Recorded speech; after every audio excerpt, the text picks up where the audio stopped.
Chapter 1. Coordinates. The world of One Piece East Blue Shimatsuki Village, affectionately referred to by the locals as Frost Moon Village.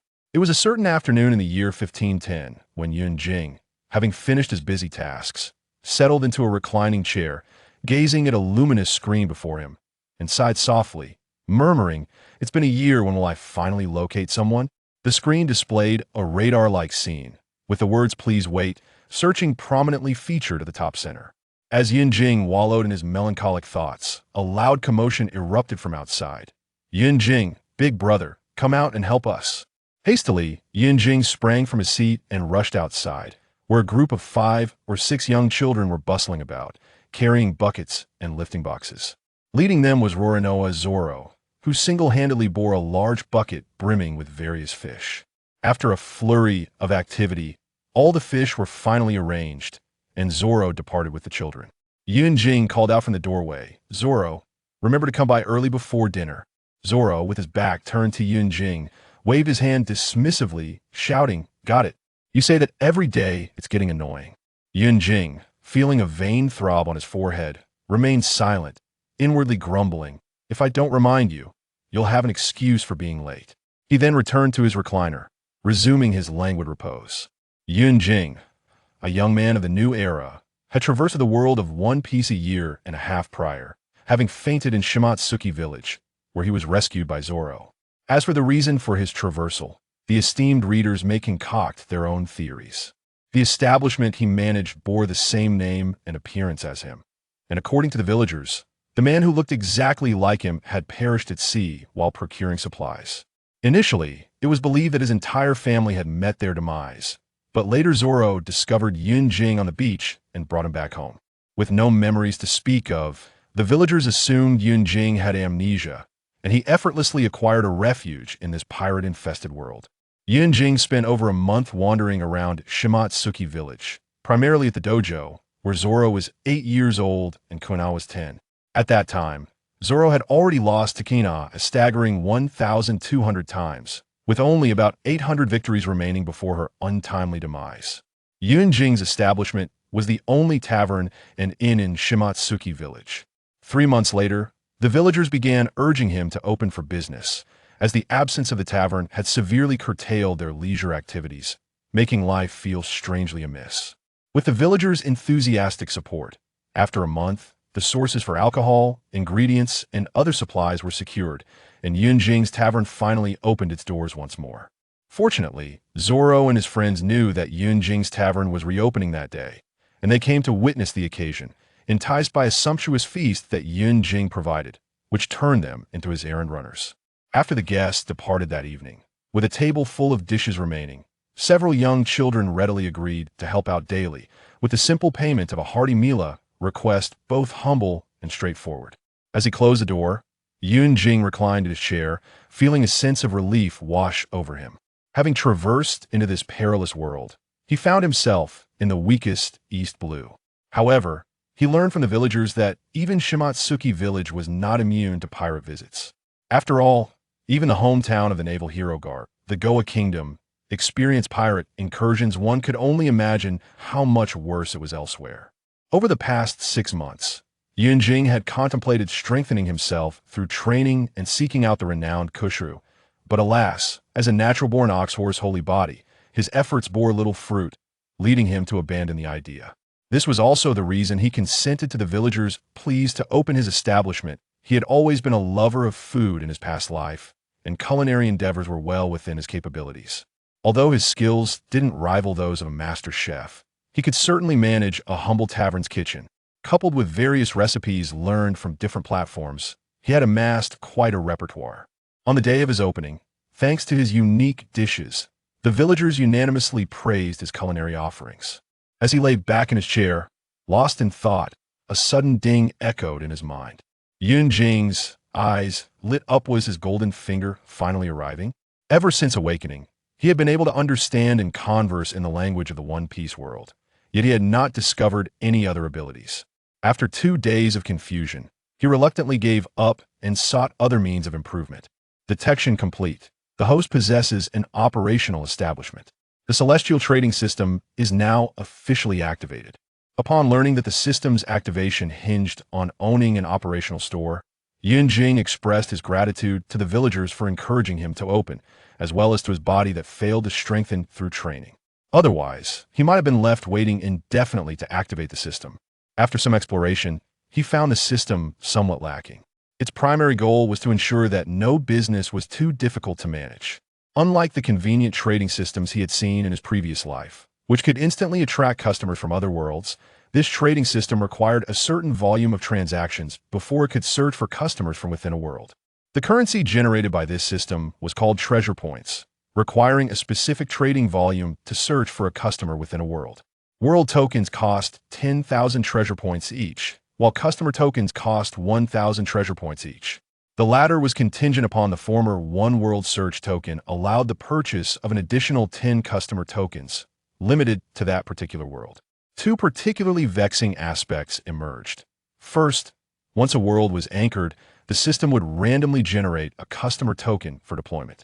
If someone picked it up, the owner could not be changed, and if that person declined the transaction, the world would effectively be rendered useless unless one spent more treasure points to deploy another customer token. Second, only transactions conducted through customer tokens would generate treasure points. All other trades would not count. Upon realizing this, Yunjing's eyes widened in disbelief, his heart filled with a torrent of frustration, and his thoughts were nothing short of scathing. It was a vicious cycle. After a lengthy period of mental turmoil, he finally calmed down, grateful that the system came with a bonus package upon his arrival.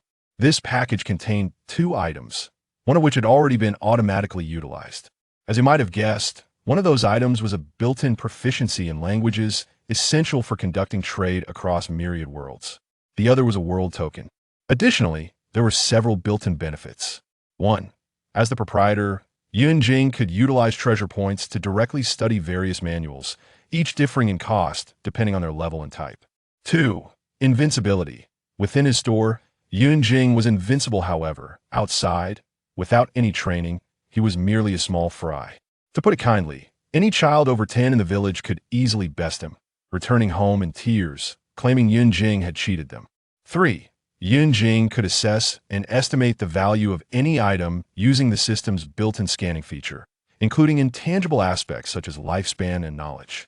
The actual value was determined by Yunjing, who was advised not to be overly unscrupulous, as a merchant without integrity could not stand.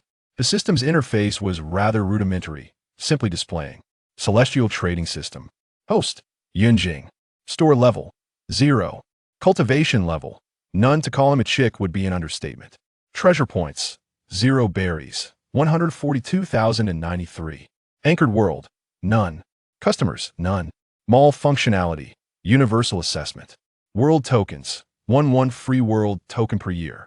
Goods, various fish and meat, 1 treasure point for 10 kilograms. Vegetables, 1 treasure point for 50 kilograms. Fruits, 1 treasure point for 50 kilograms.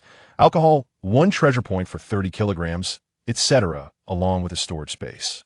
Yunjing promptly assessed the remaining food items in his store and found them to be in good condition, leading him to believe that acquiring treasure points would be an easy feat. However, after the system's explanation, he learned that it was the unique nature of the One Piece world that led to this. The various foods within this realm contained substances highly beneficial to the human body, subtly enhancing the constitution of those who consumed them. Suddenly, Yunjing recalled that despite consuming a considerable amount over the past 6 months, he had not experienced any increase in his physical condition, prompting him to directly confront the system. "Is this your doing?" The system remained ominously silent. In exasperation, Yunjing decided to wash his hands and face, embracing a hint of mysticism. He silently chanted, "Amit Ba, Wuliang Tianzhen, Amen. Please guide me to a familiar world with ample goods." "Thank you." He then clicked the button to begin the search. Before him, the screen displayed multiple radar scanning images. Yunjing stared at this display for 2 whole hours, but the scan persisted, yielding no results. It was only through the system's explanation that he grasped the vastness of chaos, revealing countless worlds. However, searching for a world within that chaos was akin to fishing in an ocean purely reliant on luck. Yunjing felt as though the system was mocking him, but he had no proof. Since that day, Yunjing had scarcely ventured out of the tavern. All procurement was arranged for delivery as per prior agreements. The only hassle was acquiring fresh fish from the villagers after their daily fishing trips, which ultimately led to Zoro volunteering to assist with a gaggle of children in tow. However, it seemed that the system's activation had shattered the constraints of his ox-horse holy body. Under the nourishing effects of the food in the One Piece world, Yunjing's physique steadily grew stronger over the past year. It was no longer a struggle for him to slice meat. He even engaged in a friendly spar with one of Zoro's young companions, a mushroom-head boy, and found their skills evenly matched. Although Zoro later learned of the various mockeries, Yunjing, gazing at his 8-pack abs, graciously forgave him. Reclining on a lounge chair, Yunjing's thoughts gradually returned as he glanced at the unchanged scene, still searching for something. Stretching languidly, he prepared to follow Master Saitama's method of exercising. Do not question how Yunjing could run 10 kilometers without stepping outside. Simply know that there exists a vast courtyard behind the restaurant. As Yunjing was about to rise, a sudden ding echoed in his mind, and the system announced a message. A small 1,000 world has been detected. Would the host prefer observer mode or a direct customer deployment? Observer mode? Yunjing continued to recline, a large question mark appearing in his small mind. The system explained that the world command would allow the host to observe the searched world from a divine perspective before ultimately deploying the customer command, thus concluding the process. What a delightful opportunity! Of course, I choose observer mode, Yunjing exclaimed joyfully. Upon making a selection, Yunjing felt a flash before his eyes, and suddenly he found himself in a pavilion where a long-haired figure in red was sewing something, their back turned, leaving the specifics unclear. Just as Yunjing was contemplating turning to see the front, the scene abruptly shifted to a square where numerous monks were practicing martial arts. This time, he noticed a nearby building labeled Sanjing Pavilion. With another swift transition, he arrived at yet another square, this one filled with Taoists practicing Tai Chi under the grand structure of the Zixiao Hall. Abandoning all other thoughts, Yunjing experienced yet another swift change, this time arriving in a dim underground prison. Before him hung an iron cage, inside which a figure with an indistinct face was sleeping. In a moment of clarity, Yunjing noticed some inscriptions in a corner of the specially crafted cage, hastily glimpsing the character Xingda. Next, he found himself in a shrine, surrounded by numerous spirit tablets, while a person was burning incense and bowing. In that instant, Yunjing realized it was time to deploy the customer command. Before being ejected from observer mode, he caught a glimpse of the spirit tablets, discovering the prefix Hua Shan, leading to his growing suspicions. Upon exiting, he observed the system panel, noting that the Anchor World section had transformed from Nun to Xiao Ao Jianghu. Yunjing silently prayed, "Old you must agree. If you refuse, I will be left in a dire predicament. Waiting until next year would be quite troublesome." As if hearing Yunjing's plea, a voice from the system echoed in his mind. A guest request entry. Do you accept? Realizing that this was not a place for transactions, Yunjing hurriedly ran toward the room in the back courtyard, a space he had long prepared for trading. Meanwhile, as part of his daily morning ritual, Yue Buqun, who was accustomed to lighting incense for the founding ancestors of the Hua Shan sect, suddenly felt a wave of melancholy, sparking a desire to confide in his ancestors. Kneeling on the mat, Yue Buqun murmured, "Esteemed ancestors, it has been over 20 years since I ascended to the position of sect leader following the Sword Chi conflict. I have devoted myself tirelessly for the benefit of the Hua Shan sect. Yet within the sect there remains a lack of succession, and the only one with potential, Ling Hu Chong, is still so fickle. I wonder what could instill a sense of steadiness in him. If you, venerable ancestors, have spirits in the heavens, could you possibly offer me some guidance?" After muttering to himself, Yue Buqun deeply bowed his head. After a moment, he lifted his gaze to glance at the spirit tablet, sighed softly, and prepared to rise and leave. However, at the very moment he turned, he suddenly noticed an additional object in the spirit hall. Hastily, he spun back around to investigate and discovered a token had appeared before his master Ning Qingyu's spirit tablet. Yue Buqun distinctly remembered that when he had just lit the incense, there had been nothing present before the Master's spirit tablet. In that fleeting moment, he was convinced that no one in the entire martial world could have concealed the placement of the token from his keen perception. This indicated that the token was indeed a directive from the ancestral master. Without further ado, considering that only he and his junior sister Ningzhongza were permitted to enter the ancestral hall, his daughter Hua Shan was not allowed. Yue Buqun picked up the token to examine it closely. He found that the material was neither metal nor jade, nor was it wooden. Emblazoned in the center of its front was the character, with the words inscribed on the back, the entire token adorned with mysterious cloud patterns. As Yue Buqun focused intently on the token, pondering its significance and how it could elevate the reputation of his sect, a voice suddenly echoed in his mind. Congratulations! You have been favored by the Multiverse Trading Mall.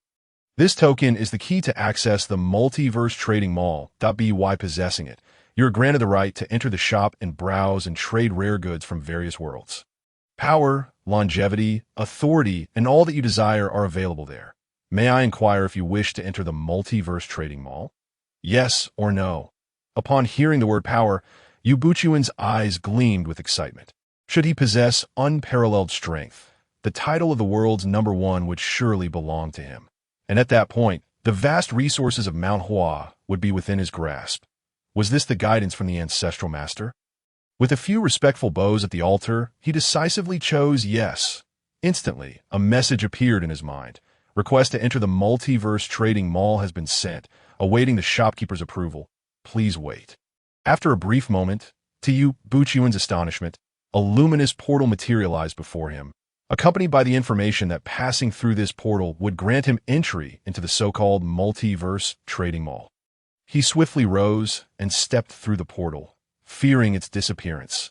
Upon entering the portal, Yue Buqun found himself in an indescribable space, surrounded by chaos, with only a magnificent palace ahead, where golden lotuses flickered in and out of existence amidst the turmoil. Feeling a twinge of anxiety, he approached the palace, where the grand entrance bore the inscription, "All beings of myriad races are guests, and all living souls may trade." The horizontal inscription above the door simply read. Upon entering the grand hall, Yue Buqun beheld a large table set in the center, and he sensed an unfathomable power that compelled him to keep his gaze downward, preventing him from looking around as he approached the table. There sat Yunjing, who silently intoned, "Agreed." Suddenly, he felt a shift in time and space, and found himself seated at a simple table in an ordinary room, with another chair across from him. Observing the situation, Yunjing thought it felt too mundane, lacking any grandeur that would inspire confidence, but he mused that a more impressive venue, perhaps a palace adorned with dragons and phoenixes, would be far more fitting. Just as he finished his thoughts, the scene transformed into a vast hall, with intricately carved pillars depicting dragons and phoenixes. His attire shifted to something ethereal, and the table before him morphed into an elegantly curved design, adorned with many exotic treasures he could not comprehend, while the chair opposite him vanished. Everything about the setting now exuded an air of magnificence. At that moment, Yunjing realized, "System, are you deceiving me? Why did you not mention this place when I inquired before? I went to the trouble of preparing a room as a trading venue." The system replied, "Host, please recall how you phrased your earlier questions." Yunjing then remembered his inquiry from a year ago. How will I trade with customers? Will they come in for face-to-face transactions? He had mistakenly assumed that customers would come from the world of One Piece to trade directly with him, leading him to set up that simple room. Feeling a mix of embarrassment and frustration, he exclaimed, "Why didn't you say so earlier?" The system retorted, "You didn't ask." Yunjing reflected that in his excitement, he had unconsciously jumped to conclusions. Feeling rather foolish, as he prepared to continue his complaints, he heard a noise at the door. A customer had arrived. Yunjing intended to observe whether this customer was indeed Yue Buqun. While he surmised from his observational stance that this individual was likely Yue Buqun, he remained cautious. However, the customer entered with his head bowed, making it difficult for Yunjing to get a clearer view. Upon reaching the table, the customer remained silent to prevent an awkward silence. Yunjing greeted, "Welcome to the Multiverse Trading Mall." Yue Buqun approached the table, glancing at the corner adorned with various exotic treasures, momentarily at a loss for words. Suddenly, he heard the voice from across the table. "Welcome to the Multiverse Trading Mall." Instantly, he felt a sense of lightness as the pressure dissipated. He finally lifted his head to face the speaker, revealing a figure clad in white, shrouded in a veil of mist that obscured his features. his words resonating with an enigmatic charm as the surrounding ambience seemed to fade away. Since entering this so-called multiverse trading mall, Yue Buqun realized this was not merely the ancestral master's guidance. He had likely stumbled upon an extraordinary celestial opportunity. After all, if the ancestral master truly possessed such capabilities, Mount Hua would have long since unified the martial world, and there would be no sword-chi disputes leading to its decline, losing even the position of leader among the 5 greatsword sects. Being perceptive, Yue Buqun cautiously addressed the shopkeeper. "I have the honor of meeting you." Esteemed shopkeeper, Yunjing observed Yue Buqun's appearance. A well-defined jaw with a wispy beard, a face like polished jade, radiating righteousness. His description matched perfectly with the records in Jin Lao's book.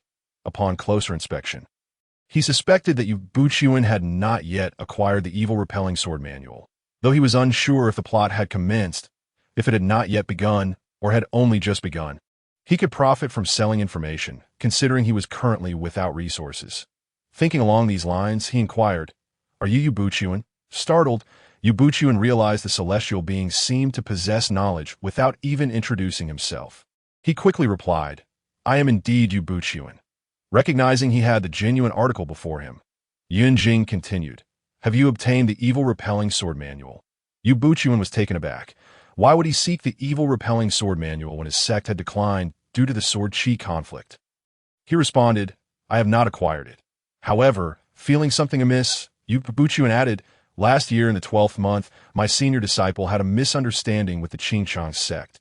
Consequently, I sent my junior disciple to take responsibility, only to discover that the Qingchang sect was secretly stealing the evil-repelling sword technique. Furthermore, Qingchang's Chanking Zi died out of hatred. Therefore, I suspect that in the near future, the Qingchang sect may take action against the Lin family.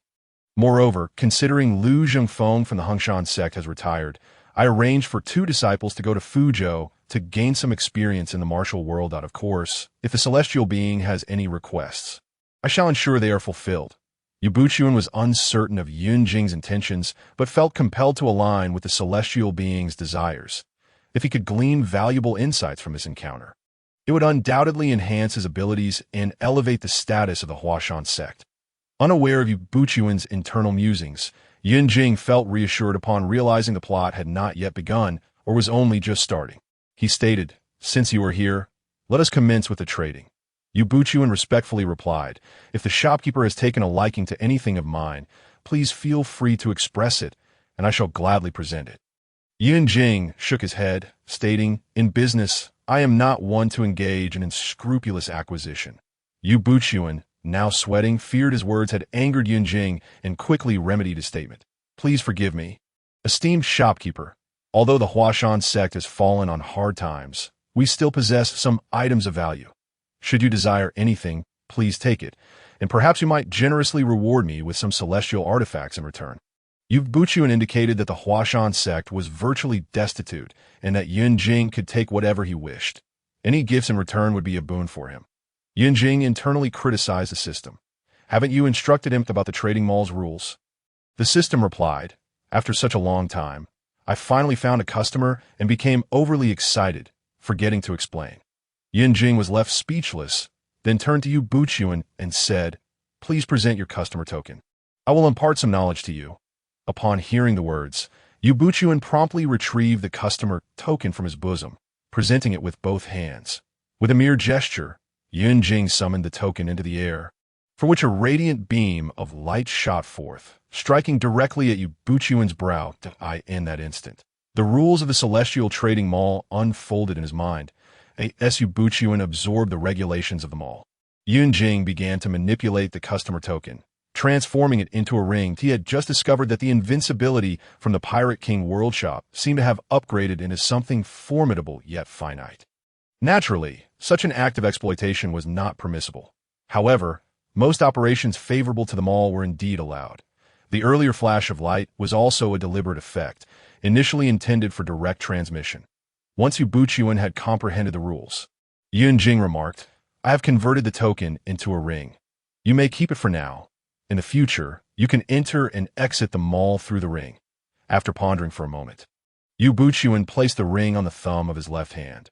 only to find that it fit perfectly and then rendered itself invisible. He touched it, feeling as if it were not there. Yet he knew in his heart that the ring was indeed present. Subsequently, Yue Buqun respectfully inquired, "Shopkeeper, apart from martial arts, what else do I possess that is suitable for trade?" After some contemplation, Yue Buqun deduced that he could not sell the sect scriptures, nor could he part with his martial prowess or lifespan. Aside from the more common martial arts available in the sect, he struggled to conceive what else he could offer. Noticing Yue Buqun's thoughts, Yunjing directly responded, "You are now the first individual to enter the Celestial Trading Mall. Understand that there are many worlds akin to yours. Should someone like you enter the mall and sell all your martial arts, your own offerings would be rendered valueless." Hearing the shopkeeper's insinuation, Yue Buqun wrestled with his thoughts, ultimately steeling his resolve, silently vowing, "For the sake of my ancestors, I do this for the Hua Shan sect." He then boldly stated, "Shopkeeper, what do I have that can be sold?" Upon hearing this, Yunjing promptly assessed all the latent items Yue Buqun possessed, generating a luminous display between the two of them. 100 points of fortune, 100 treasure points. 40 years of Zixia internal energy, 40 treasure points, 1 time. Martial arts experience, 10 treasure points. Zixia divine skill, 10 treasure points. Hunyuan skill, 5 treasure points. Baoyuan technique, 2 treasure points. Basic internal energy, 1 treasure point. Shun swordplay, 3 treasure points. Yingwu swordplay, 3 treasure points. Shi swordplay, 3 treasure points. Liangyi knife technique, 3 treasure points. Taiyue's 3 green peaks, 2 treasure points. Life-taking 3 immortal swords, 2 treasure points. Chonling swordplay, 2 treasure points. Basic swordplay, 1 treasure point. Swift wind footwork, 2 treasure points. Swallows 3 strokes on water, 2 treasure points. Basic lightness skill, 1 treasure point. Among the myriad items, martial arts comprised the majority, and some were merely remembered rather than mastered. However, most were techniques of the Hua Shan sect, with few being widely practiced. Observing the array of items, Yue Buqun grasped their meanings, though he was somewhat perplexed by the first item regarding fortune. This concept was rather elusive, prompting Yunjing to devise an explanation more palatable to Yue Buqun. You may understand it as the fate often spoken of by fortune-tellers. The higher your fortune, the more favor the heavens bestow upon you. A greater fortune implies that, when you venture out, you may stumble upon secrets. Conversely, a slight misstep in your cultivation could lead to calamity. Taking into account the potential high fortune of antagonists, Yunjing added, "However, this favor is not always a blessing. Nevertheless, upon encountering the Celestial Trading Mall, your fate has already been altered, as long as you possess sufficient wealth, or rather, ample treasure points." Yue Buqun appeared to grasp the notion, yet also seemed uncertain. According to the shopkeeper, he might be favored by the heavens, albeit likely not for good. It resembled tales where one might end up a villain. As evidenced by the Hua Shan sect's prolonged state of lethargy, it must be said that Yue Buqun's process of conjecture was entirely flawed, while his conclusion was remarkably accurate. Yue Buqun queried, "Shopkeeper, if I were to sell my fortune, would that result in the issue you just mentioned?" Yunjing nodded. "Indeed. However, an individual's fortune can fluctuate based on their actions." After some contemplation, Yunjing remarked, "Given your current assets, there is no need to part with your fortune." Yue Buqun's eyes brightened, exclaiming, "Might I inquire, shopkeeper, if I could peruse the purchasing list of the mall?" Yunjing paused, weighing his response. As the mall has just opened, there may not be many items suited for you. He then activated an additional list alongside the previous display, albeit with a touch of embellishment. Yue Buqun, interpreting Yunjing's words, thought to himself, "I did not anticipate encountering mundane items, thus I was unprepared for such wares." Nevertheless, he was eager to scrutinize Yunjing's list that it read. 1 piece of intelligence, 10 treasure points. Fish, 1 treasure point for 10 kilograms. Meat, 1 treasure point for 10 kilograms. Fruit, 1 treasure point for 50 kilograms. Vegetables, 1 treasure point for 50 kilograms. Alcohol, 1 treasure point for 30 kilograms. That he recognized the words and the items, but found the prices somewhat exorbitant. 10 gene of meat equated to that of a martial arts manual. Perceiving Yue Buqun's bewilderment, Yunjing elucidated, "Do not underestimate these fish, meat, and vegetables. They contain unique nutritional properties that can significantly enhance your physique with prolonged consumption. Their effects should not be deemed inferior to your so-called secret elixirs. There have been individuals who, through consuming these meats and rigorous training, experience substantial improvements in their physical capabilities, even using mountains as punching bags, 10 at a time. Yunjing subtly alluded to the exploits of Carp. Yue Buqun gazed at the items on the list, his eyes gleaming with excitement. Historically, the affluent were martial, and without a robust physique, how could one master martial arts or accumulate internal energy? Even if it did not directly enhance his martial prowess, the long-term benefits were undeniable. Moreover, he sought not 10 mountains. Even a fraction of a mountain would render him invincible. Noticing the intelligence at the top of the list, Yue Buqun inquired, "Shopkeeper, might I know what this intelligence entails?" Yunjing smiled. "Should you purchase it, I could divulge information pertinent to you." Yue Buqun's heart raced.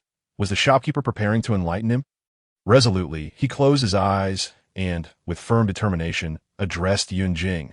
"Aside from fortune and internal energy, please assist me in selling everything else." Yunjing executed the transaction, and in an instant, Yue Buqun's account swelled with 78 treasure points. He commenced his spending spree, first expending 10 treasure points to acquire the piece of intelligence.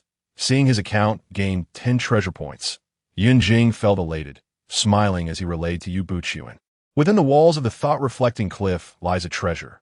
Near the Zhongnan Mountain, there exists a pond that leads to an underground chamber containing numerous manuals, including the Ninjutsu manual. The evil-repelling sword spectrum can be found in the Buddhist hall of the Lin family's old residence." Guided by a statue, he mentioned the evil-repelling sword spectrum. Yunjing cast a meaningful glance at Yue Buqun. Just as Yue Buqun thought the information had concluded, Yunjing continued, "There are also 3 pieces of intelligence whose veracity is uncertain. Do listen closely. The treasure of Emperor Liang Yuan. Located in the Tianning Temple to the southwest of Jiangling City in Jingzhou, this treasure is said to be poisonous, and whether it still exists is unknown.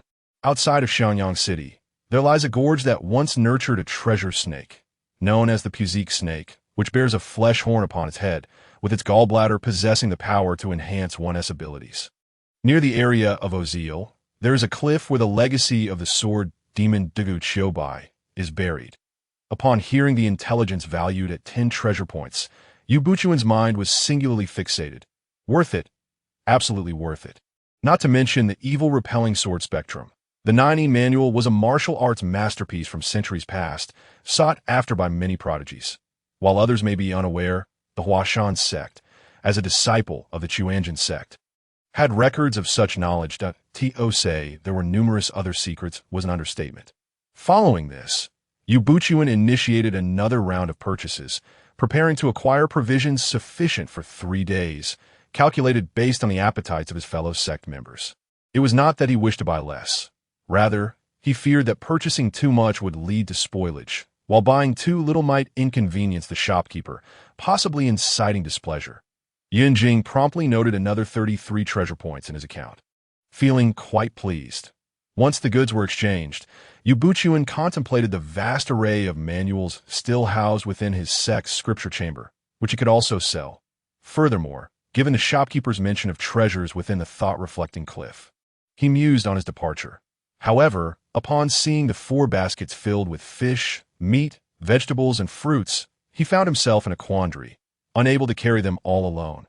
Observing his predicament, Yunjing remarked, "The ring contains a cubic space, suitable for storing items, with all contents remaining in a state of stasis within in the future. Should one find the space too constricted, consideration may be given to utilizing treasure points for expansion.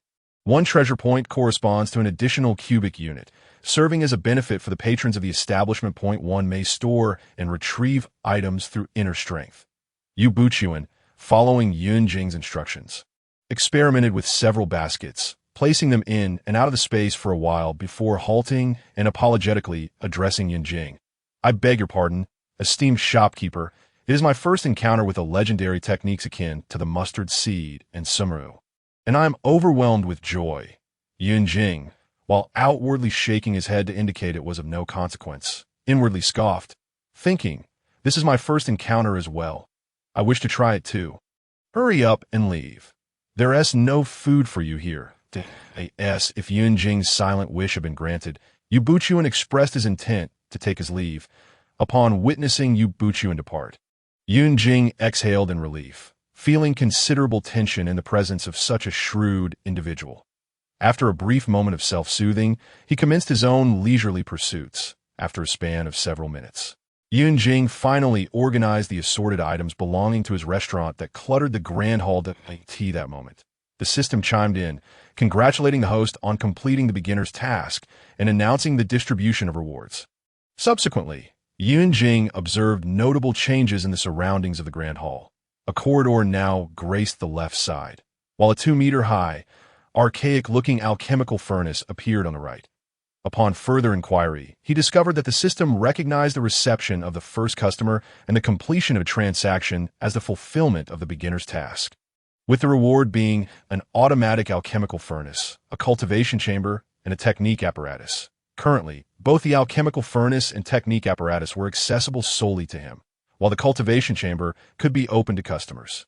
All 3 items were initially at level 0, akin to his own level, with the potential for upgrading as the shop's level increased, utilizing treasure points for enhancements. Despite their seemingly ordinary names, their functionalities were remarkable. The automatic alchemical furnace, as its name suggests, could autonomously concoct pills if one possessed the formula and materials, ensuring no waste of the produced elixirs, each being of exceptional quality. Regrettably, Yun Jing lacked both formulas and medicinal materials at present. However, the furnace came equipped with a default formula for body-refining pills, utilizing various meats from the world of One Piece as its ingredients. The potency of the body-refining pills would vary depending on the weight of the meat used. The cultivation chamber's purpose was to facilitate cultivation. Upon entry, one could set the current technique being practiced, and the chamber would automatically configure the optimal environment for cultivation. Moreover, for those who could afford treasure points, it offered accelerated cultivation up to 10 times the normal speed. Customers could enter once a day for a duration of 1 hour, while the host faced no such limitations. There existed 2 types of technique apparatus, one for optimizing techniques by filtering out the superfluous, and the other as a technique furnace, amalgamating the advantages of numerous techniques into a single entity. Without hesitation, Yun Jing promptly optimized all the techniques sold by Yue Buqun, subsequently merging them into a singular technique. This newly formed technique encompassed aspects of chi training, body refinement, swordsmanship, and lightness skill, and was aptly named the primordial transformation method, drawing inspiration from the innate skills of Wang Chongyang, the master of the founder of the Hua Shan sect. Hao Datong, the Zixia divine skill, derived from the primordial method, requires practitioners to stand atop a high mountain or in an open area at sunrise, absorbing the primordial purple aura that emerges with the rising sun for cultivation. However, the primary drawback of the Zixia divine skill lies in the brevity of its cultivation time and the slow refining of the purple aura. Its formidable power, however, is unquestionable.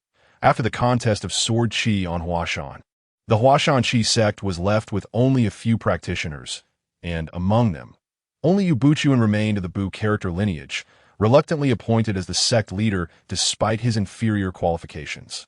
It was only then that Yue Buqun began cultivating the Zixia divine skill, taking over 20 years to reach the 6th level. Yet his prowess was acknowledged as being amongst the finest, placing him just below a handful of others within the realm of the smiling, proud wanderer. The optimized Zixia divine skill, while unable to extend the time for absorbing the purple aura each morning, significantly accelerated both the absorption and refining speeds. For instance, Yue Buqun, who previously absorbed 10 strands of purple aura daily and refined 3 to 4, could now absorb 20 strands and refine at least 8, thus tripling his efficiency. With the techniques in hand, Yun Jing refrained from hastily cultivating. Instead, he meticulously categorized, optimized, and integrated all techniques, ultimately selecting 2 to list for sale. Zixia Secret Tome, 40 treasure points. Qian Feng Sword Technique, 15 treasure points. He then turned his attention to the cultivation levels and combat power levels accessible to him through the system.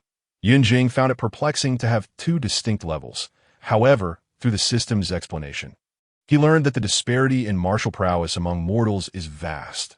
Within the same level, some could single-handedly annihilate nations, while others could barely contend with a few individuals. Presently, the system only granted him access to the first cultivation level, mortal level. The mortal level is further subdivided into 3 stages: body refinement, immaculate, and transcendence, akin to the postnatal, innate, and master levels in martial arts. Each stage is further divided into 4 phases: early, middle, late, and peak. The entire mortal level of cultivation is a preparation for transcending the mundane. Body refinement focuses on fortifying the physical foundation. Immaculate signifies the return to the innate state through the initiation of internal circulation from the physical body, and transcendence represents a further metamorphosis of the body and a nascent spiritual transformation, allowing for the initial utilization of the forces of heaven and earth. The primary focus of cultivation is on the elevation of one's life level, with combat power being merely one aspect of the equation. Consequently, combat power at the mortal level in the martial arts world is typically low, and most individuals possess singular combat capabilities. Only at the transcendence level, when one can wield the forces of heaven and earth, does it improve slightly. In contrast, the combat power levels are numerously defined and quite direct, ranging from low to high. Individual, village, town, city, nation, star, which can be likened to a rating from 2. Similarly, it is categorized into 4 stages: initial, middle, high, and peak. The combat power rating primarily applies to the mortal level, becoming ineffective beyond that. When Yun Jing inquired of the system based on past experiences whether the level above mortal was transcendence, the system merely replied, "You shall know when it is unlocked." With no other option, Yun Jing resigned to this fate and approached the alchemical furnace, tossing nearly 100 pounds of meat into it. Realizing that any more would be excessive, especially with the restaurant opening that evening and a potential shortage of ingredients. However, truth be told, continuing to run a restaurant now seemed somewhat inappropriate. Yet, shutting it down outright felt unfair to the neighboring community, who had shown him kindness since his arrival in this world. After all, even now, they remained quite amicable towards him. Furthermore, he needed belly to purchase meat. It appeared to be the right moment to recruit additional help. Clearing his thoughts, Yun Jing noticed an operational screen had appeared before the alchemical furnace, presenting various options: concocting formula, body refining pill concoction levels, concealed body level, refined body level, body refinement level remarks. A maximum of 3 pills could be consumed per day per level. Except for those with special physiques, the buttons for earth level and heaven level were grayed out, and upon inquiring with the system, he learned that the 3rd level of meat corresponded to the mortal level. One must attain the requisite level to consume it. Consuming beyond 1's level without a special physique would lead to digestive issues and potential harm from excessive nourishment, rendering absorption impossible and resulting in waste. The reason he could only concoct concealed body level pills was due to the ordinary quality of the meat provided. Refined body level body refining pills would require meat from formidable beast classes, while body refinement level could only be produced from intermediate or higher Sea King types. Each body refining pill contains the nutritional equivalent of 10 pounds of meat, making it easier to digest and containing fewer impurities than directly consuming the meat. The absorption effect is further enhanced when combined with certain training methods. In less than 5 minutes, 10 concealed body level pills were ready. Yun Jing took one out, observing its size akin to a childhood glass marble. Dark red in hue, he sampled one, which melted upon contact, conforming to the characteristics of a pill. Almost immediately, he felt a surge of warmth radiating from his abdomen throughout his body, leading him to believe he had been enhanced. He promptly listed the remaining 9 pills, pricing each at 1.5 treasure points. After leaving the marketplace, Yue Buqun returned directly to the ancestral hall of the Hua Shan sect, bowing to the ancestors before rising to depart. He first proceeded to the library, where he gathered all the unsold manuals, then retrieved a basket of fish meat, instructing the kitchen maid to stew it for lunch. Having made the necessary arrangements, he prepared to head to the cliff of reflection. On the way, he encountered Ning Zhongze, who was seeking him. Ning Zhongze halted Yue Buqun, stating, "Senior brother, today we must arrange for Ling Shan and the others to descend the mountain. They are currently awaiting you in the Zhengqi Hall. Would you like to offer them any words of advice? At that moment, Yue Buqun recalled that today was indeed the day he had arranged for Lao Duo and Hua Shan to travel to Fuzhou. After the new year, Lu Zhengfeng from the Hongshan school sent an invitation to the Hua Shan school to attend the ceremony. Originally, it was sufficient for Ling Hucheng, the senior disciple, to take charge of this task. He had intended to arrange for Leodino and his daughter to head to Fuzhou first to observe the entanglements between the Qingqing school and the Fuwei escort agency, acquiring some experience in the dealings of the martial world. He planned to follow discreetly with his junior sister to protect them, ensuring that their vet in the ways of the world would not lead to any mishaps, and then later visit Lu Zhengfeng to garner some prestige. However, his thoughts had taken a different turn. He now wished to seize the opportunity to obtain the evil-repelling sword manual first, if necessary. He could later take Lin Pingji as his disciple as compensation. With his current fortunes, the Hua Shan school was destined to unify the martial world, and the Lin family would be fortunate to gain entry with just a single scroll of the sword manual. Nevertheless, everything hinged on retrieving the treasures from the Cliff of Regrets first. Thus, Yue Buqun remarked, "Junior sister, you should be sure to remind them to prioritize their safety while out in the world. For it is not as secure as our Hua Shan territory where we offer protection." After speaking, Yue Buqun hurriedly departed. Ning Zhongzi watched him leave, having spent 20 years in close companionship with her senior brother. She keenly sensed a change in him. He seemed to have become more open and less brooding than before. This was undoubtedly a positive development. For over 2 decades, her senior brother had tirelessly worked to strengthen the Hua Shan school, and the burden he bore brought her a sense of heartache just by witnessing it. Regardless of Ning Zhongzi's thoughts, Yue Buqun harnessed his internal energy and swiftly made his way to the Cliff of Regrets. Lighting a torch, he entered the cave and began tapping the walls with his sword until he finally discovered a hidden cavern. With a forceful strike of his palm, he shattered the mountain wall, revealing an opening. Continuing to channel his internal energy, he stirred the air within the cave, waiting a moment before entering with his torch. Nearby, Feng Qingyang heard the commotion and stealthily approached, sensing Yue Buqun's presence but choosing to remain hidden. Once inside the cave, Yue Buqun observed the scattered skeletons and weapons at the entrance, and, reflecting on the sect records, surmised that these were the elders who had perished within the cave during a battle between good and evil. He sighed inwardly before continuing his exploration. Eventually, Yue Buqun discovered the sword techniques inscribed on the walls, which detailed all the moves and counter techniques of the 5 mountain sword schools, etched there by the elder of the evil sect before his demise. After reading through the inscriptions, his breath quickened as he envisioned himself dominating the 5 mountain sword schools. Shaking his head abruptly, he realized that his ambitions were too narrow. The unification of the martial world was his true goal. Gazing at the myriad techniques adorning the walls, he felt momentarily dazed, pondering how long it would take to transcribe or memorize them all. Yue Buqun considered that perhaps the shopkeeper might have a solution, and thus summoned the portal to the store within the cave. Upon arriving, he found Yun Jing standing nearby and greeted him, "Greetings, esteemed shopkeeper." From his expression, it seemed he had not noticed the alchemy furnace. At that moment, Yun Jing had just listed the body refinement pill, having disdainfully renamed it based on its grade rather than its original name. Seeing Yue Buqun, Yun Jing nodded and said, "You have arrived." Without delay, Yue Buqun stated, "Shopkeeper, I have discovered the manual within the Cliff of Regrets. However, the content is extensive and inscribed on the stone walls, making it time-consuming to transcribe or memorize. I fear it may delay your significant endeavors. So I have come to inquire if you possess any means to swiftly acquire this manual." Yun Jing, uninterested in Yue Buqun's concerns, directly modified his ring, adding a scanning function. Having achieved his goal, Yue Buqun promptly declared, "I shall retrieve the manual for you right away." Even Yun Jing could not help but admire Yue Buqun's noble demeanor in the outside world.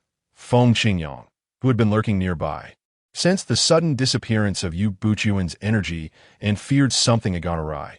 Just as he prepared to investigate, he felt the energy reappear and quickly retreated, albeit with a lingering sense of confusion. Upon returning to the outside, Yue Buqun followed Yun Jing's instructions, pointing the ring at the wall that a beam of light emanated from the ring, sweeping across from left to right.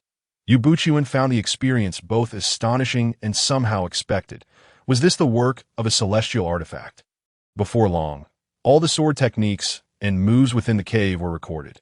Yue Buqun then pondered searching the bodies of the 10 elders of the evil sect to see if he could find any manuals. However, they had come solely for battle, and aside from their weapons, they possessed nothing else. Reluctantly, he gathered the weapons, thinking he might be able to sell them for some treasure points at the shopkeeper's place. Re-entering the store, Yue Buqun approached Yunjing, saying, "I would appreciate it if you could sell all these manuals and weapons I have that." As he spoke, he produced a large bundle of manuals and weapons from his ring. Yunjing scanned and evaluated them, producing a list that totaled 437 treasure points. After completing the transaction, Yue Buqun was ready to leave when Yunjing called him back to show him the newly added items on the list, explaining their various functions. Upon learning about the effects of the Zixia secret cannon and the Qianfeng sword technique, Yue Buqun wasted no time in purchasing them, along with 9 body refinement pills, resulting in Yunjing garnering an additional 68.5 treasure points. Regrettably, the timing was not right. Otherwise, Yue Buqun would have liked to experience the wonders of the training room. Before departing, Yunjing informed Yue Buqun that he would not be present in the store every day. However, he would periodically restock items on the list, and if Yue Buqun wished to purchase anything, he could directly summon the list using the ring. Purchased items would instantly appear in the ring space. The use of the training room required a special sensing device. Once someone entered, it would deduct treasure points based on their actions. Selling items could only be handled face-to-face with Yunjing. After hearing this, Yue Buqun felt a sense of relief. Although he managed to maintain his composure in front of Yunjing, he had been quite anxious internally. Knowing that he could now directly use the ring for purchases delighted him greatly. Once Yue Buqun had departed, Yunjing processed all the manuals, upgrading his own innate creation technique, and he then listed several suitable martial arts for sale. Glancing at the time, he noted there was still ample time before the store opened. Since he was aware that Yue Buqun would return with more manuals, he was not in a hurry to train. Now that Yue Buqun likely had no new manuals to bring, it was indeed an opportune moment to practice. Yunjing proceeded to the training room, and the system prompted him whether to use the free training time. Shocked, Yunjing inquired, "Aren't I able to use it indefinitely?" The system replied, "Yes, but did not state that it is entirely free. Currently, you still have 1 hour of free training time at 10 times the speed each day." Yunjing was left speechless, unwilling to argue with the system, knowing it would be futile, utilizing his privilege to learn the innate creation technique. The system prompted him again, asking if he would like to spend 50 treasure points to learn the first 5 levels. The first 5 levels of the innate creation technique were at the body refinement stage. And according to the system, mastering a perfect body refinement technique generally required 100 treasure points. Had it not been for the Zixia god's ability to absorb purple qi and forcibly elevate its level, it would have been impossible for a technique from Xiao Ao Jiang who to be so formidable. Yunjing could only ponder whether the fusion of the optimized 9 manual and the star-absorbing technique would yield any enhancements. After spending 50 treasure points, half of his earnings for the day vanished. Spending another 10 treasure points, he gained Yue Buqun's decades of martial arts experience. Although this experience merely encompassed knowledge of martial arts, it was immensely beneficial for the novice Yunjing. Subsequently, the internal energy content of the first 5 levels of the innate creation technique began to materialize in Yunjing's mind, while a surge of purple qi reminiscent of dawn filled the training room.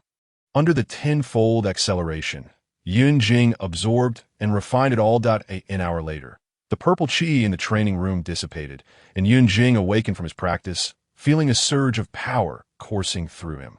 After some contemplation, comparing his knowledge with that of Yue Buqun, Yunjing realized that he had reached a third-rate level within the realm of Xiao Ao Jiang who in just 1 hour. Typically, it would take an average person 7 to 8 years to attain such a level, which led Yunjing to conclude that the system was indeed remarkable. He wondered how such a level would fare in the world of One Piece, and whether internal energy would, as he speculated, equate to a version of haki from that universe, considering both stem from the innate power of the body, embodying the essence of spirit and vitality. Thus, he asked the system, can individuals from the world of One Piece cultivate this internal energy? The system replied, No, Yunjing further inquired. Surely you have some means to address this. Otherwise, the majority of humanity across the myriad worlds would differ, making future transactions impossible. The system responded, the technique instrument can manage that. Yunjing, following the system's instructions, ultimately exclaimed in frustration, damn it, unscrupulous merchant! To optimize a basic internal skill for the world of One Piece, it cost me 10 treasure points for what should only be a single precious point. The system responded, analysis requires energy, and this is the first time it demands such a sum.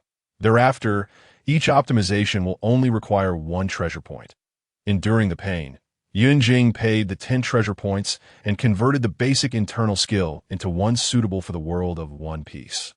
As he prepared to leave the shop, he recalled that a year's time had elapsed, granting him another opportunity to search for worlds, which he promptly utilized. Checking the time, he realized it was time to prepare for his shop's opening. He found a signboard and wrote a recruitment notice, seeking a chef and a shop assistant. Half an hour later, Zoro was dragged to the shop by a group of friends. Upon his arrival, Zoro sensed an ominous feeling emanating from Yunjing. Shaking his head as he thought, I must be delirious from hunger. How could this novice, Yunjing, pose any threat to me? An hour later, as dusk began to fall, villagers gradually arrived at the restaurant and expressed their willingness to help spread the word about it. The restaurant soon bustled with activity, but Yunjing, being a distinguished third-rate master, handled everything with ease. As the guests departed, Yunjing prepared a grand feast to reward his little brothers, who were already famished and devoured the meal with enthusiasm at the dining table. Yunjing suddenly inquired, Zoro, how many times have you lost an eye in your matches? Zoro, who was enjoying his meal, abruptly stopped, and the mushroom-headed friend beside him replied, Zoro has lost a staggering 1990 times. Approaching 2,000 defeats, it seemed the time for Kuina's misfortune was drawing near. He had to devise a way to save her. The girl had a good temperament, and it would be a pity for her to perish. Moreover, he always felt that Kuina's death in the anime was too peculiar, akin to a plot device. The characters in One Piece were generally extraordinary, almost unreal. Not to mention, with the physical conditioning Kuina had developed over the years, it was absurd for her to die from falling off a 3 or 4 meter high building. Even an ordinary person from his previous life wouldn't die from such a fall. Even if she fell headfirst, with a grinding stone striking her, Kuina's agility would undoubtedly allow her to react in time. Upon hearing this, Zoro bellowed, Baka, one day I will surpass Kuina. With that, he resumed his hearty eating. After the meal, Yunjing remarked, I just spoke with Uncle Gory, and we agreed to purchase more fish and meat. Tomorrow, I will trouble you all to help. He added, Zoro, please inform Mr. Goro that I will pay him a visit tomorrow. Among the group, Zoro was the only one residing at the dojo. Once Zoro and the others departed, Yunjing closed the shop door and immediately appeared in the marketplace, converting the remaining 30 pounds of fish and meat into body refinement pills before entering the training room. In the afternoon. After testing the technique, he was ready to attempt body refinement. After setting it up, 10 treasure points were deducted, and Yunjing felt a peculiar shift in gravity surrounding him. Indeed, this was the perfect training environment. The innate creation technique emphasized a balance of internal and external cultivation, making the gravity room an ideal setting. Without further ado, Yunjing consumed a body refinement pill and began to practice the postures outlined in the technique. After a little over half an hour, 1 pill was consumed, and he continued with another. Yunjing, yearning for more, found the painful process of cultivation immensely rewarding as he felt his strength augmenting. Since arriving in the world of One Piece, he had been filled with trepidation, unable to grow stronger. Given his physique, even seeking a powerful ally was challenging. His only hope lay in discovering a devil fruit. Yet it seemed nearly impossible in the EC. Fortunately, once the system was activated, it felt as though his physical limits had been lifted, allowing him to grow stronger. Otherwise, he would have been on the brink of despair. The opportunity to cultivate and become stronger was precisely what he desired. He shouted, Boss, extend my time, and continued for an additional hour. After the second body refinement pill was consumed, the accumulated purple energy within him was nearly depleted. So he refrained from taking a third and continued his practice until the hour concluded. Exhausted, Yunjing hurriedly washed up and went to bed. The next day, before sunrise, Jing rose, hurriedly washed, and tested his light martial arts. With a gentle push against the wall, he leaped onto the rooftop, gazing at the crimson sun in the east. He promptly sat cross-legged, sensing that the world of One Piece indeed possessed purple energy. Although it didn't accelerate his progress, it was free. Who wouldn't relish such a delightful gift? As the sun ascended, the purple energy dissipated. Jing stood, stretched, and leaped down. After preparing a simple meal, he exited the restaurant and headed towards the Ichin Dojo located outside Frost Moon Village. Nestled amidst sprawling rice paddies, the dojo was surrounded by an ancient courtyard adorned with blue bricks and white tiles. Outside the walls of the courtyard, the rhythmic sounds of training could be distinctly heard from within. As Jing strolled along the countryside path, he soon laid eyes upon the dojo, which exuded a serene and focused atmosphere, making it an ideal place for learning swordsmanship and systematic training. Upon entering the dojo, the students under the guidance of their instructor momentarily lost focus upon seeing Jing, only to be reprimanded by the instructor nearby. Scanning the room, Jing noticed that neither Ka nor Zoro was present.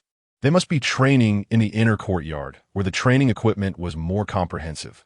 Passing through the dojo and entering the inner courtyard, it was indeed true that Kuina was practicing her swordplay nearby, while Zoro was likely honing his skills in the mountains or by the sea. Goro sat calmly on the corridor, watching Kuina train, and upon noticing Jing's arrival, he casually remarked, "Jing, you've come." As Jing entered the room, he immediately requested the system to scan Kuina and Goro's cultivation levels. Name: Frost Moon Goro cultivation level. Pristine level, pinnacle, initial great swordsman. Combat power level. National level. Early stage name: Frost Moon Kuina cultivation level. Body refinement level. Early stage, peak swordswoman. Combat power level. Village level. Early stage. The system thoughtfully indicated their ranks within the One Piece universe, where only swordsmen had a relatively clear hierarchical classification, ranging from swordsman to swordsman, swordmaster, great swordsman, and grand swordsman. Swordsman definition: this is the most fundamental level for swordsmen, indicating characters who have mastered certain sword techniques. They may not have developed their unique swordsmanship style, but can skillfully wield a sword in combat. Swordsman definition: compared to swordsmen, swordsmen possess a deeper understanding and mastery of swordsmanship, beginning to form their unique style while exhibiting greater combat effectiveness and skills. Sword master definition: sword masters are the elite among swordsmen, having reached an exceptionally high level of swordsmanship, showcasing incredible skills and power in battle. Sword masters often possess unique sword styles and enjoy renown in the pirate world or navy. The most notable characteristic is Goro's notion of comprehending all things to attain the ability to cut through iron. Additionally, the most apparent sign of advancement is that swordsmen begin to master range techniques, manifesting various attributes of sword energy. Grand Sword Master definition: Grand Sword Masters represent the pinnacle among swordsmen, having achieved a level of swordsmanship that is virtually unattainable for ordinary individuals. Grand Sword Masters not only possess formidable sword skills, but also often have profound mastery of haki, enabling them to unleash astonishing destructive power in battle. In his previous life, he had never witnessed Goro in action, whether in the manga or anime. Even when pirates appeared, they never compelled him to exert his full strength, leading fans to have polarized speculations about Goro's abilities. Now, the mystery was finally unraveled. Goro's words interrupted Jing's reverie, prompting him to step forward and say, "Greetings, Mr. Goro. I have come today to discuss a matter with you." Upon hearing this, Goro stood up and led Jing indoors, where he sat on a tatami mat and poured a cup of tea for him. After pouring the tea, Goro remained silent, seemingly waiting for Jing to speak. Unfazed by Goro's aloofness, Jing reflected that as a grand sword master who ran a dojo, it stood to reason that from the outset until the Wano arc, he must have had at least 20 years of experience. Aside from Zoro, he had no notable disciples to show for it. While it was said that Goro's teaching skills were commendable, it appeared that Zoro's breakthroughs often bore Goro's influence. Yet, upon closer examination, it seemed Zoro's talent was exceptional in its own right. Considering their lineage, only Kuina and Zoro seemed promising, both being legitimate descendants of Wano's bloodline, the Frost Moon clan. However, in terms of guidance, Goro seemed to have little involvement in Zoro's transition from a single sword style to a three-sword style. Nor did he intervene in Kuina's circumstances. There exists a certain truth in the saying, "The master leads one to the door, but the cultivation depends on the individual."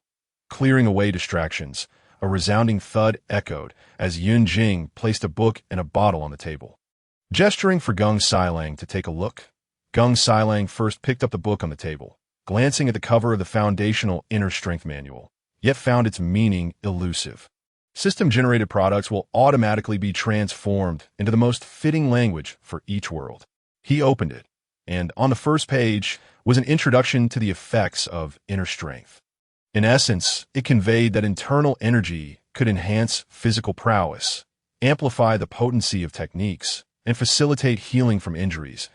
It must be noted that throughout history, the pursuit of longevity has been paramount in Chinese culture, rendering the aspect of health preservation a significant component of all systems.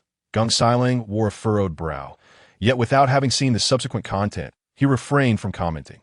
After approximately 10 minutes, he completed the thin foundational manual on inner strength, closed his eyes, and mentally simulated the techniques. It appeared feasible. However, as Yun Jing had not indicated that these were gifts to him, he did not directly engage in cultivation. Gung Sailang then picked up the nearby bottle, uncapped it, and discovered that it contained not wine, but an object resembling a pill. Setting it down, he inquired, "Yun Jing, what does this signify?" Yun Jing held up the Yuntai pill and replied, "This item is known as the Yuntai pill, capable of enhancing the physical constitution of an average person.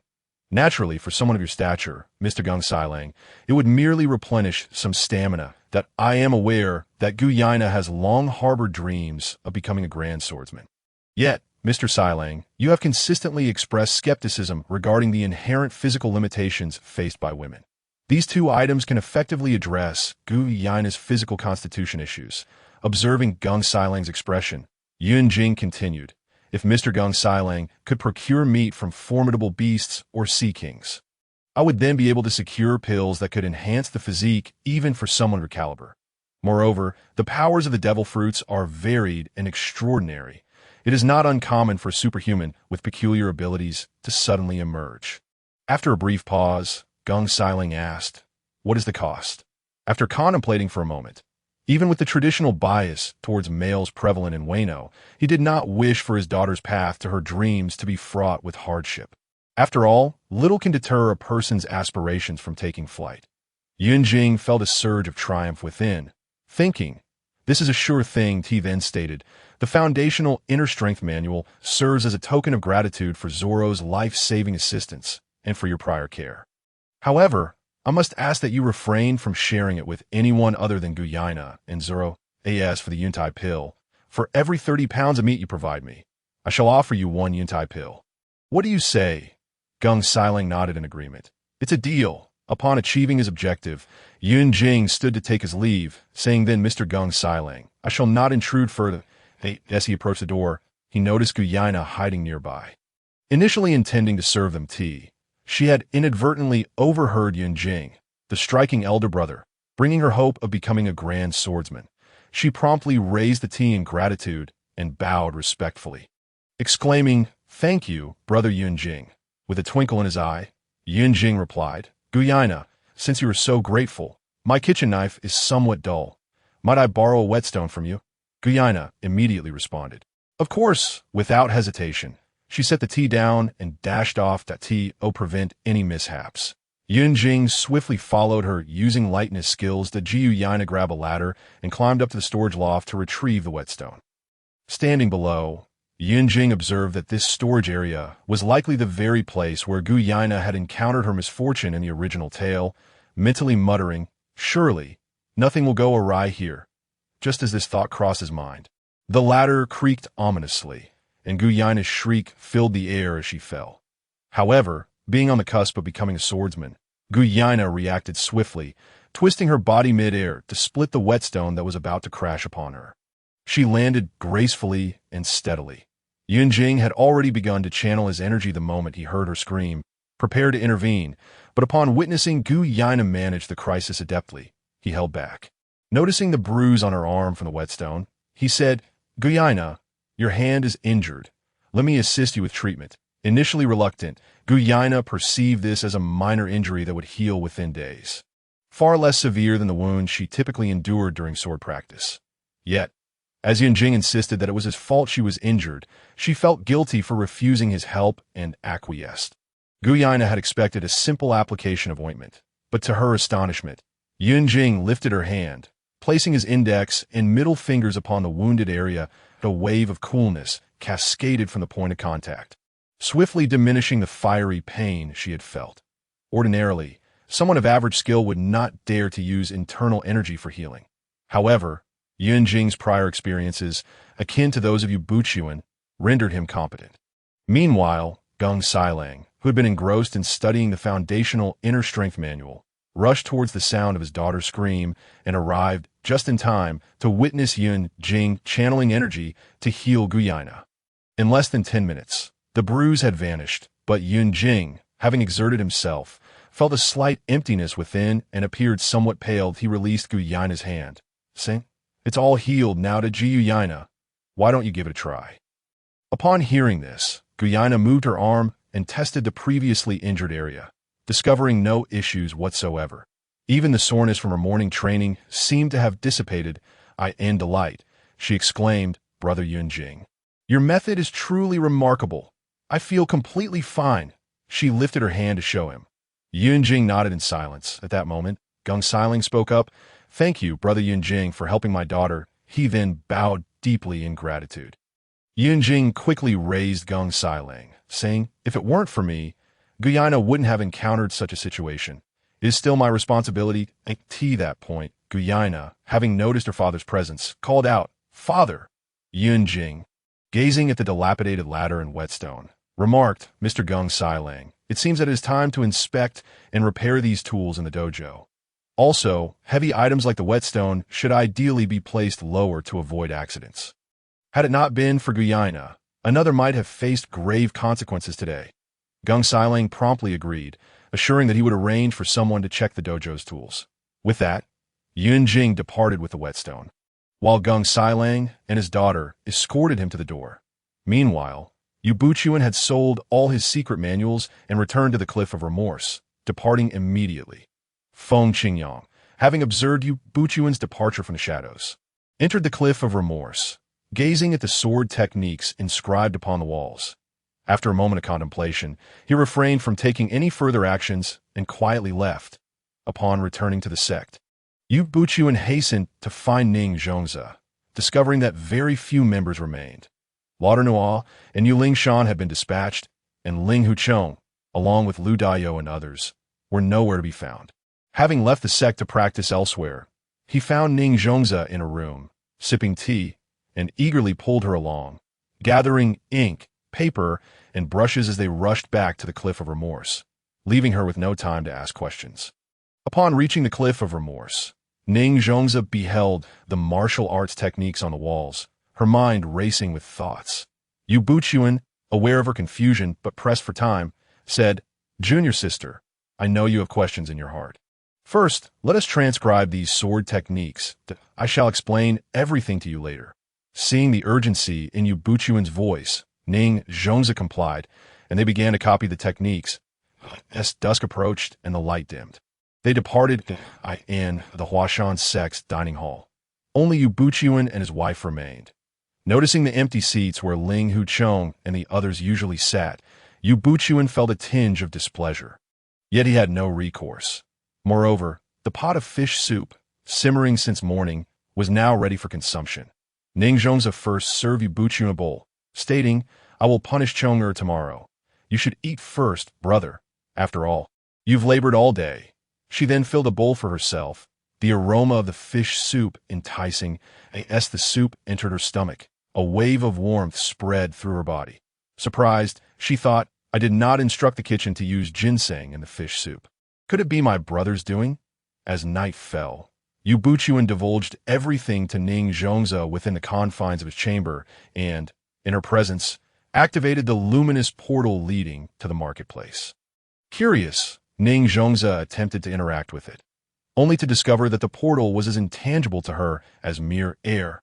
Reflecting on the unutilized time spent in the training chamber that day, Yue Buqun entrusted the sword manual of the Qianfeng sword technique to Ning Zhongzi before proceeding to the marketplace himself, in the training chamber. Rather than hastily commencing his practice, Yue Buqun first extracted the Zixia secret classic for meticulous study, discovering that only the crucial sections had been modified with greater finesse, making the cultivation process relatively uncomplicated.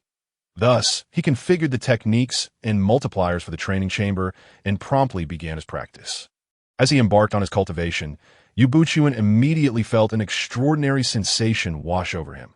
For the next 2 days, he diligently transcribed the sword techniques and moves from the thought over cliff, dedicating an hour each night to training in the marketplace. Upon completing his transcription, Yue Buqun intended to destroy the records, but ultimately decided to store them away instead. Each day thereafter, he engaged in the morning practice of inhaling the purple qi, while during the day he and Ning Zhongzi consumed food from the world of One Piece or body-nourishing pills to practice the Qianfeng sword technique, and in the evenings he refined the purple qi through inner power cultivation.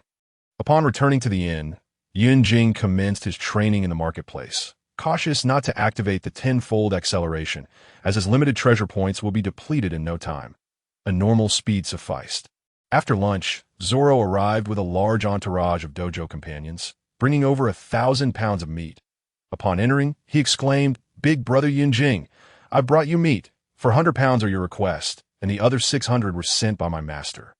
After placing the goods in the freezer, Yunjing instructed Zoro to inform Mr. Gongxiro that the items meant for him would be taken back that evening. Once Zoro and his companions departed, Yunjing swiftly refined the 600 pounds of meat into body-nourishing pills, yielding 20 as his reward, with 40 finding their way into his own possession. Indeed, alchemists are among the most lucrative professions in the realm of cultivation. Thus, half a month passed, with Gongxiro delivering 600 pounds of meat to the inn daily. According to Zoro, he could absorb a maximum of 8 pills, while the 11-year-old Kuina likely consumed the remaining 12. Given her early development. However, all of this bore little significance to Yunjing, as his actions had already altered certain elements of the One Piece universe, akin to the butterfly effect. Once his strength reached a certain level, even if him stood before him, what could it matter? A small portion of the harvested body-nourishing pills were consumed by Yunjing himself, while majority were purchased by Yue Buqun. One day, while Zoro was delivering goods, a young child reported seeing a rather large-faced individual at the dojo, immediately conjuring the image of the cross-dressing king, Ivankov, in Yunjing's mind, sensing a new client approaching. He promptly closed the door and followed the others to the Isin dojo. As he made his way to the backyard, he soon encountered Ivankov, whose figure, though cloaked, was undeniably conspicuous. After all, in the East Blue, humanoid figures were typically quite ordinary, and Yunjing had not encountered anyone of unusual height or stature in over a year. Deliberately ignoring Ivankov, Yunjing proceeded towards the inner chamber. Just as he was about to enter the corridor, he felt a shadow materialize before him, accompanied by a voice emanating from a cloak.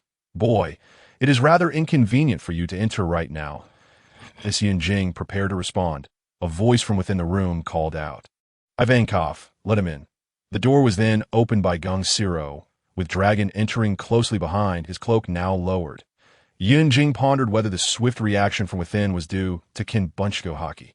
Utilizing his system to scan Dragon and Ivankov, he discovered: name, Monkey D. Dragon cultivation level, Transcendent stage, early, natural type, Win-Win fruit, combat level, half-star stage name, Emporio Ivankov cultivation level, immaculate stage, peak, Paramecia type, hormone fruit, combat level, national level, early once again. The nature of Dragon's fruit was unveiled, revealing a truly formidable strength, nearly reaching the annihilation stage. After a brief reflection on the attributes, Yunjing addressed Dragon. "I recently heard that a guest from the outside world has visited your residence. Mr. Gongxiro, it is rare for outsiders to come to Shimazaki village, so I thought I would come and take a look. I hope the guest does not mind. Could you kindly introduce us?" Gongxiro glanced at Dragon, who laughed heartily and replied, "I am Dragon, and I manage a trading company. hearing that this place is abundant in grains. I've come to see if I might procure some. Yunjing responded. Yunjing, the owner of Yunjing Inn, and I'm also a chef at tea that moment. Ivankov interjected with a laugh. Yunjing boy.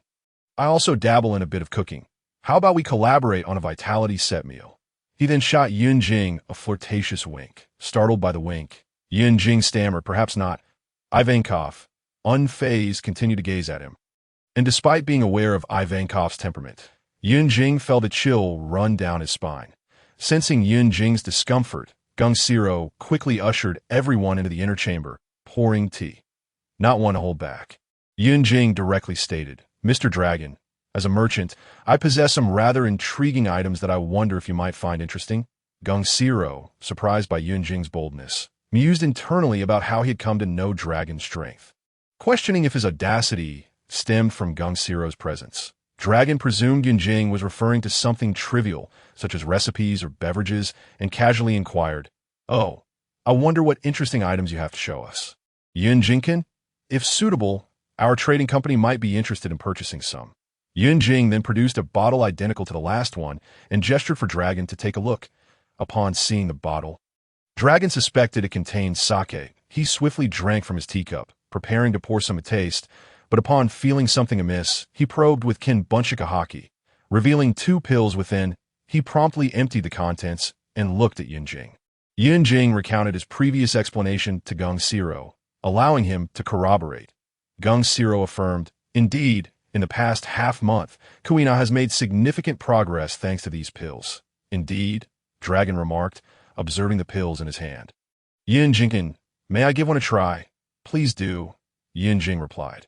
After consuming one, Dragon noted the rapid recovery of his energy, realizing that if one were to consume a few during a fierce battle, it would undoubtedly enhance their combat effectiveness. With thoughts of Yunjing mentioning 2 other superior pills, he inquired, Might I also try the other 2 types of pills? If their effects are satisfactory, I could place a substantial order. Yunjing shrugged. I apologize, but due to a lack of clientele, I currently do not have the time to procure better quality meat for the other 2 pills. Furthermore, I only accept trades on a barter basis. 30 pounds of meat for 1 pill, fixed price. Dragon turned to Gung Siro, contemplating such a fine item. Won't you exchange a bit? Gung Siro shrugged. Dragon then recalled his friend's laid-back attitude.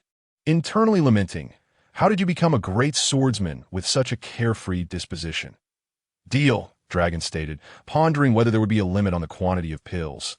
Yunjing had not considered this question and calculated in his mind. A refining furnace could produce a maximum of 500 pills at once, taking 10 minutes per batch, resulting in 72,000 pills per day. However, considering that Yue Buqun might eventually acquire various pill formulas from the Shaolin Temple or other sources, he decided after some deliberation. Currently, I can supply 30,000 body-nourishing pills daily, and for the stronger body refining and body-tempering pills, I can produce 1,500 respectively each day. Be cautious. Yunjing added, production levels may increase in the future, but there is also the possibility of developing new products that could reduce output. Dragon contemplated for a moment before responding, That's acceptable, but I hope that when you have new products, you will consider our trading company. Yunjing, eager not to lose this valuable client, nodded, That is certainly no issue. Dragon concluded, Then we shall rely on you for the meat we send in the future. After continuing his conversation with Long for a while, Yunjing was reminded of the snail phone from One Piece, which could be a formidable tool in the martial arts world. He then mentioned this to Long, who, deeming the snail phone to be of little value, readily agreed to provide a cultivation manual for the snail, along with a pair of snails the next time he brought meat. That evening, Long arrived at Yunjing's establishment accompanied by Bear, who trailed behind him with 3 air bubbles resembling bear paws, within which lay the meat. Yunjing waved his hand, directly storing the meat into his storage space, and then led them into the restaurant. Long was astonished upon arriving at Yunjing's restaurant, as it lay right before him, yet appeared completely empty under the scrutiny of his observation hockey. His surprise only deepened upon witnessing Yunjing effortlessly collect the air bubbles from Bear. While pouring tea, Yunjing glanced at Bear. Name: Bartholomew Kuma cultivation level. Peak of the pure level. Paramecia type. Pawpaw fruit. Combat level. Country level, mid-stage. Although he had learned from Geng Shiro about the doubts surrounding Yun Jing's identity, it seemed he harbored no hostility towards him. However, the ambiguity of his identity deterred Long from extending an invitation to join the Revolutionary Army. After leaving the snail phone behind and providing some guidance, Long took his leave, stating that Bear would be responsible for delivering a sufficient supply of meat weekly while taking away all the pills. In special circumstances, they would contact him in advance via the snail phone, to which Yun Jing agreed without hesitation. Once Long departed, Yun Jing entered the marketplace, and upon seeing nearly 3,500 tons of meat in his space, he was overjoyed. Among this, there were nearly 55 tons of Sea King beast meat, and 110 tons of meat suitable for refining body-tempering pills. He promptly placed everything into the alchemy furnace, setting the refining mode, and left it to run unattended. He immediately dashed to the training room to begin his cultivation, as he was on the verge of a breakthrough, ready to ascend to the 5th level, where the prowess of a first-rate expert awaited him. Host: Yun Jing. Shop level: 0 cultivation level, mortal level, body refinement level, mid-stage combat level, village level, mid-stage treasure points, 35 anchored world. The smiling, proud wanderer customers. Yue Buqun marketplace functions. Item evaluation: fully automated alchemy furnace. Training room. Yun Jing engaged in tenfold speed training for an hour. After this duration, he suddenly let out a long howl and leaped into action, activating the innate creation technique. A flash of purple flickering across his face, and he thrust forward with a palm, the gust of wind roaring loudly. Over the past month, he had also imparted the purple mist divine art to Ning Zhongze and Ling Huchong. Initially, Ning Zhongze had refused to practice the art, believing it to be a privilege reserved for the sect leader. However, Yue Buqun explained that the Hua Shan sect already possessed a superior version of the Purple Mist secret manual as a secret transmission for the sect leader, and that strengthening both of them was essential for the growth of the Hua Shan sect, thus permitting their cultivation. Fortunately, the internal martial arts lineage of the Hua Shan sect was well preserved, and while the transition had consumed some internal energy, it posed no significant risk. With the assistance of the body-tempering pills and the meat, it was believed that their internal energy would soon be restored. When that time came, their strength would undoubtedly reach new heights. Concurrently, Yue Buqun himself transitioned the Purple Mist divine art to the Purple Mist secret manual, utilizing the training room's tenfold speed for half an hour each day, successfully cultivating it to the 7th level. Achieving the stage of continuous internal energy flow and entering the innate realm. Name: Yue Buqun. Customer level: 0 treasure points, 294 cultivation level, pure level, early stage, initial innate, combat level, town level. High stage. Having achieved a breakthrough in strength, Yue Buqun pondered the remaining matters regarding the information he intended to sell to Yun Jing. He directly purchased some meat and body-tempering pills from the marketplace, instructing Ning Zhongze to ensure that Ling Huchong and the others diligently practiced and prepared to lead the disciples to Hua Shan for Lu Dingfeng's golden plate washing ceremony. He then descended the mountain alone toward Xiangyang, relying on the continuous flow of innate level internal energy to swiftly traverse hundreds of miles daily, reaching Xiangyang City in just over a day's time. Spending 4 to 5 days searching near Xiangyang for the cliff rumored to be the resting place of the Dugu sword demon's legacy, and a valley inhabited by the Pusku snake yielded little success. Eventually, after spending some silver to enlist local assistance, he set off for Jingzhou. Upon arriving in Jingzhou after a day's travel, Yue Buqun found an inn to rest before seeking information regarding the location of Lingyun Temple. The location of Lingyun Temple was rather remote, situated far from the urban area with few visitors, which ultimately saved Yue Buqun some effort. After some inquiries, he discovered the secret passage beneath the Great Buddha, entering to find a dazzling sight of gold and silver that momentarily blinded him. Had he not recalled Yun Jing mentioning the presence of poison above, he would have been tempted to lie down and revel in the wealth.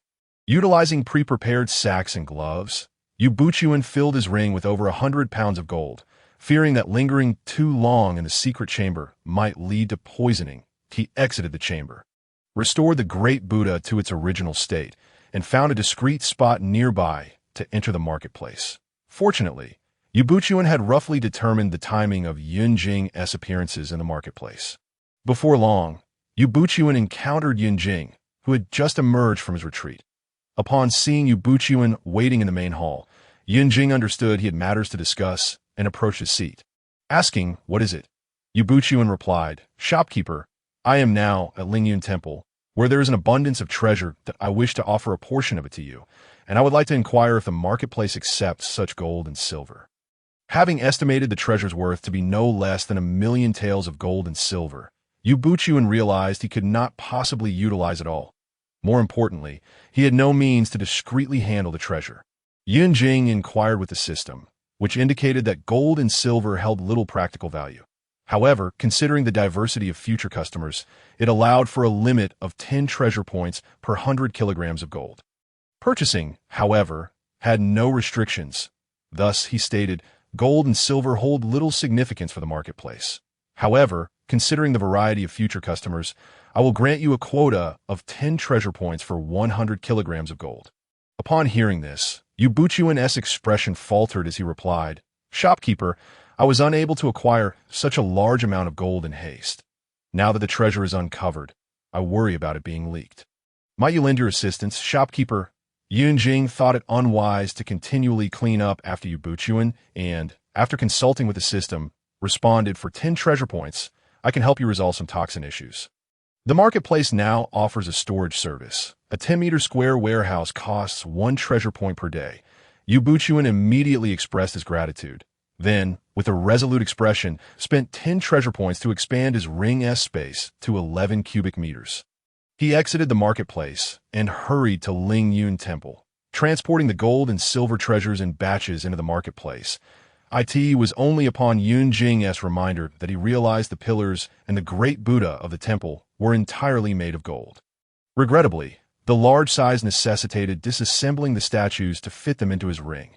Thus, Yue Buqun began the arduous task of disassembly, relying solely on his internal energy. Yunjing, uninterested in lingering in the main hall, returned to his own matters. After estimating the time, he departed in the marketplace. The flow of time between the two worlds was consistent.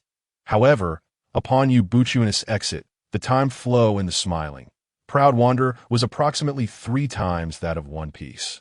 It would take Yue Buqun around 3 days to finish disassembling the pillars and the great Buddha of Lingyun Temple and transport them in, while Yunjing needed only to return the following day.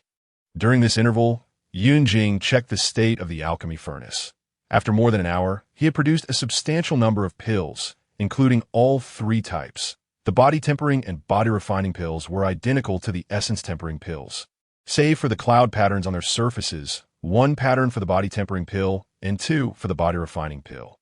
After inquiring with the system, he learned that he could consume the body tempering pills.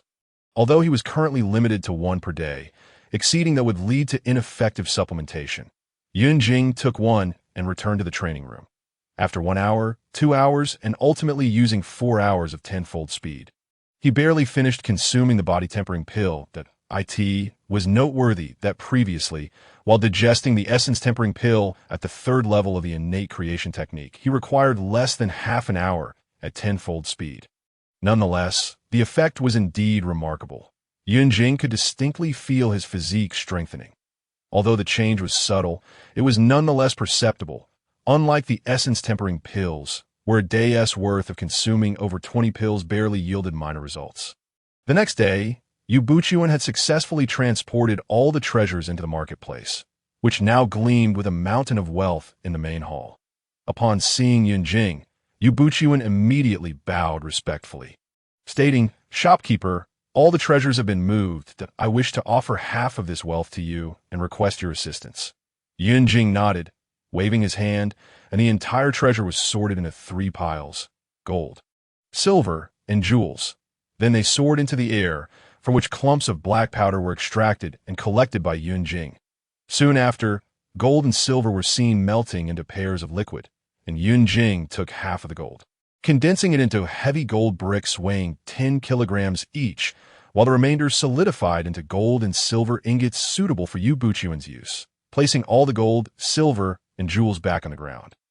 He spoke, "I have granted you the permissions for storage. The rest you may manage on your own. The so-called storage refers to Yunjing opening his nearly limitless storage space for others to utilize. However, customers are unable to communicate with Yunjing's storage space from the outside. They can only connect through the marketplace, as the purchased goods are directly dispensed from Yunjing's storage.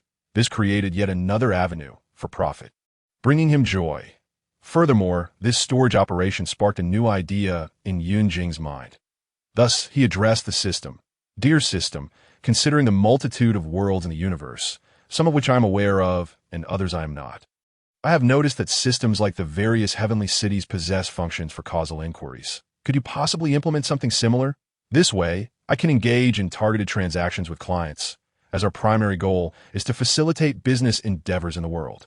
The system responded, detected a reasonable suggestion from the host that benefits the sustainable development of the marketplace. The system functionality is currently being updated. Please wait. Seizing the opportunity, Yunjing glanced at the newly acquired poison. Name: Bone Corroding Heart Decay Powder. Weight: 13-14 grams. Note: a mere touch upon the skin will lead to flesh rotting to the bone within 1 hour, followed by toxic blood attacking the heart within 12 hours, leaving no cure in the world. Wow, how exceedingly lethal, Yunjing thought to himself. Just as he was marveling internally, the system announced, System functionality update complete. Please check. Upon hearing this, Yunjing opened his system panel. Host: Yunjing store level, 0 cultivation level, mortal level body refining stage midterm combat power level, village level midterm treasure points, 44 anchored world, smiling proud wanderer customer. Yue Buqun marketplace functions, item evaluation. Fully automatic alchemy furnace, cultivation room, 3 live stone. The first 3 are self-evident, while the third is precisely what he desired, as its name suggests its purpose. Without hesitation, Yunjing listed the following items. Destiny knowledge, 100 treasure points, item details, understand one's destiny. One-time use, body refining pill, 5 treasure points, item details, suitable for purity level, beast meat.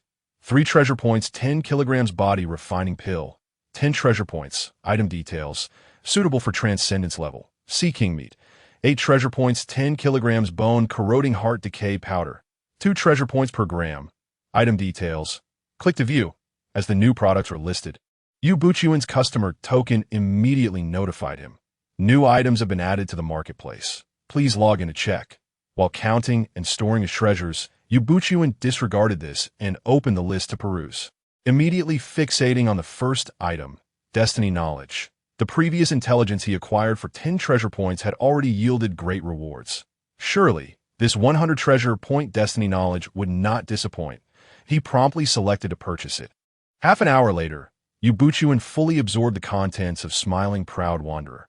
Though observing from an external perspective, the system portrayed the characters of Yue Buqun's world with authenticity.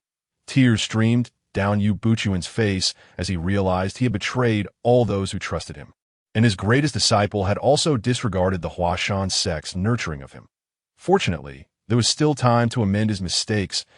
He now understood why the shopkeeper had inquired about the evil-repelling sword manual. The thought made his aging face flush with embarrassment. After all, he was nearly 60 years old. Yet, had he not encountered the shopkeeper, his character might have led him to make a similar choice. Raising his head, he noticed the shopkeeper.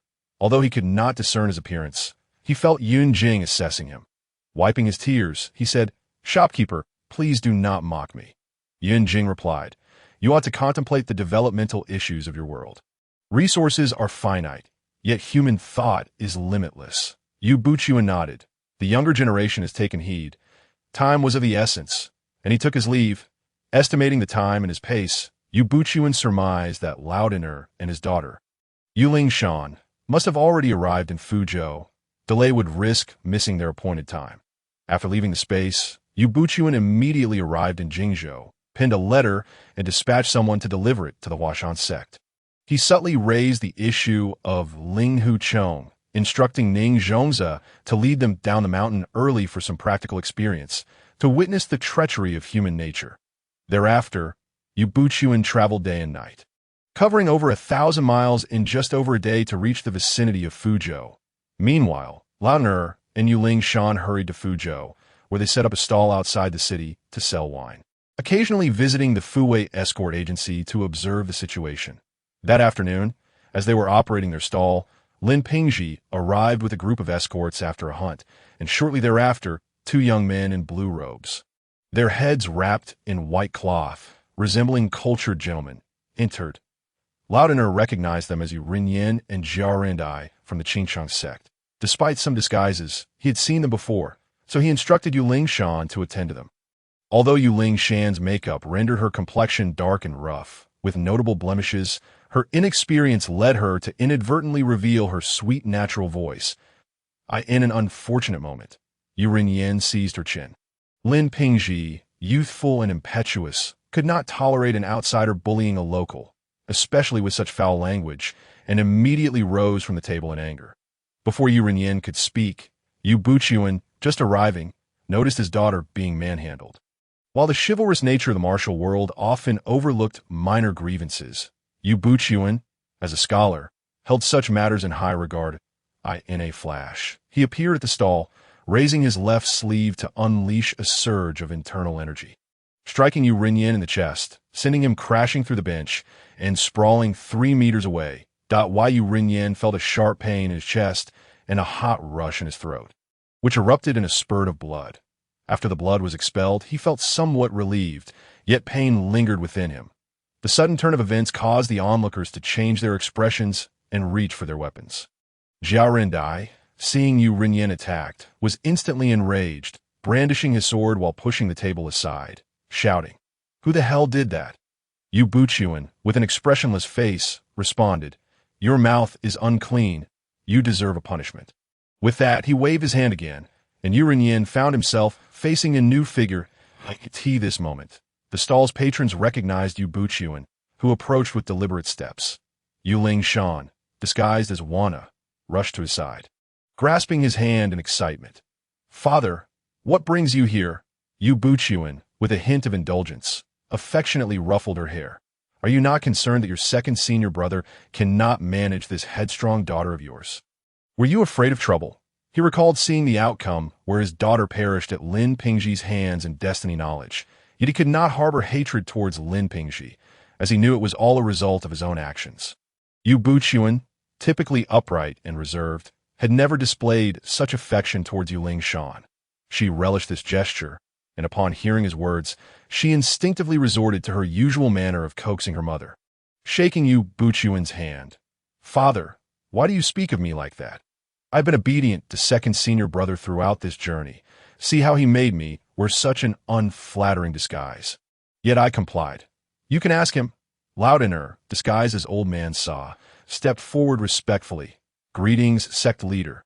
Indeed, junior sister has not acted willfully during this journey." Yue Buqun nodded. "Thank you for your efforts."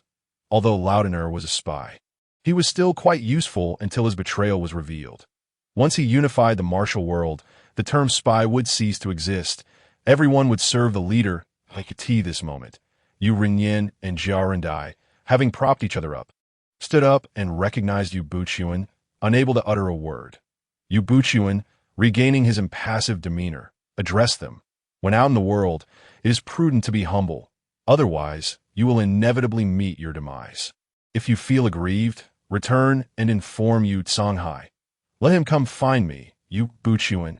Indeed, had it not been for Yue Buqun's timely intervention, according to the original narrative, Jiarendai would have already been able to partake in the banquet prepared by Yu Rinyan. Upon hearing Yue Buqun's repeated affirmations, the two men, with their faces covered in dust and ash, led their horses away and galloped off. Observing the hasty retreat of the pair, Yue Buqun was struck by some inexplicable thoughts, though he did not reveal them. Instead, he turned to Lin Pingji with a gentle demeanor and expressed, "I am most grateful to the young hero for his protection of my daughter. I shall certainly pay a visit to express my thanks on another day." To speak candidly, setting aside personal sentiments, he held a deep admiration for Lin Pingji. They were cut from the same cloth. Prior to the contest of sword energy, Yue Buqun had aspired to pursue the imperial examinations, dedicating himself solely to the study of the classics, while his martial skills had been forced upon him by his parents and master. Ultimately, due to his inadequate martial prowess, he had not been able to participate in the contest. Following the competition, although the Qi sect emerged victorious. The disciples of Hua Shan were diminished, and he was compelled to assume a position of authority, abandoning his aspirations for the examinations. Nevertheless, his extensive study of Confucian classics, combined with the Hua Shan sword techniques, led him to create the Yingwu sword technique, a style imbued with righteousness. Furthermore, his scholarly demeanor and actions were characterized by the virtues of a gentleman, earning him the moniker of the gentleman's sword while traversing the martial world. As for Lin Pingji, in the earlier stages, he was of pure character, unwilling to seize food through his martial abilities even in dire straits, and instead endured scorn and humiliation from peasant women. Refraining from ambushing his enemies, Yue Buqun believed he could not have achieved such restraint. Had he not been coerced later on, he would not have become the person he was. Both men were shaped by the pressures of reality, ultimately transforming into individuals willing to sacrifice everything to attain their dreams. Bringing Lin Pingji into his fold, Yue Buqun resolved to instill proper ideals in him, nurturing him to become a more suitable successor than Ling Huchong. Lin Pingji, having never encountered such formidable individuals, was awed by the ability to send a person flying from several meters away. His cultivated demeanor restrained the tumult of his thoughts as he approached with a junior's respect, saying, "I have the honor of meeting you. Senior Yue is unacceptable for someone to bully a young girl in broad daylight.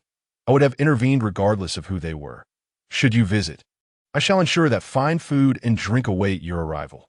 Realizing Lin Pingji's awareness, Yue Buqun nodded, signaling that he could take his leave. He then beckoned the remaining four to depart. They passed by Yue Buqun. Each bowed respectfully before hastily leaving only Yue Buqun and his two disciples in the stall. Yue Buqun looked at Yu Ling Shan and remarked, "Everyone has left. Why haven't you removed your makeup?" He then turned to Lanao and said, "I have traveled quite a distance without a proper meal. Lanao, please prepare something for me." It had been over 10 days since he left Hua Shan, and he had only enjoyed a warm meal in Jingzhou, having forgotten about the space within his ring.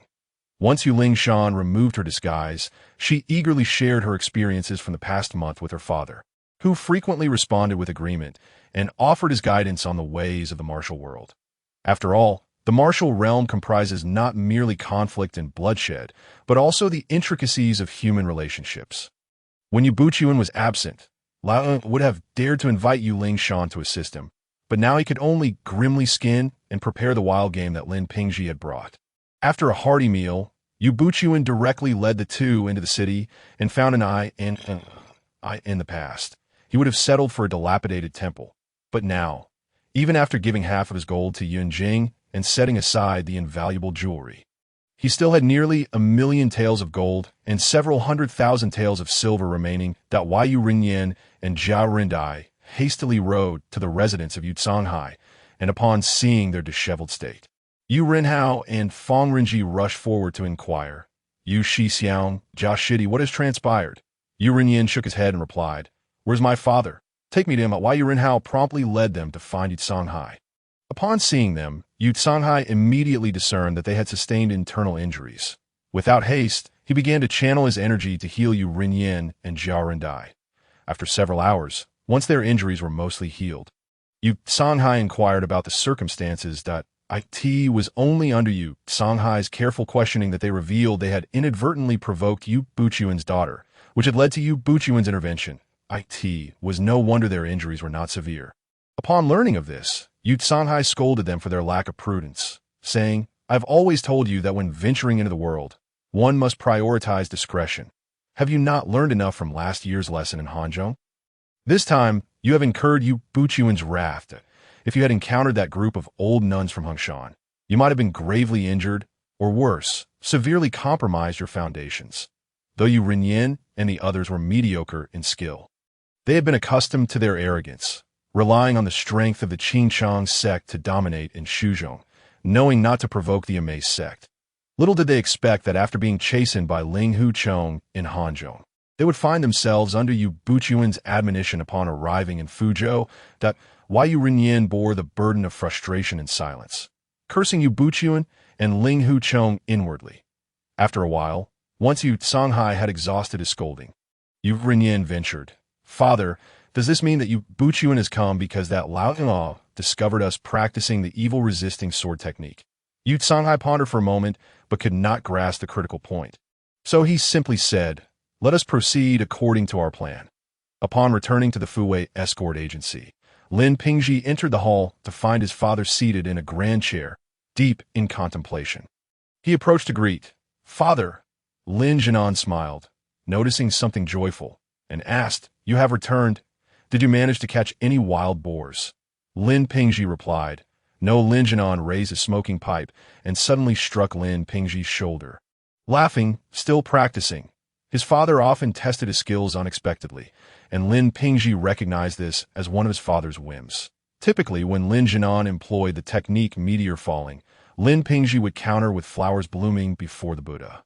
However, at that moment, still preoccupied with thoughts of Yue Buqun, he lacked the spirit to engage and instead sidestepped, saying, "Father, I have pressing matters to discuss. Let us postpone your examination for now." Lin Jinan ceased his actions and returned to his chair, saying, "Come, tell me what important matter you have." Lin Pingji approached, massaging his father's shoulders as he recounted the events that had transpired at the wine stall that afternoon. Upon hearing, Lin Jinan chuckled. "Oh, such delightful news. In that case, I shall inform Master Hua to prepare some fine dishes in the coming days." Though Master Hua was a mere cook, he played a vital role within the Fuwei escort agency.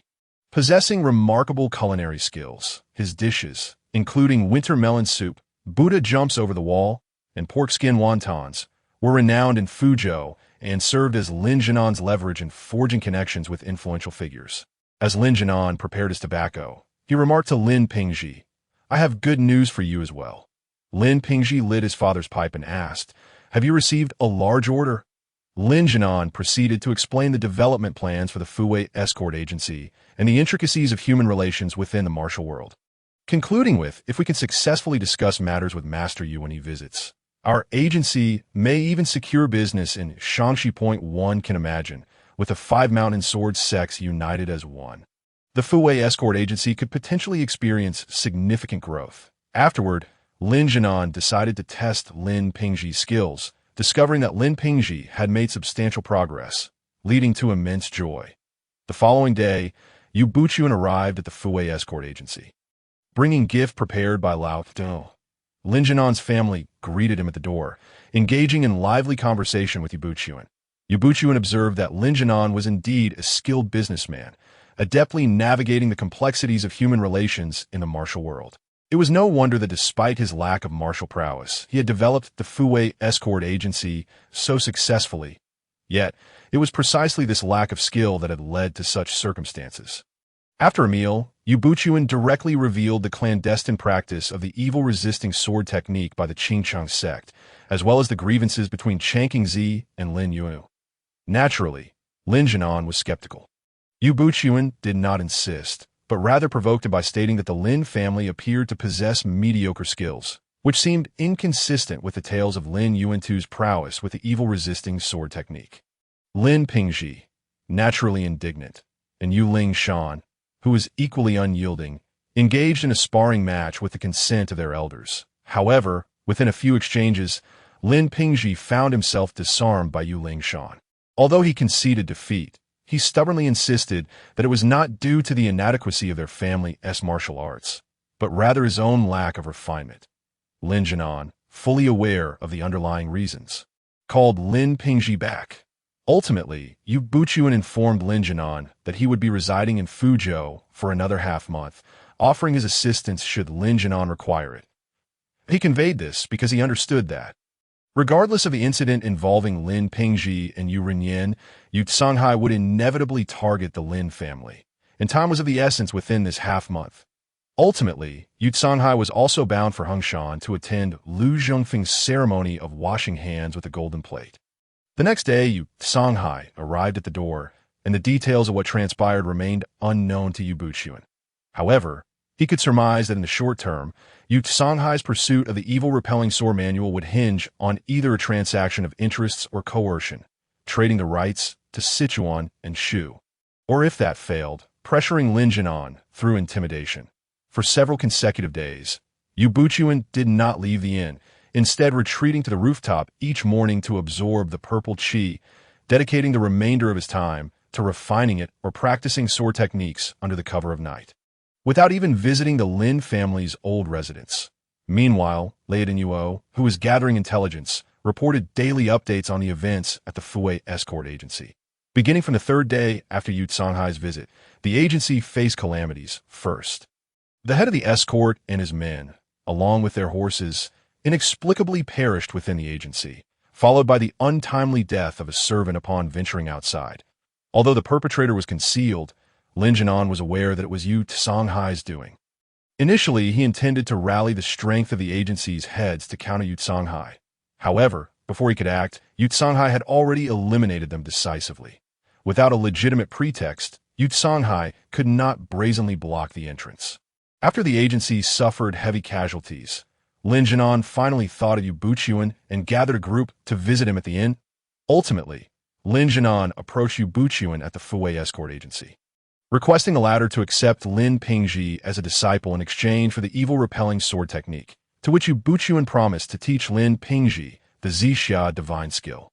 Although Yu Lingchan held a favorable view of Lin Pingji, she protested vehemently at the notion of a new disciple learning the Zixia divine skill, which even the senior brother had yet to master, but was quickly silenced by Yue Buqun. 3 days later, the disciple-taking ceremony for Lin Pingji was held at the Lin family residence, with invitations extended even to the Putian Shaolin Temple and Yu Songhai.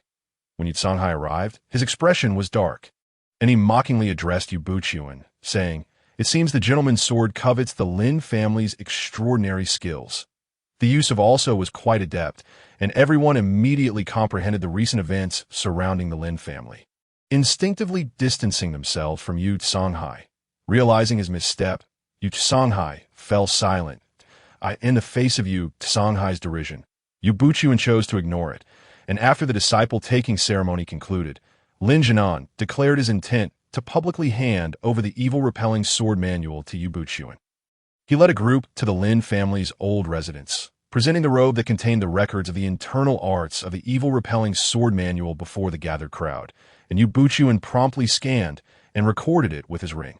Pretending to glance at it, Yue Buqun's countenance changed dramatically as he proclaimed, "This technique bears extraordinary side effects. You have resolved to destroy it to prevent it from falling into the wrong hands and causing calamity to the world." Yu Songhai immediately interjected, shouting, "Surely you and Lin Jinan have conspired to deceive everyone, intending to secretly cultivate it for your own dominance in the martial world." Upon hearing this, the visiting martial artists began to murmur among themselves, some in agreement, while others defended the gentleman's sword's character. This was precisely the effect Yue Buqun sought, as he directly handed the robe to Master Watanabe of the Bodhi courtyard of the Putian Shaolin Temple. Master Watanabe, a disciple of the late Lin Yuan II, also known as Master Duan, had practiced under the guidance of Master Hongye and possessed remarkable skills, making him a first-rate expert, not even rivaled by Yu Songhai. However, the Putian Shaolin Temple had always avoided worldly disputes and remained relatively unknown. This visit was also Yue Buqun's idea, coinciding with the temple's desire to fulfill the late Master Hongye's wish. After examining the robe, Master Watanabe's expression shifted as he meticulously reviewed the internal arts recorded upon it. After finishing, he stored the robe and uttered, "Amit Ba," then stated, "Master, you harbors the well-being of the world. I admire you. This indeed belongs to Master Din, and the internal arts inscribed upon it are commendable. As you have said, if disseminated, it would certainly bring misfortune to the world." Why Yu Songhai continued, "Could it be that you are all colluding together?" Before Yue Buqun could respond, local martial artists from Fuzhou began to chastise. "You presume to measure the heart of a gentleman with the malice of a villain. Master Watanabe is not one to be slandered by you." "Indeed, indeed." A chorus of voices echoed in agreement. Why Yu Songhai, flushed with embarrassment, was rendered speechless as Yue Buqun raised his hand to quell the uproar, stating, "If Master Yu harbors doubts, you are welcome to inspect it for yourself." Yu Songhai, incredulous, stepped forward and took the robe from Master Watanabe's hands. Upon unfolding it, he was met with the shocking revelation that to practice this technique, one must first undergo castration. The 8 characters etched upon it pierced his vision. And Yu Songhai exclaimed, "Impossible! How could it be like this?" He then frantically perused the subsequent content, and as a leader of a sect, having immersed himself in the Taoist scriptures since childhood, he naturally discerned the authenticity of the technique that followed. After reading through it, Yu Songhai felt a wave of unease wash over him. After a lifetime of scheming to obtain power, he found himself confronted with a technique only suitable for eunuchs. His legs buckled, and he was steadied by his disciples, but the robe slipped from his grasp, inadvertently revealing part of its contents to the audience. To practice this technique, one must first undergo castration. Gasps of disbelief rippled through the crowd, contributing to the global warming effect. Many in the back surged forward to take a look, only to recoil in shock, with some, including Lin Pingji, who had been oblivious to the details, collapsing in terror. Yue Buqun mused to himself, "It must be fate. This spares me the trouble of explaining to everyone." He stepped forward, retrieved the robe, instructed Lei Dinyuo to bring a fire basin, and unceremoniously cast the robe into the flames. Tossing in a fire starter, the roaring flames jolted the astonished spectators into a flurry of discussion. Many cast curious glances at Lin Jinan, occasionally glancing downward. Lin Jinan was acutely aware of their thoughts and bellowed, "I have never practiced the internal arts of the evil-repelling sword manual. Otherwise, I would not have been forced into such a corner recently." Regarding the matter of masculine dignity, Lin Jinan abandoned his usual restraint, exclaiming loudly. Afterward, he directed a glare at Yu Songhai. This moment, Yu Songhai had regained his composure, and upon noticing Lin Jinan's stare, he snorted coldly, not waiting for Yue Buqun to speak, and departed with his disciples. Seeing the robe consumed entirely by flames, Yue Buqun announced that the matter was resolved, and everyone returned to their homes. In the following days, the news of Yue Buqun's destruction of the Lin family's evil-repelling sword manual spread, and soon it became known that the technique was that of a eunuch. Many began to understand why Lin Yuantu commanded respect in the martial world, while Lin Jinan's skills were mediocre. Some well-meaning individuals disseminated the tale among the common folk, altering their perceptions of the Fuwei escort agency and Lin Jinan. In light of this, Lin Jinan found himself at a loss for words, as he could not publicly remove his trousers for verification. Coincidentally, with his brother-in-law's birthday in Luoyang, he seized the opportunity to visit and avoid the scrutiny.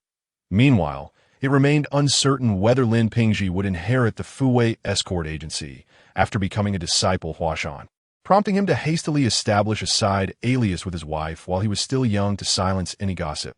Thus, Yue Buqun and Lin Jinan set off together northward. Yun Jing, stretching in the training chamber, finally completed the fifth layer of the innate creation technique that a few days prior, after Yue Buqun sold the evil-repelling sword manual to the marketplace. Yun Jing integrated it into his innate creation technique, significantly enhancing his cultivation speed by absorbing its internal arts. Now he found himself frustrated with the limitations of his combat techniques. While the swordsmanship of the martial world was commendable, it was regrettably confined to close combat, lacking the essence of sword energy and intent, which was indeed inadequate, at least in the context of the smiling, proud wanderer. On the other hand, the sword techniques, or knife techniques, from One Piece were far superior, with various slashes and waves of sword energy soaring through the air. One could not help but feel envious. Resolving to take action, Yun Jing set out to find Geng Silunjin in the inner chamber of the Yisan Daoist Hall. While sipping tea, Yun Jing observed Kuina diligently practicing her swordsmanship and inquired of Geng Silang, as Master Geng yet imparted the foundational internal arts to Kuina. With his innate peak prowess, he could easily discern that Kuina had not cultivated any internal energy. Geng Silang shook his head, replying, "Kuina's body is still too frail. Directly cultivating haki would only lead her to a dead end." Yun Jing, perplexed, thought to himself, "You seem to conflate internal energy with haki. While they may superficially appear similar, internal energy was far superior to haki in gaming terms. Haki merely serves to amplify and enhance attack and defense. In contrast, foundational internal energy, though seemingly ordinary, was nearly all-encompassing. One cannot help but find the cultivation of haki in One Piece utterly bewildering. It is widely accepted in One Piece that only when a person's physique is exceptionally strong can they cultivate formidable haki. Conversely, if their constitution is weak, the haki they produce will be unremarkable. This can be validated by examining the marine forces during the events at Amazon Lily and Doflamingo's birdcage. However, once one successfully cultivates haki, the effects of physical enhancement seem to have little impact on haki's cultivation efficacy. That in the realm of One Piece, it is often observed that true strength emanates from individuals whose physical constitution has reached a remarkable level, thereby naturally cultivating formidable haki. Subsequently, they further enhance their haki through relentless physical training, creating a symbiotic relationship between the two. From Yun Jing's perspective, this phenomenon may stem from a certain incompatibility between lower-tier haki and physical conditioning. Consequently, the denizens of the One Piece world predominantly opt to first elevate their physical prowess, subsequently employing specific methods to stimulate their bodies, or patiently awaiting the moment when their physical strength reaches a state of saturation, allowing high-level haki to emerge organically. In doing so, they can bypass the waning phase of haki and directly ascend to advanced stages. Yun Jing then elucidated the distinction between internal energy and haki to Geng Shiro, noting that internal energy grows stronger with prolonged cultivation. Today, Yun Jing had a specific purpose for his visit. He desired to enhance his physical constitution and sought the training method for the sword aura and wave slicing technique, believing it to be a fair exchange. With a swift motion, he tossed a manual on the Bao Yuan technique onto the table. This technique is a simplified version of the Hunyuan Gong, primarily focusing on external skills while incorporating internal practices, thus perfectly suited to his needs. Although it requires the accompaniment of secret elixirs for training, the efficacy of the Yun Ti Dan exceeds that of ordinary elixirs. Having been refined by Yun Jing during their conversation, Yun Jing gestured for Geng Shiro to examine it first, then proceeded to outline the characteristics of the Bao Yuan technique. After reviewing it, Geng Shiro inquired, "What is it that you desire?" Yun Jing flashed a broad smile and replied, "I am particularly intrigued by the sword aura wielded by sword masters and the technique of wave slicing." Geng Shiro, in a rare moment of candor, warned him, "If your realm is insufficient, even if I provide you with the training methods, the power you can unleash will be mediocre at best, perhaps even less potent than simply using a sword's inherent lethality." Yun Jing responded, "This matter is not for you to worry about, my esteemed teacher." Furrowing his brow, Geng Shiro chose not to press further, recognizing that his earlier remark was made out of respect for the long-standing trade between them. Now, however, Geng Shiro could not discern Yun Jing's true capabilities. This knowledge was something Yun Jing sought, and he could only say, "Zoro will bring it to you." Having achieved his goal, Yun Jing engaged in casual conversation with Geng Shiro for a while, offering guidance on internal energy before taking his leave, encouraging Gena before departing. Later that evening, while overseeing the opening of his restaurant, Yun Jing noticed that the guests had sufficiently gathered. He entrusted the establishment to the newly hired chef and Zoro, retreating to the rest area with a manual brought by Zoro. Upon examining Geng Shiro's newly penned manual, he discovered that the so-called sword aura and wave slicing techniques were, in essence, rather rudimentary training methods akin to the marine six styles. However, it was not surprising, considering that the majority of individuals in the One Piece world are illiterate. It is indeed remarkable that a group of illiterates could devise any profound cultivation methods. Yun Jing seamlessly integrated these techniques into his innate transformation formula, expending a few precious points for study before accelerating his training in the cultivation chamber. After an hour, he was able to unleash sword aura. Albeit, as Geng Shiro had indicated, the lethality imparted by directly channeling equal internal energy into the sword proved superior. He proceeded to modify the technique, investing 10 precious points to adapt it to the martial arts world before listing it in the marketplace. Meanwhile, Yue Buqun, en route, received the news but found it inconvenient to enter the marketplace, deciding instead to formulate a plan during his evening rest. Upon arriving at the inn that night, he hastily consumed a meal and informed everyone that he required solitude for cultivation before retreating to his room, a behavior the others were accustomed to by now. Once inside the marketplace, Yue Buqun perused the list of new products, his mind fixated on a singular thought. Purchase it, sword aura technique.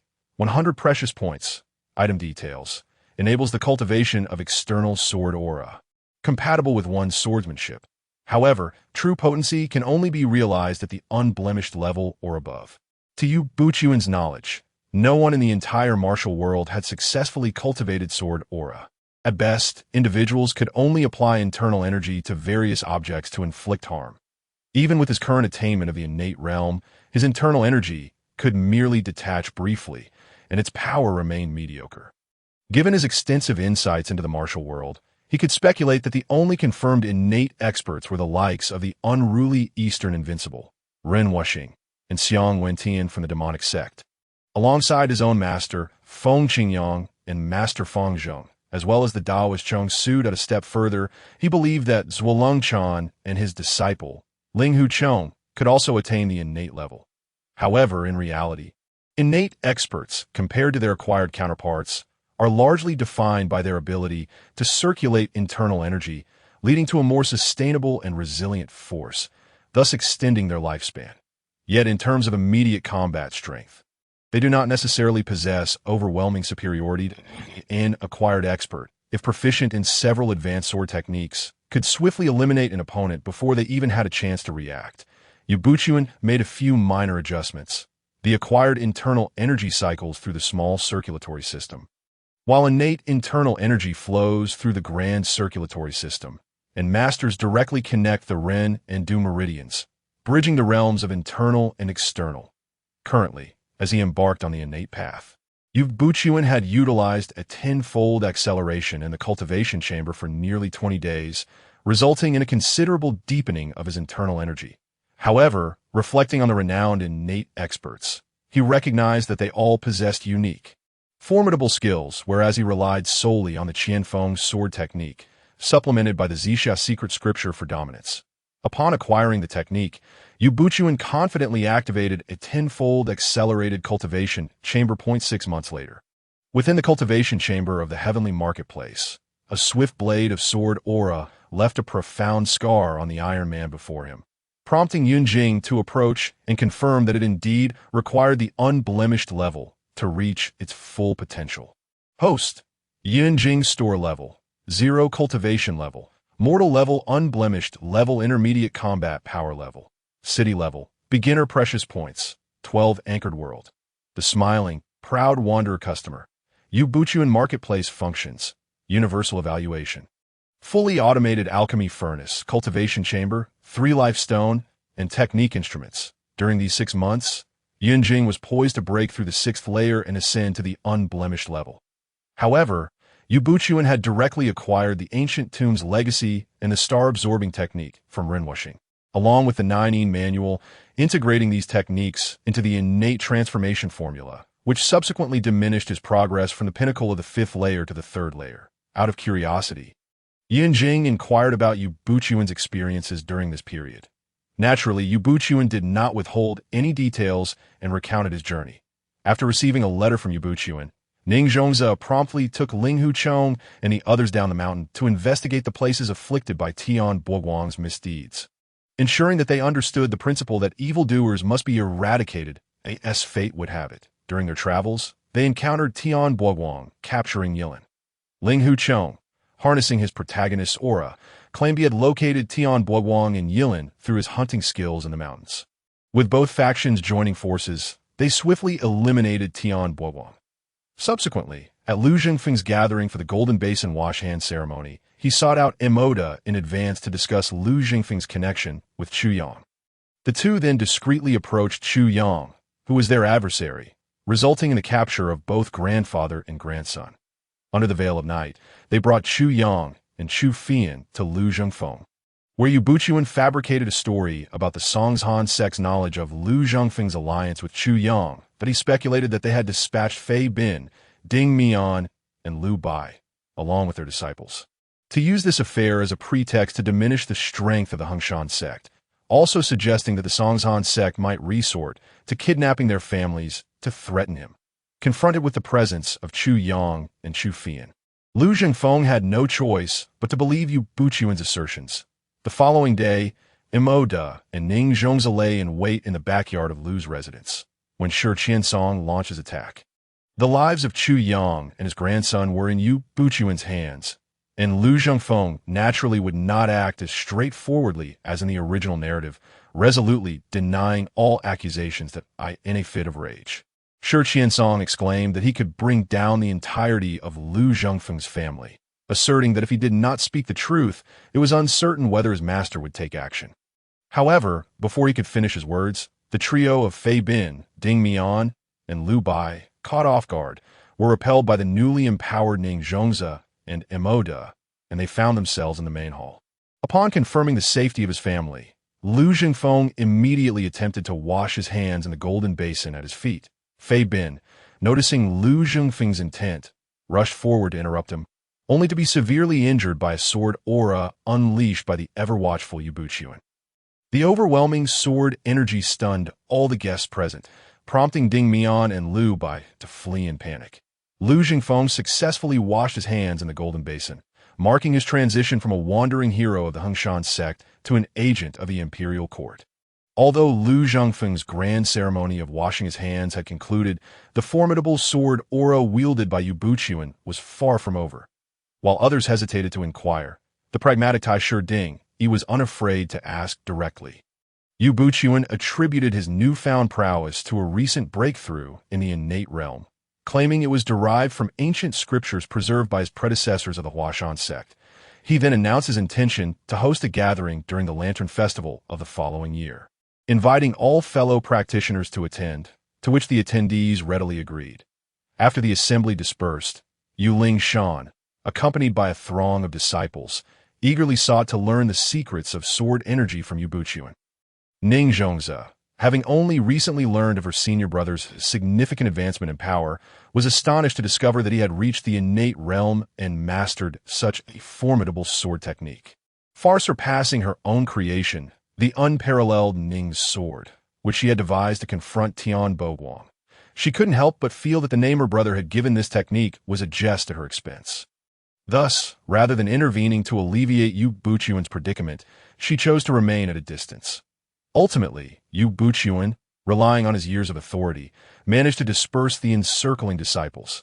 After acquiring the Xiao Ao Jianghu musical score from Lu Zhengfeng and Chu Yang, Yue Buqun conspired with the two, expressing his ambition to unify the martial world and promote reconciliation between the righteous and demonic factions. After witnessing Yue Buqun's strength, Chu Yang willingly offered his assistance. Following this, Yue Buqun entrusted Ning Zhongzi with the body-nourishing elixirs he had purchased, instructing her to return to the mountain with her disciples and Chu Fian, while he and Chu Yang made their way to Hangzhou.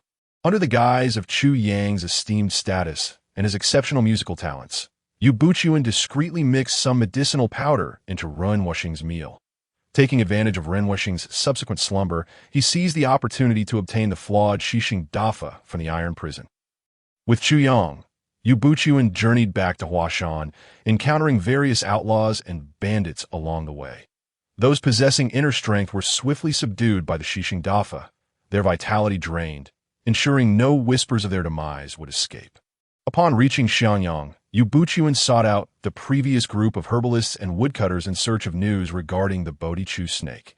After 2 months, one of the herbalists mentioned an unusual discovery in a valley, but expressed trepidation about investigating further. Yue Buqun promptly arranged for Chu Yang to stay in Xianyang City while he accompanied the herbalist to the valley. After a half-day search near the location described by the herbalist, they finally stumbled upon a surviving Bodhichu snake. However, Yue Buqun's sudden appearance startled the creature. The snake, swift as the wind and imbued with tremendous strength, was also highly venomous. Yue Buqun found himself unable to subdue it and feared that any injury could jeopardize its ability to reproduce. Consequently, he retreated, recalling the 5 Poison sect, renowned for their mastery over poisonous creatures, which would surely be adept at both combating and raising the Bodhichu snake. Delighted, Yue Buqun rewarded the herbalist with silver and returned. Then, as instructed by Yun Jing, he searched the nearby cliffs for the legacy of the sword demon, Dugu Qiubai. After 3 days of traversing nearly 10 mountains, he finally found the cliff where Dugu Qiubai was said to be buried. But regrettably, he could only uncover a gleaming nameless sword, which he named the Green Light Sword. This sword surpassed his current blade, the Azure Water Sword, and he contemplated presenting it to his daughter. Hua Shan, upon her coming of age, as foretold by the wisdom of fate. Unfortunately, after a century, he had yet to discover the sword techniques of the venerable Dugu Xiaobai, but he took solace in the fact that his uncle, Feng Qingyang, was well-versed in the Dugu Nine swords.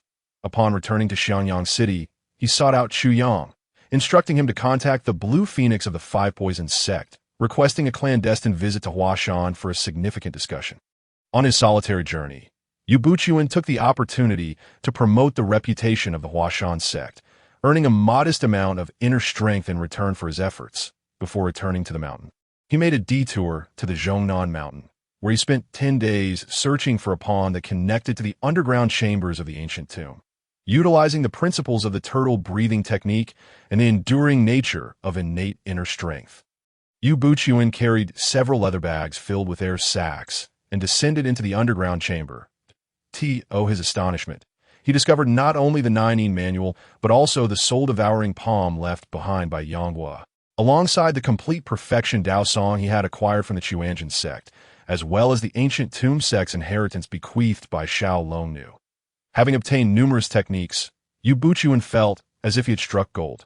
Diligently scanning each manual, he then resolved to wait in the underground chamber for Yun Jing, who, after 2 days of vigil, finally arrived. It was mainly due to Yun Jing's occasional teleportation to the training room, where he would complete his training and return to the outside world. Had it not been for the impending deadline of his transaction with the dragon, Yue Buqun would have likely waited longer. With the acquisition of various techniques and the near century of chaotic inner strength he had absorbed, Yue Buqun became a wealthy individual, amassing a treasure point balance of 1,538. Yun Jing proceeded to optimize and integrate the Nine manual, Evil Repelling Sword Manual, and the original Purple Mist Secret Manual, resulting in a new version of the Purple Mist Secret Manual. Additionally, he processed the inner strength Yue Buqun had sold, along with the telecommunication worm, making it available for purchase. The new Purple Mist Secret Manual, now priced at 100 treasure points, incorporated the advantages of the Nine manual and Evil Repelling Sword Manual, allowing for accelerated cultivation and enhancing one's innate potential while providing supplementary techniques for attack, agility, and mental prowess. The telecommunication worm was priced at 10 treasure points, facilitating long-distance communication. The foundational inner strength, enduring for 80 years, was available for 40 treasure points, described as the most primal and pure form of inner strength, capable of being absorbed by any other form of inner strength, with varying effect dependent on the technique utilized. Without hesitation, Yue Buqun purchased all items, feeling no loss despite having sold his 105 years of chaotic inner strength for merely 11 treasure points. He perceived the transaction as a gain, considering that acquiring 80 years of pure foundational inner strength for 30 treasure points was a remarkable deal, as developing his own 80 years of inner strength would have required at least 2 to 3 decades of effort. Not to mention, the inner strength he had obtained through the Shixing Dafa was not easily refined. After briefly inquiring about the usage of the telecommunication worm, Yue Buqun, filled with curiosity, activated the peculiar snail-like creature within the Grand Hall. As he witnessed the snail transform into a likeness of himself, he found it utterly fascinating. Due to Yun Jing's urgency regarding the dragon transaction, their conversation was brief before he departed. After acquiring inner strength and new techniques, Yue Buqun refrained from immediately absorbing or practicing them, instead returning directly to Hua Shan from the ancient tomb. During the month-long journey, he had been largely uninformed of happenings in the martial world. Little did he know that following Lu Zhongfeng's grand ceremony of washing his hands, news of Yue Buqun achieving the innate realm and mastering an unprecedented sword energy spread like wildfire throughout the martial community. The town at the foot of Hua Shan Mountain, Huayin County, became a hub for various dignitaries and martial heroes.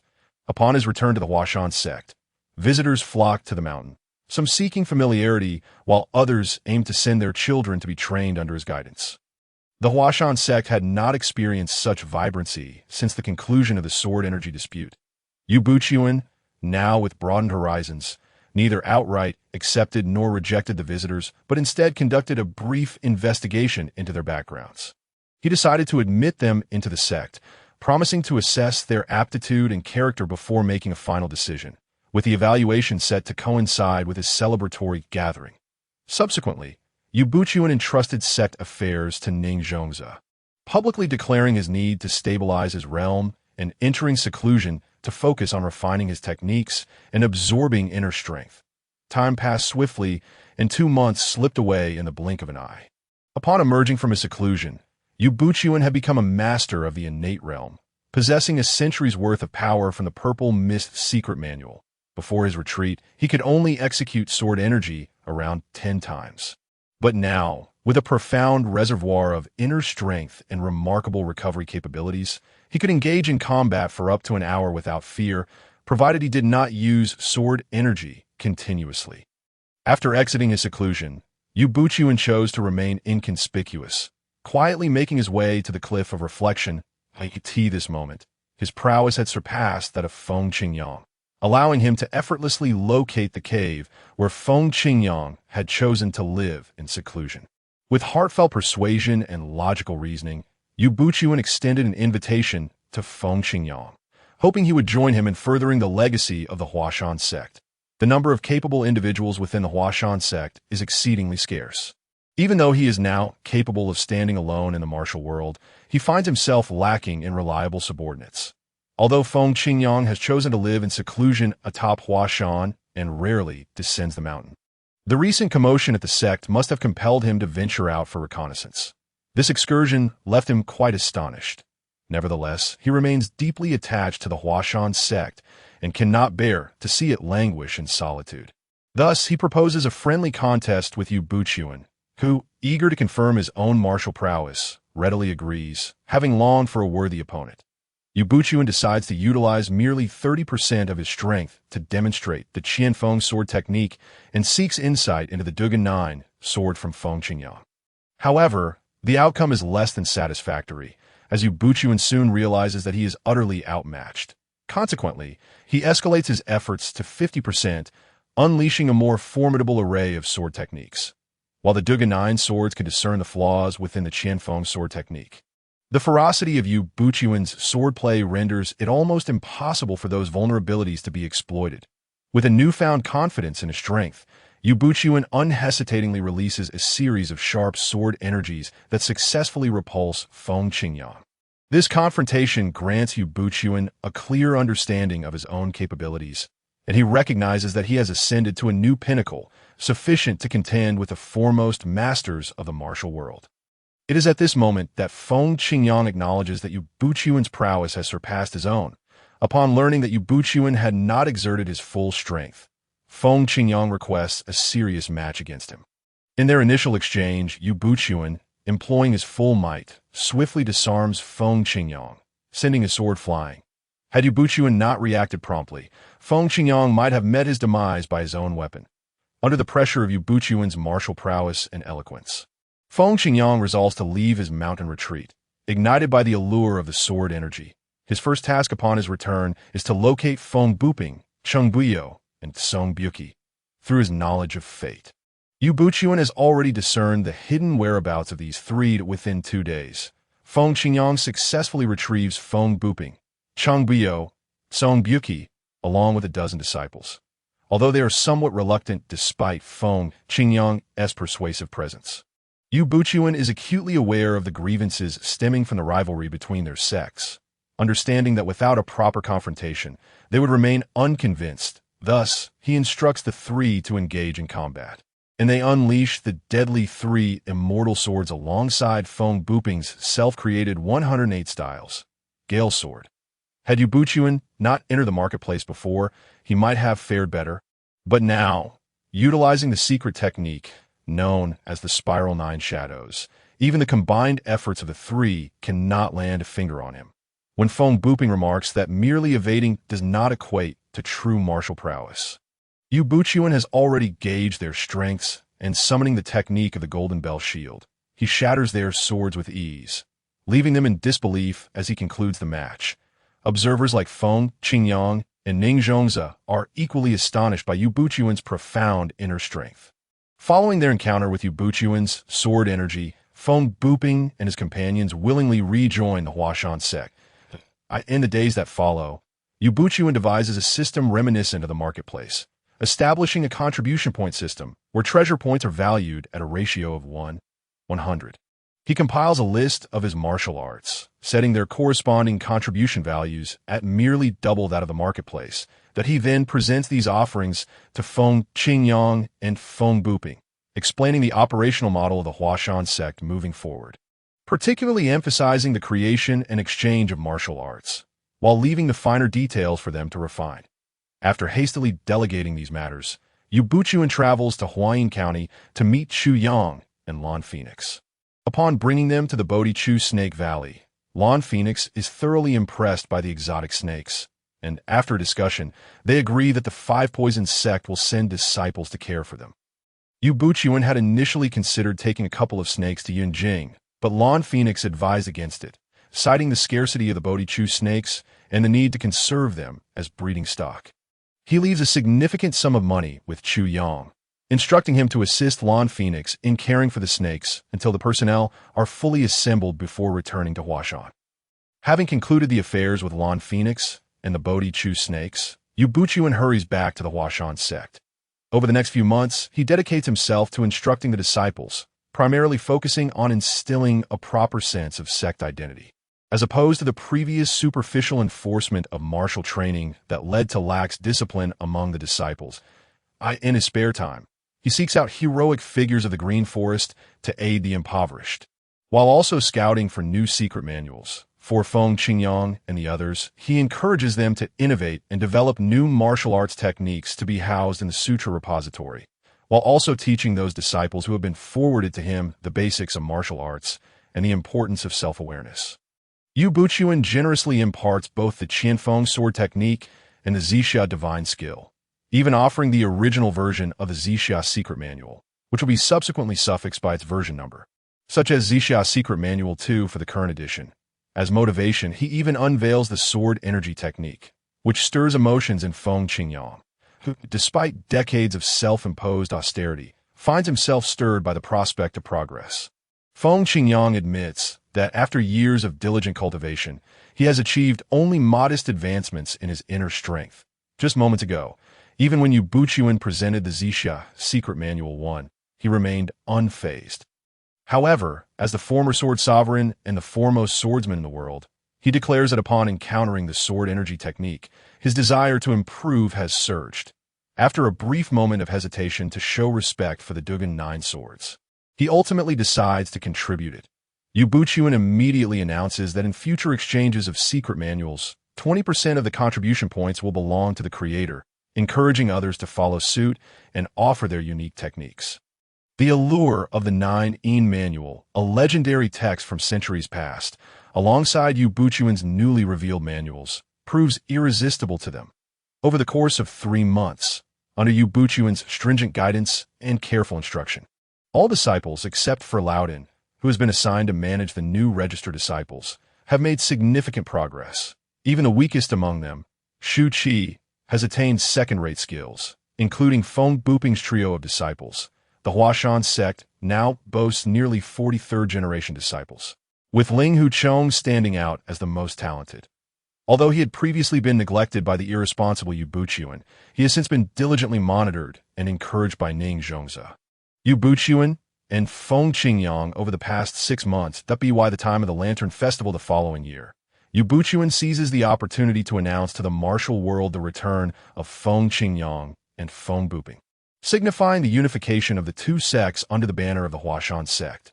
This news, already anticipated by many, is met with excitement.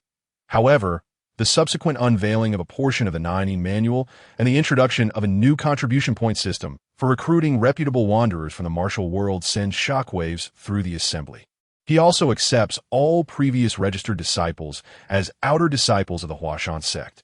Yue Buqun then boldly approaches the Songzhan sect to demand the Five Mountains order flag, sending the deputy leader Tang Yingyi in place of the former leader Zuoling Chan, who, aware of the discontent among the other sect leaders due to his previous actions, is reluctant to take decisive action.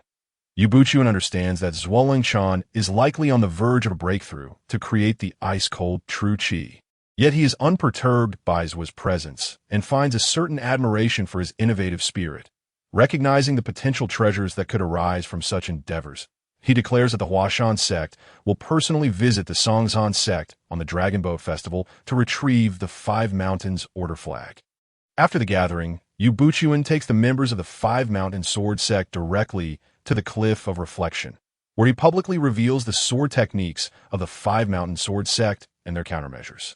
He privately advises them that their sword techniques have become outdated, urging them to return home and refine their own styles to avoid being outmatched. The likes of Ding Xian Shirtai, Imo Da, and Tianmin Dao Run, who already held a favorable view of the Hua Shan sect, expressed their gratitude, while Tang Ying Yi from the Songzhan sect remains indifferent, knowing that their leader's extraordinary martial prowess has already propelled their sect's techniques to new heights. As spring arrives, bringing forth the season of renewal and animal mating, Chu Yang sends word in March that the Bodhi Chu snakes cultivated by Lawn Phoenix are progressing well. When Yue Buqun goes to inspect, he encounters an unexpected figure. The childhood bond between him and Yu Shan proves no match for the whims of fate, as she increasingly becomes enamored with Lin Pingji. Yue Buqun does not oppose this development, believing that Lin Pingji, with his noble virtues and pure heart, is indeed a worthy match for Yu Shan. Meanwhile, Ling Huchong, witnessing his junior sister's shift in affections, becomes disheartened and loses interest in martial arts. Observing that his inner strength has reached the peak of the acquired realm after several months of consuming nourishing pills, Yue Buqun recognizes the need to guide him back to his path. However, he remained unable to break through his limitations, prompting Yue Buqun to send him down the mountain for training, to assess the results of the education he had received over the past year and determine whether he was worthy of further cultivation by the Hua Shan sect. On the occasion of the Dragon Boat Festival, Yue Buqun, accompanied by Feng Qingyang and the already advanced Ning Zhongze, exerted his authority and took possession of the Five Mountain Command flag. From this point onward, Yun Jing gained insight into Yue Buqun's experiences over the past 6 months and noted his evident progress in strength.name. Yue Buqun customer level, 0 treasure points, 1194 cultivation level, pure level, late innate stage, combat power level. City level having refrained from interfering excessively in Yue Buqun's affairs. He nodded in acknowledgement and departed from the marketplace. Over the past 6 months, Yun Jing's restaurant had hired a new chef and several waitstaff, effectively liberating Yun Jing and his companions, including Zoro. Nevertheless, Zoro still occasionally came to help at the restaurant, particularly after his defeat by Kuina. Following that encounter where he sought Gung Silang's guidance on swordsmanship training, Gung Silang imparted the Baoyuan technique to both Kuina and Zoro, leading to a greater consumption of body-enhancing pills and a significantly accelerated physical enhancement for both. During their 2001 duel, Yun Jing observed Zoro, who relied on brute strength, and shook his head that Kuina's strength was not inferior to Zoro's at that moment.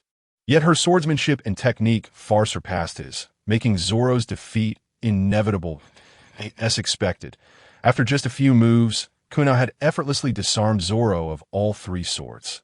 Yun Jing, watching Kuina as she approached her teenage years, recognized that her rate of growth greatly exceeded that of Zoro, despite Zoro's superior talent. In the early stages of training, time was a far greater factor than innate ability. Upon the conclusion of their duel, Yun Jing remarked, "Congratulations, Zoro, on achieving your 2001 defeat."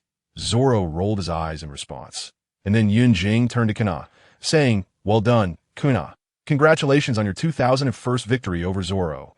Come to celebrate the completion of your duel. I shall treat you both to a grand feast. It looks like rain is imminent, so let us hurry." Without further ado, he took both of them and made their way to Yun Jing's restaurant. The barbecue in the rain was a joyous affair, and Yun Jing frequently reminded both of them to diligently practice their internal skills and to approach their tasks with caution. After the meal, he escorted them to the Isin dojo, advising Gung Silang to teach them well, while also informing him of their training with real swords, urging him to supervise them closely. With a playful smirk, Yun Jing departed amidst their expressions of traitor, well aware that Gung Silang had always prohibited them from using real weapons. Now, 6 months had passed, and their duel count had reached 2056. Zoro, the iron-willed warrior, remained unyielding, Yunjing considered himself a minor expert in the East China Sea, confident that unless a legendary figure like the Golden Lion appeared, he would remain unfazed even if he encountered carp or shanks. Neither would engage a commoner, and he could still profit from their presence. Thus, feeling restless, he decided to venture out. After contacting the dock, he discovered that a passenger ship would sail to Windmill village in half a month.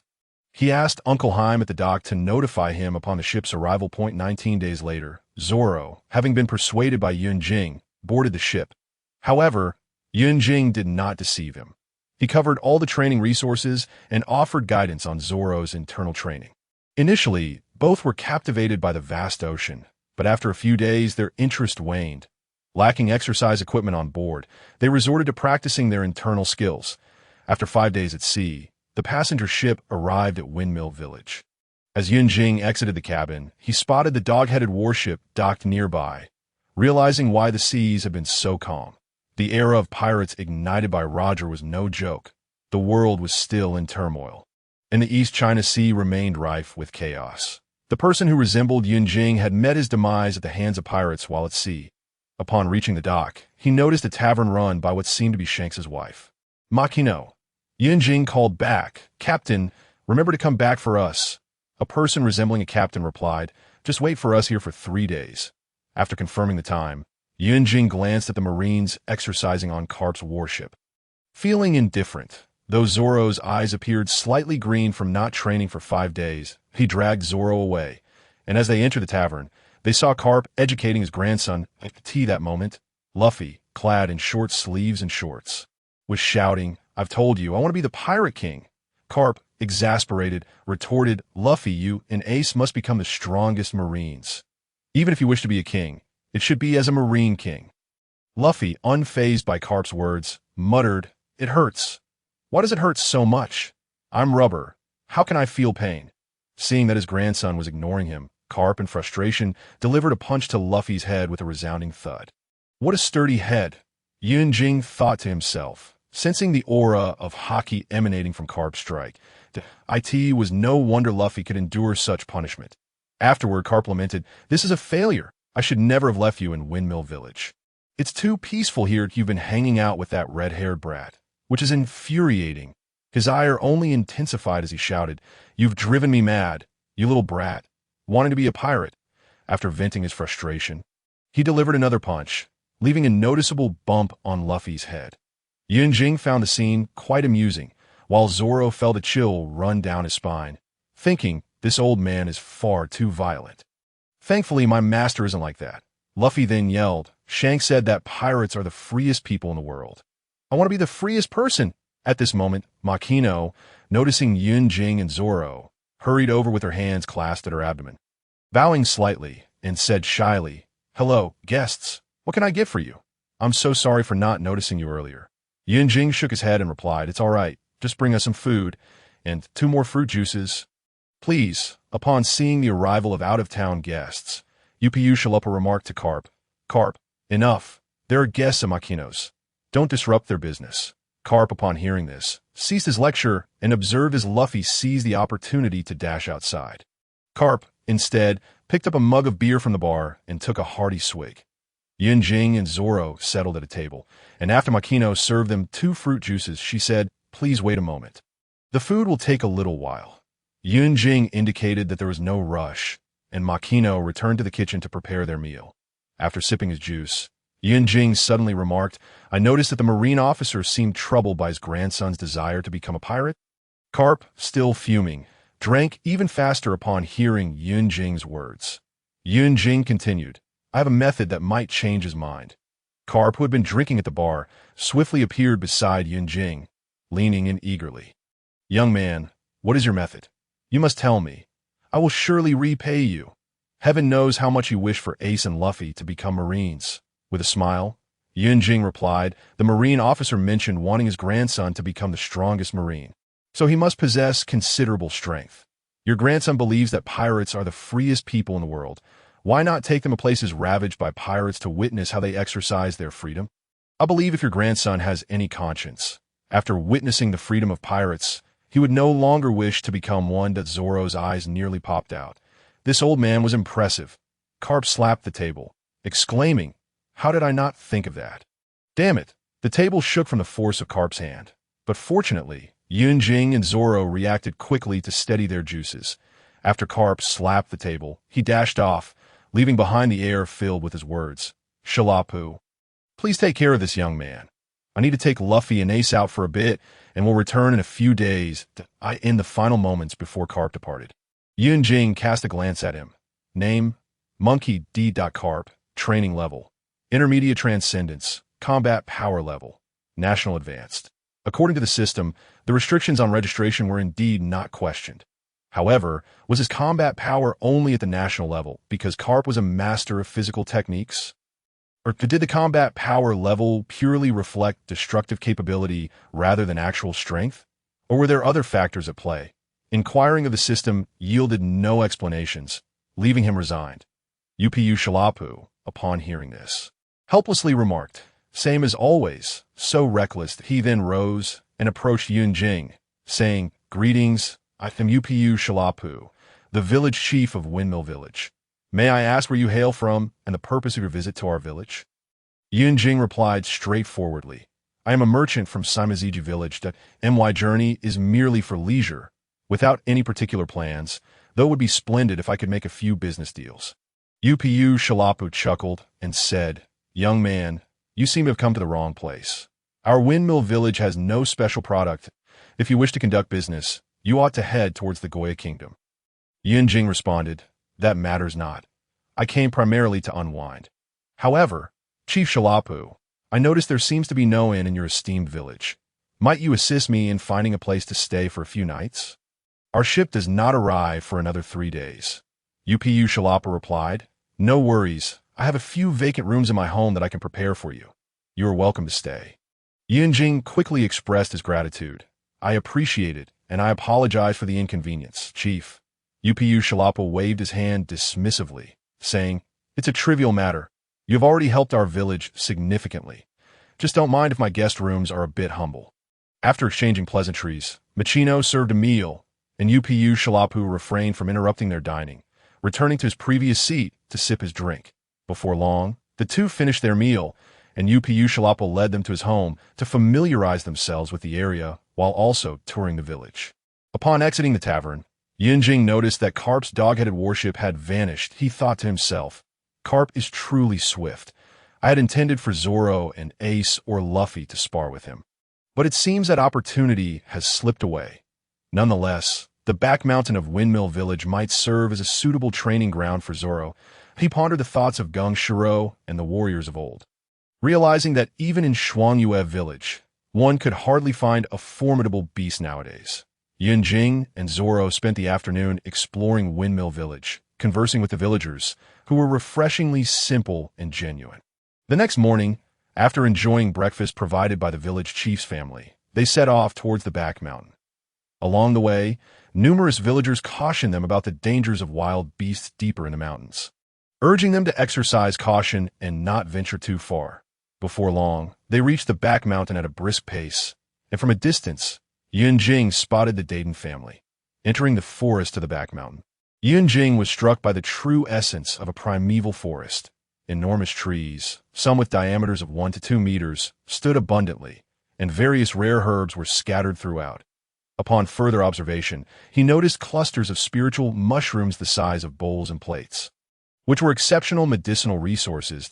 He quickly retrieved the herbal compendium that Yue Buqun had sold him, realizing that residing in the mountains, disciples of the Hua Shan sect would certainly require such knowledge. Otherwise, it would be akin to entering a treasure mountain with empty hands.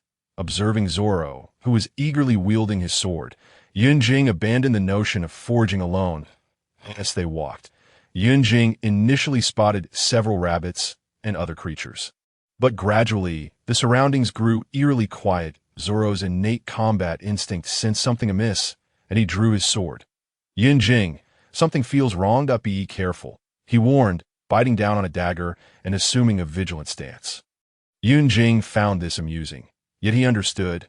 Zoro was unaware of his true strength, still perceiving him as someone weak and defenseless. He had already detected a formidable presence nearby. Activating the innate transformation technique, He swiftly leapt onto a large tree branch, employing the turtle breath technique to mask his aura, blending it with the surrounding environment. Perched on the branch, Yunjing observed Zoro, who remained oblivious to his departure, and then glanced at a giant cloud leopard standing on a nearby branch, internally cheering, "Go, Zoro!" The cloud leopard, having awoken with hunger, was preparing to hunt when it noticed two unsuspecting bipeds trespassing into its territory. Curious, it approached, wondering why only one of the two scents remained. The not-so-bright cloud leopard dismissed the thought and, having gone a night without food, fixated on Zoro, whose mouth was now watering with trepidation. Silently maneuvering between the massive branches, it sought the perfect angle for a surprise attack. Observing the leopard's cunning, Yunjing internally urged Zoro to be vigilant. As a top predator, the cloud leopard possessed not only swiftness and strength, but also a reputation for cunning and ambush tactics. It excelled at using trees and foliage as cover, stealthily approaching its prey before launching a deadly assault. That moment, the cloud leopard was poised, awaiting the opportune moment to strike. Suddenly, it spotted a flaw in Zoro's defense and pounced from the treetops like a bolt of lightning, aiming for Zoro's back. Sensing the shift in the atmosphere, Zoro swiftly unsheathed his sword, feeling a pressure far greater than when he faced a tiger on the back mountain of Shuangyue village. At that moment, he perceived a fierce rush of wind approaching. Glancing up, he saw the giant cloud leopard descending towards him. Its sharp claws aimed directly at his head. At a jolt of alarm surged through Zoro. Yet he reacted swiftly, agilely sidestepping just in time to evade the leopard's lethal strike. The leopard landed with a thunderous roar, shaking the leaves from the surrounding trees. It glared at Zoro, its eyes glinting with ferocity. As if to say, "You cannot escape." Zoro gripped his sword tightly.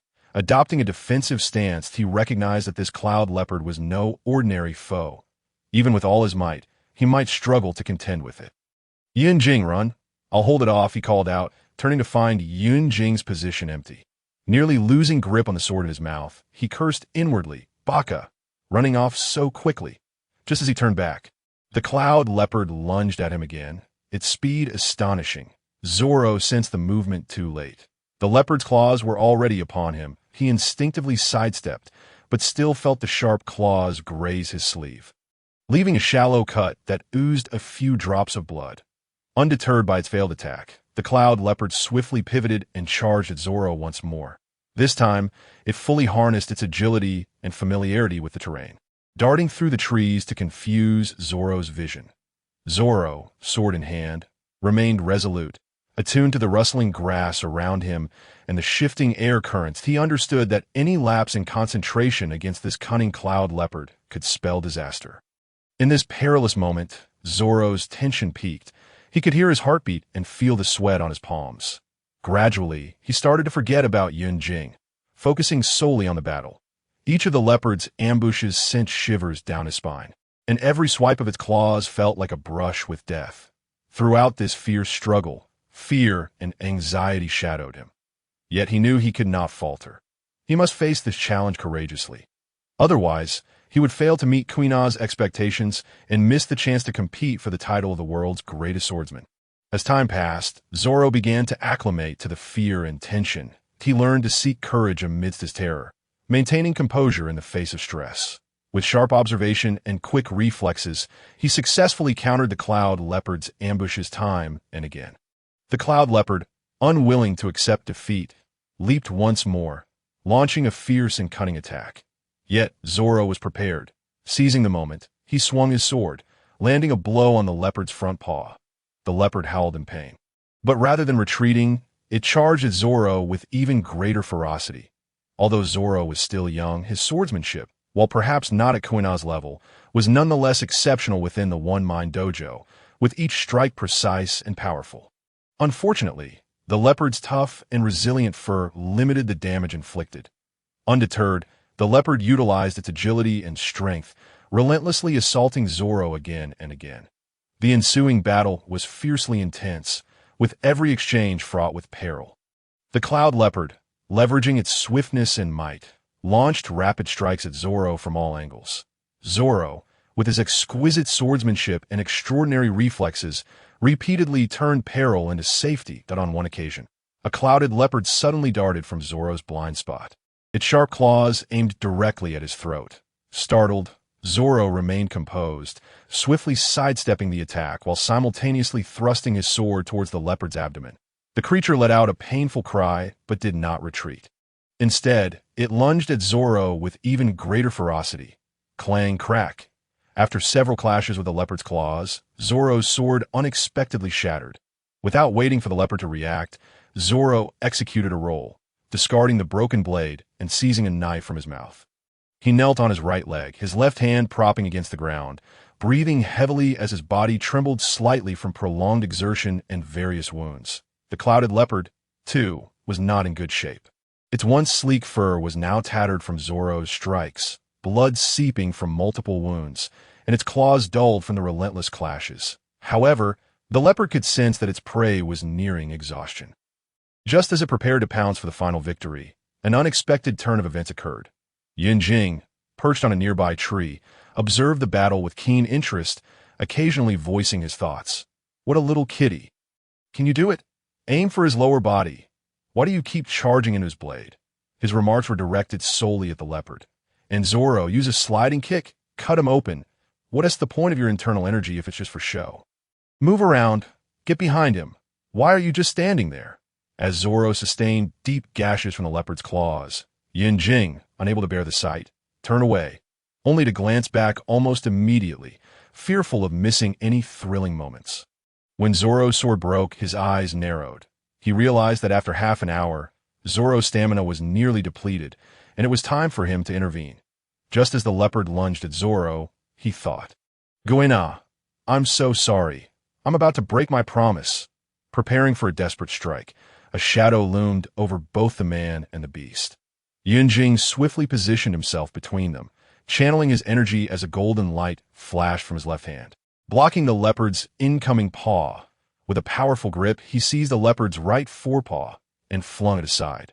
Following this, he unleashed a wave of sword energy that pierced through the leopard's heart, sending it crashing into several trees before it fell. Zoro charged forward, witnessing the seemingly cowardly Yunjing effortlessly dispatch the leopard he had struggled against. He was filled with astonishment and, weakened, collapsed into a pose reminiscent of the famous technique falling geese from the tail of the smiling, proud wanderer. Yunjing watched as the leopard tumbled away, crushing various herbs along its path. Feeling a pang of sympathy, but then realized that such items held little value in the pirate world. Turning back to Zoro, he couldn't help but laugh. "Zoro, that pose is one for the books. You must tell Kuina and the others. They will surely die laughing."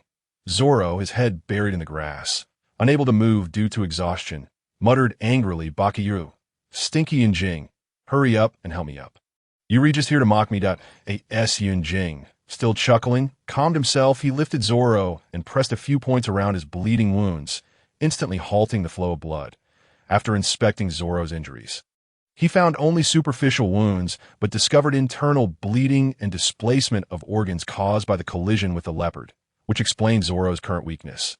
Yunjing concentrated, channeling his energy to realign Zoro's internal organs and heal his injuries.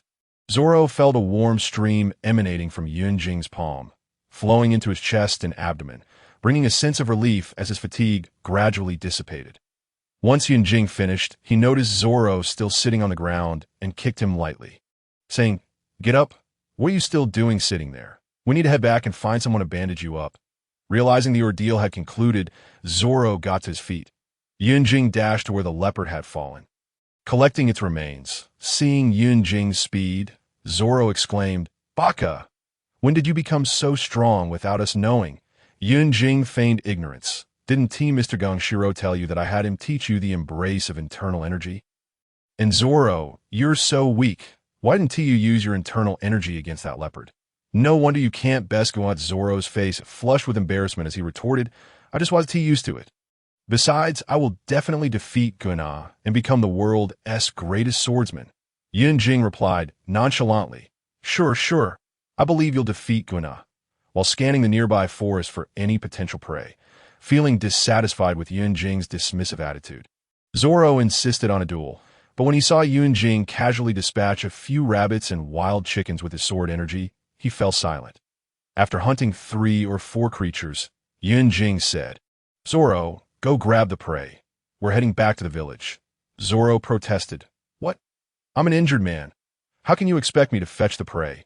Didn't you just display your ability to carry things?" Yun Jing replied, "You have no money. Are you going to expect someone in the village to treat you for free? Shouldn't you offer them something in return? Come on, let us head back." As they walked towards the village, Zoro grumbled incessantly, chastising Yun Jing for his strength and cowardice. Yun Jing interrupted, "This is your training." Upon entering the village, they immediately attracted the attention of the villagers, especially with Zoro's blood-soaked appearance, which elicited shock. "Hello, is there a doctor here?" Yun Jing politely inquired of the villagers. "Oh, for doctor, you can find Miss Machino," one villager responded. "Thank you," Yun Jing nodded, leading Zoro towards the tavern. Upon reaching the tavern, Yun Jing pushed open the door and stepped inside. The establishment was not crowded, yet the atmosphere was lively. When Machino saw Zoro covered in wounds, concern washed over her face as she hurried to her room and retrieved a medical kit. "Are you injured? Do you need me to treat your wounds?" she asked with genuine concern. Zoro nodded, and Machino began to clean and bandage his injuries. "It might sting a bit," she gently warned, "but it's nothing." "These minor wounds are trivial." Zoro gritted his teeth, striving to appear stoic. "What a man," Machino praised with a smile. Zoro felt a blush creep to his cheeks, slightly embarrassed. He then pushed the prey he had caught towards Machino, saying, "I have no money. Please accept this as a gift. Consider it a consultation fee." Machino quickly declined. No, I don't need these to know. This is my token of gratitude. You must accept it," Zoro insisted. Their disagreement persisted until Yun Jing intervened. "In that case, please accept this gift, Miss Machino. In return, could you prepare a sumptuous dinner for us?" Yun Jing proposed. After a moment of hesitation, Machino ultimately agreed. "All right, I will prepare a delicious meal for you." After their meal, Yun Jing returned to the Slap household with Zoro, who was now wrapped in bandages. Spotting Zoro, Slap immediately stood up and inquired what had transpired. After learning that everything was fine, he relaxed. Once Zoro's matters were settled, Yun Jing addressed Slap. "Village Chief Slap, I recently explored the back mountain and discovered something that I'd like to propose a trade with your village. What do you think?" The appraisal from the market was Centennial Ganoderma, 10 treasure points. So there are treasures hidden in that forest, Slap mused, intrigued. "What kind of trade are you proposing?" Yun Jing produced the oversized Ganoderma he had collected while retrieving the leopard's body.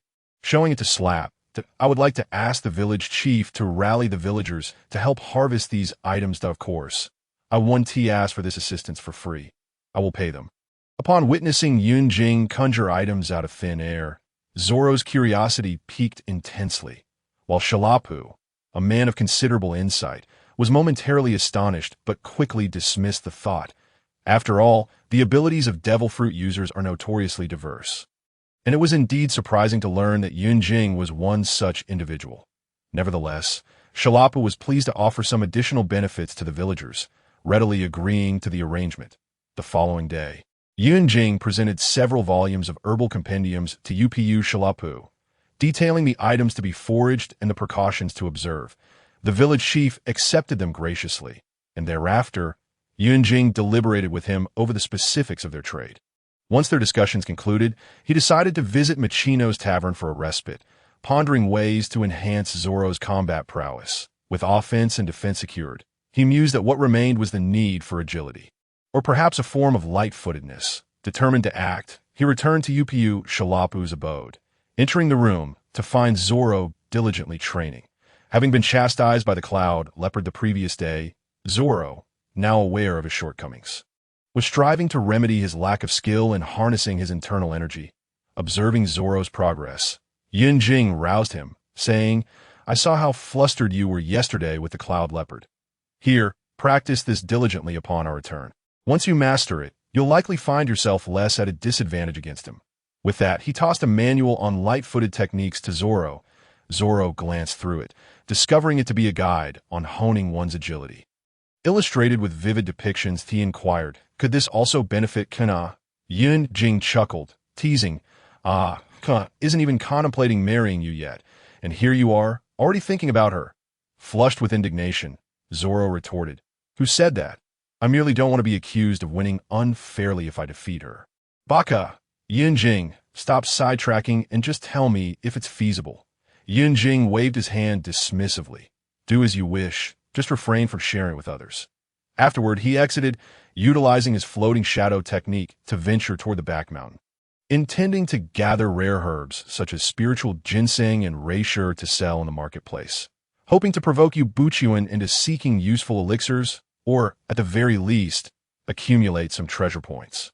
Choosing to leave the foraging around the forest's edge for the villagers, Yun Jing employed his light-footedness and turtle-breathing techniques to reach the depths of the forest, seeking a prime location to harvest. After half a day's labor, he collected an impressive array of medicinal herbs, including century-old ginseng, reishi, and other valuable plants. Upon concluding his gathering, Yun Jing returned to Machino's for dinner, and upon arriving back at Shalapu's home, he found Zoro practicing the light-footed techniques with commendable diligence. Yun Jing, harboring a hypothesis that required validation, paid Zoro no mind and retreated to his room. After closing the door, he entered the training chamber of the marketplace. Earlier that afternoon, a thought had emerged regarding the Navy's 6 styles. Having watched One Piece, he understood the underlying principles, and with his current physique, he believed he could indeed master them. The first technique, Shave, enabled rapid movement by executing numerous high-speed footfalls against the ground in a mere instant, creating explosive reactive forces that resulted in swift relocation, akin to teleportation in the eyes of an observer. To Yun Jing, it represented the accumulation of energy through stomping, released in a sudden burst. The second technique, Moonwalk, involved powerful foot strikes against the air, generating a strong levitation force, allowing one to traverse the skies like ascending a staircase. Albeit without prolonged suspension, this aerial maneuver could facilitate surprise attacks from an enemy's blind spot, as long as one moves swiftly enough to evade the air's reaction. The third technique, Gale Foot, was not merely about delivering damage through kicks, but involved executing high-velocity kicks that generated vacuum waves to slash at opponents. Capable of cleaving targets in two, he likened it to the wind pressure created by a high-speed train arriving at a station, unleashed as if wielding a water-cutting technique.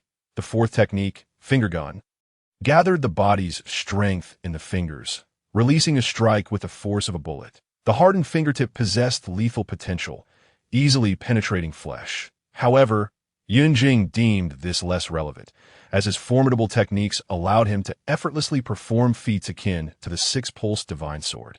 The fifth technique, Iron Body, felt unnecessary. His innate cultivation method granted superior defensive capabilities. Besides, Iron Body was often derided online as a death wish skill, evidenced by the fate of CP9 members who relied on it. The sixth technique, Paper Drawing, involved relinquishing all strength to exploit the air currents generated by an opponent's movements, rendering the body as light as paper, allowing for fluid evasion of incoming strikes. T first glance, it seemed akin to a masterful state of heightened awareness.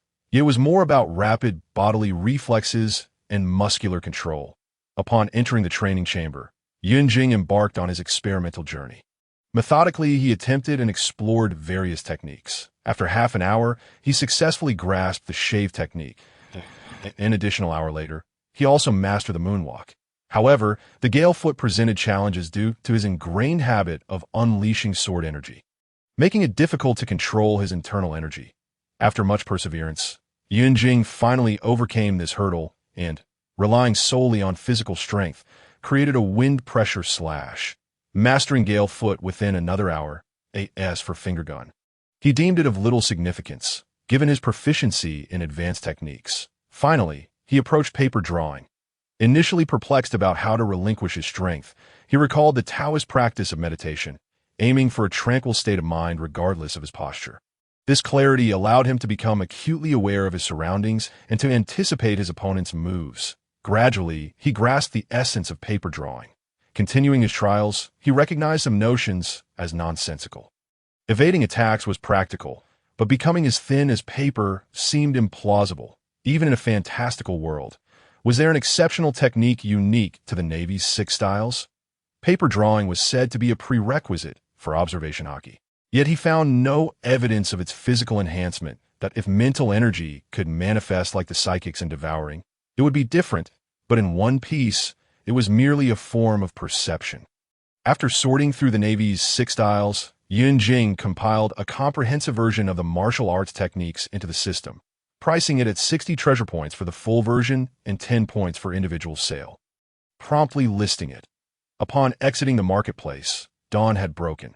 After bidding farewell to Zoro and the village chief, he enjoyed a meal at Machino's tavern while awaiting the arrival of the passenger ship. Soon, the vessel arrived, and after saying his goodbyes to Machino and the villagers, he boarded and set sail, enduring another 5 days of tedious ocean travel. Upon returning to Frost Moon Village, Yun Jing headed straight to the inn, while Zoro eagerly sought out Kuina for a duel. Just as Yun Jing resigned himself to the monotony of daily life, a notification chimed at his mind. Ding! A small subworld has been detected. Would the host prefer observer mode or to directly deploy a customer token? Startled by the unexpected news, Yun Jing sprang upright from his bed, exclaiming inwardly, "Need you even ask? Of course, observer mode." In a fleeting moment, a vivid scene unfolded before me, revealing a non-mainstream quartet etching performance art onto the mountain cliffs amidst the clouds suspended in mid-air. The second tableau showcased a waterfall valley adorned with 2 colossal statues. The third image depicted a dimly lit space where I beheld a figure resembling a gigantic humanoid, possessing 9 eyes and a body that resembled withered wood, with 10 column-like protrusions emerging from its back. The fourth scene featured a yellow-haired sprite seated on a swing, facing away. The final vision presented a weapon shop named Zhuan, where in the last fleeting second, I caught sight of a customer lying in bed, her hairstyle reminiscent of the magical youth Neza. Upon returning to my senses, I fervently prayed in my heart, "Please say yes, please say yes, please say yes." For matters of great significance, one must repeat thrice. After concluding my prayers, I proceeded directly to the Grand Marketplace to await further developments. Tian, freshly graduated from the Ninja Academy and assigned to Class 3, returned home and greeted her parents. Feeling somewhat dispirited, she retreated to her room, placing her ninja tools aside before flopping onto her bed. Thoughts of her overly emotional teacher and classmates, who resorted to tears over trivial disagreements, weighed heavily on her spirit. Yet, there was one who intrigued her, a particularly reticent individual. As Tan reveled in her tumultuous ninja life, she suddenly noticed a shimmering light point appearing on her ceiling, rapidly descending towards her. With a soft thud, she vanished from her side, only to reappear beside her ninja tool bag, a piece of wood materializing in her place. Clutching 2 shurikens, Tian cautiously scanned her bed, detecting no immediate danger. It was then that she noticed a token quietly resting beside the wood. Approaching with a serpentine gait, she observed the token for a while before poking it with her shuriken, only to find that its material was beyond her comprehension. Neither metal nor jade, nor even wood. Her family operated the largest ninja tool shop in the wood industry, and her father was the sole blacksmith in the Land of Fire, having grown up amidst various minerals. She was well versed in such matters. Had she not been disinterested in the coarse art of blacksmithing, she would likely have emerged as a distinguished blacksmith herself. She examined the token, which bore the character Shang at its center, and upon flipping it over, discovered the word Jiao Yi inscribed on the other side, adorned with exquisite cloud patterns. Unable to contain her curiosity any longer, she grasped the token, and at that moment, a voice echoed in her mind. "Congratulations! You have been favored by the Heavenly Trading Mall. This token serves as the key to your entry into the Heavenly Trading Mall. With it, you shall gain the right to peruse and trade rare goods from various worlds. Ninjutsu, blades, peace, truth. Everything you desire awaits you. Do you wish to enter the Heavenly Trading Mall? Yes or no?" Tian's first reaction was disbelief, suspecting it to be an illusion. She hastily discarded the token and disrupted her chakra, only to find no issues arose.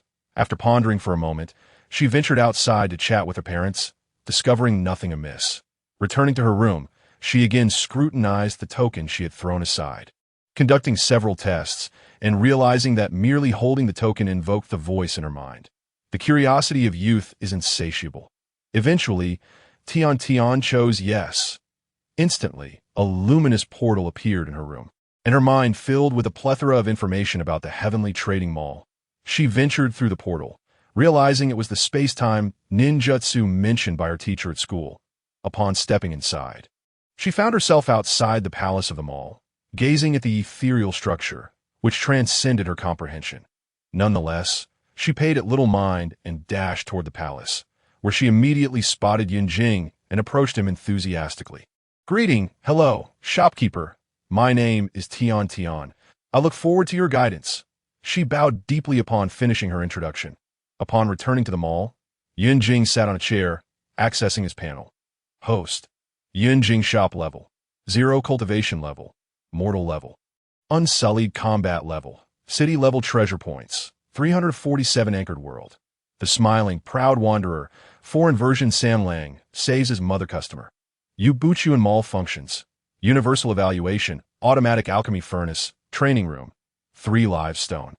Observing the foreign version of Sanlang saves his mother, which was underlined, he couldn't help but chuckle, reflecting on its myriad aliases from his previous life, such as the 5 villages conflict, the beautiful pupil war. And in the ninja world, my family calls the shots. He felt an array of emotions. Given the ninja world's inherent suspicion, he worried that acceptance of new customers might take time, that if Tian declined, he would have to wait months for the next world token, leaving the search for new customers uncertain. Without new items circulating, the mall could easily stagnate. What? You suggest I venture into the pirate world in search of treasure? Setting aside the question of whether Yue Buqun could even afford a devil fruit, it was already perilous enough for Yunjing to travel to Windmill village. Expecting him to scour the world for treasures? Absolutely impossible.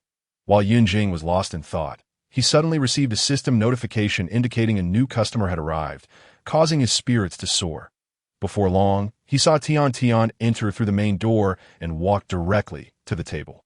Greeting him warmly, Yunjing thought, do the students of the ninja world possess such vigor? Out loud, he said, "Hello, Tian. I am Yunjing, the shopkeeper of the heavenly trading mall. It's a pleasure to meet you." This was no mere pleasantry. He genuinely felt delighted. Name. Tian customer level. 0 treasure points. 0 cultivation level. Body refinement level. Lower ninja, combat level. Human level being from a family engaged in business. Tian was well-versed in distinguishing between courtesy and sincerity. Initially feeling somewhat apprehensive due to the impressive nature of the heavenly mall, she quickly relaxed. Her curiosity piqued. She inquired, "Shopkeeper, you must have encountered many worlds, right? Will I have the chance to visit other worlds in the future?" Yunjing, having already asked the system the same question, had hoped to explore the world of the smiling, proud wanderer himself. As the pirate world posed significant dangers, the only answer he received was that there would be opportunities in the future. Therefore, he could only respond, "You'll have the chance eventually." Upon hearing Yunjing's words, a flicker of disappointment crossed Tian's eyes, but her curiosity quickly returned as she pressed on. "Then, shopkeeper, which worlds have you visited?" She appeared eager to learn more about the myriad tales from different realms. Yunjing smiled and replied, "I have traversed several worlds, each brimming with diverse people and stories. Some worlds boast advanced technology, making life convenient. Others are steeped in magic and wonder, where the strong can soar through the skies. Certain realms resemble celestial paradises, where cultivators ride swords and engage in philosophical discussions. Each world possesses its unique allure, evoking a sense of novelty and excitement." After a moment's reflection, he casually mentioned a few novels he had read, deciding to avoid darker themes that might dishearten the young girl. Tian listened intently, as if she were immersed in those fantastical realms. She couldn't help but dream of the day she could venture into other worlds. Thus, she made another request. "Shopkeeper, when the opportunity arises, please take me along to explore other worlds." Yunjing nodded in agreement, assuring her he'd go steer the conversation away from more peculiar inquiries. He asked, "I'm curious. What do you wish to trade?" In response, Tian retrieved the customer token from her embrace, guided by the voice in her mind. Subsequently, the style was transformed into a pendant to be worn around the neck. Upon opening the list, The left side displayed a substantial array of items available for purchase in the marketplace, while the right side showcased the possessions that could be sold from one's own inventory. The sales list was categorized into 4 main types: special, medicinal, items, and knowledge in the special category. Destiny Insight, 200 treasure points, item details. Click to view. Basic inner strength, 1 treasure point for 2 years, stock, 25 years. Item details, click to view. Gold, 1 treasure point per kilogram, special benefit, limited to 10 kilograms. In the medicinal category, body nourishing pill, 1 treasure point. Item details, click to view. Ordinary meat, 1 treasure point for 10 kilograms. Item details, click to view. Body refining pill, 5 treasure points. Item details, click to view. Savage beast meat, 3 treasure points for 10 kilograms. Item details, click to view.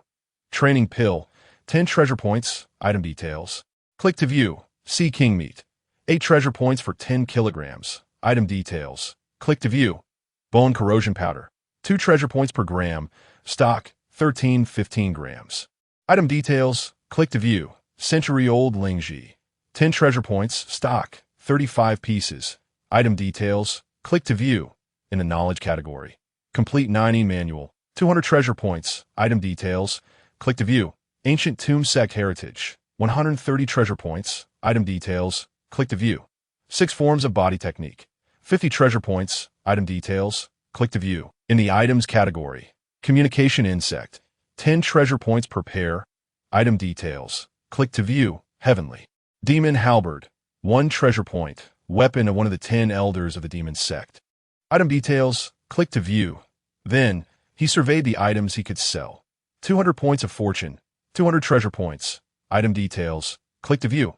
Otsutsuki Jin, 20 treasure points. Chakra, for treasure points, 1-time use. Training experience, 3 treasure points. Basic chakra extraction technique, 1 treasure point. Roan clan chakra extraction technique, 3 treasure points. Shadow clone technique, 10 treasure points. Substitution technique, 20 treasure points. Transformation technique, 10 treasure points. Explosive tag, 2 treasure points per tag. Weekly limit of 100 tags. Gazing at the plethora of items on the list left him somewhat perplexed, uncertain about what to purchase. Thus, he inquired, "Shopkeeper, do you have any recommendations?" Yun Jing pondered for a moment and replied, "You might consider gathering some ninjutsu and knowledge to sell, thereby acquiring some initial capital. This would enable you to procure items from the marketplace to profit from the price difference." Yun Jing then glanced at the experiences of Tian recorded on the 3 Life Stone and learned that she had just graduated from the Ninja Academy and been assigned to Class 3. Today, she had recently become a student of Might Guide alongside Hinata Niji and Rock Leit. Was inconceivable that she possessed only the basic 3-body technique that, of course, had she not just emerged from school, she would not have dared to enter the marketplace so boldly. Surprisingly, the substitution technique was quite valuable, but given its spatial implications, a higher price was to be expected. Continuing, he advised, given your current circumstances, I suggest you first acquire a martial arts manual for revision, as the chakra extraction technique you are currently practicing poses significant harm to your body. Over time, it is likely to affect your lifespan, which contradicts the very purpose of cultivation and is, therefore, inadvisable. Afterward, you could purchase some body-nourishing pills and ordinary meat to fortify your physique. Most worlds adhere to the principle that the body is the foundation of all. Any excess you acquire can be sold or exchanged for resources in the marketplace. Setting 1. Excessive chakra extraction may lead to an inability to withstand physical strain, akin to the original narrative. However, chakra extraction is a form of exploitation, so initially, chakra growth will far exceed that of inner strength. This is not absolute, however, as can be referenced from the Evil Repelling Sword Manual and the flawless version of the Star Absorption Technique, an advanced version of the Northern Darkness skill. Once inner strength is adapted to the ninja realm, the chakra extraction technique will enhance the properties possessed by inner strength, thereby minimizing or even eliminating bodily harm. Setting 2. Ninja within the ninja realm inherently carries some Otsutsuki plant genes, meaning that one's aptitude is contingent upon possessing Otsutsuki genes. This also explains why various ocular powers in the original narrative can be utilized interchangeably. The myriad bloodlines in the ninja realm are a result of the fusion of the Otsutsuki family with local bloodlines, leading to mutations. Natural energy in the ninja realm is equivalent to local power, regrettably depleted by foreign forces, sage arts, which amalgamate both old and new powers of the ninja realm through the human body as a nexus. Thus exceed typical powers. Upon reflection, Tian realized this to be true and decided to sell whatever she could from her inventory, promptly accumulating 89 treasure points. Under Yunjing's guidance, she purchased the Zixia Secret Tome, Volume 2, 50 treasure points, and the Muscle Fortification chapter from the 9E Manual, 15 treasure points, to enhance her foundational skills, followed by the Ancient Tomb Sect's concealed weapon techniques, 5 treasure points, totaling 70 treasure points spent. With Yunjing's direction, she procured some body-nourishing pills and ordinary meat to strengthen her physique. Finally, upon learning about the training room from Yunjing, Tian logged off. After Tian logged off, Yunjing swiftly optimized the 3-body technique into an inner strength version for sale, anticipating a surge of customers when Yue Buqun would arrive to make purchases. Just as expected, Yue Buqun logged on shortly thereafter, to his surprise. Before Yue Buqun could utter a word, Tian appeared as well. Observing the newly arrived young lady, Yue Buqun was momentarily taken aback. Suspecting she might be a new customer, he then clasped his hands in greeting, saying, "Greetings, young lady. I am Yue Buqun, the leader of the Hua Shan sect." Tian was equally startled, having just logged off in a hurry to retrieve explosive tags. And being a savvy businesswoman, she understood the importance of stocking up on limited items to avoid wastage. Recovering from her surprise, Tian waved her hand in salutation and said, "Hello, I am Tian, a lower ninja from Konoha village."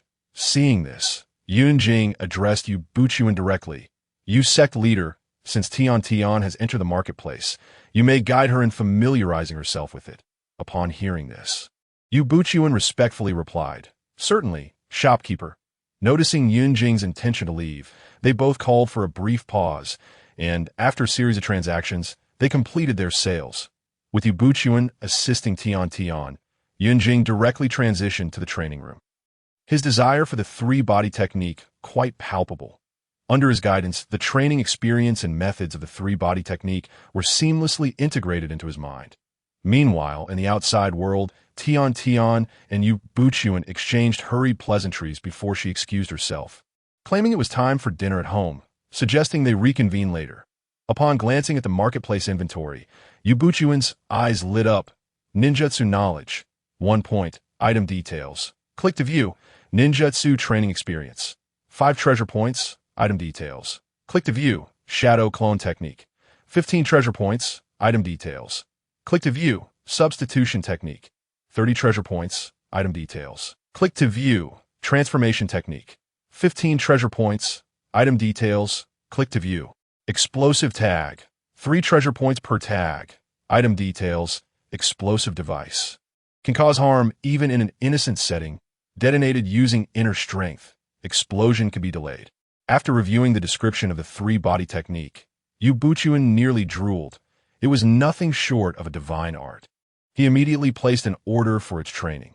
Yunjing observed the identical shadow before him with fascination.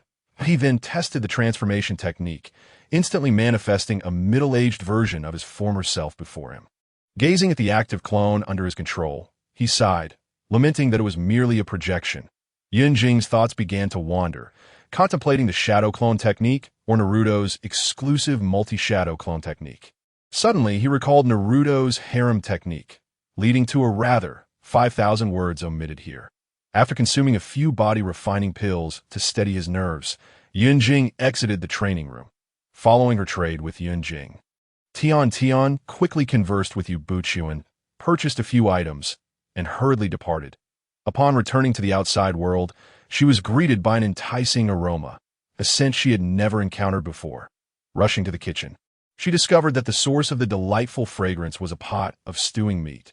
Tian nodded to herself, convinced it was a result of what she had brought back, wondering how her home had never smelled this delightful when cooking meat before.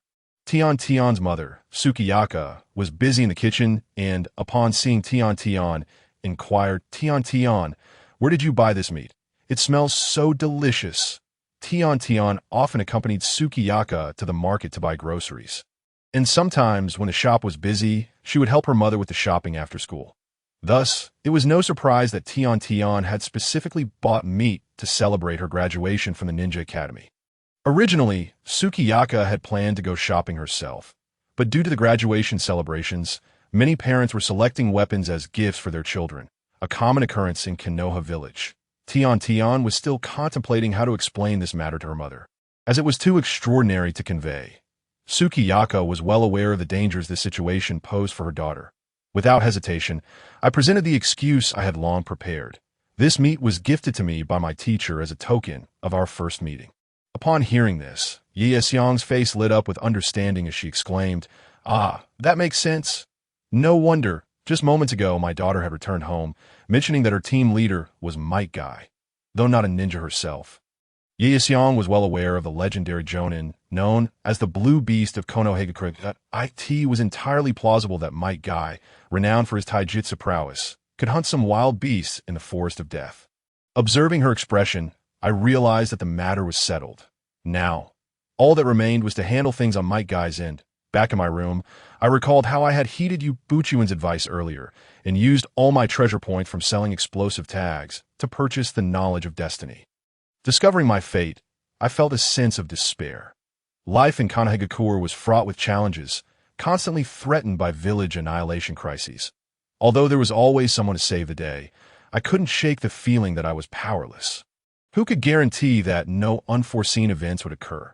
Moreover, as Yue Buqun had indicated, upon entering the Heavenly Mall, my destiny had already begun to shift, and the more effort I exerted, the more substantial the changes became. Disregarding historical events, I counted the calamities awaiting Konoha in the future. In a year and a half, the village would face the collapse plan. 3 years later, the Sky Ninja Crisis, roughly 5 years hence. The invasion by Pain, and 6 years later, the Fourth Great Ninja War. Nearly 2 decades later, the Otsutsuki clan would invade, and it was evident that Konoha was plagued by misfortune, faced with an array of formidable opponents 5 years down the line. Each at the level of Kage, I, with my mere Jonin strength, felt utterly helpless. Yet, I had no intention of conceding defeat. After all, evasion was futile. Surviving the previous disasters would be one thing, but there was no escaping the Fourth Great Ninja War 6 years hence. Contemplating the distant future seemed pointless. Among my peers in Class 3, I was the least gifted. The other 3 students possessed extraordinary potential, with my team leader, Might Guy, and classmate Rock Lee both on the verge of surpassing even the 6 Paths level. If I could impart the techniques from Mr. Yu's world to them, could it be that Guy-sensei might open the 8 gates without perishing? Might they devise a method to strike down foes of the 6 Paths caliber? Another classmate, Niji Hyuga, faced a grim fate. His potential demise in the Fourth Great Ninja War loomed over him. His Byakugan possessed the latent ability to evolve into the Rinnegan. Although currently constrained by the Hyuga clan's restrictions, he had allies and resources at hand.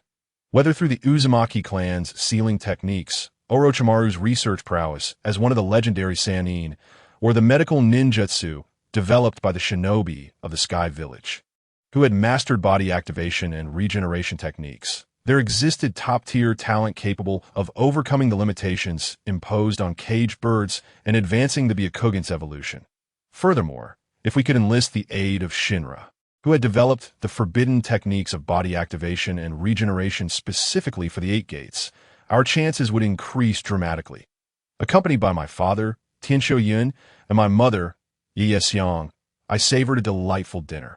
The warmth of the specially prepared stew seemed to melt away our fatigue, and while my parents attributed it to our joy, I understood it was the meat's effect.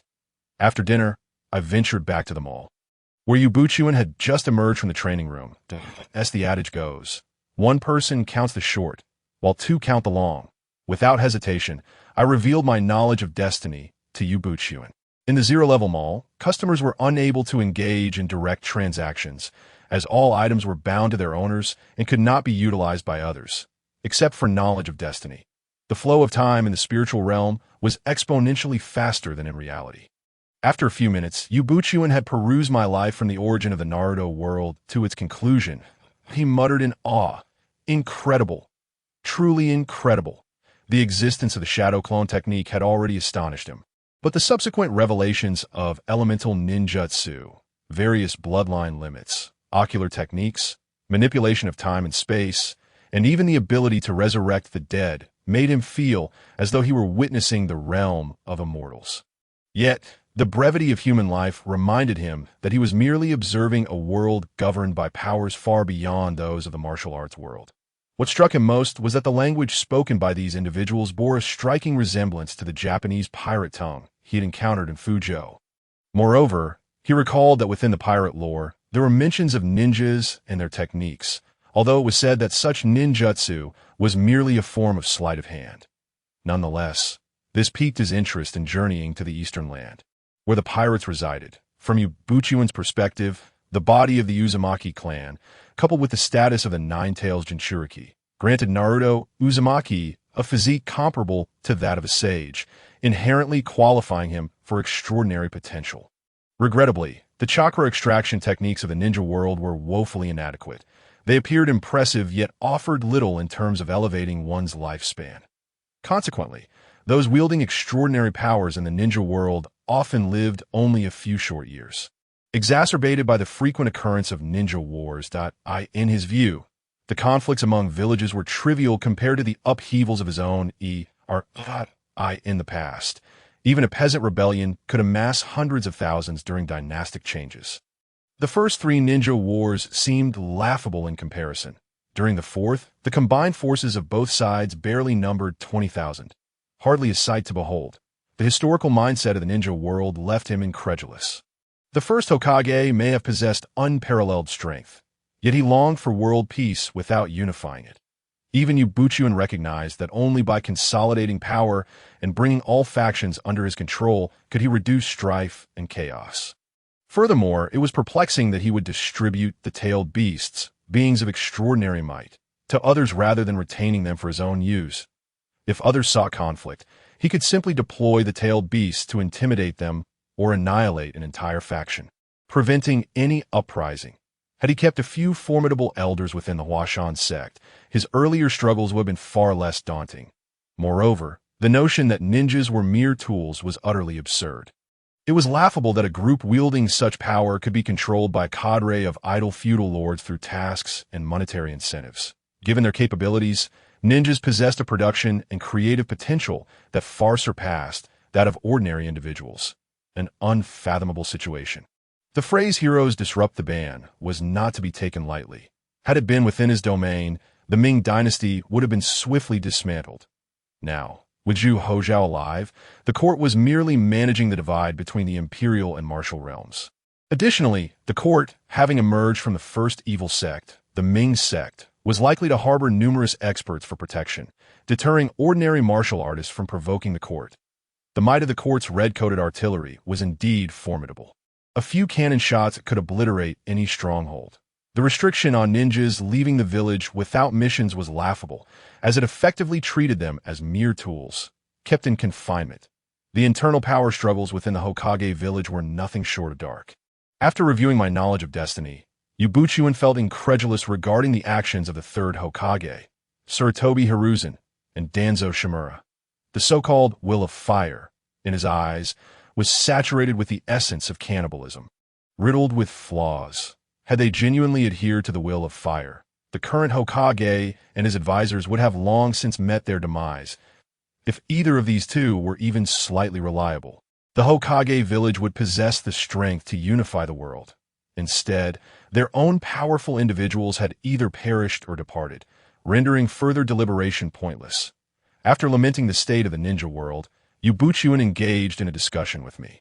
Having grasped the intricacies of various events within the village, this strategist emphasized the utmost caution in concealing my identity as a customer of the Heavenly Mall. Should Danzo discover this, I would undoubtedly become his pawn. He urged me to acquire the shadow clone technique, at the very least mastering the basic clone technique, which served as a remarkable tool for accelerating training for the drawbacks of the shadow clone technique. Yue Buqun dismissed them as trivial. As long as one possessed sufficient physical and mental strength, the side effects would be negligible, much like Naruto Uzumaki in my world. Following this, Yue Buqun elaborated on the concept of unifying the Chinese nation throughout history. He then shared his knowledge of destiny with me, seemingly unbothered by his own mischievous portrayal within it. After some time, I finished reading The Smiling, Proud Wanderer, captivated by its tales of love and enmity, while the various martial arts techniques enraptured my imagination. Alas, compared to ninjutsu, they appeared somewhat lacking in power. Although I furrow my brow at Yue Buqun's actions in The Smiling, Proud Wanderer, the emphasis on task dedication ingrained through my ninja education remained strong. In my view, strengthening the Hua Shan sect represented Yue Buqun's ultimate mission, one he pursued with unwavering commitment. Had he not succumbed to imbalance later on, I would have held him in even higher regard. Nevertheless, I found the separation between martial artists and ordinary individuals in The Smiling, Proud Wanderer world appealing. Whether in Fuzhou or Hongshan, the vibrancy of life in that world far surpassed that of my own village in the Land of Fire. While other places were mere fleeting glimpses, it was evident that the residents lived more comfortably than those in the rural regions of the Land of Fire, at least free from the fear of being caught in a martial artist conflict. Unlike my previous experiences with my father when leaving the village, even within the mightiest of the 5 great nations, the Land of Fire, its citizens frequently endure oppression from rogue ninjas and mountain bandits, living under the constant threat of death. This predicament arose with the onset of aerial ninja attacks, revealing that the shinobi world faces a shared enemy on a global scale. The 4th Great Ninja War epitomized this collective struggle against adversaries, escalating to an apocalyptic crisis in its later stages. The lively and vivacious Tian Tian dreams of a world where everyone can freely pursue their passions. However, as a ninja, she is bound to the village by her duties and cannot venture into foreign territories, which are deemed as invasions. A misstep could serve as a pretext for war. In terms of strength and initiative, Yue Buqun holds a favorable view of the Akatsuki organization. Thus, the two devised a plan, relying heavily on the shadow clone technique, allowing them to act simultaneously on multiple fronts. After discussing the details, they ultimately agreed that Tian Tian should continue to operate under her ninja identity to acquire ninjutsu and gain the goodwill of certain individuals. Following a reminder from Yue Buqun to procure technologies like electric lights for sale in the marketplace, Tian Tian spent an hour training in the cultivation chamber before dozing off. The next morning, Tian Tian arrived at the Hokage building to await the arrival of Might Guy and his companions. Although the current missions assigned to her, as a genin, held little significance, she understood that these experiences were essential for her journey as a ninja. Given her freshly graduated status, Hinata Niji was in a state of cynicism, while her teachers, Might Guy and Rock Lee, displayed a singular focus. Tian Tian found it relatively easy to earn the trust of the three, simply by being true to her character. After a week of integration, Tian Tian began to make her move, presenting meat from the One Piece world for the others to consume. All three, being martial arts experts, devoured the offerings for a week, with Might Guy being the first to notice something amiss. His physical prowess had not noticeably improved in that time, yet he felt a significant enhancement from the consumption of the beastly meat. Not one to be easily fooled, he quickly deduced the role Tian Tian's meat had played. After completing a mission that day, the group gathered by the river for a barbecue. When Might Guy inquired about the meat's effects, Tian Tian attributed its benefits to a family secret medicine, urging them not to spread the word. Niji and Lee soon understood the reason behind their recent surges in strength, and being no fools, they kept the secret. However, the trio felt a twinge of guilt for taking advantage of Tian Tian's generosity, prompting them to offer compensation. Lee and Guy, both impoverished martial artists, had little to give, while Niji, though wealthy, could not satisfy Tian Tian's needs, which lay in ninjutsu rather than riches. Given that the gentle fist style was not meant for dissemination and was not her focus, Tian Tian declined. A month later, Tian Tian presented body-refining pills and meat from the Sea King beast, requesting Guy's assistance in acquiring the shadow clone technique, emphasizing the inefficiency of their current missions. She argued that with the shadow clone technique, they could escape tedious tasks. Rock Lee, being the only one in the class with chakra but no skill in ninjutsu or jinjutsu, expressed his determination to train harder, then rushed off to exercise, prompting Tian Tian to recall her mission. Might Guy agreed, and after some contemplation, sought out his close friend, the renowned Konoha technician, Kakashi Hitaki. Using a barbecue as a starting point, Guy, after they finished eating, hesitantly asked Kakashi for the shadow clone technique. Kakashi, still in his laid-back demeanor, sensed that Guy was asking on behalf of his subordinates, and readily complied. Upon receiving the shadow clone technique, Guy presented Kakashi with a sealed scroll containing the remaining meat and body-refining pills as payment. Explaining their effects and requesting confidentiality, Kakashi assented, and Guy joyously returned to share the news with Tion and the others. Kakashi, long accustomed to physical depletion, found the body-refining pills intriguing, especially after experiencing the warm, relaxing sensation following their consumption, a feeling he hadn't felt since enduring the burden of Obito's Sharingan 2 weeks later. After consuming all the meat and pills, Kakashi noticed significant improvements in both his physical condition and chakra reserves. Previously, he could only open one of the 8 gates before facing severe physical strain. Now he felt confident that with continued consumption of meat, he could unlock the 2nd gate within a month. Furthermore, with his enhanced physique, his chakra extraction capabilities had also increased, transforming him from the technician who once faltered after casting 2 jutsu. Having exhausted his supplies, Kakashi naturally thought of Guy, unwittingly falling into the scheme devised by Yue Buqun and Tion. With Tion's approval, Guy introduced Kakashi to her, leading to an agreement where they exchanged the body-refining pills for ninjutsu. Both parties were pleased with the arrangement. After finalizing the transaction, Tion encouraged Guy to accept C-rank missions that would take them outside the village. Observing the growing strength of his subordinates, Guy agreed and began to accept tasks involving the elimination of bandits and escorting merchant caravans. Upon leaving the village, Tion seized the opportunity to utilize the night to create 2 shadow clones, transforming them into different appearances and splitting off with pre-prepared items. Cloudscape was delighted when Tion brought a plethora of ninjutsu to the marketplace, primarily purchasing pills and meat, allowing him to amass a fortune in treasure points. A few days later, at the Frost Moon Village Harbor, a dog-headed warship arrived, and an elderly man in a dog-headed hat disembarked with 2 children, inquiring about the location of the village's restaurant. Upon receiving directions, Garp led Ace and Luffy to Cloudscape's establishment, which was bustling at noon. Upon Garp's arrival, a table was immediately arranged for the trio. As soon as Garp sat down, he exclaimed, "Cloudscape, you've truly saved us this time." Cloudscape glanced at Ace, who bore a look of deep enmity, while Luffy appeared dazed, likely suffering from the aftermath of shattered dreams. Shaking his head, Cloudscape replied, "Pirates are not inherently good people. Fewer of them in the world is always a good thing. There's no need for you to be courteous, Mr. Garp." Seemingly triggering a key thought in Luffy, his dazed expression morphed into confusion as he queried, "But Shanks said that pirates are the freest people in the world. Why do they kill?" Cloudscape pondered for a moment before responding.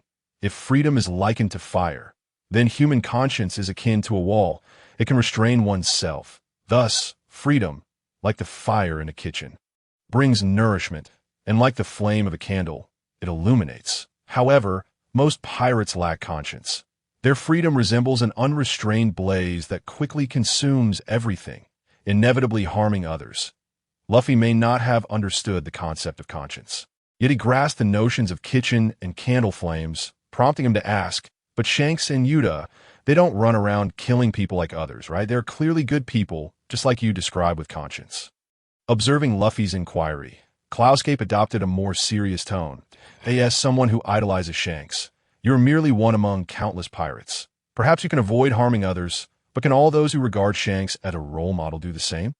If one day you truly become the Pirate King and others take you as a benchmark to terrorize Windmill Village, leading to the death of Yuta, Shanks, and the people of Dawn, can you sincerely claim that this has nothing to do with you?" In response, Luffy, filled with anger, retorted, "Baka! I will protect them." Cloudscape pressed further, "But what if they come to our place?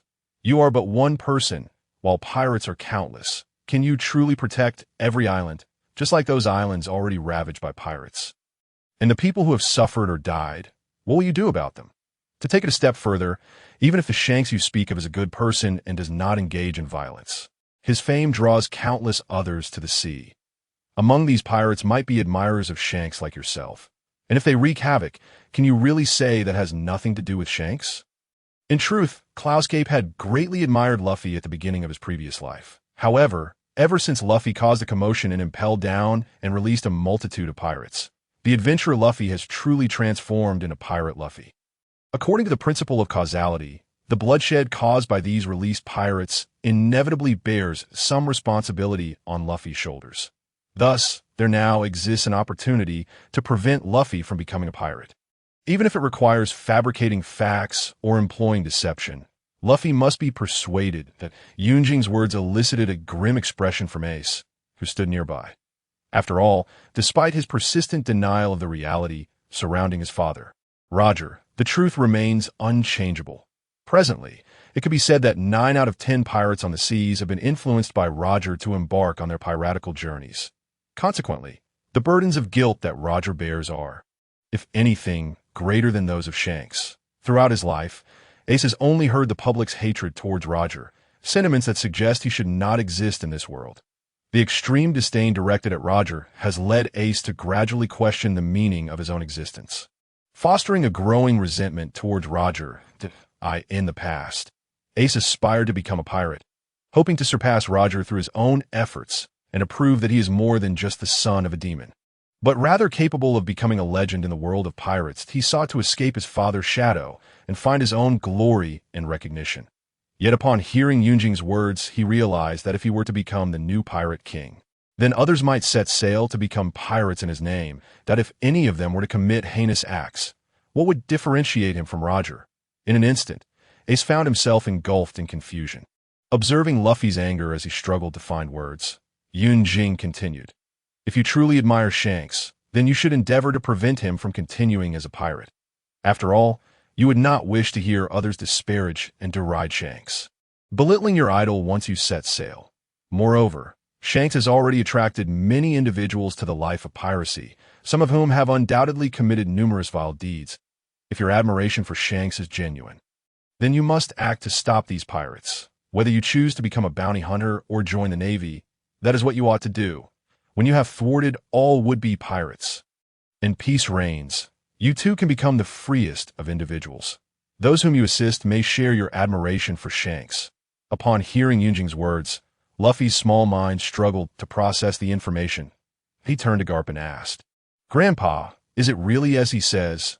Has Shanks truly drawn so many people into piracy, and have they committed wrongdoings?" Garp remained silent, merely nodding. Seeing his grandfather's affirmation and reflecting on the past half-month spent traveling with him to various islands ravaged by pirates, where blood flowed freely and cries of anguish echoed amidst curses directed at pirates, Luffy finally broke down in tears. Meanwhile, Ace seemed to have a new idea sparked by Yunjing's final remarks. Since Roger had disregarded the deaths of Ace and his mother to usher in the era of great pirates, could it not be said that if he could halt or bring an end to this era of piracy, it would signify that Roger's choice had been erroneous? To achieve such feats, formidable strength was essential. And now, the legendary Garp, who had captured Roger and possessed power comparable to or exceeding that of Roger's, stood right beside him. With this thought in mind, Ace knelt down with a resounding thud, bowing his head and fervently exclaimed, "Grandpa, please teach me. I wish to join the Navy and become the strongest Marine. I must put an end to the era of great pirates and prove that I am stronger than him." Garp, upon hearing Ace call him Grandpa and express his desire to end the era of great pirates, was overcome with emotion, tears streaming down his weathered face. Who knew how long he had yearned to hear such words? He sprang to his feet and, with tears of joy, lifted Ace up, saying, "Rest assured, Ace, I will train you to become the strongest Marine." At that moment, the sobbing Luffy suddenly realized and cried out, "Baka! Grandpa, I also want to become the strongest Marine. I will help others and capture all those pirates who harm Shanks." Garp, upon hearing this, enveloped both boys in his embrace and proclaimed loudly, "Fear not. I will ensure you both receive the best training to become the strongest Marines. But be warned, it will be arduous, and you must not falter." In unison, the two declared, "Baka, I won't be afraid. I will not back down." Garp chuckled heartily at their defiance, feeling an overwhelming sense of fulfillment. Noticing the change in their resolve, Yunjing couldn't help but smile and asked, "What would you like to eat?" Upon hearing the mention of food, Luffy immediately shouted, "Meat? I want to eat meat." Yunjing nodded and replied, "Very well, I shall have someone prepare meat." With that, he dashed to the kitchen, knowing that two individuals could hardly satisfy the appetites of three voracious eaters. In another part of the kitchen, Yunjing utilized his optimized shadow clone technique to create 5 clones, transforming their appearances and commencing a barbecue in the backyard. After a grand feast, Garp tossed down a pile of berries along with a phone number, saying, "Yunjing, this is my Den Mushy number. If you need anything, feel free to call. I'll lend my assistance to the fullest." He then took his leave. During the meal, Garp mentioned that Luffy was still too young and planned to send him to Windmill Village first, intending to take him to the Navy headquarters for training in 2 years. After returning Luffy to Windmill Village, he would directly escort Ace back to the Navy headquarters, though this differed slightly from Yunjing's expectations. He did not dwell on it and simply accepted the arrangements. Once Garp arrived at the Navy headquarters, he would contact Yunjing through the Den Mushy to finalize any transactions as needed. Half a month later, the passenger ship arrived at Frost Moon Village, and Yunjing dispatched a clone to accompany Kuina and Zoro to Windmill Village. Upon learning that Yunjing was heading to Windmill Village, Zoro eagerly insisted on joining him, boasting about seeking out ferocious beasts in the forest. Although Kuina remained silent, her eyes sparkled with anticipation as she gazed at Yunjing. With no other choice, Yunjing allowed his clone to take the two of them along. Meanwhile, in the office of Sengoku, Garp reluctantly retrieved his Den Mushy while munching on Sengoku's treasured senbei. Upon seeing the handsome face on the phone, he quickly picked up and joyfully exclaimed, "Yunjing, you finally called my Den Mushy. I thought you had forgotten about me. Ha."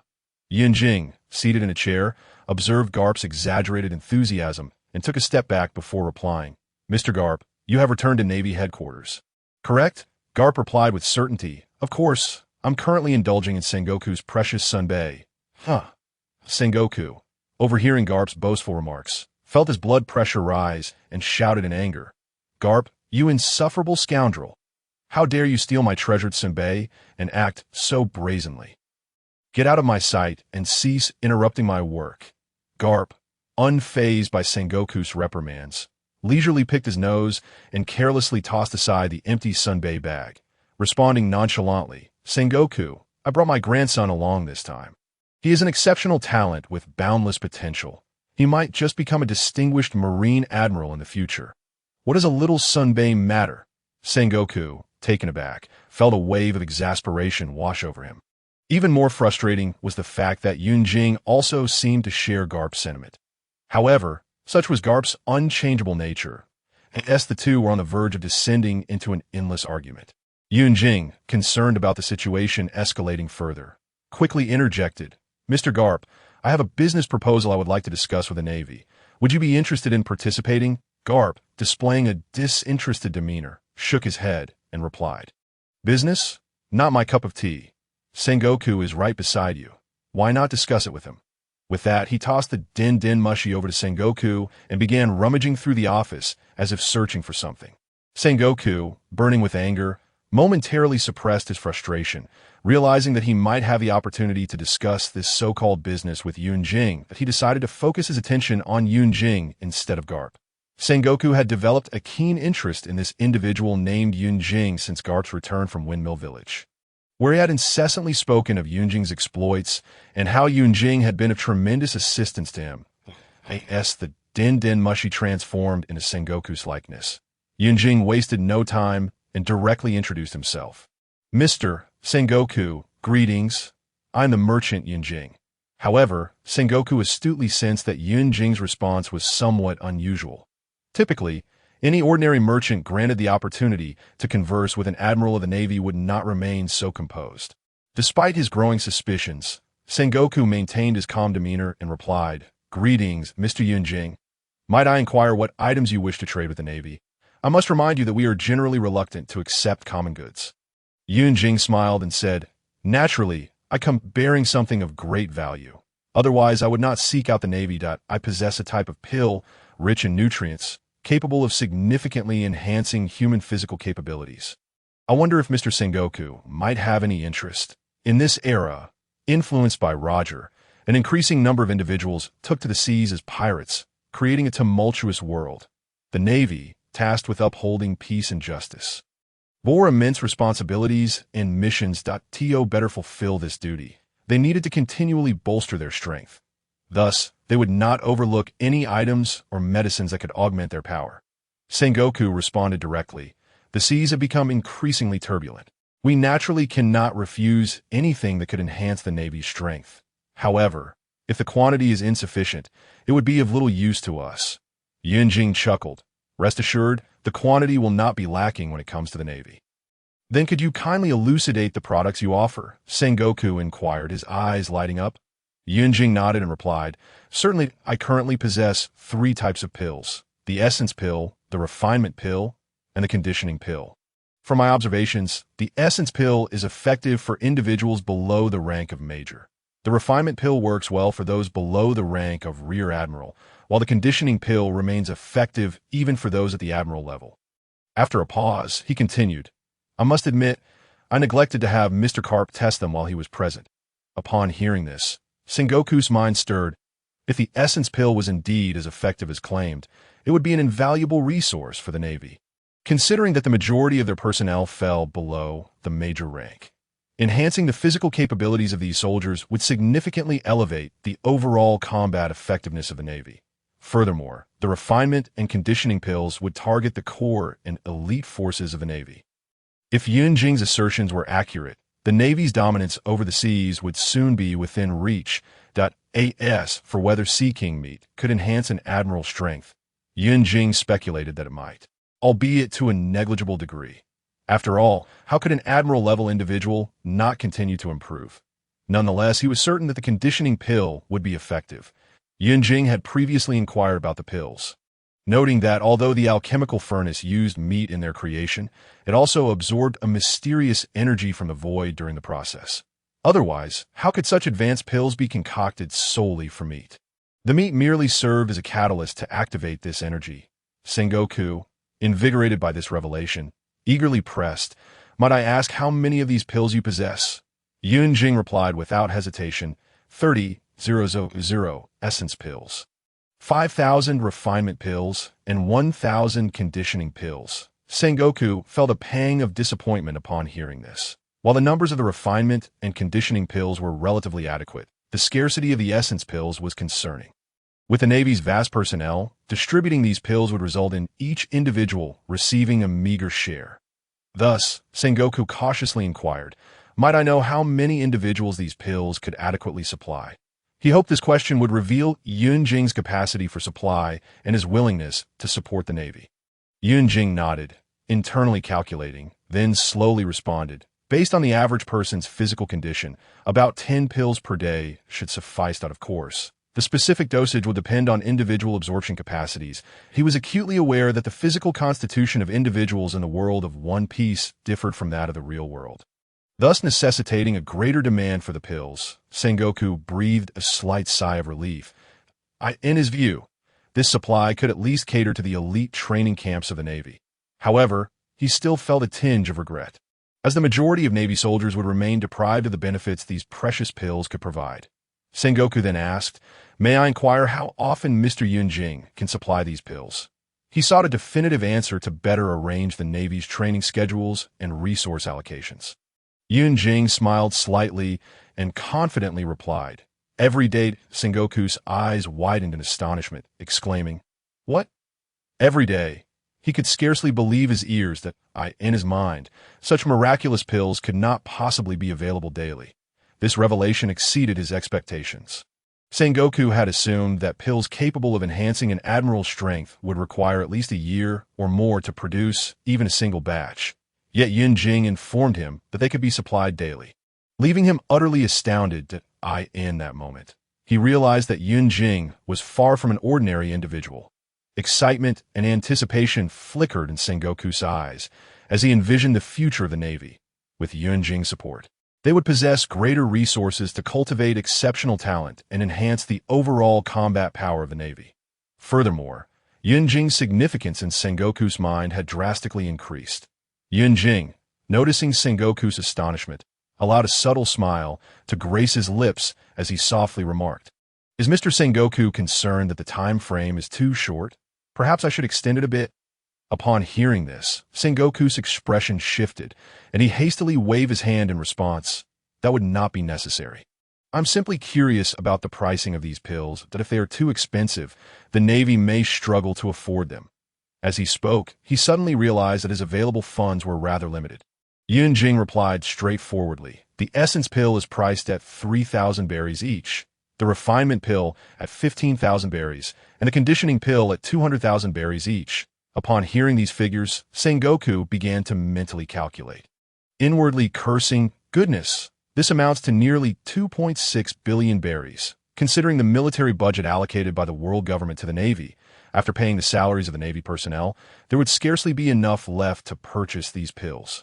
With this realization, Sengoku swiftly altered his strategy and began negotiating with Yunjing. "Mr. Yunjing, you are aware that the Navy receive a limited military budget from the world government each year. Could you possibly lower the prices?" Yunjing countered without yielding. "Then, Mr. Sengoku, what price do you propose?" Sengoku contemplated for a moment before suggesting, "How about a total price of 300 million? He watched Yunjing intently, eager for his reaction. Yunjing, taken aback by this figure, questioned, "What did you say?" He furrowed his brow, doubting whether he had heard Sengoku correctly. Sengoku, feeling somewhat embarrassed, repeated, "A total price of 300 million. His voice carried a hint of hesitation and uncertainty. Yunjing's expression darkened immediately, and he internally scoffed, "300 million. This is nothing short of a joke. This price barely qualifies as a mere token gesture.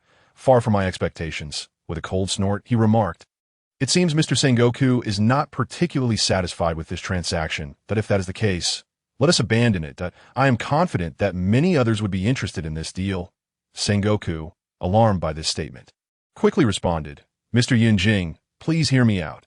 You know that the world government allocates limited funds to the Navy each year, that we must be judicious in our spending. These funds must not only cover the salaries of all Navy personnel, but also ensure that those valiant soldiers who sacrifice for justice receive adequate compensation. We cannot allow these brave warriors to suffer both in battle and in their aftermath." His expression was sincere and resolute, trying to convince Yunjing to understand their predicament. After a vigorous negotiation, both parties finally reached an agreement. The final transaction price settled at 1.8 billion berries. However, this figure did not represent a straightforward monetary exchange. Instead, 1.5 billion berries would be offset by the provision of 3 types of meat, while the remaining 300 million berries could be compensated through various rare minerals and devil fruit crops. Nevertheless, for Yunjing, there was an important stipulation. He wished to avoid drawing excessive attention, and particularly did not want anyone to disturb him. Sengoku acknowledged this and promised to maintain confidentiality. After all, they both understood the dire consequences if this matter were to be disclosed to outsiders, especially the world government. Should news of the transaction leak, not only would the deal be jeopardized, but it could also incite far greater troubles. The world government is bound to conduct extensive research on these miraculous elixirs, and may even take action against Yunjing. This will undoubtedly place immense pressure on the Navy, putting them in a precarious position. Therefore, Sengoku is acutely aware of the significance of maintaining confidentiality. Furthermore, Yunjing's strength and background remain shrouded in mystery.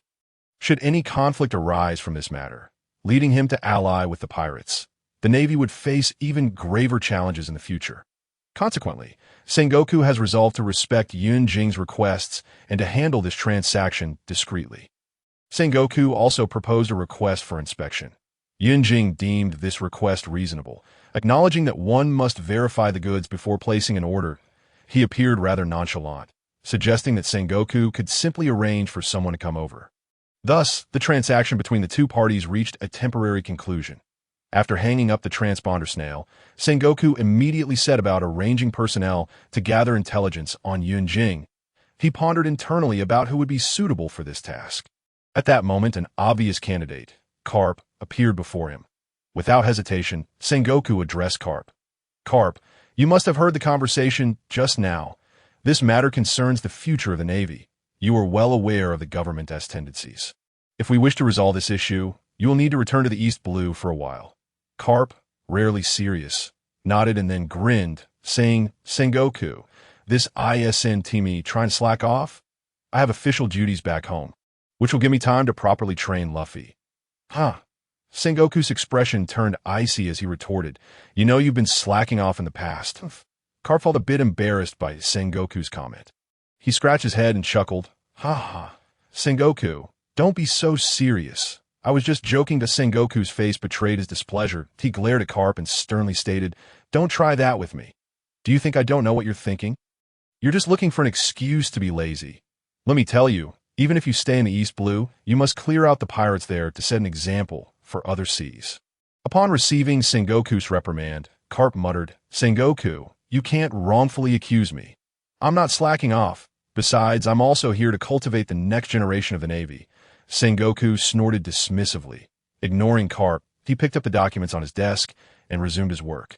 While Garp sat nearby, munching on senbei with a smug smile on his face. Suddenly, Sengoku set down his documents, snatched the senbei bag from Garp, and began to devour it. Garp, witnessing this, promptly leaped up to reclaim the senbei bag. The two engaged in a playful struggle, filling the marshal's office with laughter and merriment. The guards at the door, hearing the commotion, shook their heads in resignation. They had long grown accustomed to the antics between Garp and Sengoku.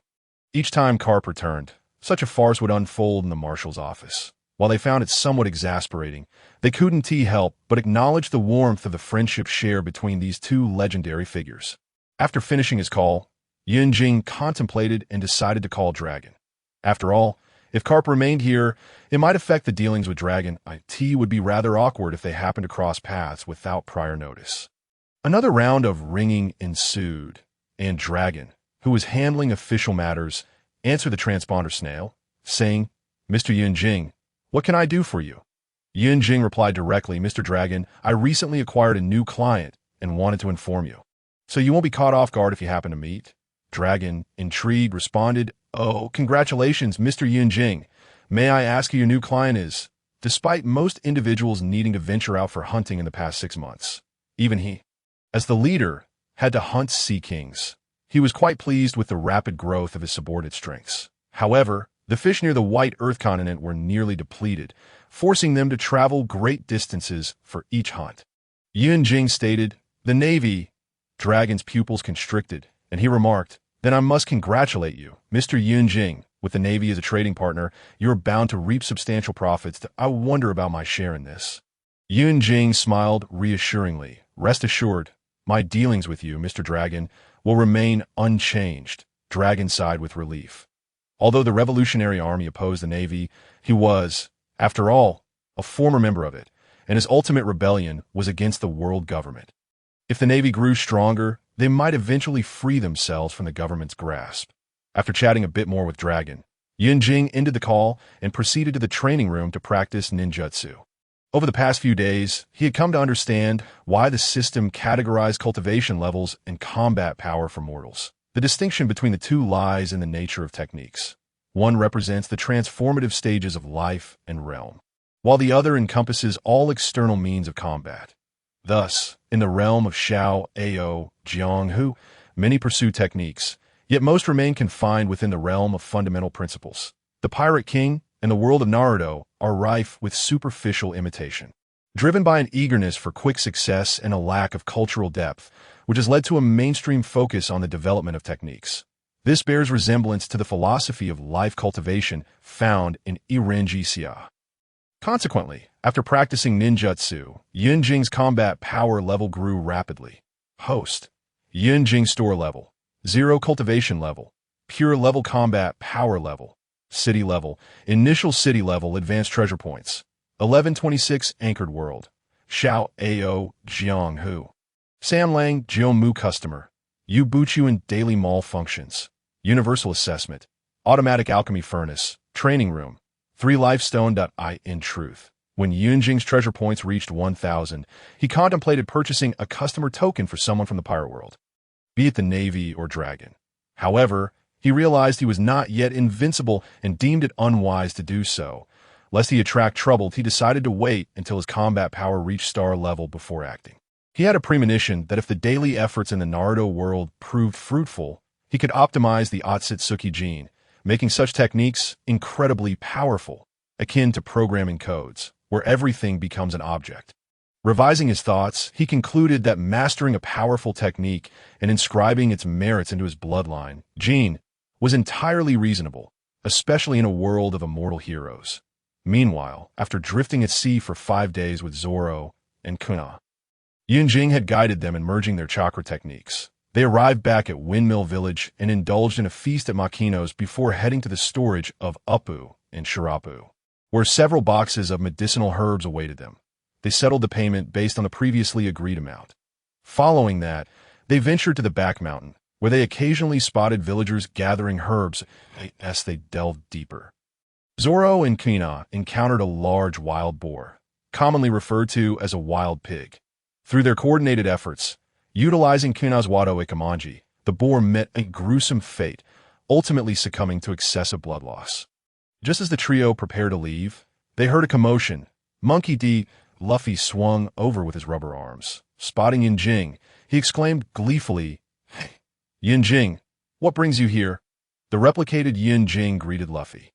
"Oh, it's Luffy. I'm here to collect the medicinal herbs gathered by village chief Shirapu." Luffy surveyed the scene, his eyes gleaming as he spotted the wild boar. Ignoring Yunjing's words entirely, he swung his rubber arm onto another tree and lunged at the boar. Meanwhile, Zoro and Kuina, breathless from their exertions, stared wide-eyed at Luffy's returning rubber arm, exclaiming, "His arms are so long." Only then did Luffy notice the duo, scratching the back of his head and saying, "Hello, I'm Monkey D." Luffy, destined to become the king of the Navy. As he spoke, he stretched his arms and face to exaggerated lengths, adding, "I'm a rubber man because I ate the gum-gum fruit." Zoro and Kuina were both fascinated by this phenomenon. Zoro eagerly reached out to tug on Luffy's arm and face, confirming its elasticity, and marveled how amazing. On the other hand, Kuina, being a girl, was less brash. Observing Zoro's boldness, she quickly bowed and apologized. "Sumimasen, I am Kuina from the Shimazuki Dojo in Frost Moon Village. And this is my junior brother, Rorinoa Zoro." With that, she seized Zoro, who was still tugging at Luffy, and delivered a punch to his head. Roaring like a demon, "Zoro, you are being incredibly rude." Zoro squatted down, clutching his head, while Luffy nonchalantly queried, "Can I eat the meat of this wild boar?" Kuina quickly offered her apologies, saying, "To express my regret, feel free." Luffy then turned to Yunjing and called out, "Brother Yunjing, could you help us roast some meat?" Naturally, Yunjing had no objections. Under Luffy's guidance, they arrived at a clearing beside a small stream, where Yunjing and Kuina took on the task of cleaning the wild boar, while Zoro and Luffy set out to gather firewood. After setting up the roasting rack, Yunjing clapped his hands and exclaimed, "Fire style. Technique of burning without killing." A fireball the size of a soccer ball erupted from his mouth, instantly igniting the fire pit. Luffy, who had been intently watching the roasting rack, was mesmerized by the flames spewing from Yunjing's mouth. His eyes sparkled as he exclaimed, "That's amazing. Brother Yunjing, what is this?" The clone of Yunjing calmly replied, "This is Ninjutsu." Upon hearing this, Luffy's eyes gleamed even brighter. He began to mimic hand signs and bounced around, making whoosh-whoosh sounds as if he were launching shurikens. He then rushed to Yunjing, saying, "Brother Yunjing, I want to see the shadow clone technique, earth style, water style." He rambled off a whole list, and soon Zoro and Kuina joined in, their eyes filled with anticipation as they gazed at Yunjing. The clone of Yunjing stated, "Since you all are so earnest, I shall graciously allow you to witness it." With a series of bangs, 3 identical clones appeared beside him. The trio immediately surrounded the clones, inspecting them closely without spotting any flaws. Yunjing's eyes twinkled as he secretly formed hand signs and created another clone that used a transformation technique, shouting, "Luffy, you're slacking off again. At this rate, when will you become the strongest Marine?" After saying this, he stepped forward and delivered a swift blow to Luffy's head using his inner strength. Upon hearing that voice, Luffy trembled and slowly turned to see Garp standing behind him, only to receive a punch to the head. Zoro, upon witnessing Luffy getting hit, shuddered, recalling how Kuina had just hammered him moments ago. Luffy, while exclaiming how painful it was, protested, "Grandpa, I wasn't slacking off. I just finished training and was about to eat." He then questioned, "Wait, Grandpa, didn't you leave with Ace a few days ago? Where is he?" As he spoke, he tugged at Carp's clothes, peering behind him as if searching for Ace's figure, observing Luffy's antics. Yunjing could no longer contain his laughter and burst into hearty laughter, subsequently retracting the shadow clones to conserve energy. Yes, the 4 clones vanished one by one. Luffy realized he had been tricked and shouted in dissatisfaction. "How could you deceive me, brother Yunjing?" Yunjing, catching his breath, replied, "Didn't you ask me to demonstrate ninjutsu? So what do you think? Is it impressive?" Luffy rubbed his sore forehead and mumbled, "Brother Yunjing, when did you learn the Iron Fist of Love from Grandpa?" Yunjing shook his head, saying, "This is not the Iron Fist of Love. It is inner strength." Inner strength? Luffy's small head was filled with big questions. But Yunjing chose not to elaborate further. Meanwhile, Zoro and Kuina exchanged glances, their eyes sparkling. They already possessed inner strength. After a while, Luffy persistently urged Yunjing to showcase more ninjutsu. Yunjing, however, only demonstrated a few techniques, raising 4 mounds of earth and a large table for them to use as a dining table. This elicited excited exclamations from Luffy, who continued to pester Yunjing for lessons. Yunjing acquiesced, stating they could discuss it after their meal. The 4 of them devoured the hefty wild boar, leaving only bones behind, with Luffy consuming over half, transforming into a super chubby figure. After the meal, Luffy didn't seem to do much. A loud belch escaped him, and he resembled a deflated balloon for a moment before returning to his usual self, leaving Zoro and Kuina in a state of bewilderment. Yunjing mused to himself about Carp's impressive teaching skills, noting how Luffy, at just 7 years old, was being pushed to develop his life force return technique. That it was indeed remarkable. His teaching ability was undoubtedly superior to that of teachers like Zifa and Rayleigh. With a wave of his hand, the leftover bones and ashes were buried in the soil, and Yunjing began his instruction, handing a special edition of basic inner strength techniques to Luffy to examine. The book was filled with illustrations resembling children's stories, as he suspected Luffy would struggle with any text. Teaching 3 was no different from teaching 1. So he called Zoro and Kuina aside to demonstrate tree climbing and water walking, imparting key points before allowing them to practice on their own. Fortunately, Luffy was engrossed in the illustrated book on basic inner strength, preventing him from causing too much of a ruckus. For the next 2 days, whenever they had free time, the 4 of them practiced in that clearing. Luffy trained like a monkey, returning to the forest each morning to endure beatings from the monkey troop, honing his resilience and agility. However, as a rubber man, Luffy seemed unfazed by the punches or stones thrown by the monkeys, provoking various beasts in the forest instead. Meanwhile, Zoro and Kuina ventured into the forest each morning to challenge wild beasts, refraining from using real swords to ensure they faced adequate pressure. In the afternoons, after Luffy returned from his encounters with the beasts, Yunjing took Zoro and Kuina to provoke the monkey troop, instructing them to evade attacks and only defend with inner strength if necessary.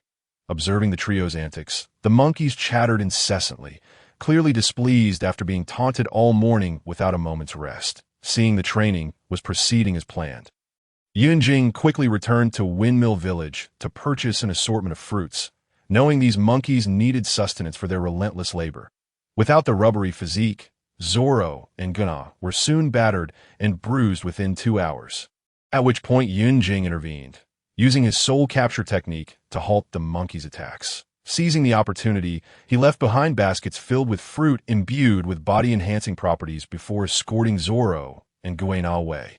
The monkeys were indeed formidable compared to any on Earth, yet they paled in comparison to the combat prowess of the Kung Fu sea cows and Mihawk's baboons to provide the trio with more challenge. Yunjing had to increase the difficulty of their opponents. The cultivation of inner strength emphasizes the need to first sense one's energy, and the best way to achieve this is through meditation. However, Luffy's innate monkey-like nature made it difficult for him to remain still. He could hardly sit still for 10 minutes before either zoning out or falling asleep. The path to mastering inner strength was tantalizingly close yet frustratingly elusive. Just as Yunjing returned with the bruised Zoro and Kuina, Luffy, who had been meditating, immediately jumped up, Seeing their condition, he clutched his stomach and laughed uncontrollably on the ground. Zoro, still fuming from his 2-hour beating, approached Luffy and landed a punch on his head. Unfortunately, Zoro, depleted of inner strength, could not inflict any damage on Luffy. Upon seeing Luffy's lack of reaction, Zoro exploded with frustration, shouting, "Baka! You idiot! You're so hopelessly stupid. How can you not learn inner strength after all this time?" To be fair, Kuina and Zoro were indeed exceptionally talented. According to Gung Shilang, both of them had begun to sense energy within less than a day's instruction. This was largely due to Gung Shirlang's teachings about the breathing of all things. While feeling other elements was challenging, emptying the mind to sense oneself was much simpler. This provoked Luffy to retaliate. Shouting, "Baka! I just haven't applied myself. If I really focused, I could learn quickly." Luffy's indignation, spurred on by Zoro, indeed caused him to settle down considerably, though Yunjing sensed he still needed to refine his focus.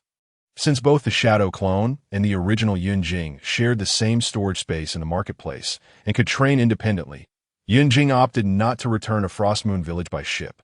Instead, he used a technique to conjure 2 houses on the outskirts of the forest, as about half a month passed. The monkeys in the forest, nourished by Yunjing's body-enhancing fruits, began a new phase of growth, exhibiting improvements in speed, strength, and accuracy.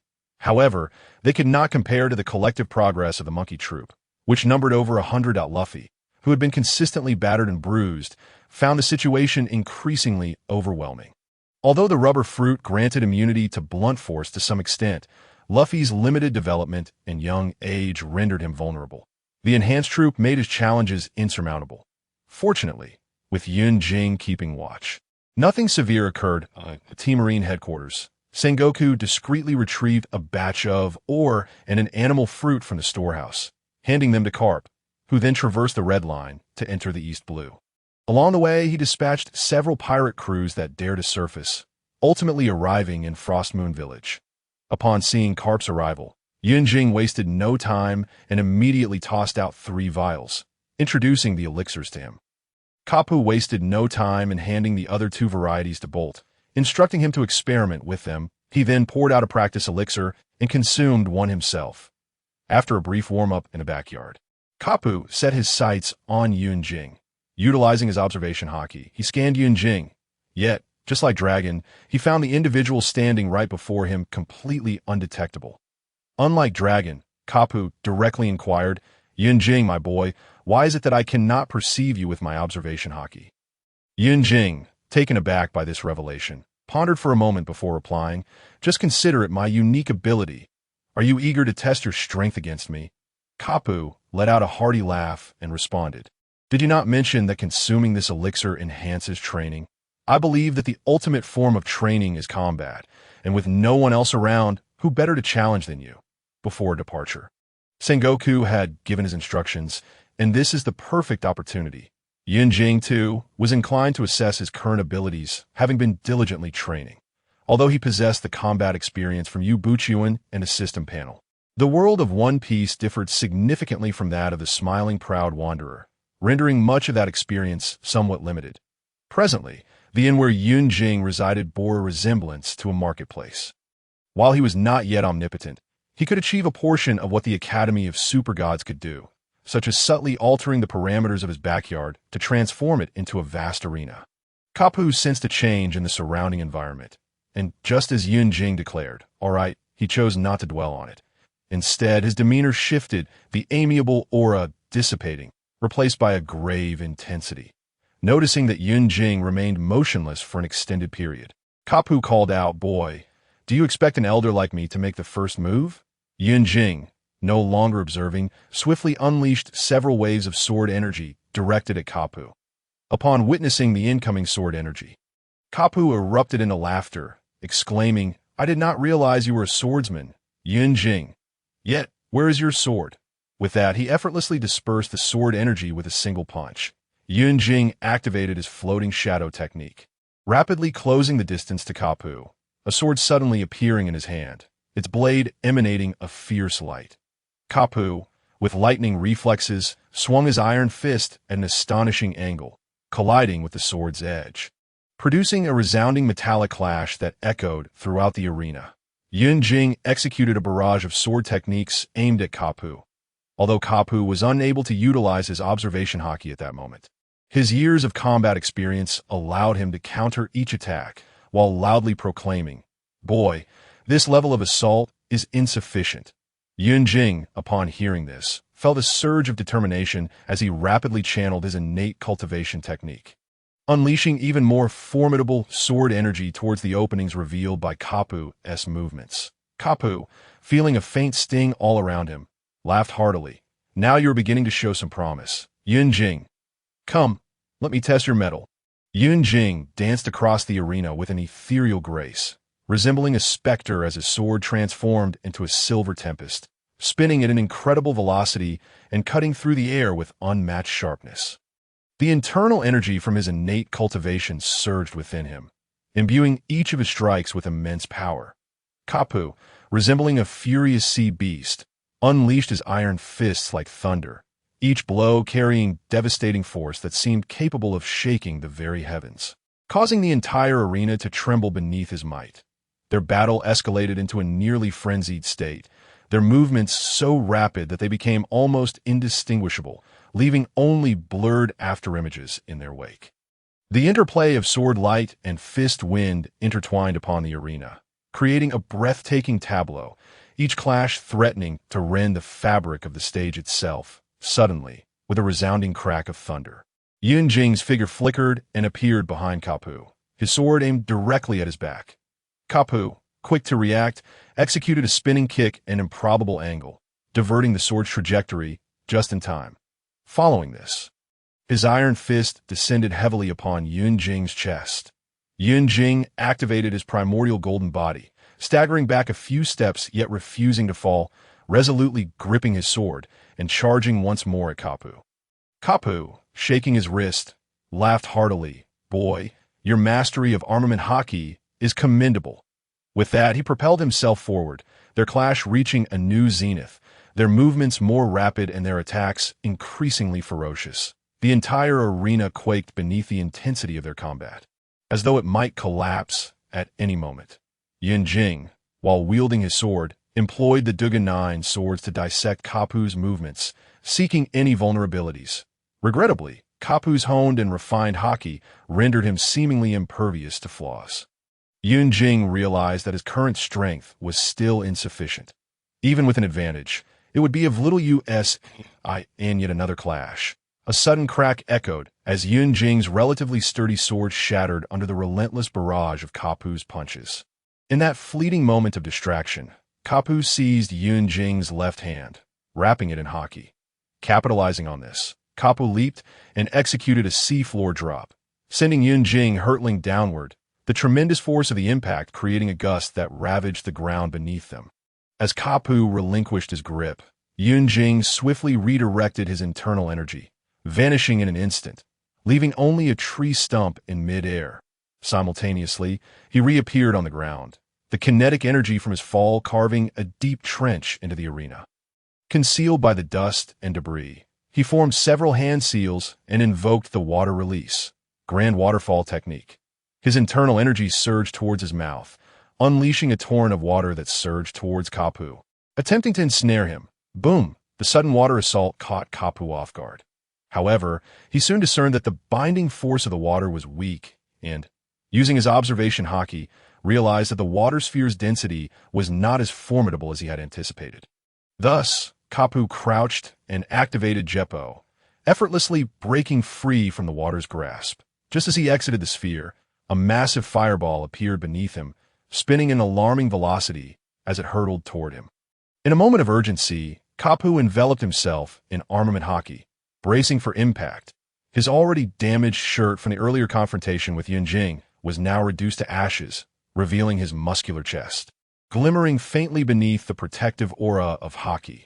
Yun Jing, witnessing the colossal fireball technique, noted that Kapu had merely lost a piece of clothing, his demeanor remaining as calm as ever. He swiftly moved, beginning to form seals at high speed, executing a series of ninjutsu techniques of B rank and above. Walls of earth sprung up, blocking Kapu's path. Undeterred by the barriers, Kapu bulldozed through with his unmatched strength. Meanwhile, Yunjing observed Kapu's movements, deploying the Earth Release, Marsh of the Yellow Springs technique, creating a vast quagmire that caught Kapu off guard, instantly ensnaring his lower body as Kapu struggled to rise.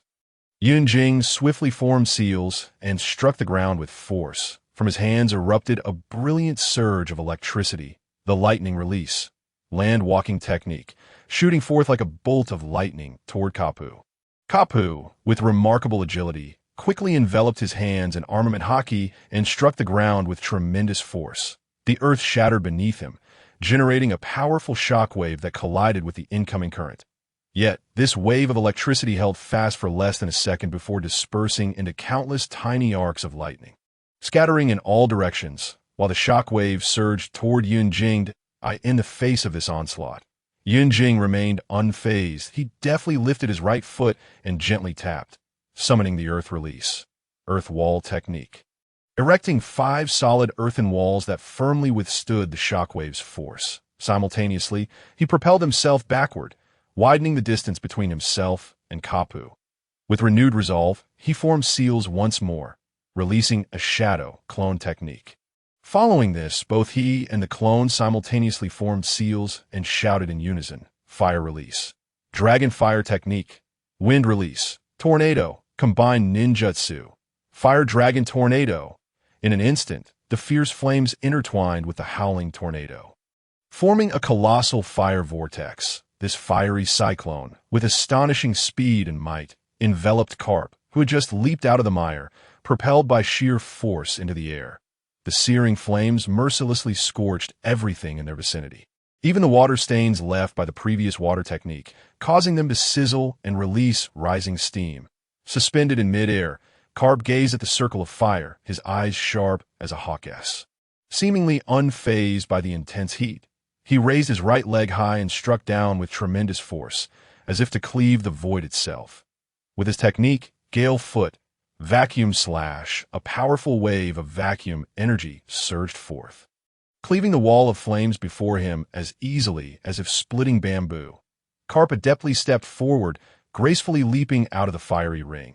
However, what awaited him was a relentless barrage of Earth Release, stone spears. These sharp projectiles, imbued with fierce momentum, shot towards Garp. Undaunted, he showcased remarkable strength and speed, effortlessly dispersing each incoming stone spear. His laughter echoed in the air, brimming with confidence and bravado. Yunjing, I do not know where you acquired such myriad techniques, but they are hardly sufficient to challenge me. Garp's voice thundered, his fists colliding with a crisp sound. That moment, a massive shockwave erupted before him, sweeping through like a tempest. This formidable wave easily shattered Yunjing's subsequent fire release, Great Fireball and Water Release, Water Cannon, swiftly diminishing the flame's intensity. At this juncture, Yunjing, moving at high speed, sensed the restless energy in the air. Upon hearing Garp's words, he abruptly halted, a flicker of determination flashing in his eyes. He called out to Garp, Old Man Garp, allow me to present you with my final technique. With that, he swiftly formed hand seals, directing 3 currents of electricity to strike the 3 metal rods surrounding Garp. Upon receiving the electrical charge, the rods crackled with energy, and the tumultuous lightning elements swirling around Garp coalesced into a vast realm of thunder. Observing the lightning domain, Yunjing silently mused, Thunder Release, Thunder Domain. Indeed, this technique was a copy of SS's Thunder Release, Kirin. Regrettably, Yunjing's current understanding of ninjutsu was insufficient to fully manifest the Kirin. The stormy weather, born from the fusion of water and fire, already harbored natural lightning. Because of these natural lightning elements, the thunder release became potent, yet increasingly uncontrollable. At this moment, Yunjing found himself incapable of wielding it with precision. Thus, he devised the skill Thunder Release, Thunder Domain, based on its concept and principles of physics. Compared to the molded Kirin, the dispersed lightning diminished in potency. Realizing that his current swordsmanship could not effectively strike Garp, Yunjing designed this ninjutsu, initially drawing Garp into the midst of the metal rods he had strategically placed during the earlier water repair technique. When the thunder domain erupted, Garp, caught off guard, found his armament haki slightly delayed. Instantly, he was enveloped by the acrid scent of singed flesh, wisps of smoke rising from his hair, sensing a numbness spreading through his body due to the natural lightning. Garp forcefully activated his armament haki, wrapping it around himself and stamping the ground with tremendous force, causing it to shatter. The 3 lightning rods were sent flying as the rods were propelled away. The Thunder Domain's effects wavered momentarily, allowing Garp to break free from its confines. Nevertheless, despite Garp's escape from the lightning rods, remnants of lightning still lingered in the air that a smirk crept onto Yun Jing's lips. He realized he had finally discovered a method to counter Garp. After breaking free from the Thunder Domain, Garp quickly approached Yun Jing with lightning speed, prompting Yun Jing to hastily utilize the body replacement technique to evade Garp's assault. Yet, Garp's fist grazed his cheek, eliciting a sharp sting. Fully aware of his inadequacies in close combat, Yun Jing resolved to harness the residual power of the Thunder Domain to restrict Garp's movements. He swiftly formed hand seals, chanting, "Thunder Release. Thundernet. Activate." Instantly, the lightning elements in the air surged to life, intertwining into a massive electric net that ensnared Garp. Garp attempted to shatter the net with his haki, but Yun Jing relentlessly unleashed more electrical energy, sustaining the net's strength. Even if Garp managed to break through, remnants of lightning would remain, enabling Yun Jing to continue his assault under the barrage of lightning attacks. Garp gradually felt the strain, realizing that Yun Jing's ninjutsu posed a formidable challenge that necessitated an urgent solution. Just as Garp dispelled his numbness and prepared to strike again, he suddenly found himself in an entirely different locale. Surrounded by towering stone walls, as if he had entered a complex labyrinth, forever confined to a singular path. This was the illusion technique, fox heart technique, that Yun Jing had employed while Garp was distracted. Trapped in the illusion, Garp's mind lingered on their previous contest, perplexed by how he had arrived here. As he wandered, he discovered only dead ends, and in frustration, he unleashed his might, demolishing everything in his path. In his reckless advance, Garp suddenly experienced a moment of disorientation, finding himself face to face with Yun Jing. Still dazed, he scratched his head and remarked, "Yun Jing, what just transpired? Why do I feel as though I've been transported to another realm?" Observing Garp, whose eyes were vacant after falling under the illusion, Yun Jing noted how he aimlessly wandered before erupting into a frenzy of strikes, generating shockwaves that even he had to evade.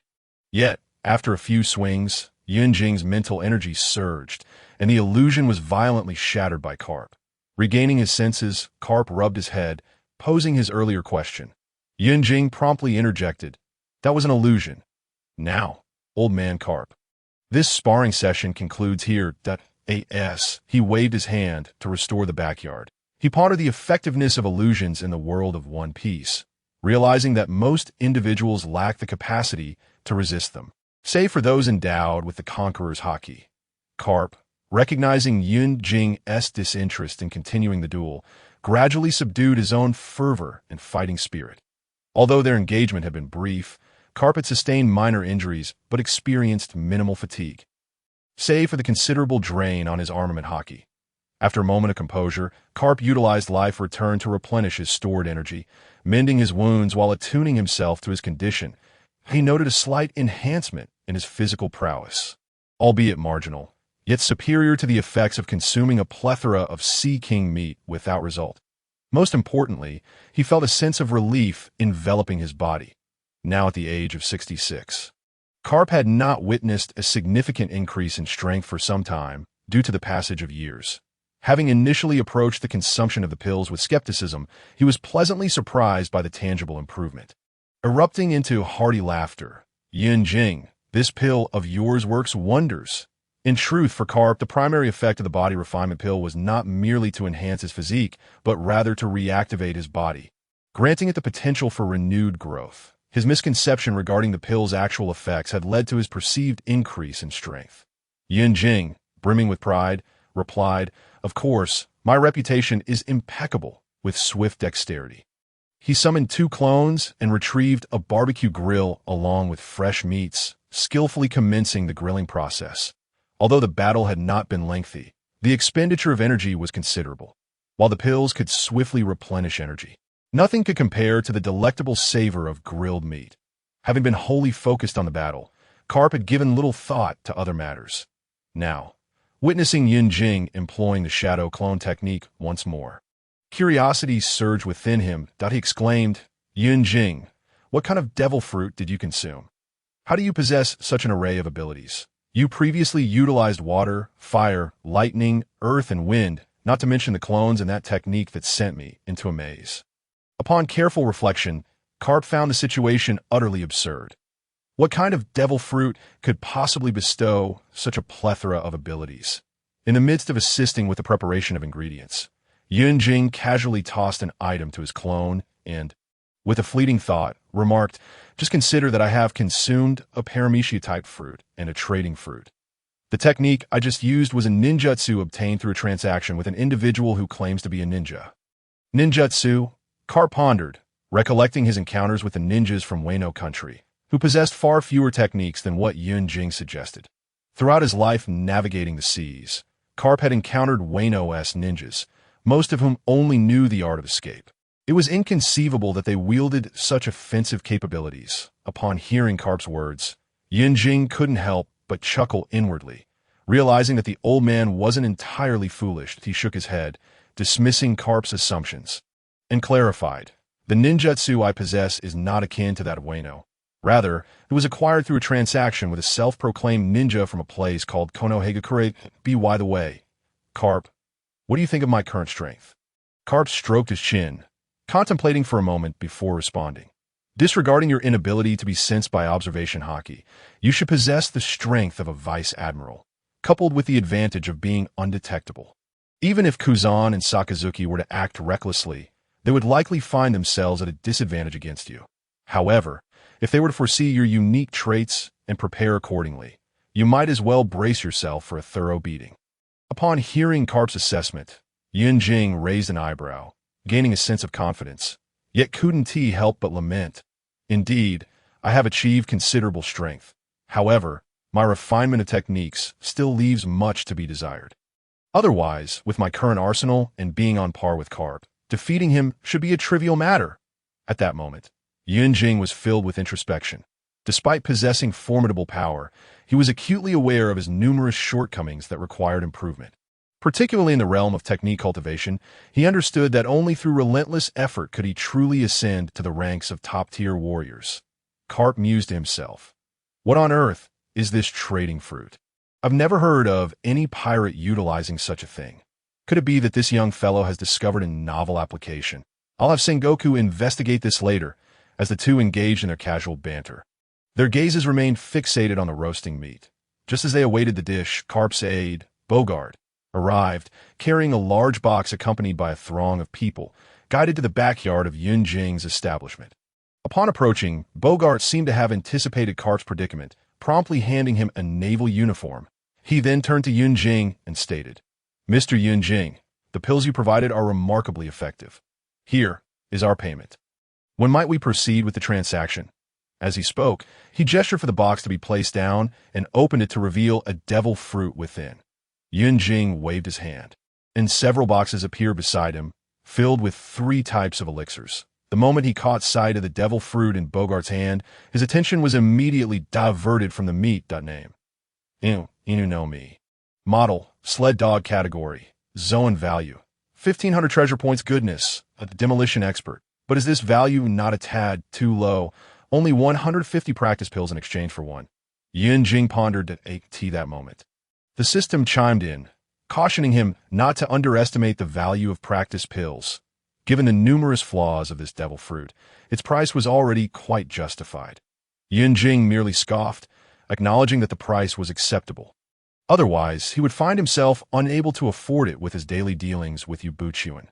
Karp and Bogart exchanged glances, astonished by the sudden appearance of the boxes, yet they refrained from commenting at that moment. Bogart, noticing Yun Jing's unwavering gaze on the devil fruit, interjected, "Mr. Yun Jing, this is a Zoan-type fruit, Inu no Mi model, Sled Dog." Yun Jing nodded and proceeded to inspect the other boxes. Copper ore, 2 treasure points per kilogram. Ice crystal, 2 treasure points per kilogram. Scarlet cloud stone, 3 treasure points per kilogram. Diamond rock, 2 treasure points per kilogram. Gold redstone, 3 treasure points per kilogram. Obsidian, 5 treasure points per kilogram. Starlight. Steel, 10 treasure points per kilogram. Xuanwu iron ore, 20 treasure points per kilogram. The boxes contained approximately a dozen types of ores, each valued between 2 to 20 treasure points per kilogram.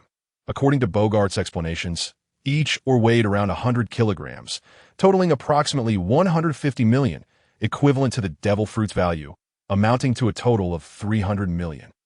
However, based on Yun Jing's observations, the actual total value of these ores far exceeded that of the sled dog fruit. That IT made sense. In a world of One Piece, while martial prowess was formidable, the utilization of various resources was rather lacking, akin to the Naruto world, which overly focused on enhancing combat strength, neglecting the effective use of limited resources amidst conflict and oppression. Once Yun Jing and Bogart concluded their discussion, Garp, having donned his uniform, stepped forward and inquired, "Young Yun Jing, what exactly is that skill you employed to summon items out of thin air? Is it ninjutsu or a devil fruit ability?" Yun Jing replied candidly, "This is an ability conferred by my fruit. However, if you wish to consider it as ninjutsu, I do possess some space-sealing scrolls for storage that, if you're interested, I could sell a few to you." Garp's eyes lit up at this, for he was indeed keen to purchase. Every time he set sail, the space aboard the ship was always limited. Whether it was food, fresh water, or munitions, the quantity they could carry was invariably constrained. Thus, a scroll capable of storing items was an invaluable treasure they had long desired. Garp hastily inquired, "Can they truly be purchased?" "That would be splendid. How much do they cost?" Yun Jing contemplated for a moment before responding. "I have various models of space-sealing scrolls, ranging from the smallest, measuring 1 cubic meter, to those as large as 10 cubic meters. However, they are not permanent. If not deliberately damaged, they could be used around 100 times. The smallest 1 cubic meter scroll costs 10,000 berries, while the largest is priced at 100 million berries. The larger the contained volume, the greater the size of the scroll, although its weight remains unchanged. Oh, and by the way, activating the scrolls requires hockey. Typically, such spatial items are quite expensive. Yet due to various factors, those below 1 cubic meter are not even accepted in the marketplace, while 1 cubic meter scrolls only cost 1 treasure point. Even a 10 cubic meter scroll only commands 100 treasure points. Moreover, these 1 cubic meter space-sealing scrolls are relatively affordable in Konoha, as they are quite common and many ninjas purchase them as backups. However, scrolls exceeding 100 cubic meters are a different story. They're considered high-end goods, both costly and strictly regulated, not easily obtainable by the average person. Fortunately, the Tenten clan is the largest arms dealer in Konoha, possessing unique channels to procure large-size space-sealing scrolls effortlessly. Yet, selling these oversized scrolls in the marketplace does not yield substantial profits. Thus, Tenten initially offered only a limited stock from their surplus inventory, but ceased this practice thereafter. Fortunately, Yue Buqun currently has no need for these large scrolls, so some remain in Yun Jing's possession. After elaborating on this, Yun Jing unhesitatingly produced several space-sealing scrolls from his robe, ranging from small ones of around 20 centimeters to the longest, nearing 1 meter. He casually selected one scroll, gently unfurling it and channeling a trace of inner energy into the sealing technique inscribed upon it. Subsequently, he drew the box containing the devil fruit into the scroll. After demonstrating the operation, he handed the scroll to the two of them, encouraging them to give it a try. Garp, upon receiving the scroll, followed Yun Jing's earlier method and infused it with a bit of hockey, quickly realizing that a box had appeared within his perception. With a mere thought, the box manifested near the scroll. Moreover, he sensed that as long as the volume of the item was within the scroll's capacity, it could be absorbed. This novel experience delighted both Garp and Bogart, who eagerly began experimenting with various items, storing and retrieving them with glee. With each use, they noticed the sealing technique's color on the scroll dimming slightly, leading them to speculate that this was likely due to the scroll's limited usage. Nonetheless, this did not diminish their affection for the handy item, as it provided them with immense convenience. Observing that they had sufficiently tested the scroll, Yun Jing remarked, "This one is a gift for you. So, Have you decided how many you'd like to purchase? His words interrupted the enthusiastic exploration of Carp and Bogart, awakening them to the passage of time. After listening to Yun Jing, Carp, without hesitation, tucked the scroll into his pocket. Bogart, disregarding Carp's action, fell into deep contemplation and after a moment remarked, "Mr. Yun Jing, I wonder if the method for producing this scroll could be sold." Yun Jing raised an eyebrow, secretly thinking to himself, "Ah, quite the ambitious one, aiming to take everything." However, he merely shook his head outwardly, replying, "Unfortunately, I too lack the method of production." In truth, Yun Jing was keen on making a substantial profit. This item held little value for him, and selling it in the world of pirates would not be a loss. Regrettably, he had not been involved in the trade of anything related to sealing techniques. Upon hearing this, Bogart, regardless of its truth, lamented, "What a pity. With our current funds, we could purchase the largest scroll available, while the rest may require Lord Sengoku's decision." Having said this, he turned to Carp, awaiting his verdict. Carp glanced at the scroll in his hand and said to Bogart, "Well then, let's proceed with that. You may return for now." In response, Bogart bowed to Yun Jing and departed. Watching Bogart's retreating figure, Yun Jing couldn't help but chuckle inwardly. He recognized that while Carp appeared rough around the edges, he possessed a surprisingly keen intellect. Regardless of whether it was the scroll or the medicinal pills, Sengoku would undoubtedly not relinquish his research on either after acquiring them, not to mention the world government as renowned scientist. Vegapunk, who was said to be 500 years ahead of the world. Nonetheless, Yun Jing remained unperturbed, as long as he could derive sufficient benefits from them. After all, he doubted that anything crossing worlds or system products could be easily studied. Thus, Yun Jing was indifferent, viewing it merely as an unexpected boon. After handing over the scroll that Bogart required, he mentioned that the remaining meat and payment for the scroll would be delivered later that evening before departing. Upon returning to the warship, Bogart retrieved a din-din mushi from the command room and called Sengoku, "Bru-bru." As the din-din mushi rang, it was promptly answered. Sengoku, seated in his chair with the receiver in hand, inquired Bogart, "Have the test results for those pills come in? And has Carp finished his probing?" Sengoku's mind wandered to the information he had on Yun Jing. Name, Yun Jing, place of birth, E.C. Zimiziji Village, date of birth, June 16, 1494. Information, his parents operated the only inn in Zimiziji Village. Yun Jing in 1509. While the family was on a trip and procuring materials, they encountered the pirates of the Black Tiger Pirates. The merchant ship was set ablaze, and Yun Jing was discovered on the beach of Zimiziji Village. He had joined the Isen dojo to train in swordsmanship, but failed due to lack of talent. With the villager support, he reopened the inn, introducing several new dishes that became quite popular. Over a month and a half ago, he traveled to Windmill Village with his savior and disciple of the Isen dojo, Rorinoa Zoro, to resolve a long-standing issue for Marine Vice Admiral Monkey D. Carp. They hunted a cloud leopard in the back mountains and struck a deal with the village chief of Windmill Village. Upu Shalapu, attached trade list. 2 weeks ago, he returned to Windmill Village with Isen Dojo's Shimatsukika and Rorinoa Zoro, where he encountered Monkey D. Luffy. He is currently instructing the three there. Speculation. Unknown devil fruit user. Currently possessing abilities such as duplication and spatial storage, etc. Strength assessment. Unknown. Personality assessment. Kind-hearted, harbors a disdain for pirates.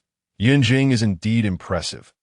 Aside from the speculation that the marketplace might be linked to a devil fruit and the undiscovered trades with Long and Gungshiro, the rest aligns perfectly. Captain of the Black Tiger Pirates. Saga. Bounty. 5 million berries. Members. Vice Captain Jilly status. Annihilated, destroyed a year ago by Carp's casual bone fist meteor attack. Sengoku then reviewed the peculiar items collected from the transaction between Yun Jing and Upu Shalapu, feeling a flicker of curiosity arise. What on earth were these strange plants? Could they truly be the materials for crafting some mysterious pills, as he had speculated? Just as he delved deeper into thought, he stumbled upon the information regarding the Black Tiger Pirates. Sengoku instantly connected the dots regarding Yun Jing's visit to Windmill Village, wondering if he had known Carp would return and had intentionally gone to repay his kindness. By sheer coincidence, Yun Jing learned of Carp's 2 grandsons aspiring to become pirates. For someone who despises pirates yet seeks to repay Karp's favor, this was undoubtedly a fortuitous opportunity. Thus, he devised a clever plan to dissuade Karp's grandsons from pursuing a life of piracy. Now, having learned that one of the grandsons remained alone in Windmill village, he decided to take along 2 peers from the Shimatsuki family to visit and impart some skills to them.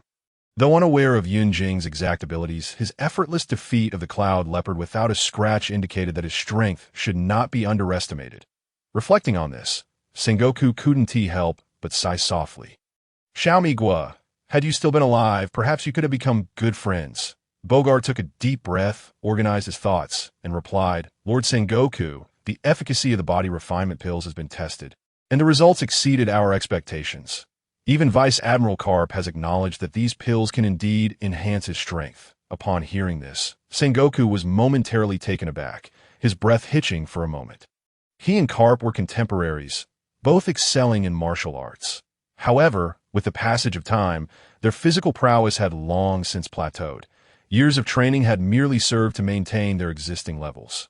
Now, to enhance his strength, Sengoku had no other option but to rely on a devil fruit. Yet his human fruit had reached its zenith, and awakening it left no room for further development. At this juncture, Bogart continued, Lord Sengoku, I have also uncovered crucial intelligence and a special item that could prove immensely valuable to our Navy. That Sengoku's eyes narrowed slightly. He was well aware of Bogart's character.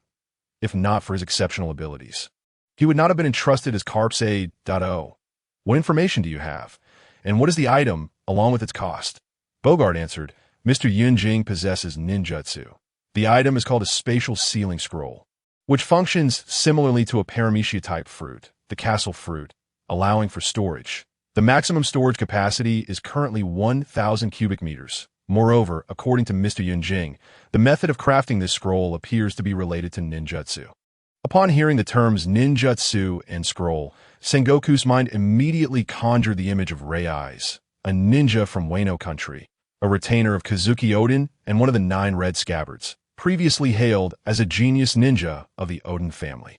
Rei Eyes possessed the paramecia-type scroll fruit ability, enabling him to absorb others' attacks and release them.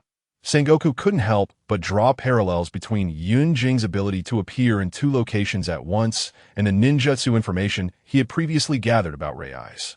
However, since Kaido's occupation of Wano, Rei Eyes had vanished without a trace. Could it be that he had perished and the scroll fruit was consumed by another? Bogart deliberately paused, allowing Sengoku ample time to ponder. After a moment, he continued, However, these scrolls come with certain usage conditions and limitations. They require Haki to activate, and each scroll can only be used approximately 100 times. The smallest scroll has a volume of 1 cubic meter, priced at 10,000 berries, while the largest, with a capacity of 1,000 cubic meters, costs a staggering 100 million berries. A multitude of information swirled in Sengoku's mind before he spoke. Purchase 10 scrolls of 1,000 cubic meters. I will have Porcelino send the money over later and collect the items as well. By the way, where's Garp? Bogart nodded affirmatively. Yes, Lord Sengoku. Vice Admiral Garp is currently dining with Mr. Yunjing after their recent bout. Sengoku nodded in understanding and casually mentioned, When he returns, have him give me a call. Bogart nodded again. Understood, Lord Sengoku. After their conversation, the 2 individuals promptly ended the call. Once both had departed, the meat on the grill gradually reached perfection, prompting Yunjing to indulge heartily alongside Kapu. Following their meal, Kapu returned to the warship. After bidding farewell to Kapu, Yunjing immediately returned to the shopping mall. Upon arrival, he followed the system's instructions and placed the Erha fruit into the martial arts analyzer. Half an hour later, just as Yunjing was on the verge of dozing off, a chime sounded, signaling that the analyzer had finally yielded results. Congratulations, host. You have acquired the martial art D Sha Chi Shi Er Bienwei. What? As a flurry of question marks filled his mind, it wasn't his confusion that puzzled him, but rather the inexplicable information before him. Instantly alert, Yunjing scrutinized the prompt, wondering if he was caught in a dream. What was this? The 72 transformations, a skill that every child across the nation yearned for during their youth. Could it truly be obtained through such a seemingly worthless devil fruit? This was utterly absurd. Yunjing could hardly believe his eyes. He rubbed them in an attempt to regain clarity. That moment. The system interjected, reassuring him. Rest assured, there are absolutely no issues. However, this is merely one variant of the 72 transformations. And it is a pirated, weakened version. Its power pales in comparison to the authentic one, which is a genuine celestial technique used by deities to evade the tribulations of heavenly thunder, ghostly fire, and fierce winds, thereby achieving the aspiration of immortality. Yours, at best, will only allow for transformations and grant some traits of the transformed entities that in an instant. 2 words consumed Yunjing's mind. Struck gold. He paid no heed to the system's mention of a pirated version. Even if it was subpar, it was still the 72 transformations. While Yunjing was lost in contemplation, the martial arts analyzer regurgitated the devil fruit. Reflexively catching it, he inquired, "Why is this still here?"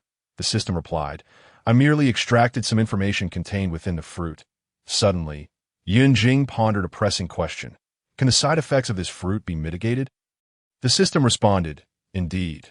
The so-called side effects arise merely from taking a shortcut that the heavens in the world of One Piece, the sea reigns supreme. Thus, consuming it will result in being restrained by the sea. However, if you become powerful enough, you can disregard this limitation remedy it. You simply need to replenish its energy." Replenish energy? Yunjing felt a bit bewildered.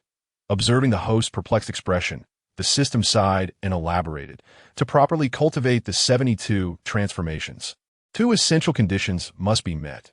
First, the essence or genetic information of the subject to be transformed. Second, a significant amount of energy is required for the transition from a single species genetic information to possessing 2 distinct genetic traits.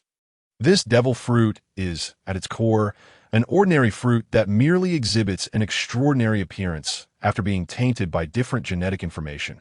Consuming it grants you the ability to transform directly. However, from where will the energy for this transformation come? If it were to be drawn from you, it could potentially drain you dry. Hence, it must derive from the heavens and the earth, but the heavens and the earth owe you nothing if they lose energy for no reason. Would they not resent you? This explains why many martial arts have thresholds for cultivation. Yunjing suddenly recalled another peculiar side effect of the devil fruits in One Piece.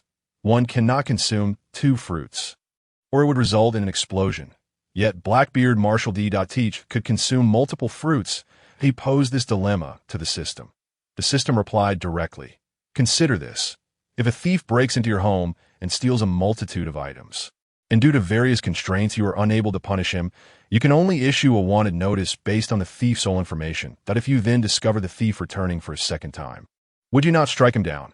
As for the exceptional cases you mentioned, such individuals are extraordinary, possessing multiple souls within one body. If they're not dead, they are a genius wherever they go. But why is it so difficult to consume devil fruits? I cannot handle this multitude of thieves. Having been robbed so many times, at least I've discerned their common traits, knowing the characteristics. I can't take action." Yunjing scratched his head, feeling an itch as if on the verge of enlightenment. He could only strike his right palm with his left fist and exclaim, "I see now. So how do I replenish the energy?" The system replied, "It will cost you 100 treasure points." Yunjing patted his chest, sighing in relief. "Good. That's not too expensive." Just as he was about to instruct the system to repair the Erha fruit, he suddenly realized it was illogical to spend money when he could cultivate the technique himself. Thus, he asked, "System, can I now cultivate the 72 transformations? Do I meet the cultivation threshold?" The system answered, "Not yet. Even for the weakened version, you must reach the transformation level before you can begin cultivation." Transformation level? Yunjing gasped. He had only seen a handful of individuals at that level that it seemed unlikely that he could reach it anytime soon. It appeared that spending the money was indeed necessary. "System, if I consume this devil fruit, will I effectively master the technique immediately?" Yunjing inquired. The system retorted, "What a naive thought. If that were the case, wouldn't the creatures in Journey to the West possess the ability to transform from birth? Why would the monkey still need to learn it? Consuming it merely means that in the future, your cultivation threshold for the corresponding transformations will be reduced.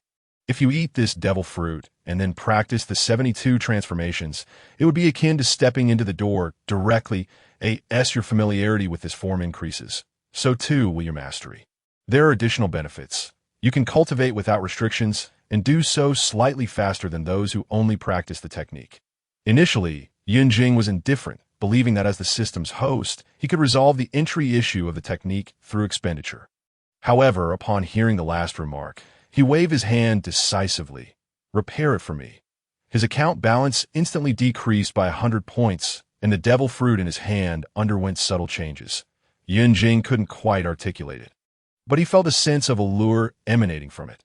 Just as Yunjing prepared to consume the fruit and embark on his cultivation journey, he hesitated, recalling an important matter. "System, based on what you just said, you should be able to replicate this devil fruit, right?" The system proudly affirmed, "Of course, it's merely a segment of information. There's nothing challenging about it." Cautiously, Yunjing inquired, "How many treasure points will it cost?" "Not much, only 500 treasure points for a flawless devil fruit. The original version costs 1,500 treasure points, and the perfect version derived from the pirated one is only 500. Yunjing asked, "Are you certain it's only 500 points?" The system replied, "Knowledge is inherently valuable, but once you grasp it, it becomes inexpensive for you. Okay. Understood." Without further ado, Yunjing took a decisive bite of the devil fruit. To his surprise, the flavor of the perfected fruit was delightful. Within just a few bites, he devoured it entirely. Once he finished the Erha fruit, he immediately felt a surge of potent energy coursing through his body, as though it were a living entity actively transforming him. Strangely, this process did not bring him discomfort or pain. Rather, it evoked an indescribable sensation.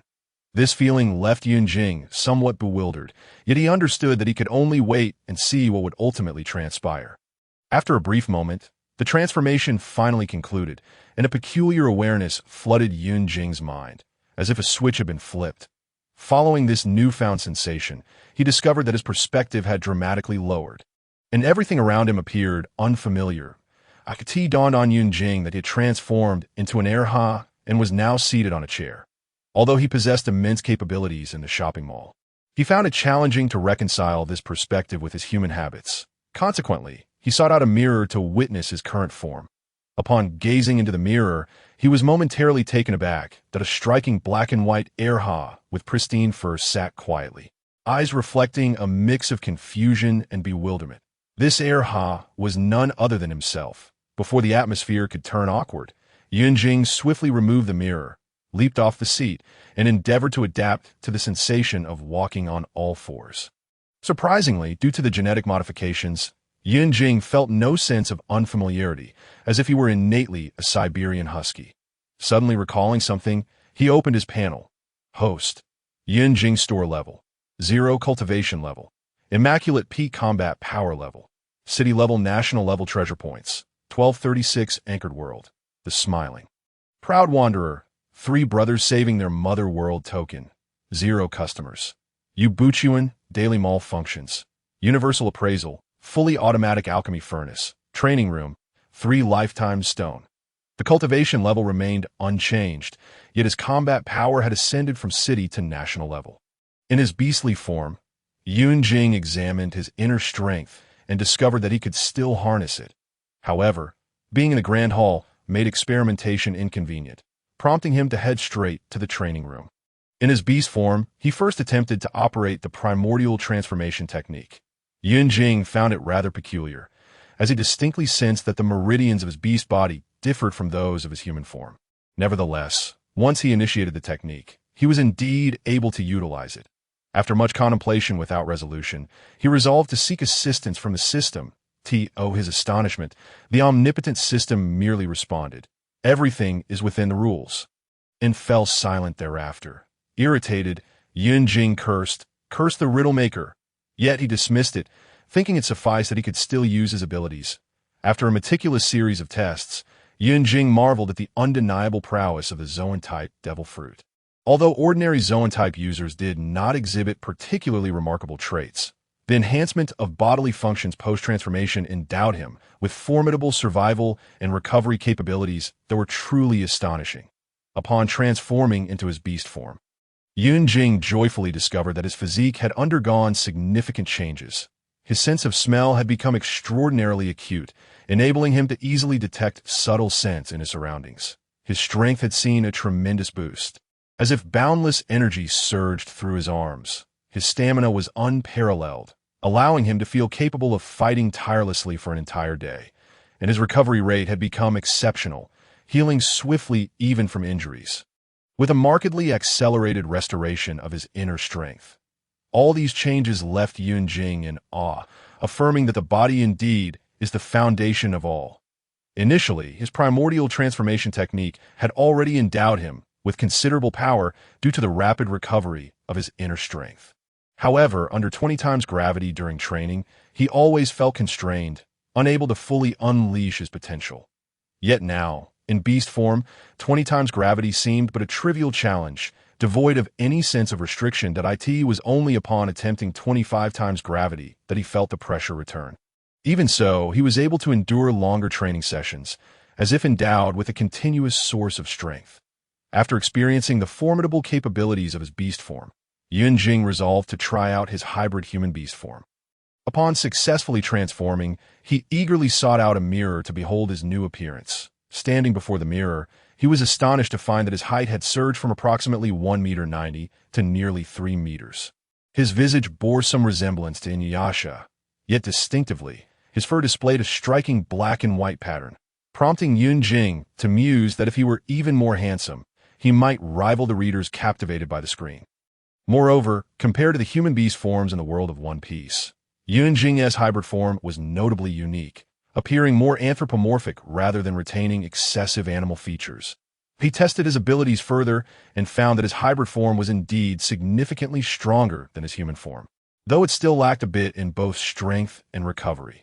After thorough testing, Yunjing concluded that the hybrid form was indeed more powerful, as he was more familiar with human combat techniques. Despite the Zoan-type devil fruits being most formidable in beast form within the One Piece realm, most individuals opted for hybrid forms in battle, as they were inherently human and found it difficult to alter their habits. After spending a good part of the day conducting tests, Yunjing proceeded to integrate the pseudo-earthly fiend's 72 transformations with a primordial transformation technique, placing it into the technique apparatus for fusion. He then activated the training room's tenfold speed function, designating the fused primordial transformation technique as the training target. Subsequently, he expended 200 treasure points to learn, and instantly, the secrets of canine transformations within the 72 transformations illuminated his mind. Thus, the formerly affluent Yunjing swiftly plummeted from a 4-digit wealth to the humble status of a 3-digit individual. However, with the possession of the devil fruit and the 72 transformations, he no longer worried that Yue Buqun and Tian would refrain from spending. Additionally, in a little over a month, the third world token was set to arrive, promising new customers, thus alleviating any concerns about lacking treasure points. After finishing his meal, Garp immediately returned to the warship. Upon seeing him, Bogart promptly relayed news regarding Sengoku and instructed the crew to set sail for fish procurement. Sengoku directly picked up the transponder snail. Garp, his feet propped on the table, casually remarked, "Sengoku, what's up?"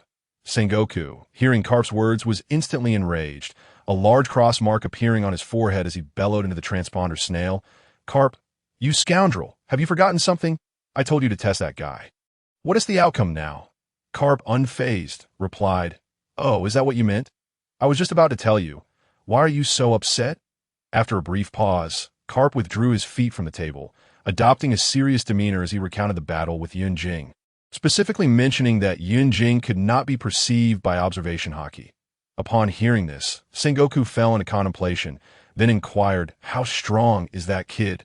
Garp considered for a moment before answering, "Very strong, at least not weaker than our rear admirals.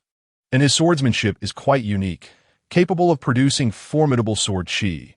Infused with Hakai, in my opinion, he is not far from the strength of a great swordsman." Sengoku, upon hearing that Yunjing possessed the strength of a rear admiral, couldn't he help but gasp in surprise. Contributing a bit to global warming within the One Piece world, he inwardly lamented, "This fellow is surprisingly powerful." Initially, he thought Yunjing would only possess strength akin to a lieutenant colonel or colonel. and that assessment was influenced by the high expectations placed upon him due to the devil fruit.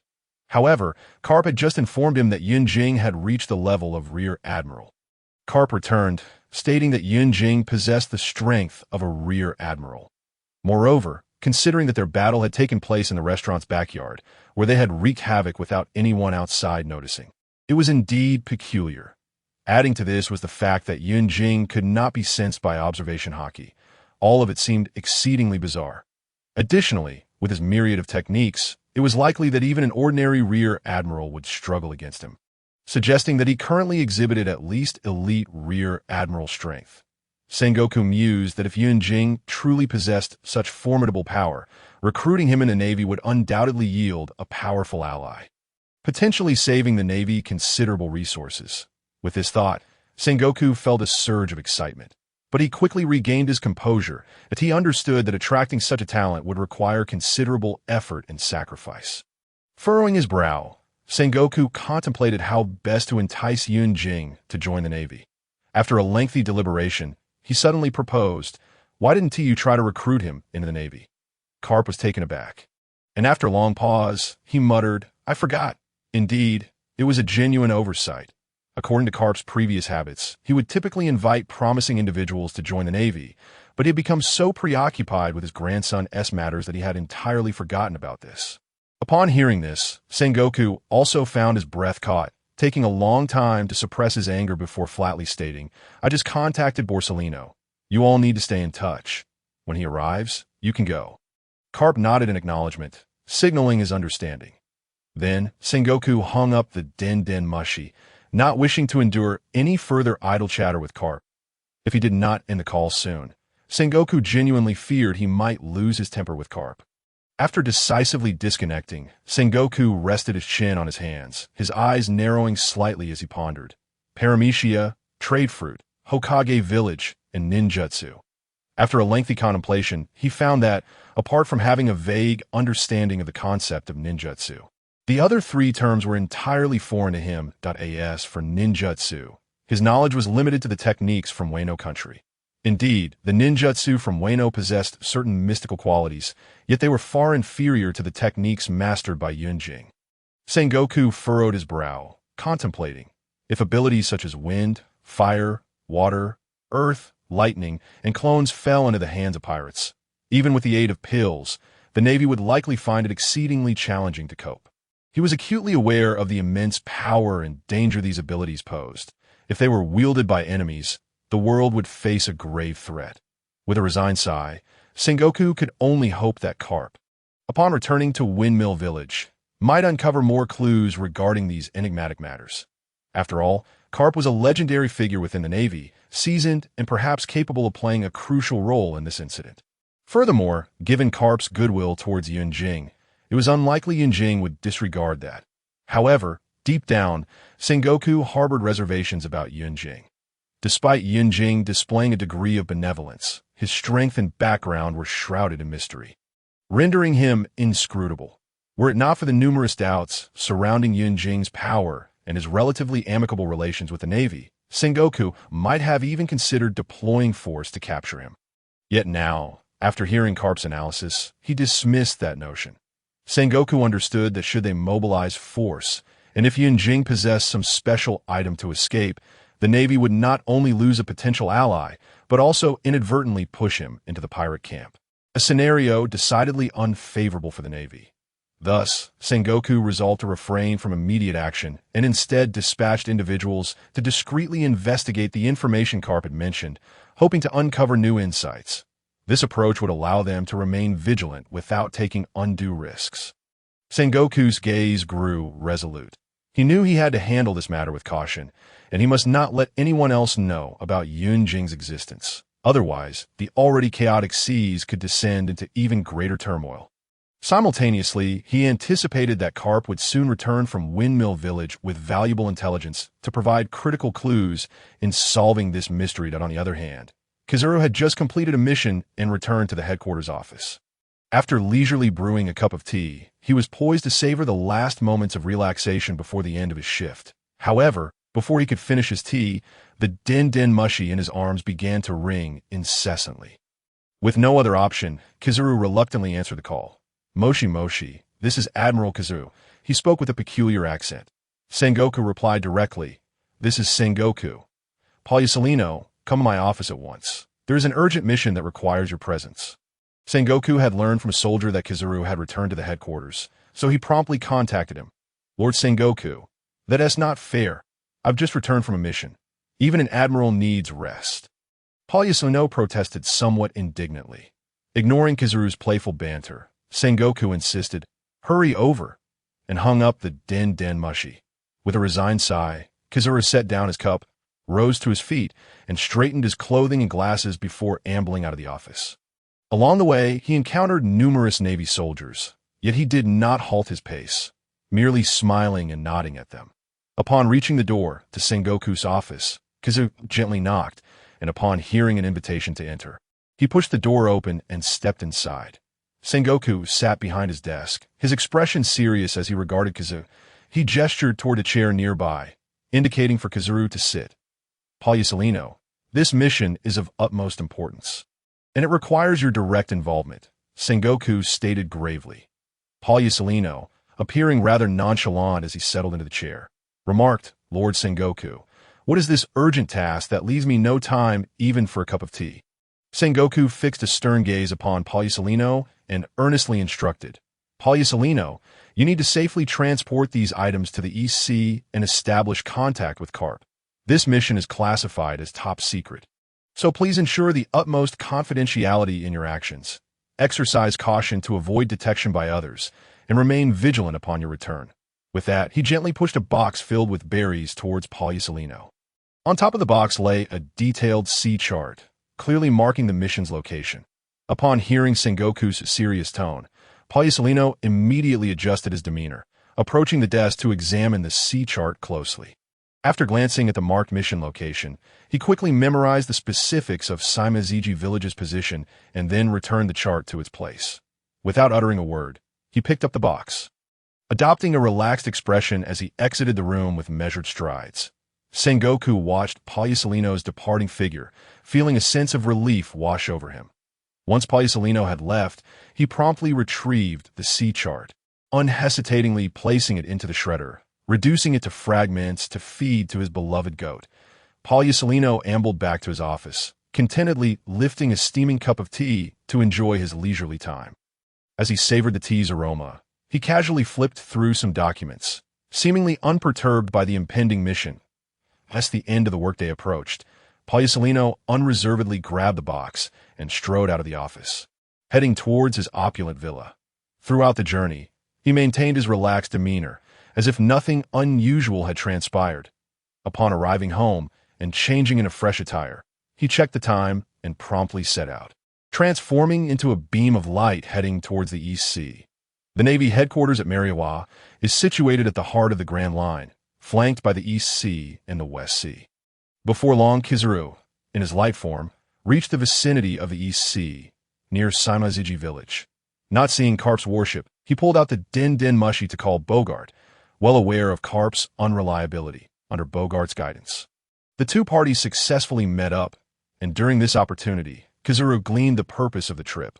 After learning about Yunjing's power from Garp and Bogart, he quipped, the youth of today are truly formidable. Not long after, the group managed to catch a substantial haul of fish, including a small sea king that Garp specifically captured that a few hours later, as night approached, Garp's warship anchored not far from Shimaziji village.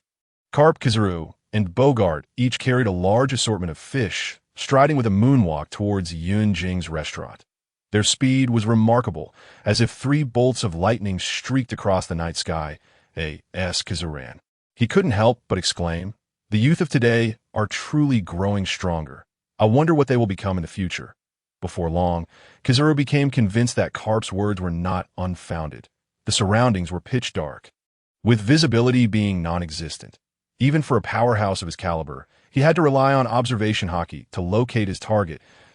In this seemingly tranquil village, one area stood out as conspicuously empty, appearing like a blank void. That moment, in the direction of the One Heart Dojo, the sleeping Gung Shiro suddenly sensed a powerful aura sweep past him, jolting him awake. However, recalling the warship from earlier. He shook his head and closed his eyes once more, resuming his slumber. Just as Kizaru, Garp, and Sengoku were nearing the vicinity of Yunjing's restaurant, Yunjing, who had remained within the shopping mall, finally received the system's notification sound. Upon receiving the alert, Yunjing promptly exited the mall. Pushing open the door, he raised one foot and forcefully stomped the ground, mentally reciting Earth-style rock technique. A massive rock rapidly rose beneath him. Following that, Yunjing swiftly formed hand seals with both hands. Earth-style, ultra-light-heavy rock technique, with the aid of buoyancy and the effects of hydrogen-infused rocks. Yunjing successfully ascended from the ground, soaring into the sky that, in mere seconds, he had reached an altitude of several hundred meters. After all, the sea kings here are colossal in size, with the smallest measuring several dozen meters long, far surpassing the gargantuan blue whale on Earth. The three individuals genuinely struggled to perceive the full extent of Yunjing's movements with their observation haki. However, the commotion he created was impossible to conceal from them. Huang Yuan extended his index finger, conjuring a luminous orb that illuminated a 10-meter radius, and as the light emerged, the trio immediately spotted Yunjing riding the rock as he flew upwards. Huang Yuan gazed at Yunjing, murmuring, "How terrifying!" Upon seeing Yunjing, Garp exclaimed, "Yunjing, young lad, why are you not hastening to collect that meat?" With a mere thought, Yunjing conjured 3 clones, who promptly leapt beside the 3 men, swiftly taking possession of the Sea Kings and the immense box. As soon as they grasped the items, they vanished, and shortly thereafter, the 3 clones dissipated with a series of pops, after handing over the Sea Kings. Garp remarked, "Yunjing, what is this technique of yours? It bears a striking resemblance to the abilities of the Golden Lion's float fruit." Yunjing nodded and replied, "This is the Earth Release, ultra-lightweight rock technique, which allows for the alteration of an object's weight, enabling it to ascend. Indeed, it shares some similarities with the float fruit." He amused himself that this skill, in a certain sense, did resemble the float fruit quite a bit. Garp, filled with curiosity, looked at Yunjing, excitedly saying, "Young lad, if you could enlarge that rock a bit, I would like to give it a try. I have never truly experienced the sensation of flying with the float fruit while battling the Golden Lion." Garp was eager to experience this extraordinary ability for himself. With a thought, Yunjing caused the rock beneath his feet to extend outward by several square meters. The 3 men immediately jumped onto the rock. Marveling at Yunjing's ability to manipulate the size of the rock with such ease. Once on the rock, Garp began to explore it with wide-eyed curiosity, thoroughly intrigued by this novel phenomenon.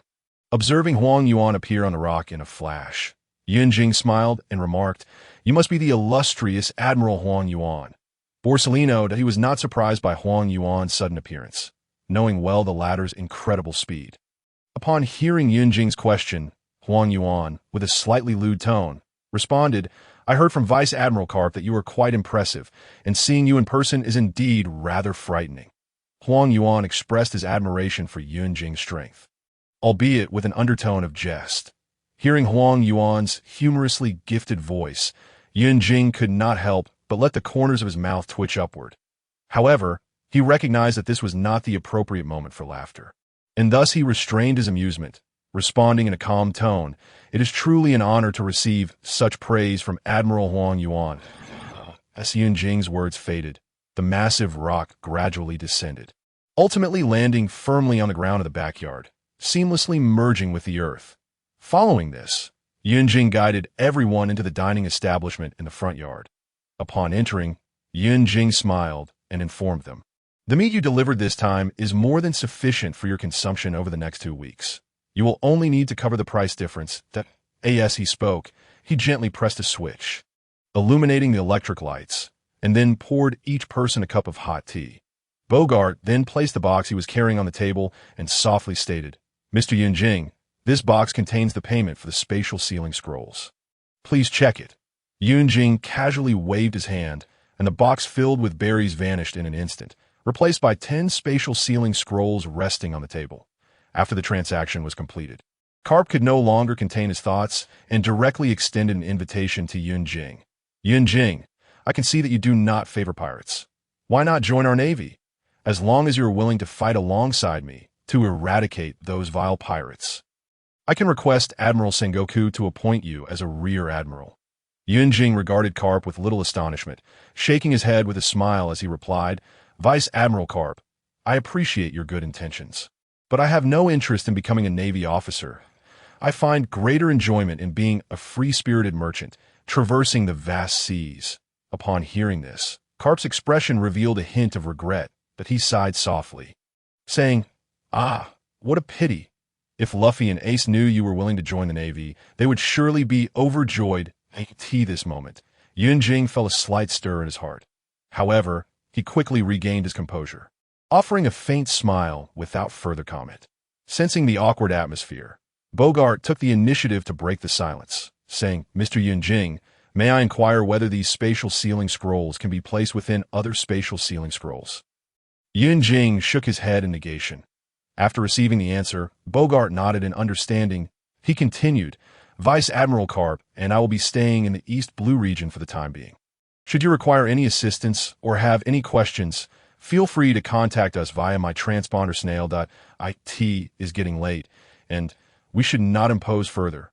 We shall take our leave." With that, Karp, Bogart, and Huang Yuan rose and made their way to the door before turning to depart. Once outside the dining establishment, the trio employed their moonwalk technique, darting toward their warship like 3 bolts of lightning. Their figures streaked through the air at remarkable speed, as if merging with the very atmosphere. Upon reaching their warship, Bogart immediately retrieved a box containing 3 types of elixirs from the previous spatial sealing scroll and transferred it to a new scroll. As he worked, he explained to Huang Yuan, "This is how the spatial sealing scrolls function. They can be used to store items and retrieve them when needed. The IT is incredibly convenient and practical." Huang Yuan observed the spatial sealing scroll in Bogart's hand, a glimmer of curiosity dancing in his eyes. As an admiral of the Navy, he had certainly encountered various peculiar treasures, yet the ability to store items within a spatial sealing scroll left him genuinely astonished. Nevertheless, adhering to the principle of ambiguous justice that refrains from excessive interference, Huang Yuan did not delve into further inquiries about the details of the spatial sealing scrolls. For him, there was no need to understand every intricacy. Simply knowing of their existence was sufficient. Much like his approach to Yunjing, he merely offered a concise yet profound remark. He believed that what needed to be known would eventually come to light, while what should remain unknown did not warrant undue curiosity, lest it lead to unnecessary complications. Understanding Huang Yuan's character, Bogart refrained from elaborating on the elixir's effects.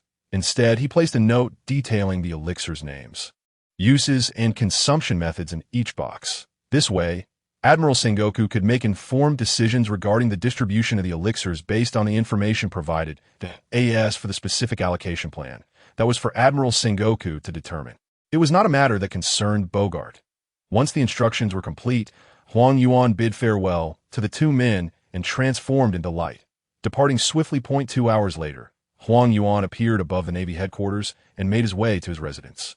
The patrolling soldiers had long grown accustomed to Admiral Huang Yuan's routine of going out for drinks after work and returning in the middle of the night. The following morning, with the scrolls secured at his waist, Huang Yuan wobbled his way toward Admiral Sengoku's office. Standing at 3 to 4 meters tall, Huang Yuan donned the exclusive justice cloak of a Navy admiral, with several scrolls bound together, making it impossible for outsiders to discern their presence. As he had done the previous day, Huang Yuan knocked on the door, and upon hearing the invitation to enter, he gently pushed the door open and walked in slowly. Sengoku sat behind his desk, his expression devoid of emotion, his gaze coldly fixed on Huang Yuan as he inquired, "Why did you not report to me after completing the mission yesterday?" Huang Yuan placed the scrolls on the desk before Sengoku, then casually took a seat in the chair opposite him, a smile gracing his lips as he replied, "I returned around 2 or 3 in the morning. Admiral Sengoku, you are quite busy with work. How could I dare to disturb your rest? If I were to delay any urgent matters of the Navy, I could not bear the responsibility." Upon hearing these words, Sengoku's expression slightly darkened, yet he swiftly regained his composure. In truth, Sengoku had been awaiting the report from Kizuru throughout the previous night, and upon hearing Kizaru's claim of exhaustion, he could not help but find it somewhat amusing that it should be noted that with their level of strength, enduring continuous battles for 10 or 8 days would pose little issue, and while attending to administrative duties indeed requires considerable energy, it should not lead to complete fatigue after a single sleepless night. However, considering that Kizaru had worked until the early hours to return, Sengoku refrained from voicing any further comments. Last night, Bogard had called him to inform that he had located the scroll containing the elixirs and had unfurled it to infuse it with haki, subsequently extracting all the boxes containing the elixirs. Sengoku first opened the box containing the body refining elixirs and was taken aback to see these potent substances which could elevate the strength of generals. Carelessly stored within the box, he then retrieved a smaller box from the side, methodically filled vials with various quantities of elixirs from the 3 boxes, and finally placed them back inside the box. At the bottom of the box lay a letter specifically addressed to Sengoku from Vegapunk. After sealing the box, Sengoku cautiously returned it to the scroll and then gently pushed it toward Kizaru. In a deep, serious tone, he instructed, "You must deliver this to Vegapunk, allowing him to conduct a thorough study that we hope he can derive something valuable from it, preferably to replicate or even enhance it. Simultaneously, ensure the confidentiality of this matter. It must not be disclosed to the outside world. For the next period, you are to dedicate yourself entirely to safeguarding Dr. Vegapunk and Egghead, that a report back to headquarters every half-month will suffice. As for other tasks, I shall assign others to execute them." Sengoku was acutely aware of the intricate relationship between the world government and the Navy, although they appeared hierarchical on the surface. In reality, the two entities had never truly aligned their interests. The Navy was rife with undercover agents from the world government, and some had even been brainwashed by them. Thus, Sengoku hoped that through this operation, he could bolster the protection of Vegapunk and guard against potential crises. Upon hearing this, Kizaru immediately grasped Sengoku's intentions that a sense of delight filled his heart, for this meant he could shed the burdensome task of capturing pirates and merely return to headquarters for a report every fortnight. This arrangement would grant him more time to enjoy a leisurely life in Egghead, sipping tea and unwinding. Eagerly, he inquired, "When do I depart?" After a moment of contemplation, Sengoku replied, "Tomorrow." He felt the urgency of time pressing upon him, necessitating the swift delivery of this crucial information to Vegapunk. Only in this manner could they ensure the seamless progression of their plans. Nonetheless, the subsequent arrangement of elixirs would certainly involve Kizaru, making immediate departure somewhat ill-timed. Kizaru nodded, and seeing there were no further matters, he took the box back to his office for a bit of leisure. Once Kizaru had left, Sengoku pondered for a moment before deciding to call the Navy's chief of staff. "Crane, beep beep. Hello, is this Sengoku? What do you need? Crane, could you come to my office for a moment?" "Sure, I'll be right over." Before long, Crane arrived at Sengoku's office, pushed the door open, and directly asked Sengoku, "What is so urgent that you called for me?" Sengoku smiled, rising to greet her. "Crane, please sit down so we can discuss this at length." Once seated, Sengoku recounted the events of the day to Crane. After listening, she furrowed her brow and remarked, "If that child is unwilling to join the Navy, then so be it. Forcing him would be excessive. After all, he is a good person at heart." Sengoku nodded in agreement, saying, "Though Garp can be unreliable most of the time, he has never faltered on the significant matters. So he likely has not misjudged this individual." Crane also nodded in acknowledgement, and then, with a hint of implication, asked, "What do you intend to do with this batch of elixirs?" Without hesitation, Sengoku replied, "Of course, we will utilize them first to enhance the overall strength of our Navy, Crane. I entrust this matter to you. Ensure utmost confidentiality and prevent any external forces from learning of it. Furthermore, Zifa has been expressing concerns about the increasing chaos at sea, yet the quality of recruits in the training camp has been declining. Please take extra care of them." Having reached this point in the conversation, Sengoku was confident that Crane would understand his intentions, given their decades of mutual understanding. Crane nodded in acknowledgement, standing up to say, "No problem. I will arrange everything." With that, she took the sealed scrolls and departed, wielding significant influence over several key logistical departments within the Navy. Although the primary resources were managed by personnel assigned by the world government, her connections and authority within the Navy's logistics were not to be underestimated. It was evident that Crane would handle this matter adeptly. A significant portion of the female soldiers in the Navy were under her command, and the crucial psychological counseling department also fell under her purview. As the wielder of the superhuman type wash fruit, no one was better suited for this task. With the spatial sealing scrolls in hand, it merely required more time and effort. The first to receive the elixirs was naturally Zifa, who understood the significance of this badge for himself and his students. The majority of the trainees in the Navy elite training camp hailed from high-ranking families with formidable backing, while a smaller portion consisted of promising recruits recommended by various branches. Possessing relatively uncomplicated backgrounds, when Zifa received his share of the elixirs, he was filled with doubt and wariness. He was not easily convinced that these mysterious elixirs would yield tangible results, yet due to his trust in Sengoku and Crane, he decided to begin with his two most promising disciples, Ein and Bins. Both were still in the rank of major, and Zifa instructed them to consume a portion of the body refining elixirs and observe their reactions. After a period of observation and experimentation, Zifa discovered that these elixirs indeed possessed remarkable efficacy.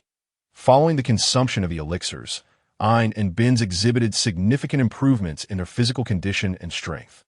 This outcome astonished Zifa and piqued his interest in this batch of elixirs.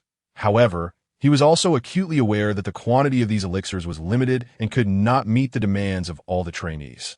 This realization prompted Zifa to burst into Sengoku's office, visibly anxious, and exclaim, "Sengoku, I need more body refining elixirs. With additional elixirs, I am confident I can cultivate this cohort of trainees into the backbone of the Navy."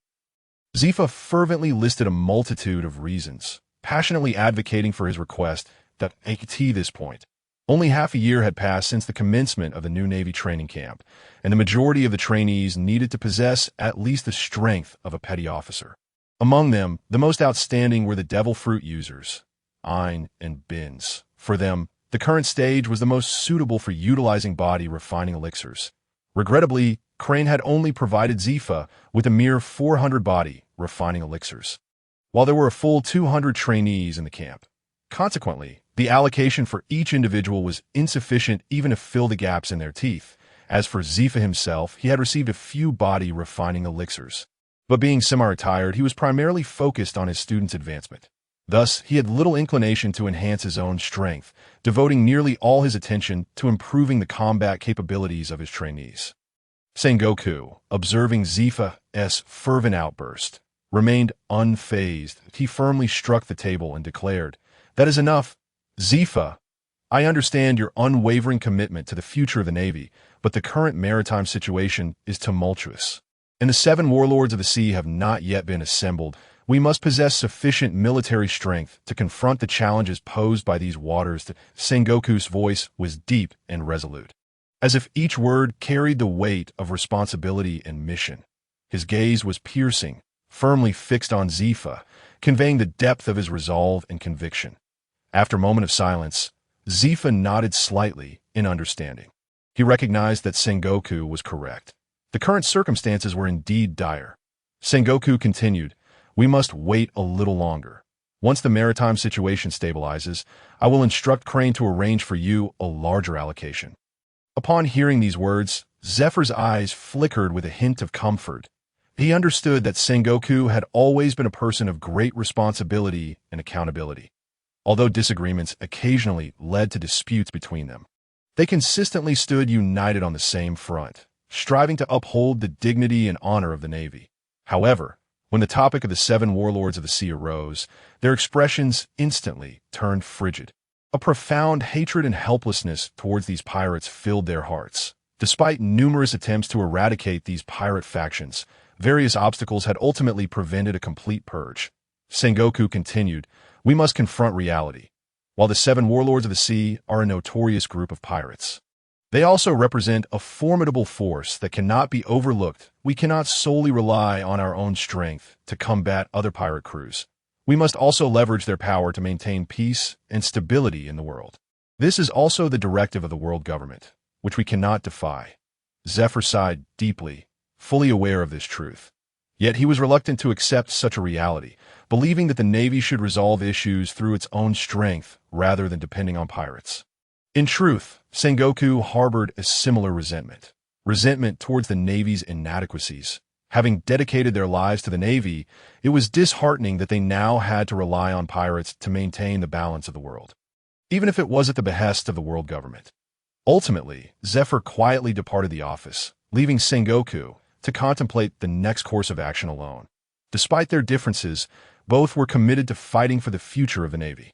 After Zephyr nodded and departed, he returned to the training camp to conduct a new round of assessments for the trainees, selecting a portion of them based on progress, attitude, and strength to administer the body-tempering elixir.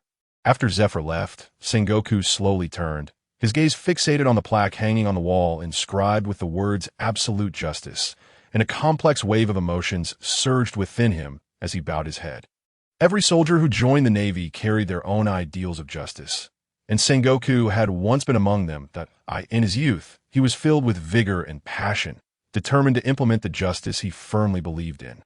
Aspiring to reshape the seas and eradicate piracy to achieve peace and tranquility on the waters. However, as time passed and experiences accumulated, he gradually became aware of the harshness and intricacies of reality, particularly upon the resignation of the former Fleet Admiral Yue Buqun, who ascended to the position of Commander-in-Chief and entrusted the Fleet Admiral role to Sengoku.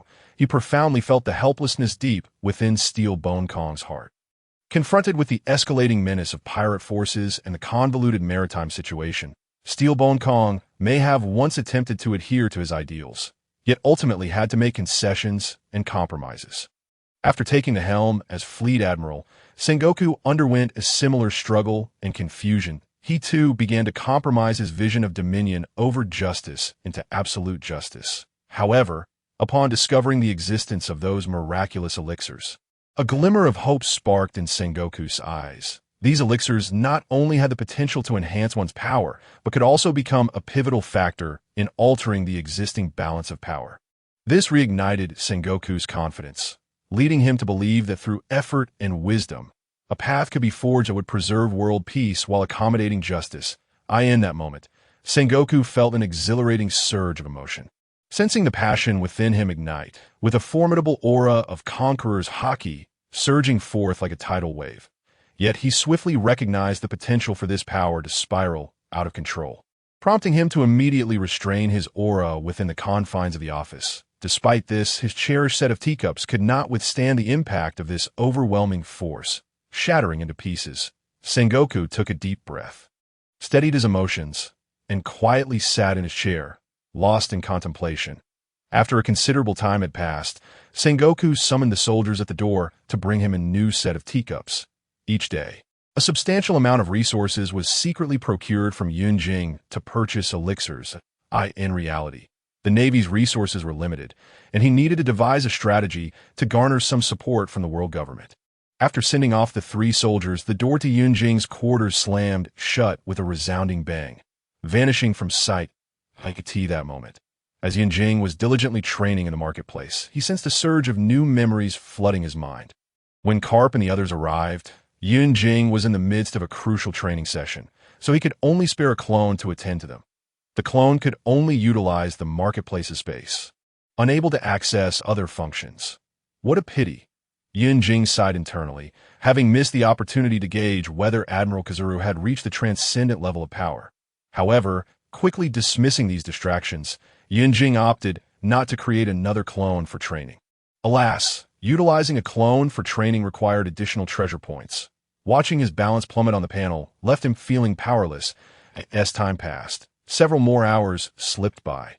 After each hour of training, Yunjing would cancel the clone to absorb the training memories. Through this method, he rapidly integrated the key points mastered by each clone, significantly accelerating his training progress. By employing 4 clones, he effectively accumulated 8 hours of training time, equivalent to 400 hours. Coupled with the effects of the devil fruit, he successfully cultivated the art of transformation to the minor completion stage, with levels defined as beginner, proficient, minor completion, major completion, perfection, and a hidden 6th realm, peak mastery. Without hesitation, Yunjing withdrew treasure points and directly elevated his martial technique to the beginner level. With the assistance of the devil fruit and multiple clones, and benefiting from the accelerated effects of the training room, He could be said to have trained continuously for over 16 days without sleep. It was only upon reaching the minor completion stage that Yun Jing began to grasp the true extent of the monstrous nature of the 72 transformations. In terms familiar to the world of One Piece, among the three forms, the beast form was the strongest, followed by the hybrid form, while the human form provided the least enhancement, if it were a mythical beast type. There might be special abilities, but ordinary animals and ancient types only offered pure, fundamental enhancements. However, the 72 transformations were entirely different as a celestial technique. Even the weakened version possessed formidable capabilities that exceeded expectations. Just as he broke through to the minor completion stage, Yun Jing was astonished to discover that he had acquired the two foundational abilities of demon cultivation, Moonlit Sprite and Size Adaptation. Moonlit Sprite. Under the moonlight, all abilities are enhanced by 30%, including strength, speed, recovery, and training speed. Another remarkable feature of the 72 transformations thrilled Yun Jing. If he could obtain genetic or bloodline information and essence from other canine species in the future, he could directly absorb their strengths and integrate them into himself. This meant that if he could acquire sufficient genetic or bloodline information and essence for various canine species, he could potentially become an invincible entity in the world of One Piece in a short time. From a scientific standpoint, moonlight is essentially a manifestation of sunlight, merely refracted through the moon's natural satellite. Yun Jing attempted to use the innate transformation technique to absorb the purple chi, but did not perceive a notable increase in training speed. However, when he set the training room's environment to a full moon night, his training speed skyrocketed. As for the external circumstances, their status remained uncertain. Concerning these philosophical and metaphysical issues, Yun Jing found himself perplexed, and his mind became a whirlwind, as if Newton's coffin lid could scarcely contain him. Yet he soon came to realize that he need not agonize over such matters if he were ever to connect with a world where Newton existed. Let Newton handle the research. As a businessman, he need not concern himself with these issues. Whether it was the dissatisfaction with training or the lack of excitement in swordsmanship, this thought brought clarity to Yun Jing. Regarding the ability of size adaptation, at his current level, he could only enlarge or shrink objects within a one-fold range. However, when considering the genetic or bloodline information and essence of canine species, several individuals came to mind: Vegapunk, Vinsmoke Sanji, Caesar Clown, and Queen. All of these individuals had conducted research into devil fruits or the special bloodline factors contained within those who had consumed them. With this thought, Yun Jing called out to the system, "Hey, can I directly use the blood of those who have consumed devil fruits to read their genetic information or use it as essence?" The system promptly replied, "Reading genetic information is uncertain. You'll need to acquire it first to test. Regard essence and blood as inconsequential is undoubtedly misguided, for essence and blood constitute the very foundation of life itself. From my observations, it appears that in this world, there is not a soul capable of condensing essence and blood." Yun Jing's eyes sparkled with intrigue. "Can you?" The system replied, "I cannot." Yun Jing was left speechless, pondering the irony of the situation. How could one who lacks such capability look down upon others with such audacity? With a mixture of disdain internally and incessant inquiries externally, he pressed on. "If we can perceive it, does that imply we might directly manufacture these devil fruits? Can we extract the other 72 transformations?" The system maintained its stance. "You shall know after you attempt it." Yun Jing fell silent. However, with newfound clarity, his gaze fell upon a particular individual, Luffy. After all, he had consumed the fruit known as the Paramecia-type rubber fruit, which is actually inscribed as the human fruit, mythical beast-type, Nika form. Yun Jing mused to himself, a sly grin creeping onto his face. Meanwhile, far away, Luffy, in the midst of slumber, was suddenly jolted awake by a chill. Upon regaining consciousness, he surveyed his surroundings, finding nothing amiss. The dawn had yet to break, and it was still too early for training. He promptly buried himself under the covers, returning to sleep.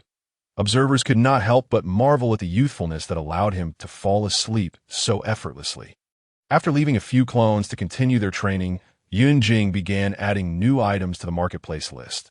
The Earthly Fiend's 72 transformations, Xian Technique, Weakened version, fragmented. First form, canine 500 treasure points. Item details, 72 transformations. Endlessly mutable. All things of heaven and earth reside within my heart.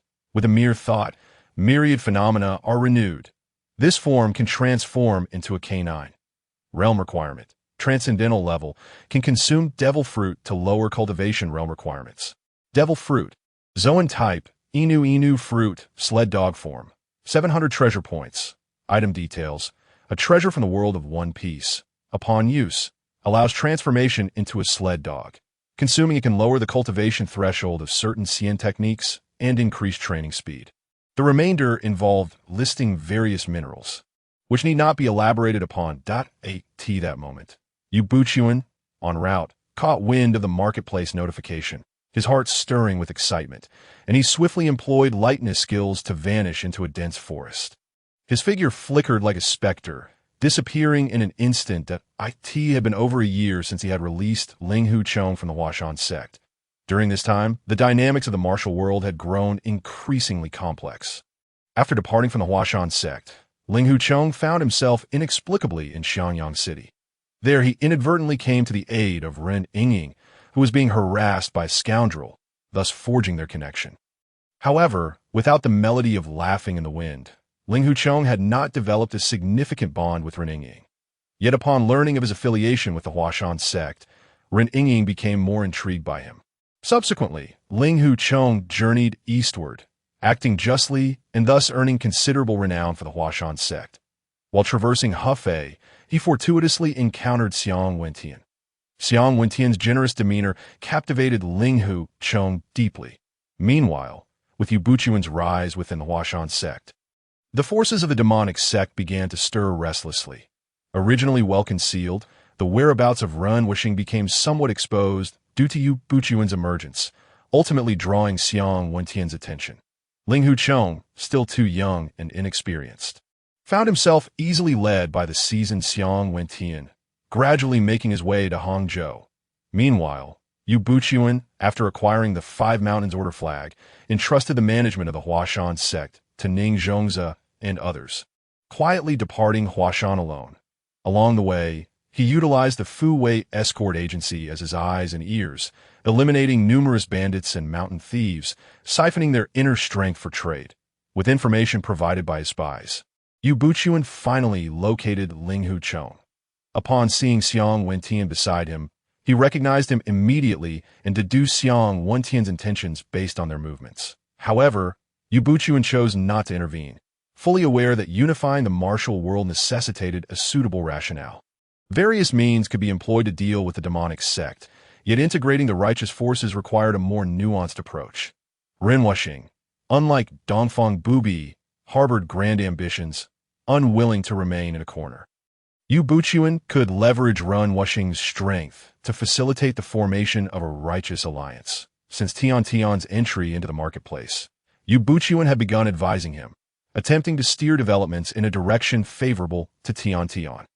At this juncture, Yue Buqun had reached the pinnacle of the innate realm, and breaking into the master level relied purely on chance. Mere cultivation could no longer significantly enhance his prowess. Thus, he heeded Tian's counsel and began selecting various ninjutsu for practice. Although his strength had yet to attain the national level, he was not far from it.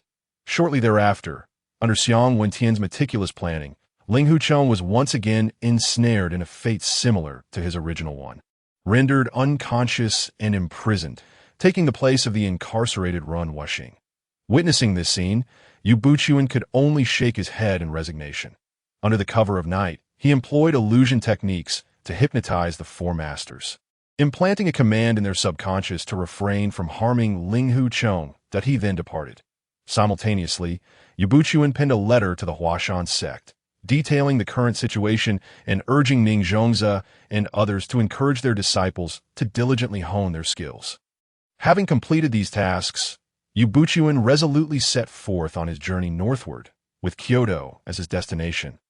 He understood well the fundamental differences between the martial world and the imperial court.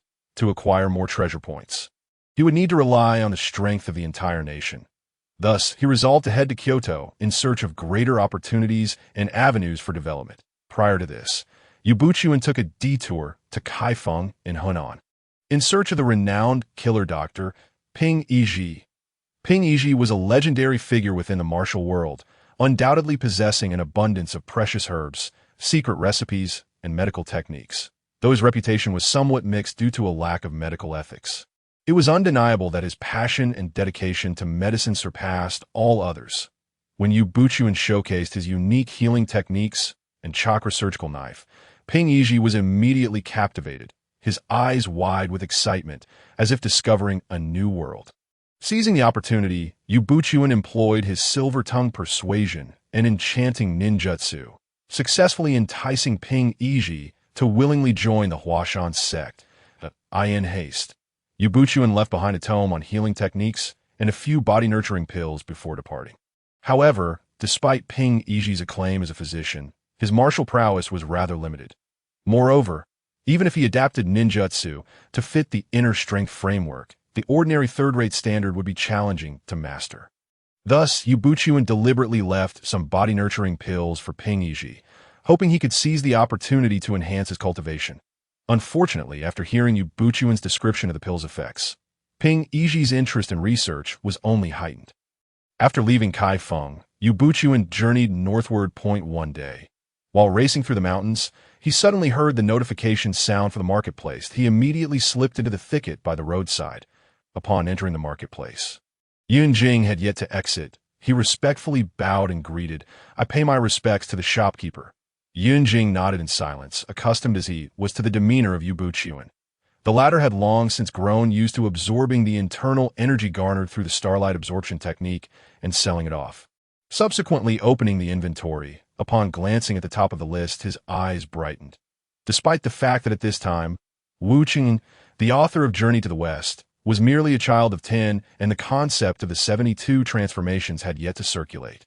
Yue Buqun, hailing from a Taoist background, possessed a certain understanding of the spells recorded in Taoist scriptures, although this local variant of the 72 transformations differed slightly from the 72 earthly fiends he was familiar with. He remained indifferent to such distinctions. Furthermore, he held a firm belief that the merchandise within the marketplace could not possibly be erroneous. After reviewing the prices of both, he compared them to his own treasure point balance, 1763. Were it not for the fact that his cultivation had reached a bottleneck, rendering him unnecessary of medicinal pills for advancement, and his diligent efforts in seeking out resentment types to absorb internal energy for sale, he would likely have been unable to afford them. Initially, he had intended to employ the body-splitting technique and transformation technique to deceive Emperor Jingde, Zhu Hozhao, during his visit to the capital. However, he now appeared to have found a superior alternative. Without purchasing anything, Yue Buqun excused himself to Yunjing and departed the marketplace, returning to the official road, continuing his journey towards the capital, albeit at an accelerated pace. During the time Yunjing was showcasing his wares, Tian, situated in the world of Naruto, was en route back from a mission and thus did not directly enter the marketplace. During this period, her days were anything but easy. She fully comprehended that the world she inhabited was rife with calamities and challenges, and that a brighter future necessitated greater effort on her part. Leveraging her connection with Hyuga Niji, Tian successfully forged a bond with Hinata Hyuga, and through her personal charm, initiated a prolonged period of nurturing that in this endeavor. Hyuga Niji played a significantly pivotal role. Concurrently, Tian procured martial arts manuals from the wuxia world as gifts for Might Guy and Rock Lee to cultivate. It must be noted that although Lee lacked the innate talent for ninjutsu and chakra like most ninjas, his aptitude for cultivating internal energy was remarkably impressive. Within a mere few months, aided by body-nourishing and body-refining pills, he had attained the level of a second-rate martial artist. Additionally, Tian utilized the pretext of having taken a celestial being as her master to successfully persuade her parents to agree to and support her collaboration with the three major clans, the Inazuka, Nara, and Akimichi. By investing in the Nara family's pharmacy, the Akimichi family's barbecue shop, and the Yamanaka family's flower shop with meat from the world of One Piece and body-nourishing pills, she aimed to further expand her commercial empire. Through these partnerships, Tian could also justifiably showcase her elevated prowess. Aside from executing missions and indulging in meals and slumber, she devoted all her remaining time to fervent cultivation. With the Chunin exams approaching, the trio's true capabilities had ascended to the level of special jonin. However, to conceal their strength and avert unnecessary complications, Tian thwarted Might Guy's attempts to enroll them in the Chunin exams. After all, a trip to Sunagakure would undoubtedly consume a significant amount of time and potentially harbor dangers. Therefore, she deemed it prudent not to attend. Over the past 6 months, the members of the team had developed considerable trust in Tian. Consequently, they raised no objections to her decisions that a few days prior. Seizing the opportunity during an outing for mission execution, Tian finally retracted a shadow clone that had been stationed outside for an extended duration. This shadow clone had been diligently completing the tasks assigned by Tian and had now returned. That evening, after bidding farewell to Team 3, she returned home to share dinner with her parents. Recounting her experiences during the mission, once back in her room, her figure vanished, reappearing within the marketplace. Regrettably, Yunjing had already departed, leaving the space vacant. Tian gazed at the scroll in her hand and let out a soft sigh. She stowed the scroll into her pendant space and then opened her inventory.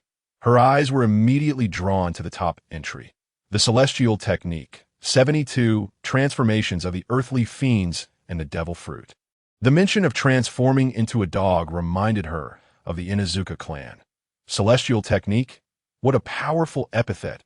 Were it not for the insights gleaned from Destiny, Tian would still be oblivious to the nature of celestial techniques. After a year, one must remain ever vigilant, and this celestial technique arrived just in time. Dogs are so adorable. I ought to give it a try as well. With 1,200 treasure points deducted, the scripture of the 72 transformations of the earthly fiends was imprinted in her mind. And a black and white fruit, resembling a peach with peculiar spiral patterns, manifested before her. With 7 parts trust in the marketplace and 3 parts apprehension regarding this unknown fruit, Tian resolutely closed her eyes and took a bite of the devil fruit. The taste is rather pleasant, she thought, swiftly consuming the remainder. Much like Yunjing's previous experience, she immediately began her transformation, and moments later, a bewildered Siberian husky appeared in the grand hall. Tian quickly established a training room and embarked upon her journey of cultivating her shadow clones. It soon became apparent that this celestial technique was distinctly different from the celestial techniques she had learned about in Destiny, yet appeared to be even more formidable. After spending some time in the marketplace without seeing Tian log in, Yunjing exited and retrieved a Din Mushi to call his shadow clone stationed in Windmill Village. Upon hearing the message, the clone broke into an odd smile before hanging up. The clone, Yunjing, gazed towards Luffy's room and murmured softly, "Luffy, my apologies. Your training is about to intensify." That moment, Luffy was deep in slumber, yet shortly after dozing off, he felt a chill creeping up his back and instinctively twisted a couple of times, seemingly attempting to warm himself through friction. Gradually, dawn began to break, and both Kuina and Zoro in the adjacent rooms rose from their slumber. Zoro kicked open Luffy's door with a forceful kick. Striding into the room, he yanked the covers off Luffy, followed by several hearty slaps across Luffy's face, relishing the elasticity of his skin. The user of the gum fruit. Luffy felt nothing at all. Zoro, exasperated, exclaimed, "Luffy, the meat is about to be devoured." Startled awake by this proclamation, Luffy's eyes widened, and he urgently declared, "Meat, meat. I want to eat meat." Seeing Luffy awake, Zoro wasted no time and exited the room. Luffy turned his gaze towards the window. Noticing the faint light illuminating the outside, he muttered to himself, "Oh, so dawn is approaching." Subsequently, he slapped himself twice in a vigorous manner.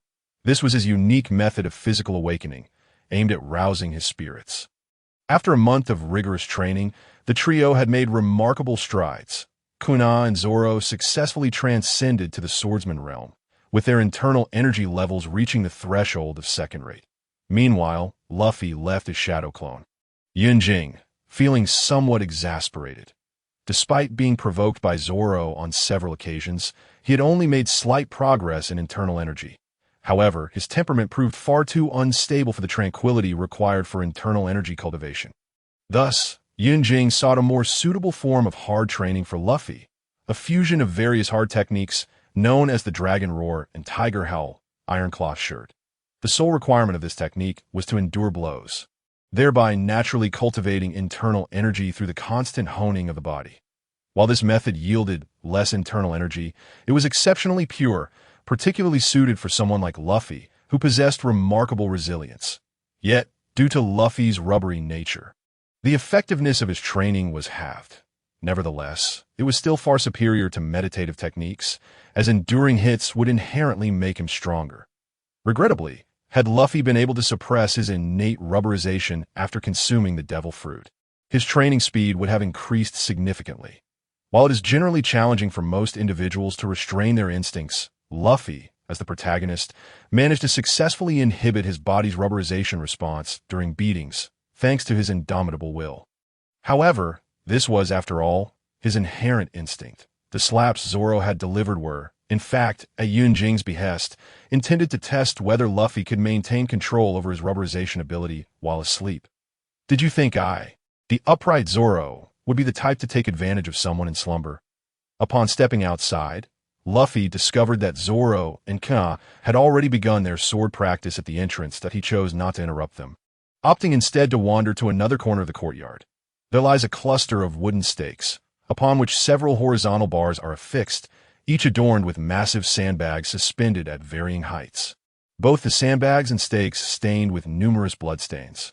Luffy leaps onto the trellis of stakes, unleashing his rubber pistol to swiftly strike those sandbags of differing elevations, causing them to sway violently.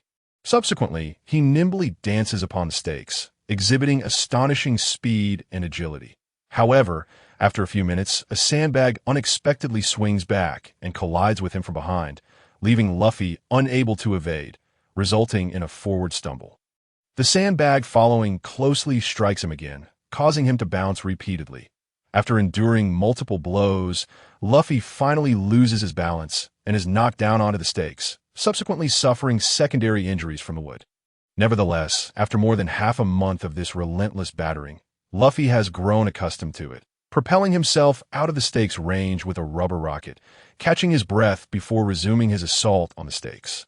Using his rubber pistol to revive the motion of the now still sandbags, this cycle of mounting the stake, striking the sandbags, being knocked down, and emerging anew continues till Luffy's shirt is thoroughly drenched in sweat.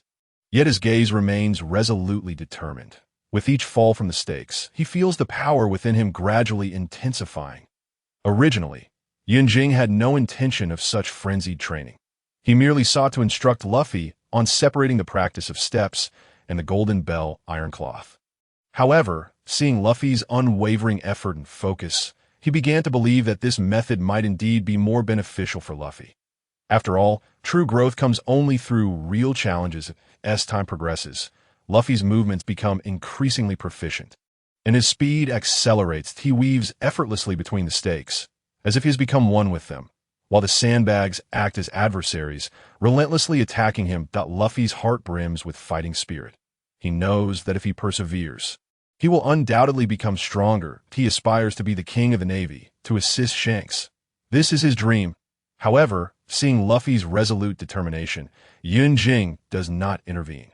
With his mastery of healing ninjutsu and body-tempering pills, coupled with Luffy's robust physique, significant issues are unlikely to arise.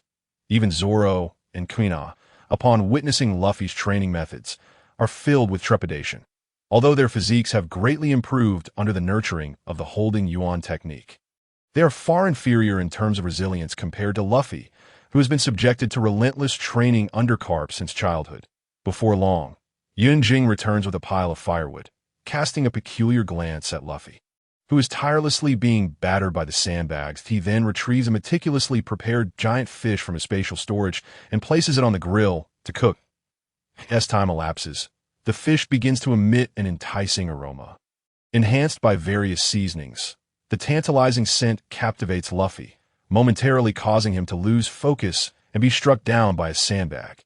Upon realizing this, Luffy immediately employs a rubber rocket, propelling himself to a nearby tree, launching himself into position right beside the grill.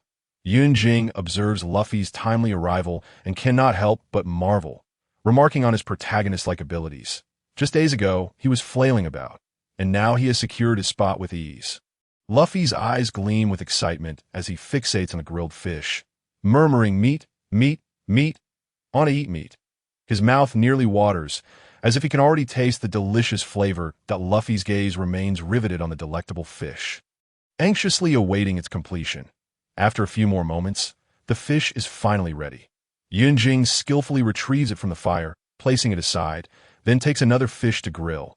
However, Luffy cannot contain himself any longer and lunges at the cooked fish, devouring it voraciously. By the time the second fish is ready, the first has been reduced to mere bones. Yunjing shakes his head in exasperation, then uses his sword energy to slice the second fish in half. One half is offered to Luffy, while the other is divided into 3 portions for the others. He calls out, "Kuina, Zoro, come eat. If you don't hurry, Luffy will eat all your fish." Just as he finishes speaking, he swats away Luffy's sneaky hand to prevent him from snatching more food. From a distance, Kuina and Zoro, engaged in sword practice, hear Yunjing's call and immediately cease their actions, leaping towards him with agility. They quickly arrive by Yunjing's side, fiercely guarding their share of fish. They are utterly helpless against Luffy's relentless thievery. Initially, when Kuina and Zoro were a moment too slow, Luffy devoured their portions. Yunjing, however, has no intention of grilling more fish for them, especially since they are not adept at cooking. Thus, the two of them team up to deliver a sound thrashing to Luffy. Yet when it comes to food, no matter how many times they have reprimanded him, 7 or 8 times, Luffy remains unrepentant.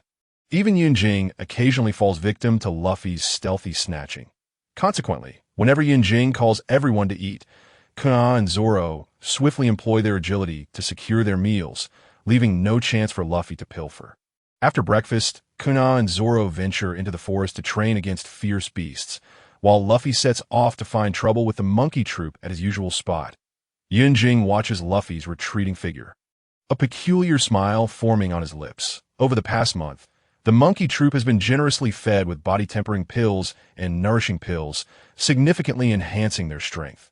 This morning, Yunjing approached the Monkey King, bestowing upon him a bounty of body-tempering pills, nourishing pills, and fruit. Previously, under Yunjing's guidance, the monkey troop had dispatched weaker female monkeys first to test their strength. This time, he instructed the Monkey King to lead the troop in a more concerted effort, but not to unleash their full might all at once. Rather, to proceed gradually. Thankfully, the animals in the world of One Piece are remarkably astute and can comprehend simple commands, which makes Yunjing's task much easier. Following the example of Tarzan, the king of the forest, Luffy arrives at the monkey's habitat, positioning himself as before, and calls out, "Hey, monkeys, I'm here." Before long, Luffy is surrounded by monkeys. This moment, he remains blissfully unaware of the gravity of the situation, thinking it to be just like any other day, with some monkeys engaging while others spectate. Luffy grins widely and remarks, "Why are you little monkeys so slow?" As he speaks, he adopts a combat stance, ready for their attack. However, this time, the monkeys do not charge in as they usually do. Instead, they silently observe Luffy, their eyes gleaming with a cunning light. Luffy feels a twinge of curiosity, but dismisses it, confidently awaiting the monkey's advance. Suddenly, a monkey leaps down from a tree. Lunging towards Luffy, he effortlessly dodges its attack and delivers a light punch, sending the creature flying. Yet the failure of this monkey does not deter its companions. Rather, it ignites their fighting spirit.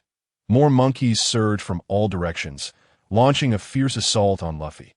Just 3 minutes later, Luffy senses something amiss. The number of monkeys engaging in the fray continues to swell, and their movements appear increasingly coordinated, as if they have undergone rigorous training in the past. Whether hurling stones or engaging in close combat, there was always a significant interval between each attack, allowing Luffy ample time to adjust.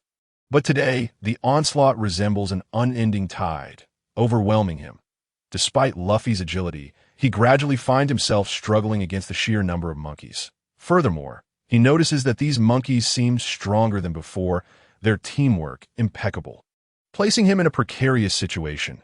Faced with such a relentless barrage, Luffy finds himself unable to utter a word, focusing solely on controlling his instinctual rubberization. He must maintain the operation of the golden bell ironcloth technique while preventing rubberization, all the while evading or deflecting attacks. His circumstances are dire. He strives to withstand the monkey's onslaught, internally marveling at their newfound prowess.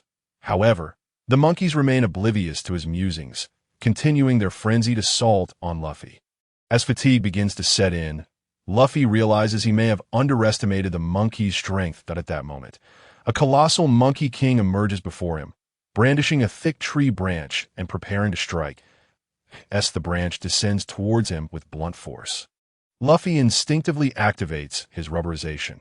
Although he suffered a significant blow, the actual damage was comparable to other non-rubberized attacks he had endured.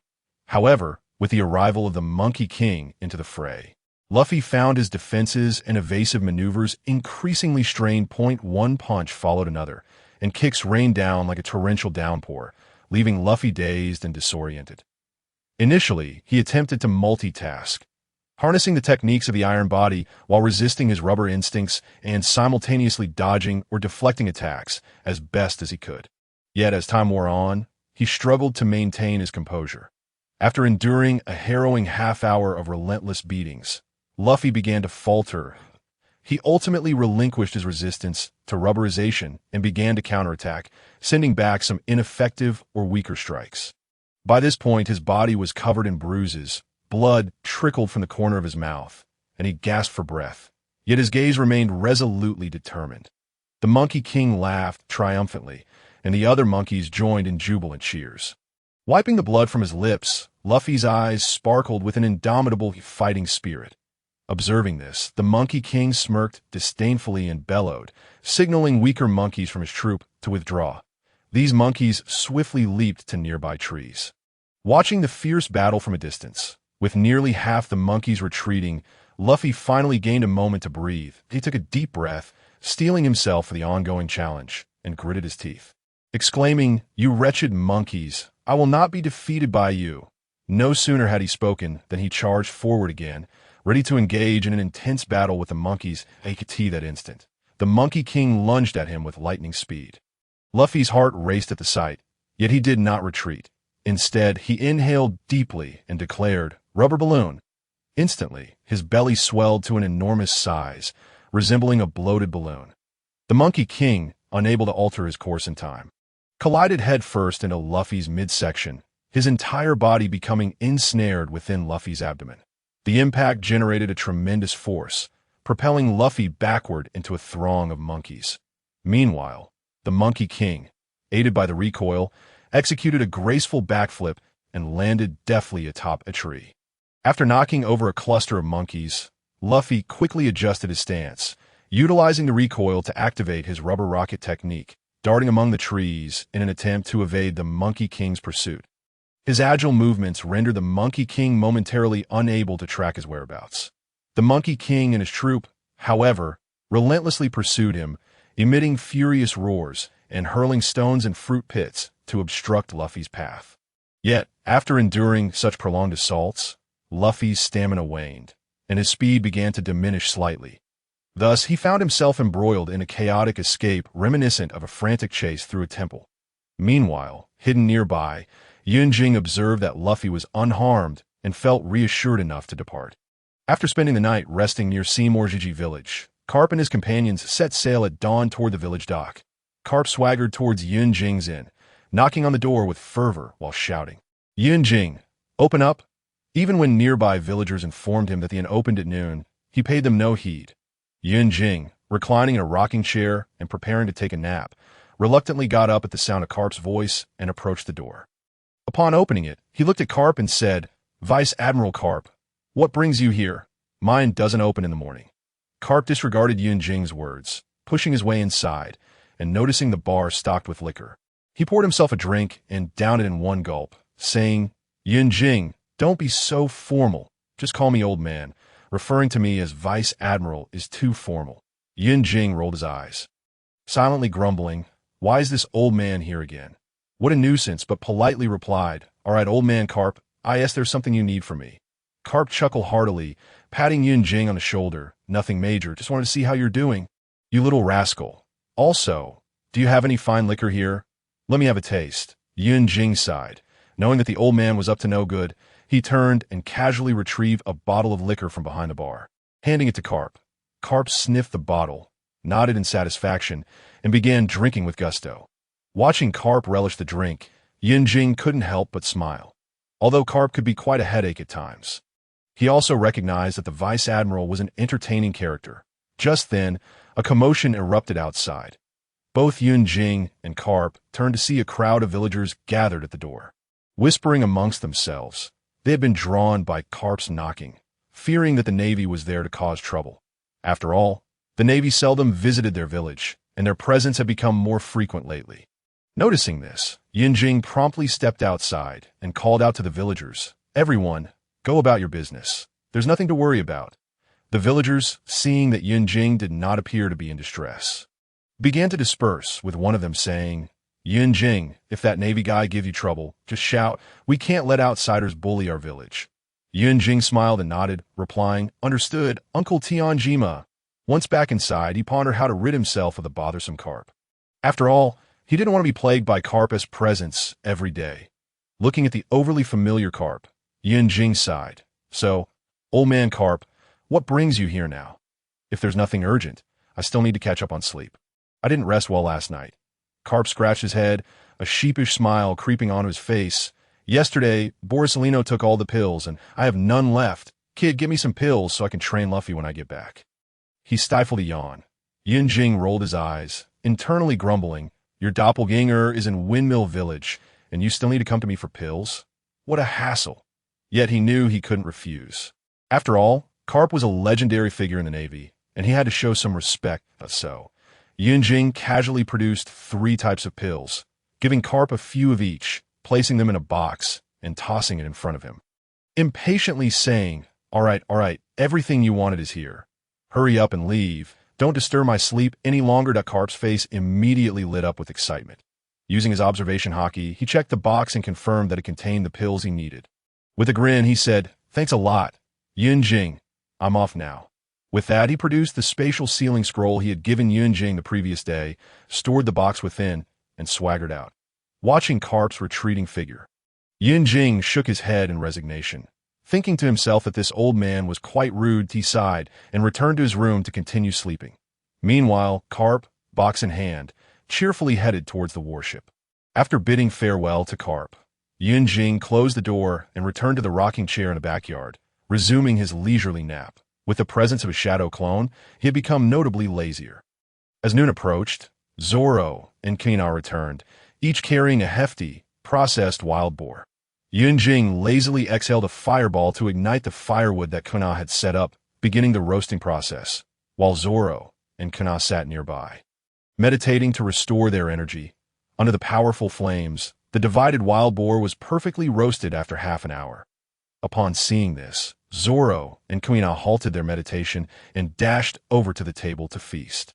Not long after, a battered and bruised Luffy swung down from a tree at the forest's edge, his body hunched over, arms hanging limply, exuding an aura of exhaustion as he trudged towards the house. Meat, he mumbled as he walked. As he moved, he seemed to catch a whiff of the roasted meat, his head snapping up, eyes sparkling with hunger. He suddenly surged forward, sprinting towards the yard. Upon entering the yard, he immediately spotted the roasted wild boar on the table, his mouth agape, drooling in anticipation. "Meat? I want to eat meat." Luffy let out a loud shout, suddenly unleashing an inexplicable surge of power as he dashed swiftly towards the courtyard. With a whoosh, a rubber rocket shot forth with remarkable speed, deftly snatching the already sliced, roasted meat from the table, and he began to devour it voraciously. He could see that moment, the shadow clone Yun Jing, witnessing this scene, immediately ceased his own consumption of roasted meat and slowly approached Luffy. That a surge of inner energy manifested in his hands, and he executed the technique of extracting ailments, meticulously drawing out the internal bleeding and bruising from Luffy's body. Naturally, during this process, some of the normal blood was inevitably absorbed as well. With a flourish of his hands, a spherical mass of blood was collected into the inventory space that he then formed several seals, and a layer of green, flowing energy enveloped Luffy. Before long, this layer of energy spread across Luffy's entire body, causing the wounds upon him to gradually vanish. It must be said that the healing ninjutsu of the ninja world seemed to possess an unexpected compatibility with inner energy. In the ninja realm, most medical ninjutsu traditionally relied on the energy and vitality of the patient for expedited healing. However, now, when I employed inner energy to perform healing ninjutsu, it no longer drained the life force of the patient, but instead consumed a significant amount of the patient's internal energy along with my own inner power. Particularly, the energy within the patient was transformed into a resource to enhance the healing capabilities of wounds or ailments. This expenditure of physical energy meant that Luffy felt increasingly ravenous, prompting him to eat even faster. Of the several hundred pounds of meat, Kuina and the others had consumed less than 100 pounds. While under Luffy's whirlwind-like consumption, all the food was gone in less than 5 minutes. With his body now distended from the feast, Luffy gave his belly a bounce and instantaneously shrank back to his normal state. At that moment, he exhaled a long breath, exclaiming, "I'm finally alive again." Luffy stretched his arms, extended his legs, and twisted his neck, producing a series of cracking sounds, as if his entire body had been rejuvenated. After limbering up, he suddenly turned to Zoro and Kuina, saying, "Hey Zoro, Kuina, those monkeys out there seem to have eaten gunpowder today. They're particularly irritable. You two should be careful this afternoon." Upon hearing this, Zoro nodded grimly, signaling his understanding. Kuina, however, responded with a bright smile. "Arigato, Luffy. Thank you for the warning." Her smile radiated warmth akin to sunlight. Luffy scratched his head, donning an innocent expression, and said, "When you return, let us have a spar in the evening. That iron cloth technique that Brother Yunjing taught me, I've finally mastered it." As he spoke, he began to channel his energy, revealing a faint golden glow on his exposed skin. Even under the blazing sun, this golden light remained distinctly visible as Zoro's lips curled into a slight smile, filled with anticipation, as he thought, "Tonight, I can finally wield my sword to my heart's content." Having said this, Luffy departed, leaving Zoro and Kuina to continue their rest in the courtyard. They meditated quietly for an hour, allowing their bodies to fully recover energy. Subsequently, they set off with several large baskets of fruits and elixirs towards the habitat of the monkey troop. Meanwhile, far away in Semiziji village, Yunjing had already learned of the events as the shadow clone Yunjing placed Luffy's blood into the inventory space. He swiftly entered the inventory, retrieved the mass of Luffy's blood, and tossed it into the technique device, then awaited patiently. After several minutes, the system suddenly chimed in, stating, "This is far from sufficient. At least 4 more blood masses of the same size are required, totaling 2,000 cc. Upon hearing this, Yunjing furrowed his brow, murmuring to himself, "So much?" He then inquired of the system, "I understand. Does the blood requirement for other devil fruit users also apply similarly?" The system pondered for a moment before replying. "Currently, it is unclear that we can only determine the specific requirements once you obtain more blood samples." Yunjing nodded in comprehension, then exited the inventory. After leaving, he immediately contacted the shadow clone Yunjing, relaying this news. Upon receiving the directive, Yunjing and Windmill Village began to strategize the next course of action. As evening approached, the two groups returning from their missions arrived one after another, leading to a fierce eating contest. An hour after dinner, Luffy sat in a chair, sipping juice while observing Zoro, who was almost fully rested. Growing bored, he called out, "Hey Zoro, how is it going? Let us have a spar." Zoro, who had been meditating, suddenly opened his eyes at Luffy's words, a spark of excitement flashing within. He slowly replied, "All right." With that, he rose, unbuckled his genuine sword from his waist, and walked to the side of the courtyard to pick up the wooden sword crafted by the shadow clone Yunjing using wood release. Holding the wooden sword, Zoro said with a relaxed expression, "Let us begin." Seeing Zoro wielding only 2 swords, Luffy frowned and exclaimed, "Zoro, why aren't you using 3-sword style? Are you underestimating me?" Although the properties of rubber were somewhat countered by swordsmen, Zoro was not wielding genuine blades. Moreover, with his recent breakthrough in the Dragon Roar and Tiger Howl techniques, the defensive capabilities he now possessed were beyond what a mere wooden sword could breach. Zoro chuckled arrogantly, saying, "I've had some insights recently. You'll see soon enough." Despite not having experienced Kuina's death, Zoro still maintained the brashness he had when he boasted about being invincible in the village. Although his personality had become somewhat tempered under the influence of Kuina and others, it had yet to reach the level of reliability seen later on. Hearing Zoro's words, Luffy's expression turned serious. He understood that this battle was not merely a contest but a test of his own strength. Assuming a stance, Luffy broke the stalemate first. He took a deep breath, his body instantly stretching like rubber, forming a long arc as he shot towards Zoro with astonishing speed. This was his signature move. Rubber Rocket. Zoro gripped his two swords tightly, excitement gleaming in his eyes, faced with Luffy's assault. He advanced rather than retreating, his agile movements allowing the blades in his hands to carve through the air with lethal precision that Luffy's rubbery form approached Zoro like a bolt of lightning. His fist packed with tremendous force, crashing down towards Zoro. Zoro, however, formed a defensive stance with his blades, bracing against Luffy's onslaught. The two exchanged blows in a fierce back and forth, each clash brimming with explosive intensity. Their movements quickened, the air around them seemingly agitated by their momentum. Zoro's gaze sharpened, his body shifting like the wind, deftly evading Luffy's strike while simultaneously slashing out with astonishing speed, the wooden sword infused with inner energy, producing a whistling sound as it cut towards Luffy. Observing this, Luffy quickly retracted his body and rolled aside, not only evading the attack, but also springing up to unleash the rubber gun technique. Aiming directly at Zoro's chest, a flicker of surprise crossed Zoro's eyes.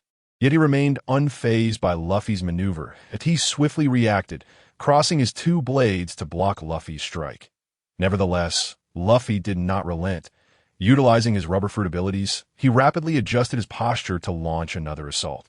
Luffy's fists rained down like bullets, relentlessly pounding towards Zoro. Zoro continuously swung his blades, deflecting or parrying Luffy's attacks. Witnessing this, Luffy remained undeterred. Instead, he stretched his body once more, transforming into a long rubber band that lunged towards Zoro. Attempting to ensnare him, Zoro let out a cold chuckle, moving like the wind, skillfully dodging Luffy's attempts at restraint while his twin swords struck out like serpents, relentlessly attacking Luffy. This was his interpretation of the two-sword style, snake form, derived from the sword techniques Yunjing had imparted to him and Kuina during this period. Yunjing had taught them the Hua Shan sword style, which emphasized the extraordinary and the perilous. However, as Chinese swordsmanship is traditionally divided between blades and swords, and much of the sword techniques involve thrusting, Kuina and Zoro had only learned part of it and adapted it to suit their own circumstances. Coupled with their daily interactions with Kuina and battles against fierce beasts, they had honed their skills further. Thus, both individuals discerned certain sword techniques that suited their own styles. Luffy did not evade this time. However, just as the wooden sword was about to strike him, two large patches of golden light enveloped the area of impact, emitting a sound akin to clashing metal. Zoro was slightly taken aback. Although he wielded merely a wooden sword, it was not something an ordinary person could withstand, especially with his internal energy augmenting it. Indeed, the defense of the iron cloth was formidable, Zoro thought to himself, feeling a slight numbness from the recoil. Nonetheless, he did not pause in his assault, continuing to strike, eager to gauge the extent of Luffy's progress under the enhancement of the iron cloth. Previously in their encounters, Luffy had charged in recklessly, absorbing blows. After receiving two cuts, Luffy felt little pain and excitedly shouted, "Haha, Zoro, I'm really strong now." As he dodged Zoro's attacks, he countered, and they exchanged blows in a fierce stalemate. Having endured countless strikes, Luffy fortified the corresponding areas with the Dragon's Roar and Tiger's Howl iron cloth technique, just as Zoro was about to land a hit. However, midway through their duel, Luffy recognized the underlying issue. After training in tree climbing and water treading, Zoro's mastery over internal energy had far surpassed his own, not to mention Zoro's extensive practice with focused internal energy. Luffy realized that his excessive consumption of internal energy would only hasten his downfall. After receiving several more cuts from Zoro, Luffy suddenly recalled his training with the Plum Blossom Stakes and the time he was besieged by monkeys. Back then, in pursuit of enhanced training, he had attempted to reject the rubberization of the struck areas at his brother Yunjing's suggestion But if he could reject rubberization in a limited area, could he not also channel internal energy to bolster his defenses? Once this thought emerged, Luffy immediately put it into action. After all, that was his style, to act on a thought without delay. Both rejecting rubberization and directing internal energy to specific areas relied on willpower. However, while rubberization did not depend on external factors, internal energy required circulation and invocation to manifest its effects. Consequently, during his onslaught, the golden light surrounding Luffy flickered intermittently. Observing the golden aura enveloping Luffy, Zoro felt a surge of admiration that he understood that Luffy was relentlessly exploring and pushing his limits, a spirit he deeply respected. Simultaneously, he realized that Luffy was gradually mastering the application of internal energy, signifying that their battle would become increasingly intense and exhilarating. Therefore, Zoro slowed his attack rhythm, deliberately pausing before each strike to allow Luffy ample time. He wanted to witness just how adeptly Luffy could wield internal energy and whether he could genuinely withstand his onslaught. At this moment, both Zoro and Luffy were immersed in their fierce confrontation, continuously challenging themselves in pursuit of greater heights. The dragon's roar and tiger's howl iron cloth technique possesses two fundamental characteristics. First, it enhances one's basic defensive capabilities. Second, it further amplifies defense through the utilization of internal energy. The greater the mastery of the technique, the more potent these characteristics become to the level of proficiency. Internal energy will manifest as golden light, with 10 critical points of vulnerability, upon achieving minor mastery. Internal energy flows freely, leaving only 5 points of vulnerability. Once major mastery is attained, one's movements exude power, and a preliminary external golden light can be coalesced, forming part of the golden bell. However, this external defense necessitates a significant expenditure of internal energy, reducing the critical vulnerabilities to just one. And at the stage of perfection, a complete external golden bell can be formed, equipped with a recoil characteristic, allowing for a counterattack that redirects the aggressor's force and internal energy back at them. If this technique could be cultivated to an unprecedented pinnacle, the dynamics of offense and defense would shift, as the external golden light could not only solidify into a golden bell, but also be shaped according to the user's will, while retaining its recoil characteristic. Observing Luffy's performance, Yunjing could not help but nod in approval. Luffy truly exemplified a combat genius, skillfully integrating the rejection of rubberization with the agile application of internal energy defense, which brought Yunjing immense satisfaction. His carefully selected and synthesized dragon's roar and tiger's howl ironcloth technique had indeed proven to be an excellent choice. Although Luffy had only reached the level of proficiency thus far, his practical application in battle was nearing minor mastery. At this moment, Zoro had not yet fully grasped this technique. However, with a few more battles, he believed Luffy would swiftly attain mastery. Yet, the only thing lacking at present was internal energy. After half an hour of intense combat, Zoro noticed that Luffy's internal energy was nearly depleted. Consequently, after pushing Luffy back with a strike, he swiftly retreated a step, crouching slightly, crossing his hands, with the tips of his swords aimed at Luffy, his entire being resembling a taut bow, poised to strike. Zoro softly chanted, two-sword style, boar rush. As he lightly tapped the ground with his toes, a surge of tremendous explosive force erupted from beneath him, creating a small crater in the earth. However, the ensuing scene left everyone in awe. In the blink of an eye, Zoro vanished from sight and reappeared right before Luffy. Luffy gazed in astonishment at the suddenly materialized Zoro, an ominous premonition rising within him. Before he could react, a sharp pain radiated from his chest. At that moment, Zoro's speed was overwhelming. Luffy had no time to evade, and could only hastily summon the remaining internal energy within him to form a thin defensive layer over his chest. As Zoro prepared to strike, Kuina suddenly sprang to her feet, her expression shifting dramatically. Oh no, Luffy can't withstand this attack. He'll be seriously injured. Without hesitation, she drew her sword, ready to intervene and halt the battle. Yet, just then, Yunjing reached out and restrained her. Ko looked at Yunjing in confusion, unable to comprehend his reasoning for stopping her. In truth, Only Yunjing could perceive that Zoro's sword was devoid of any internal energy.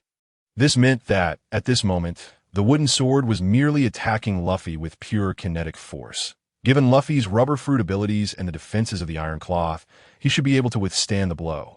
Indeed, the next moment, their attacks collided. Luffy's iron cloth defense was instantly shattered by the wooden sword, which continued onward and struck Luffy's rubberized form with considerable force. The immense kinetic energy overwhelmed Luffy, sending him hurtling away. His body traced an arc through the air, crashing into the earth wall, ultimately landing amidst the debris.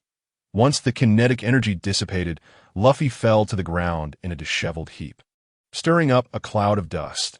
Meanwhile, Zoro's swords cracked with a sharp sound, both wooden blades shattering from tip to hilt. After numerous collisions with Luffy, the wooden swords had developed numerous fractures. And fearing injury to Luffy, Zoro refrained from channeling internal energy into his final strike, resulting in their shattering upon fulfilling their purpose. Having endured Zoro's blow, Luffy found himself utterly drained of both internal energy and stamina, lying motionless amidst the rubble. Upon sensing Luffy's condition, Yunjing swiftly moved to his side, stepping forward to clear away the dirt covering Luffy. As he did so, additional earth rose from beneath Luffy, gently repositioning him inward and restoring the earthen wall. Observing Luffy's battered form, covered in bruises, Yunjing revealed his signature smile, employing healing techniques to gradually alleviate the bruising, while another surge of blood was absorbed into his space. He retrieved a few body-fortifying pills and directly placed them in Luffy's mouth. After executing the two-sword style, Boar Rush, Zoro closed his eyes, taking the time to reflect on the move he had just performed. He understood that this battle held profound significance for him, not only as a challenge to Luffy's strength, but also as a breakthrough and enhancement of his own swordsmanship. Meanwhile, Luffy began to recover rapidly after consuming the fortifying pills. Though still fatigued, he could feel the resurgence of strength and stamina within him. Observing the state of both fighters, Yunjing nodded with satisfaction. This battle had fostered growth and progress for them both. Precisely what he had hoped for. Zoro remained with his eyes tightly shut, gripping his wooden swords firmly, beads of sweat rolling down his forehead. His breath gradually became more rapid, his body trembling slightly as if engaged in a struggle against some invisible force. Suddenly, he abruptly opened his eyes, a glimmer of bright light flashing within them. Zoro took a deep breath, emerging from his contemplation, and stepped aside to pick up two wooden swords, striking a distinctive stance. His gaze was resolute and focused, emanating a powerful aura. Two-sword style. Charge, Zoro murmured, his voice brimming with determination and confidence. With his words, his figure surged forward like a bolt of lightning towards the wall. His speed astonishing. Yunjing and Kuina's eyes widened, acutely sensing a faint sword aura enveloping Zoro's wooden swords, light as a gentle breeze, yet brimming with boundless power. Their hearts raced uncontrollably as they anxiously observed Zoro's every move. Just as Zoro's sword was about 20 centimeters from the wall, a deep gash appeared on its surface, as though carved by a sharp weapon. With a resounding crash, when Zoro's sword penetrated the wall, the sword aura erupted instantaneously, generating a powerful shockwave that distorted the surrounding air. The wall, unable to bear the strain, collapsed with a thunderous roar, sending dust swirling into the air. Zoro stood firmly beside the fallen wall, a triumphant smile gracing his face. His eyes reflected a sense of fulfillment and pride, seemingly very satisfied with his performance. Kuina, I am on the verge of breaking through to become a sword master. I will surpass you, and I shall be the first to become the greatest sword master in the world, Zoro declared loudly, his voice filled with excitement and anticipation.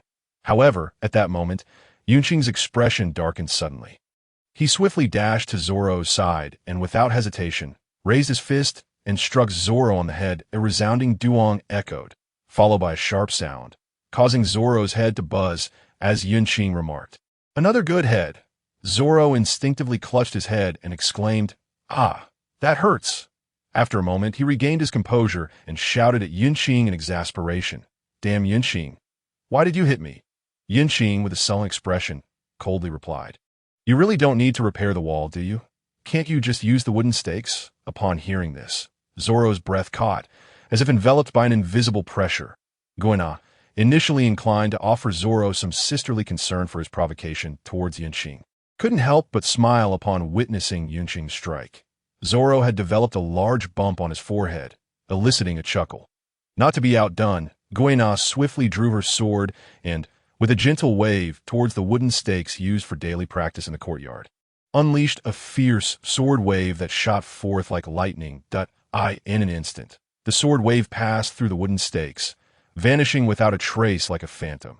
Witnessing Kuina's display of sword aura, Yunqing couldn't help but feel a surge of astonishment, his eyes narrowing slightly. Lacking the scanning abilities of a marketplace, he couldn't accurately discern the levels of others' strength, relying only on observation and inference to gauge their inner power. At that moment, Kuina's mastery of sword aura made him acutely aware of how little he truly understood about them. Moreover, the distinction between sword masters and swordsmen in the world of One Piece lies in the ability to release waves, a skill Kuina had yet to demonstrate in front of them, leaving Yunqing unaware of when she had achieved her breakthrough. Zoro, momentarily forgetting the pain on his forehead, gaped in astonishment, his eyes nearly popping out of their sockets as he exclaimed, "Damn it, Kuina, when did you break through to become a sword master?" Kuina, after retracting her sword, replied nonchalantly, "It was during our practice on the water. I suddenly felt the breath of all things, as my father said. And then I broke through." Zoro pounded his right hand into his palm, muttering "Kusalu, I'm still quite a distance from surpassing Kuina." Meanwhile, Luffy, having regained some energy thanks to the body-tempering pill, had just sat up and witnessed Kuina slicing through the wooden stakes with her sword aura, jumping off the dirt bed to shout at her, "Kuina, you're amazing." Luffy's face was alight with excitement, jumping up and down, exclaiming, "Wow, Kuina, you have such abilities, that's incredible." Upon hearing Luffy's praise, Kuina smiled slightly and replied, "Thank you for the compliment, Luffy." Luffy continued exuberantly, "Kuina, you must teach me that." He mimicked the sword-swinging motion Kuina had just performed. Kuina responded directly, "Luffy, I can't teach you that. It's a swordsman's ability, and you are not a swordsman. You might ask Brother Yunqing if he knows how to do it, and see if he can teach you." Luffy immediately leaped onto Yunqing, teary-eyed, and pleaded, "Brother Yunqing, I want to learn this." Yunqing, with a face full of exasperation, pulled Luffy off him and said sternly, "Once you master the Dragon Roar and Tiger Howl Ironcloth, you'll be able to do this. Plus, your grandfather will teach you similar techniques in the future." The mention of grandfather, Luffy shuddered, for those words did not evoke warm feelings for him. The banter among the group snapped Zoro out of his musings, and he shouted at Kuina, "Kusualu, one day I will surpass you." Zoro gazed at Luffy and Kuina, resolutely deciding to train harder to surpass Kuina. He understood that only by continually challenging himself could he become a true strongman. Kuina, looking at Zoro, revealed a sweet smile and softly said, "All right, Zoro, I will always wait for you to surpass me." Her eyes sparkled with determination and anticipation, as if she could already envision a future of growth alongside Zoro. Struck by Kuina's smile, Zoro felt an inexplicable surge of emotion. Suddenly, feeling a mix of embarrassment and anger, he shouted, "Yunqing, I want a midnight snack, even if it's to celebrate Kuina's breakthrough to Sword Master." Upon hearing the phrase midnight snack, Luffy immediately sprang up with excitement, shouting, "Yes, yes, Brother Yunqing, meat, I want to eat meat." His eyes sparkled as though he could already smell the aroma of grilled meat. For Luffy, delicious food was always one of the most enticing things. Yunqing nodded with a smile, saying, "All right, barbecue to celebrate Kuina's breakthrough to Sword Master." With a stamp of his right foot, the wall that Zoro had demolished was instantly restored. Observing Zoro and Luffy quarreling over the barbecue, a gentle smile crept onto Yunqing's face. He turned to glance at Kuina, who was quietly enjoying her grilled meat, and a sense of peace washed over him. However, this feeling did not last long.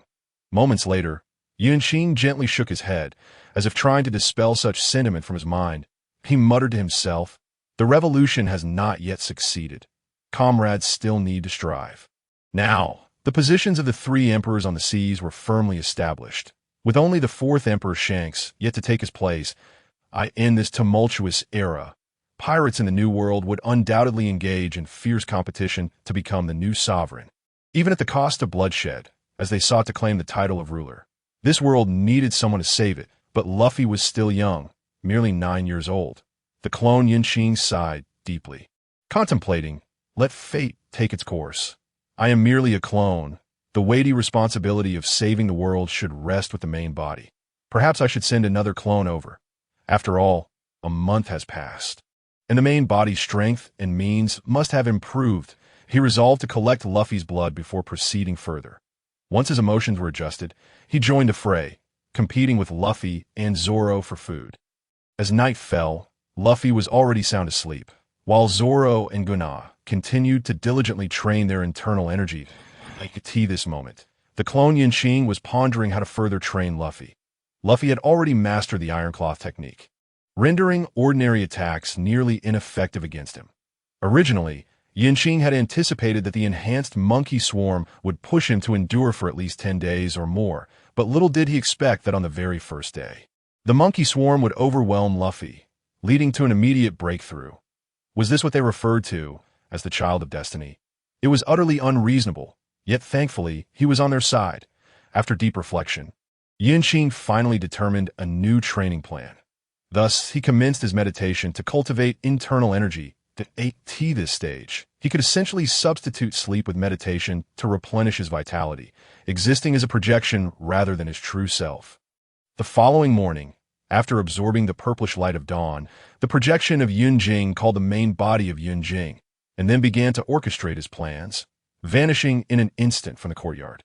When Luffy and the others concluded their training, Yunqing returned from outside, retrieving 2 enormous roasted fish from the spatial market, their enticing aroma instantly attracting 3 little creatures. After indulging in a hearty feast, Yunqing patted his round belly and let out a satisfied belch. He turned to Luffy with a smile, saying, "Luffy, you need not train with the monkey troop today. Come with me." Luffy, leisurely picking his teeth, nodded without hesitation in response. "All right." With that, he casually tossed the bone in his hand to the ground and followed Yunqing out of the courtyard. Yunqing buried the bone underground, and after exiting the courtyard, swiftly headed in the direction of the forest.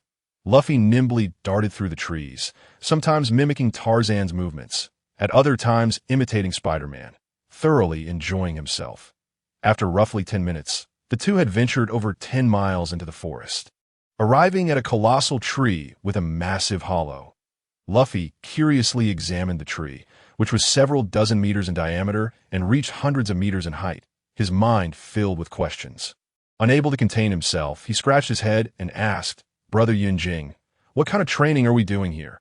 However, Yunqing did not address Luffy's inquiry. Instead, he called loudly into the hollow, "Xiongda and Xiong-er. Come out and meet your challenger." Luffy wore an expression of confusion, murmuring to himself, "Xiongda, Xiong-er. What are those?" At that moment, an immense commotion erupted from within the hollow, followed by an overwhelming sense of threat that made Luffy instinctively alert. Moments later, 2 gigantic bears, one black and one yellow, emerged from the hollow, their muzzles smeared with remnants of honey-glazed meat.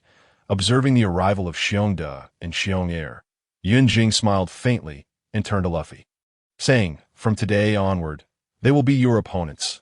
You must face them head-on until the day you can conquer them without relying on your rubber fruit. Only then will you truly graduate from this training. For now, however, you only need to contend with Xiong-er." He gestured toward the yellow bear. As soon as Xiongda and Xiong-er emerged, they began to scan their surroundings. Upon hearing Yunqing's voice, they immediately focused their gaze on him and Luffy. Upon catching the familiar scent of Yunqing, Xiongda felt a twinge of pain in his head and instinctively licked his lips, reminiscing about the delectable honey-glazed meat.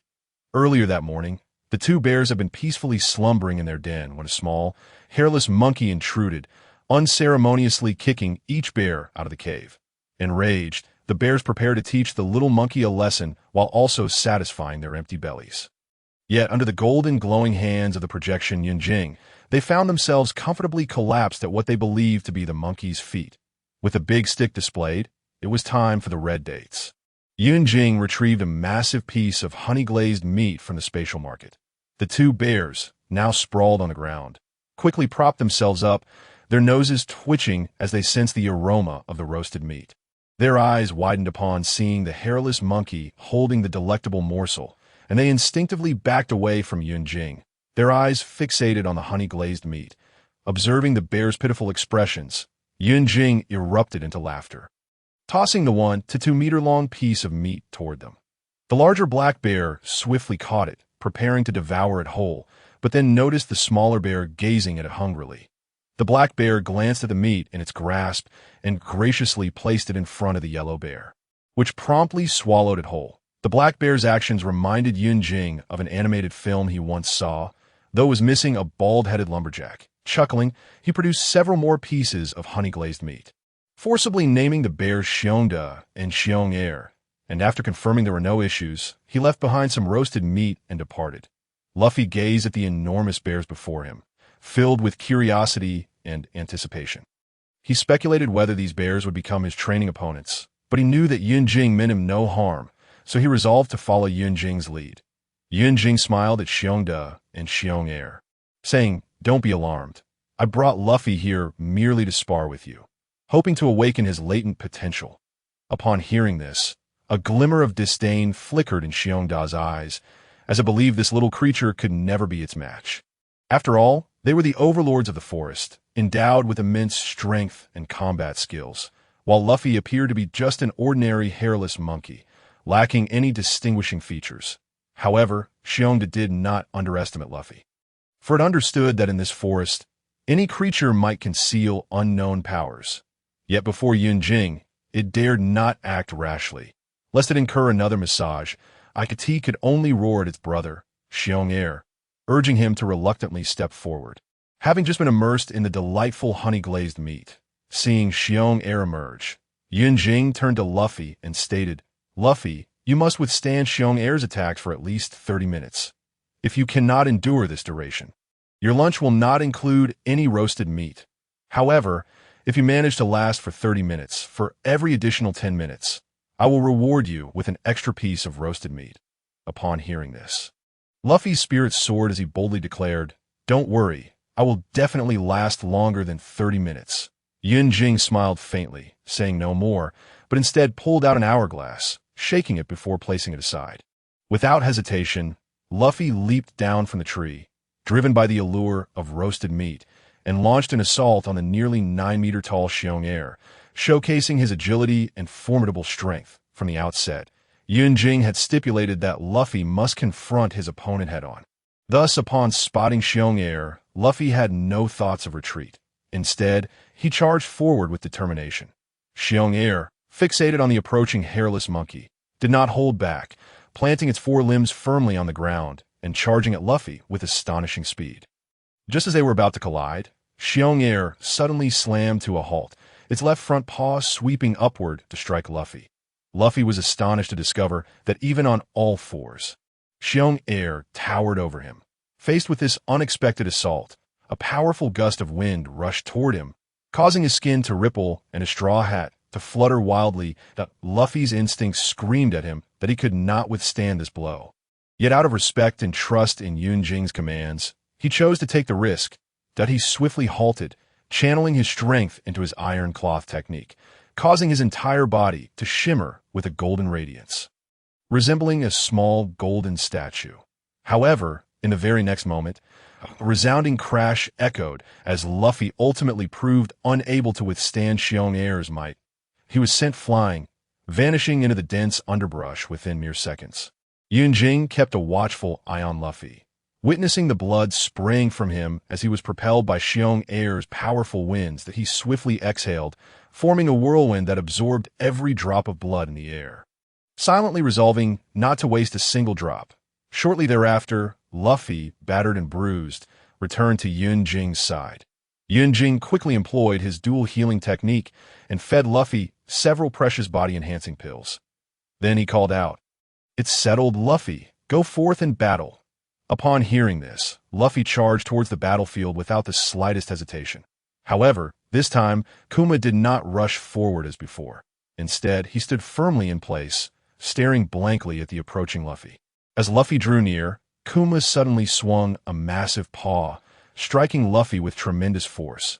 The sound of a deafening bang echoed as Luffy was propelled through the air like a cannonball, tracing an arc before vanishing without a trace.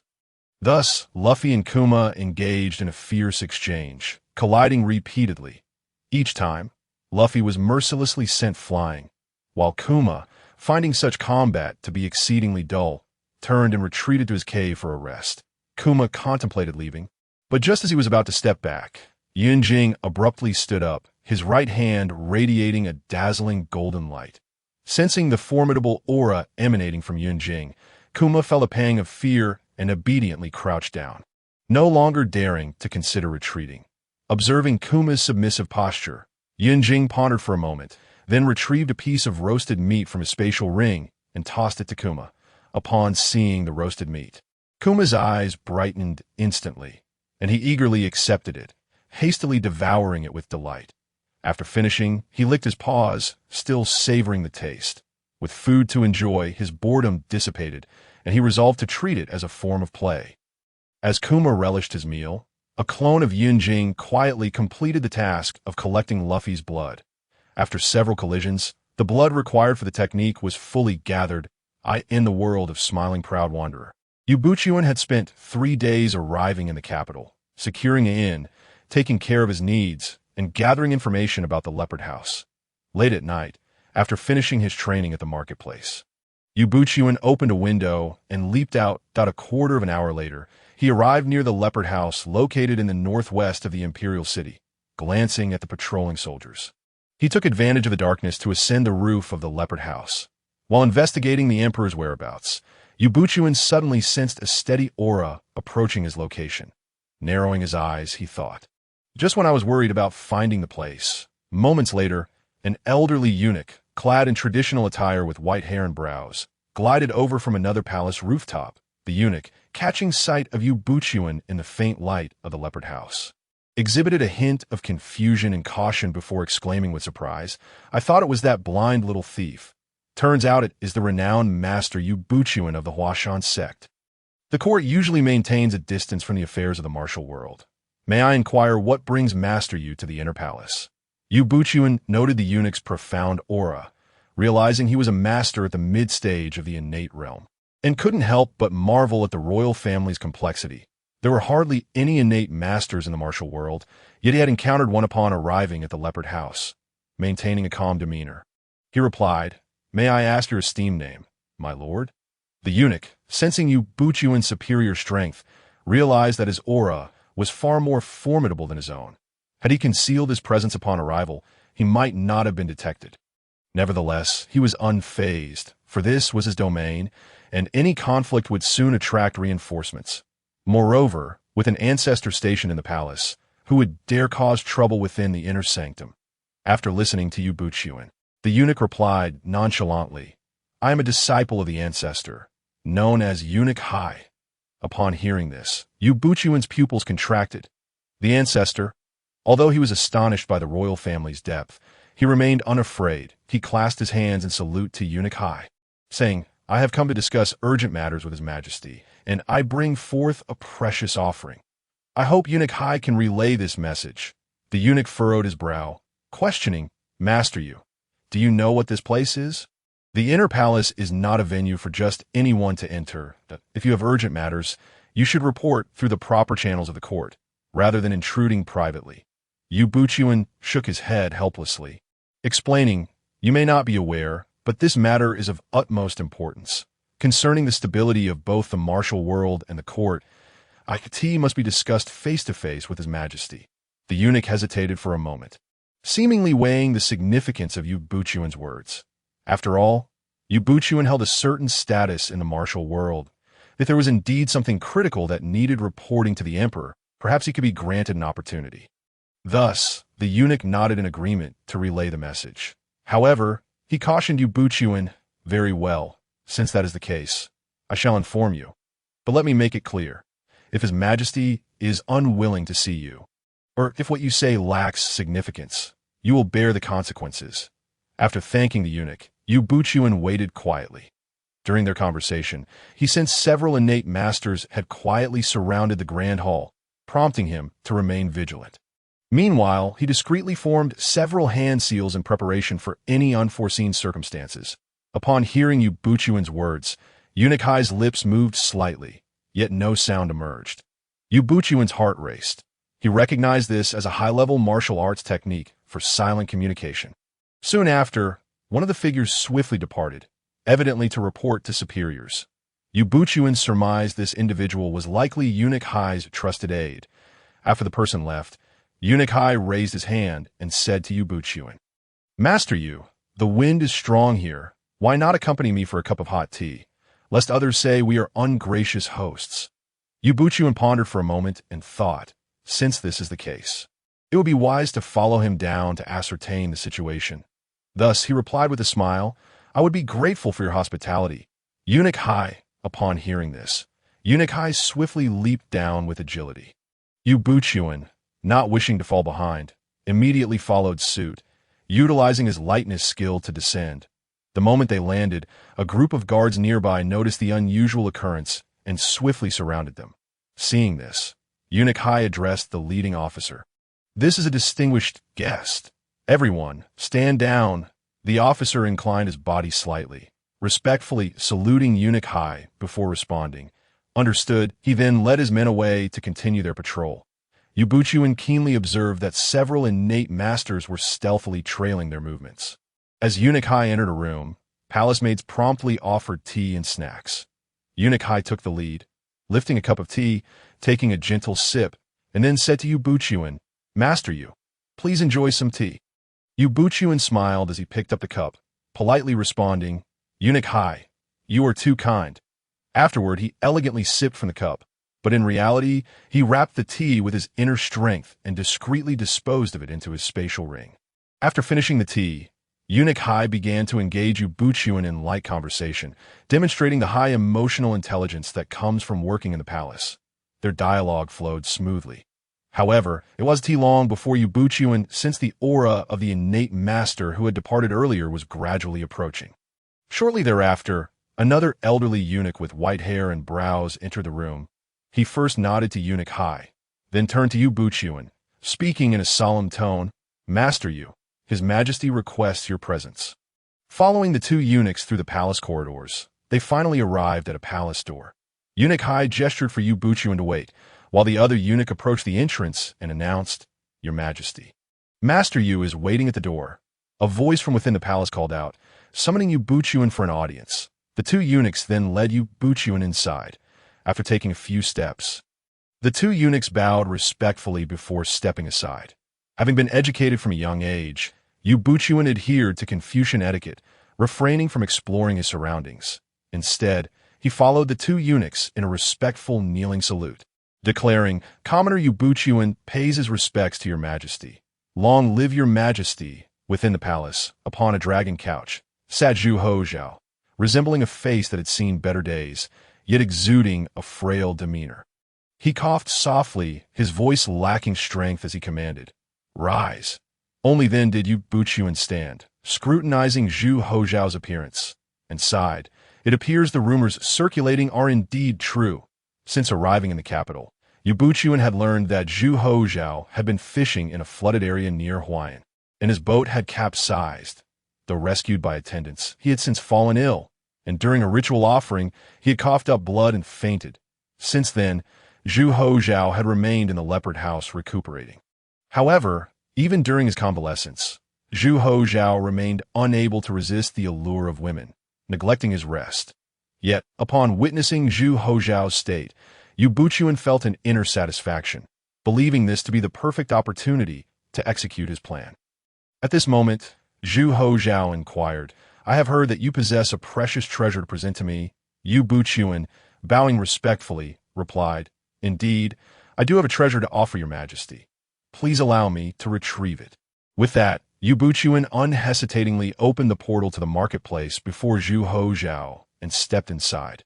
Reclining on the dragon bed, Zhu Hozhao observed the unfolding events with a look of astonishment.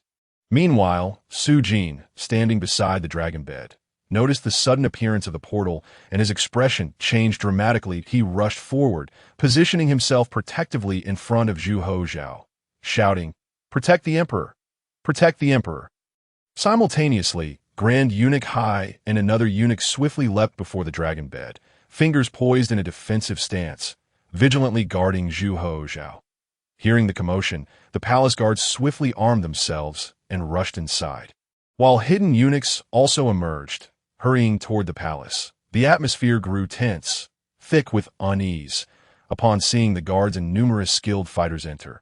Grand Eunuch Hai and Eunuch Yin proceeded to the spot where Yue Buqun had just vanished, meticulously searching for any traps or illusions, with Grand Eunuch Hai even leaping onto the beams to inspect the surroundings.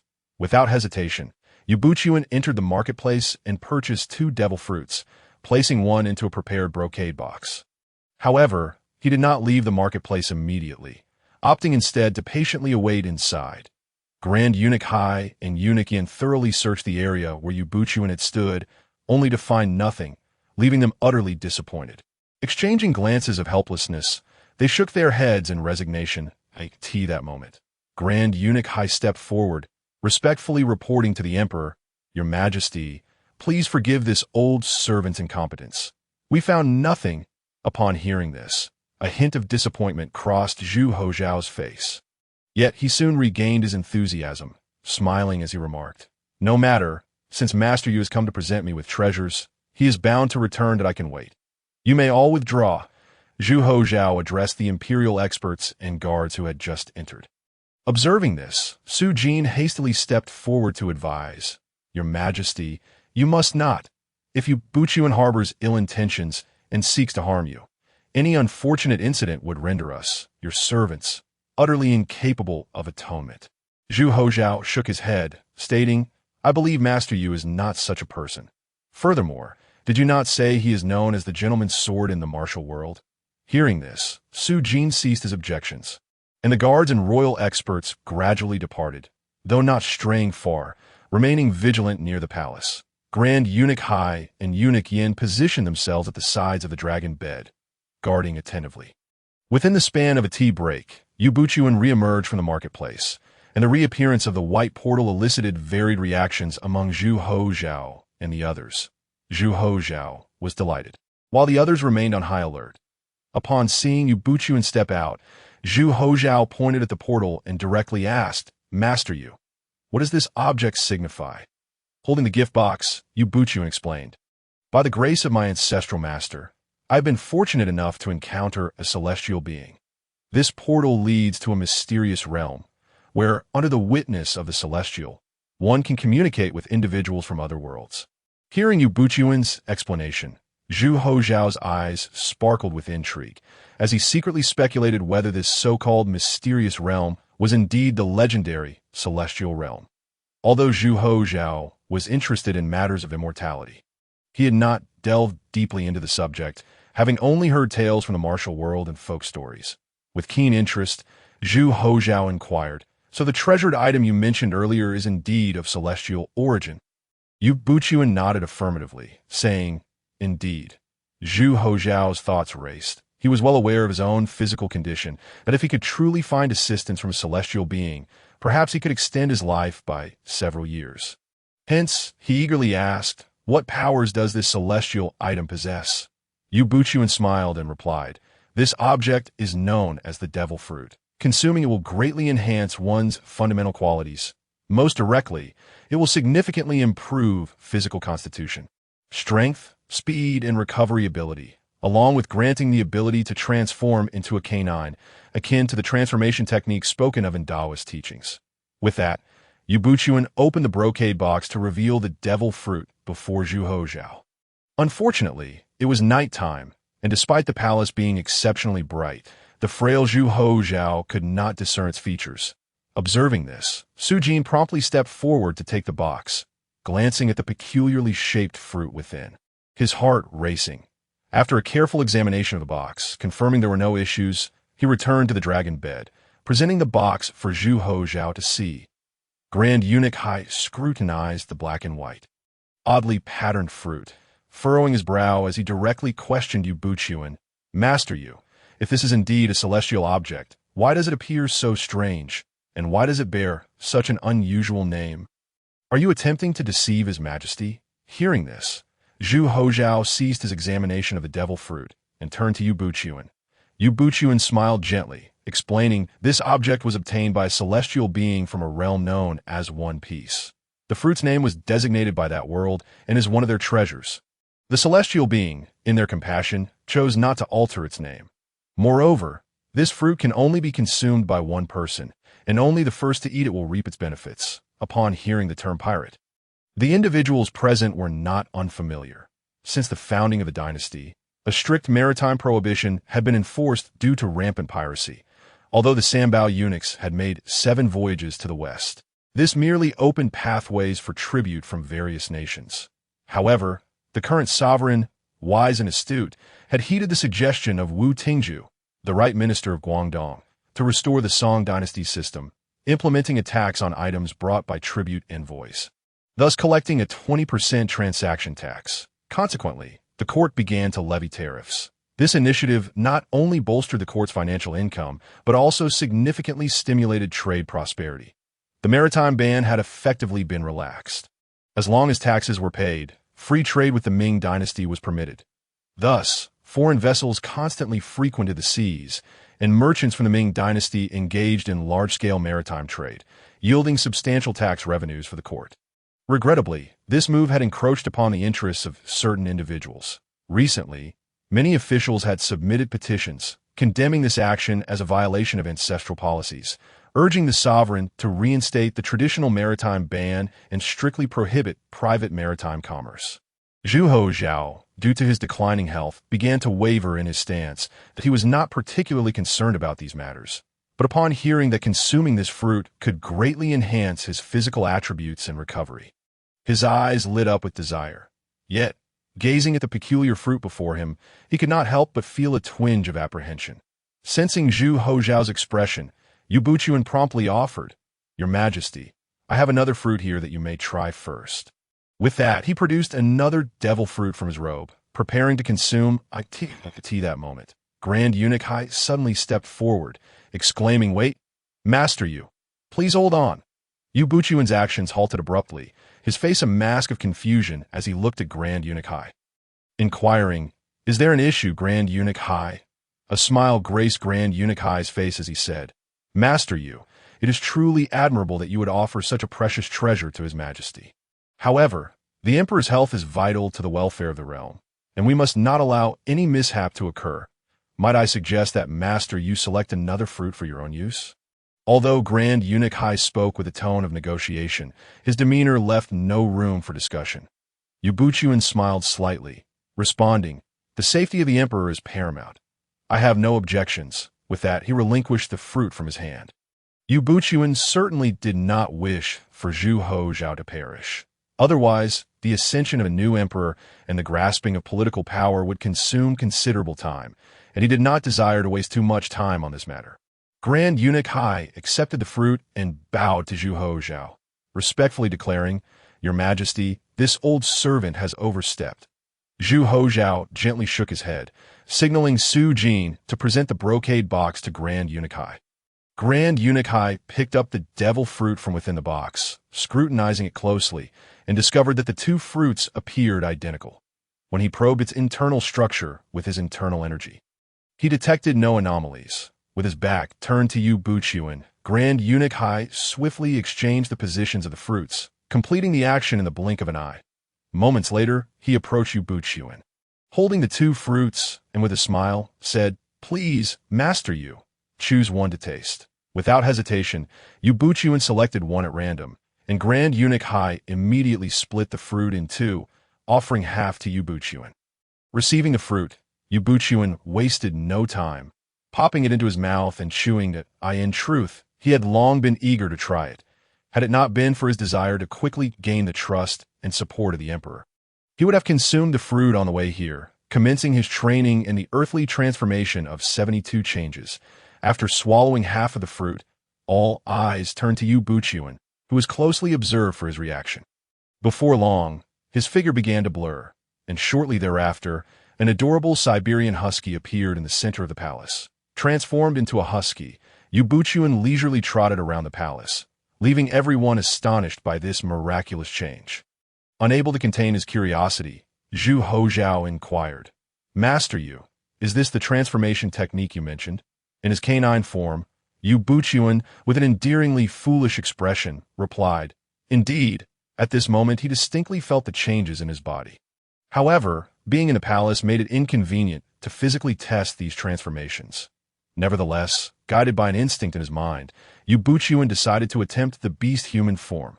Before long, the shape of the husky began to morph, and in an instant, a 2-meter-tall figure resembling a Western werewolf with a long beard appeared behind him in the palace. The crowd gasped in amazement, especially Zhu Hozhao, who was the first to ask, "Master Yu, what is happening here?" The werewolf Yue Buqun, stroking his beard, proudly declared, "This is a transformation technique inherent to the devil fruit, known as beast-human form."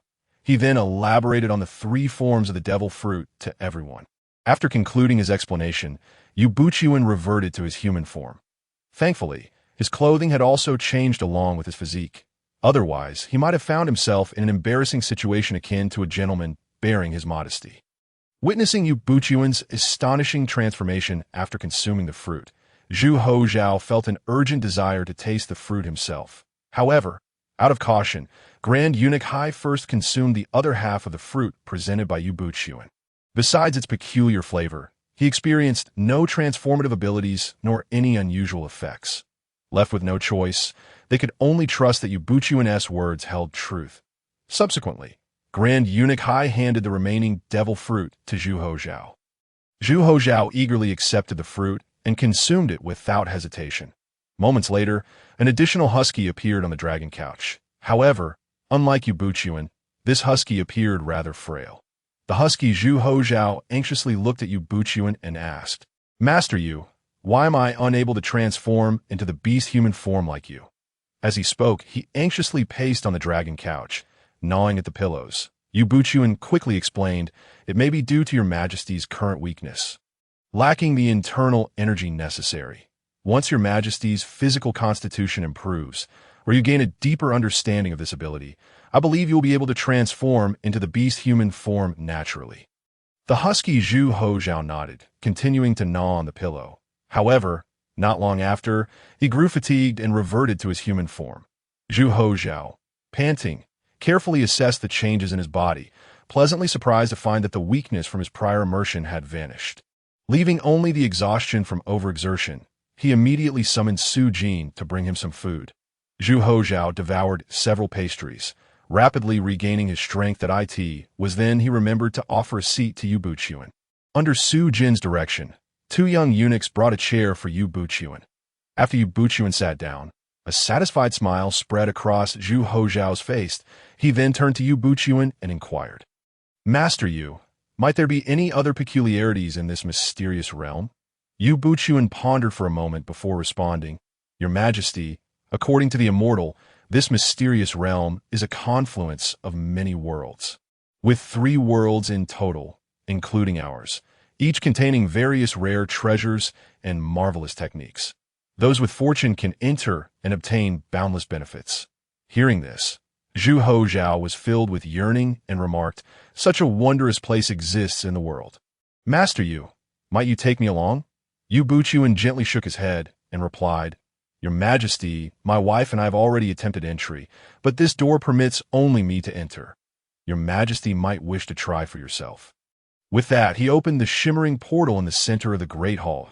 At Zhu Hozhao's behest, Eunuchian cautiously approached the portal and, following Yue Buqun's earlier method, stepped inside.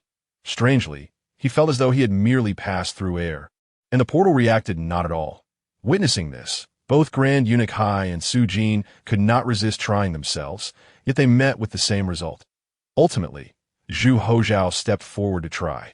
Confirming that the door seemed to allow only Yue Buqun to pass, he then inquired, "Master Yu, since you have received the immortal's favor, do you possess any knowledge regarding the legendary path of cultivating immortality?"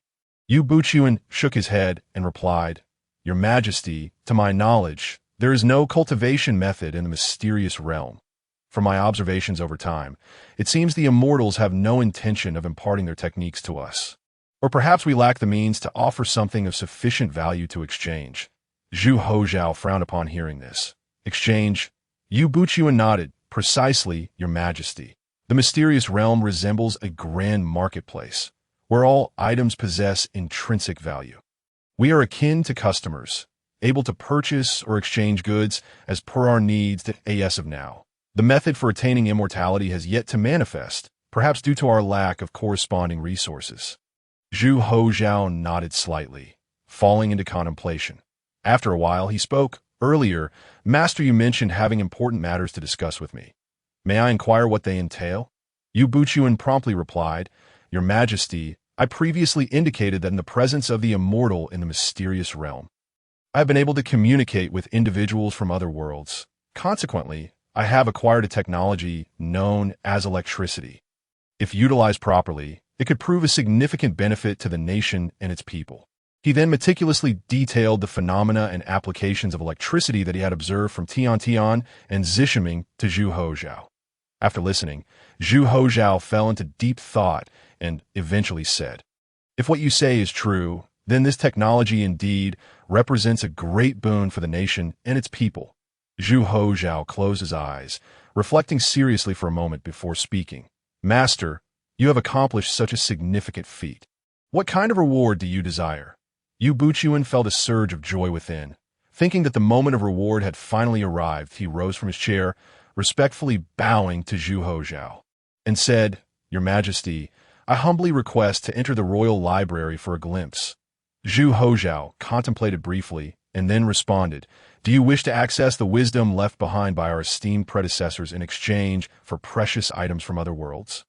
Yue Buqun nodded slightly and replied, Indeed, the immortal once informed me that there exist countless worlds, as numerous as the stars in the sky. Some of these worlds may resemble our own, and in some, our ancestors may still be alive. However, knowledge is unique. Should new worlds emerge that closely resemble ours, if they were to preemptively sell or exchange their texts and techniques, the value of our own would be rendered null.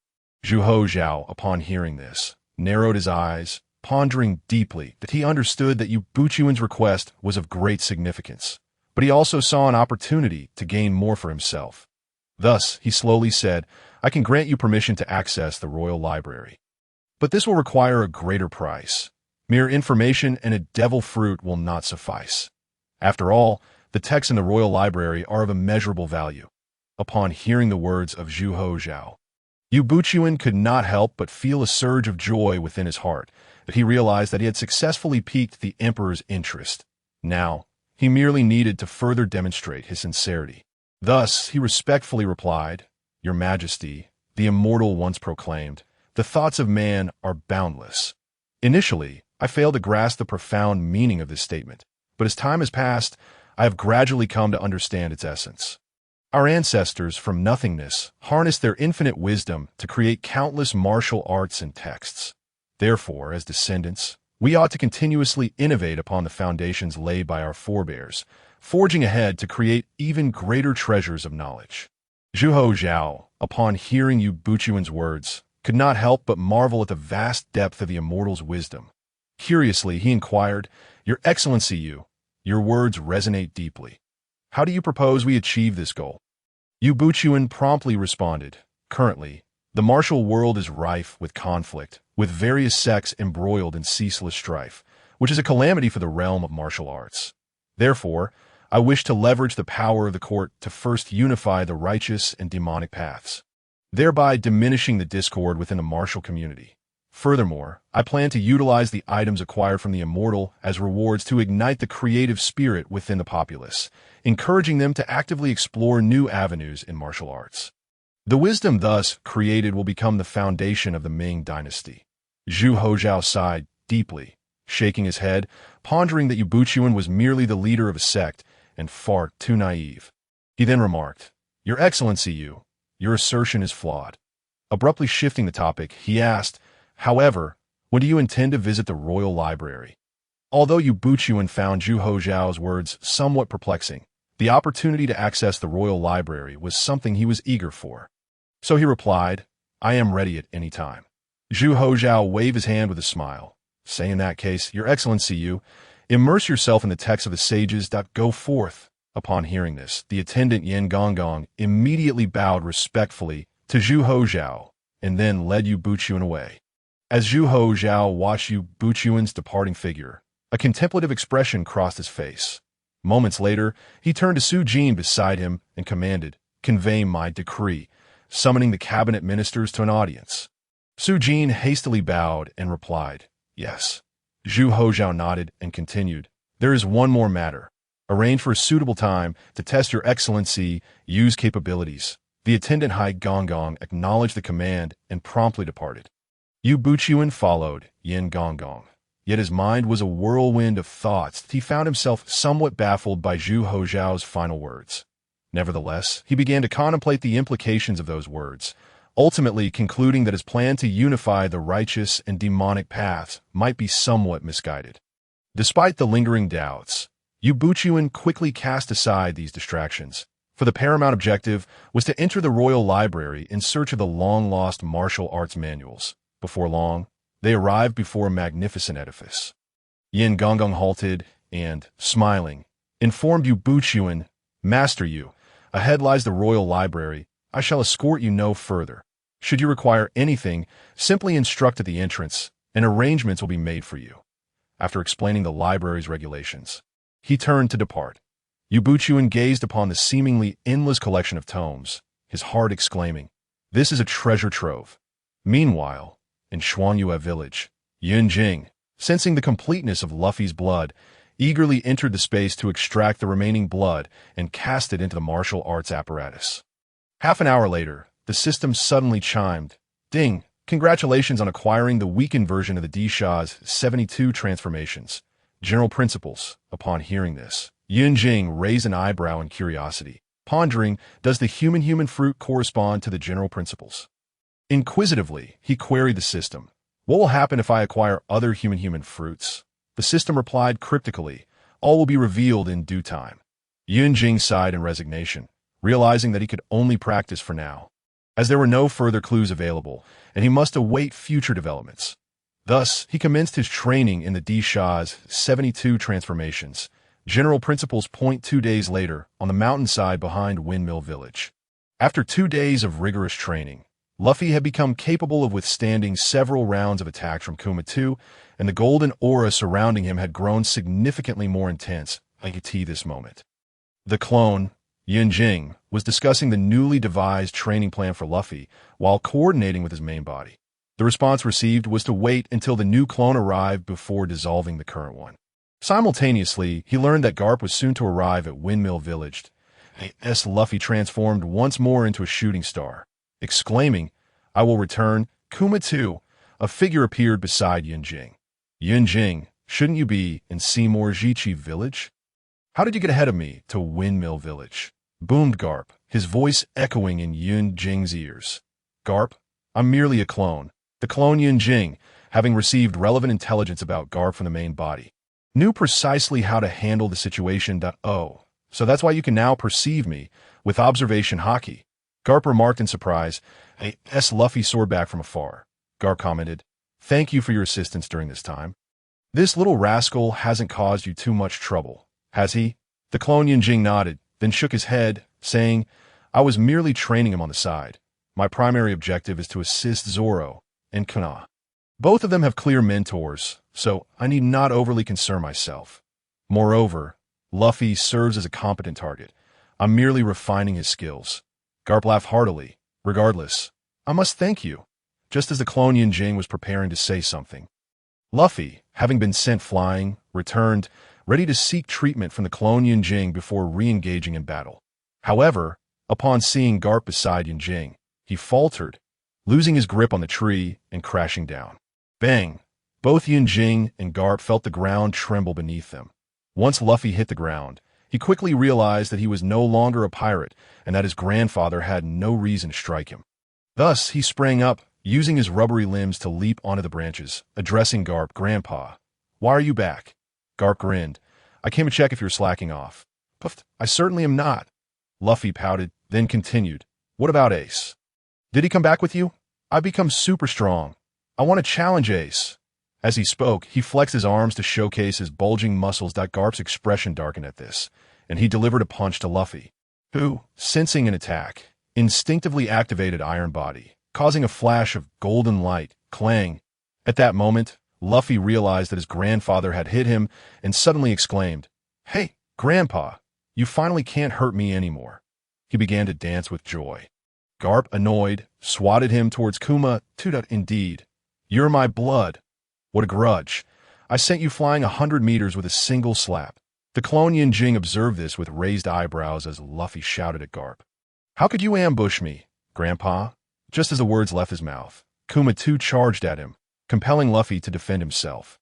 Garp, watching Luffy engage in battle below, furrowed his brow and sternly remarked, "Why are you teaching Luffy hockey at such an early stage? You are putting him at risk." Saying this, he turned and grasped Yunjing by his attire, lifting him off the ground. "Humph, I merely wish for him to grow stronger," Yunjing replied, undeterred by Garp's grip. His demeanor calm. Garp snorted, a flicker of anger in his eyes. "Do you realize that introducing hockey too early can impose tremendous strain on his body, potentially impacting his future growth?" Yunjing rolled his eyes and retorted, "Old man, calm down. Make sure you understand the situation before speaking. Don't wrongfully accuse me.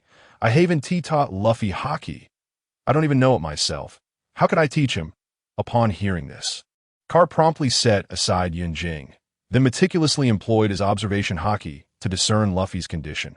Observing the clash between Luffy and Kuma, he noted that Luffy's use of Iron Shirt did not reveal any fluctuations in hockey even after several observations. Meanwhile, the released clone, Yunjing, helplessly smoothed his chest garment, standing by with a look of disillusionment. After Garp's repeated confirmations, he finally grasped the effect of Luffy's ability, which resembled armament hockey. That he scratched his head, apologetically patting Yunjing's shoulder, saying, "My apologies, young Yunjing. I have wronged you. Allow me to treat you to a meal as recompense." However, the clone Yunjing gazed at Garp with an expression of disbelief, thinking to himself, who knows who will be treating whom later? It might just be a meal at Makino's tavern at tea that moment. Garp suddenly inquired, "Young Yunjing, is this ability that Luffy is currently using also obtained through the trade fruit from another world?" Yunjing nodded in affirmation, responding, "Indeed." Garp cautiously asked, "Can your trade fruit engage in transactions with other worlds?" In the past 2 days aboard the ship, Sengoku had scoured through information with the help of the phone. But nothing substantial was found at IT. Was during a discussion among Sengoku, Zifa, and a few others that Zifa inadvertently remarked, "What Yunjing possesses does not resemble anything from this world." This statement alerted Sengoku and Tsu, leading them to consider that the least likely option might indeed be the ultimate answer. Thus, Garp posed his question. The clone Yunjing looked at Garp in astonishment, exclaiming, "You actually figured it out." Garp widened his eyes, realizing that the trade fruit could indeed facilitate transactions with beings from other worlds. When Sengoku had mentioned this to him, he had scoffed at the notion as fanciful. Little did he know, this revelation placed Sengoku on a pedestal. While Garp appeared foolish, he mused to himself, wondering if all young people were so extraordinary nowadays.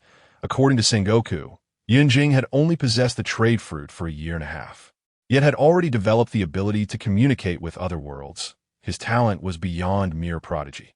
Reflecting on how Yunjing had progressed from an ordinary person to the strength of an elite rear admiral in such a short span made Garp feel as though he had wasted his own years.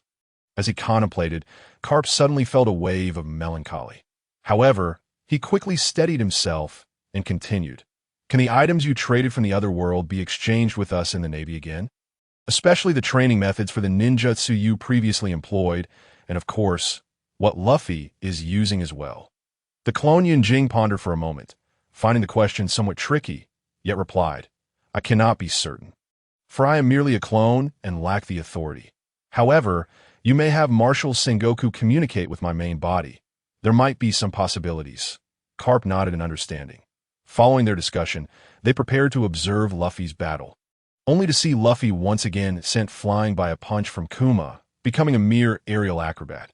Watching this scene, Garp couldn't help but grimace, thinking that this kid was truly a source of constant worry. As evening approached, the sun gradually dipped below the horizon, and Yunjing's restaurant busied itself. I could see this moment. Yun Jing reclined leisurely on a comfortable chaise lounge, clad in a loose white robe, his eyes gently closed with a faint smile gracing his lips, embodying sheer contentment. Indeed, idleness was the most pleasurable.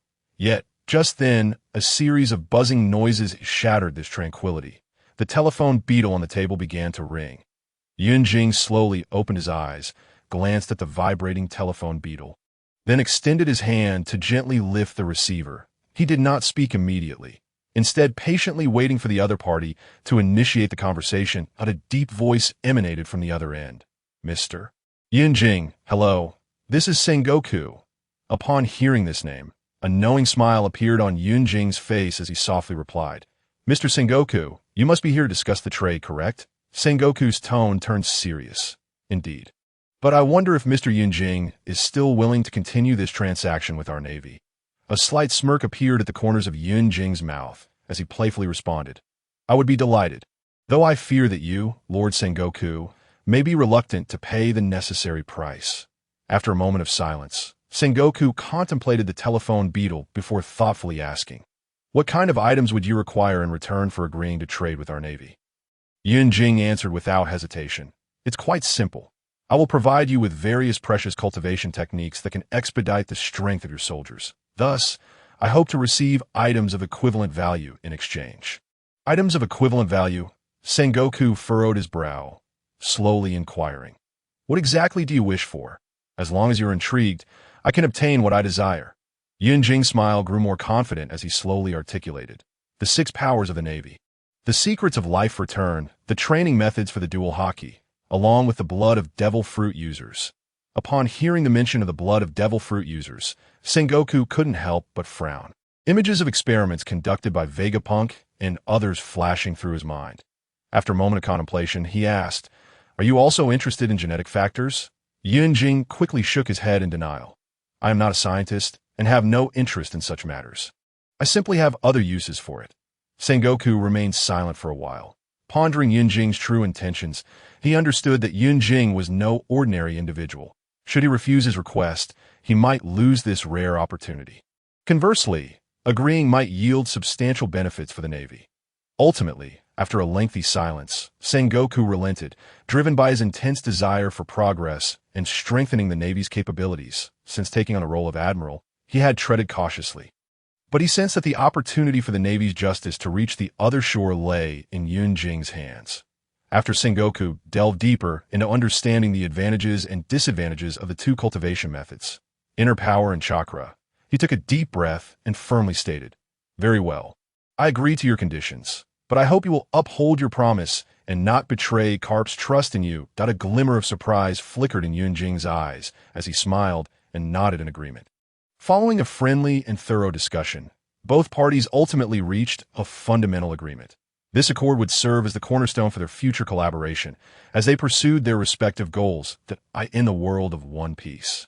Those who seek to become stronger typically have 3 paths: mastering the sword or blade, honing their martial arts while mastering hockey, or consuming devil fruits to gain special abilities. Of course, there are also experts like Jesus Burgess who rely on firearms. Yet, they still require hockey to enhance their strength. In comparison, the swordsmanship and techniques from the smiling proud wanderer hold little practical value for the strong in this world, serving merely as a reference. However, for the Navy, which boasts a vast number of foundational soldiers, the situation differs. Mastering an additional technique increases their odds of victory in battles against pirates. In fact, for those of mid to high-tier strength, the most practical skills are often straightforward martial arts. These techniques enable them to maximize their effectiveness in combat. In this world, where nearly everyone is illiterate, the repertoire of techniques is quite limited, with combat relying primarily on self-derived moves, and the rest usually resorting to brute strength. Although this aligns perfectly with their nature, relying solely on raw talent is ultimately insufficient.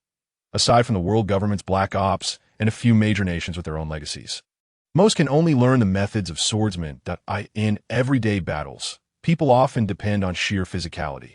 Whoever possesses superior physical attributes and can endure the most punishment tends to prevail. Moreover, various hard techniques are highly suited to the cultivation methods of the One Piece world. Before mastering Haki, many rely on their robust physiques to withstand enemy attacks. And while the iron body in the Six Powers serves as a defensive skill, it is merely one aspect of their broader capabilities. However, the presence of an additional martial art begets another choice, and it is worth noting that cultivation also necessitates aptitude. Ultimately, Yunjing successfully negotiated with Sengoku by leveraging the Pirate King version of the Dragon Roar Iron Cloth and the Nine Manual's Nine Bone Claw, thereby acquiring the Navy's Six Styles and other esoteric cultivation methods, such as life restoration. Although the Pirate King version of the Dragon Roar Iron Cloth cannot be compared to the one cultivated by Luffy, it merely lacks the characteristics of recoil and external defense. Nevertheless, its defensive prowess remains formidable, rivaling even the power of Haki.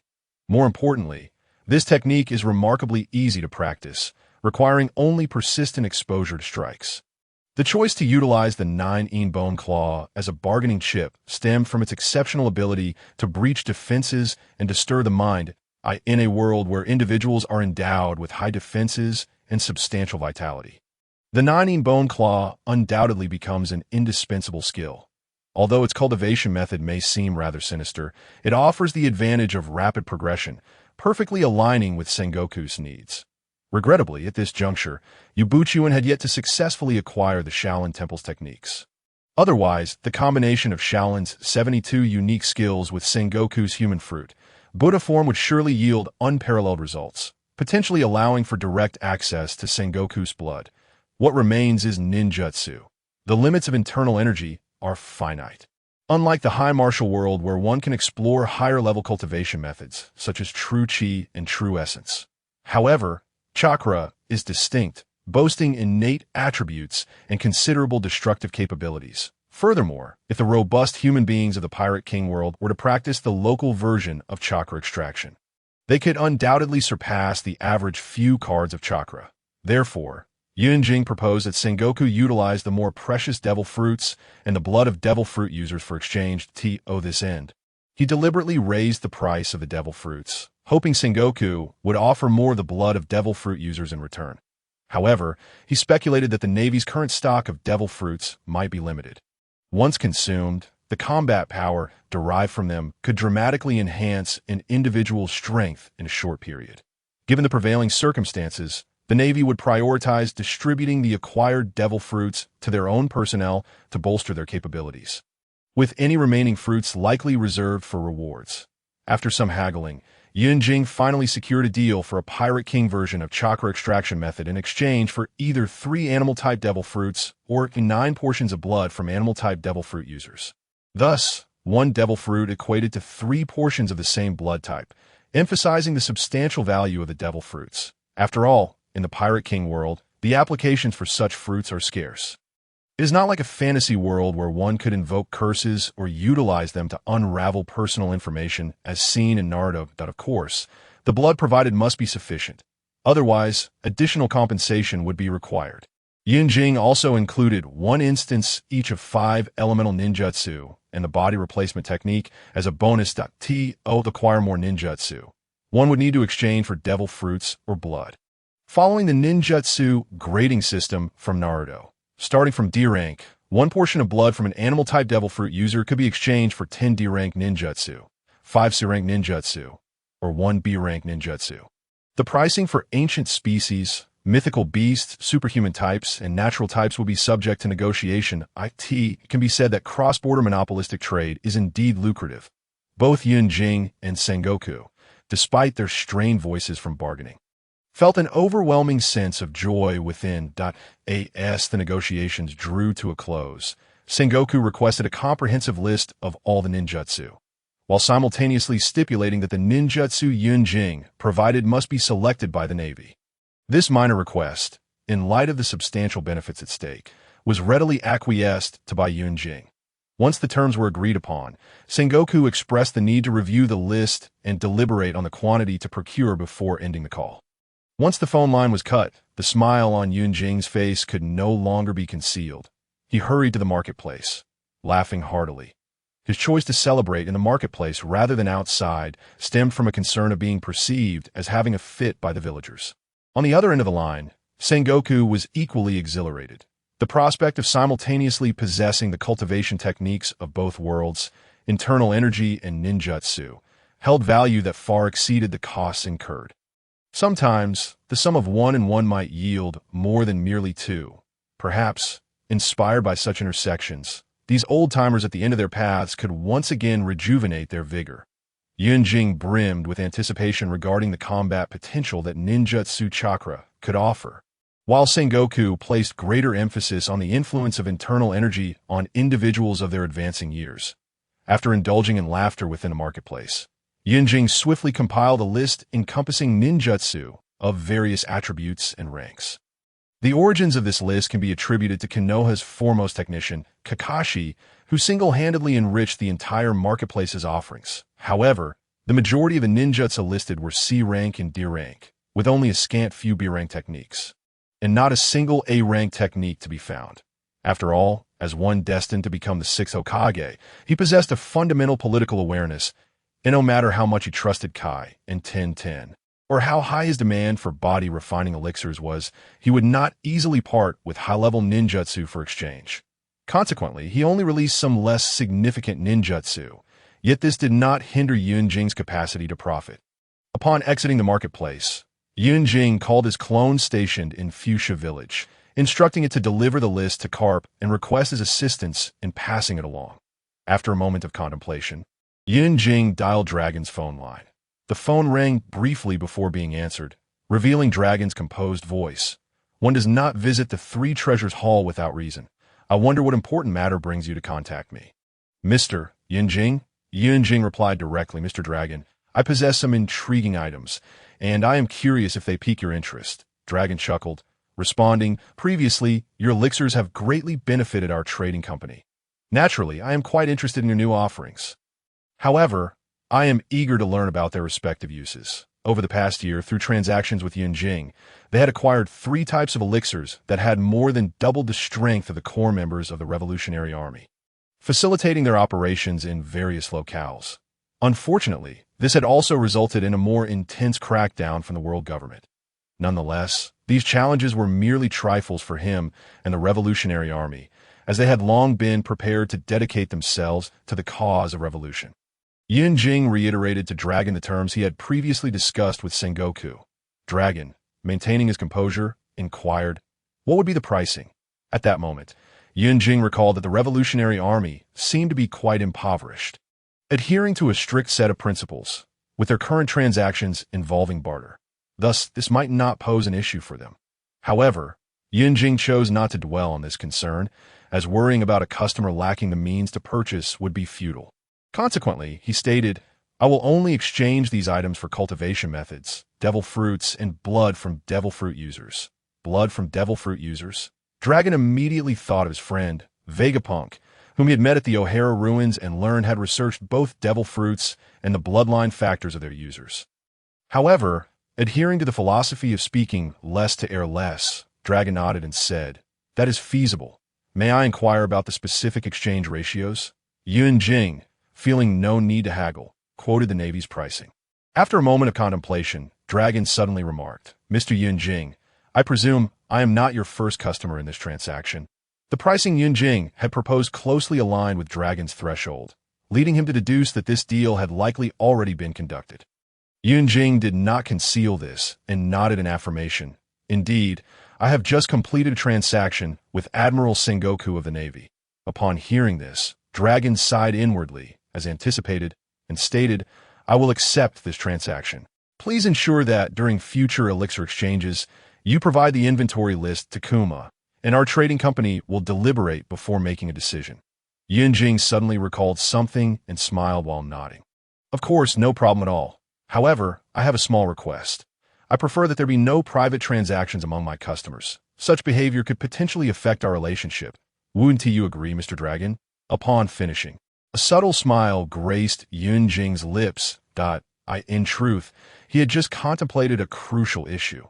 Should this course of action persist, the might of both the Revolutionary Army and the Navy will undoubtedly experience a substantial enhancement. More critically, from a certain perspective, their objectives are not inherently at odds. Should these two factions choose to collaborate at this juncture, facilitating the internal circulation of various techniques and jutsu, it would evidently not align with his interests. Thus, he took it upon himself to caution Long upon perceiving the nuanced warning in Yunjing's words. Long immediately responded, "Rest assured, Mr. Yunjing, our guild is not composed of short-sighted individuals. As for the future, it is of little consequence. After all, by that time, he should have amassed a considerable collection of devil fruits from the Pirate King universe. He may have even opened numerous worlds, at which point he could simply distribute a customer token to anyone at his discretion." After concluding their serious discussion, the two engaged in light banter before ending the call. For the first time receiving bubble tea from readers, gratitude to Yu Guang, who loves shrimp and pork ribs. For the bubble tea, thanks to Su Wu Hongming, Yang Jian, who enjoys chicken thighs, user 1556590U, with Tian Qinglang, and others. Appreciation to the boundless Yin Shu, the formidable Hua Zai, Rin Ping Sheng from the Summer Ding Tomb, Feng Gugu, and the shadowy figure of the stealthy phantom for their love and support. An extra chapter for these esteemed individuals. Teacher Kai, do we have any suitable missions during the Chunin exams in the Land of Sand? Tian inquired, finding Might Guy engaged in a training session with Shaoli. Leaping up while performing an inverted run with Shaoli, Might Guy pondered and replied, "In the past, our missions to other ninja villages have always been accompanied by tasks, along with slots for lower ninja to observe the matches. Tian, why have you suddenly expressed a desire to attend the Chunin exams?" With a glimmer of determination in her eyes, Tian earnestly responded, "Teacher Kai, although we will not be participating in the Chunin exams this time, I believe it is a rare opportunity that IT allows us to better understand the strength and combat styles of other ninjas, and to adapt to the intense atmosphere of competition in advance. This way, when it is our turn to participate, we can approach it with greater composure." Kai raised his thumb, beaming with pride. Tian, you are truly a clever child. I have always believed you would become an exceptional ninja. That IT is evident you are my student, brimming with enthusiasm. You shall not betray us. However, regarding whether there are suitable tasks for this trip to the Land of Sand, we will need to inquire at the Hokage Building's mission hall. With that, he turned and headed towards the Hokage Building.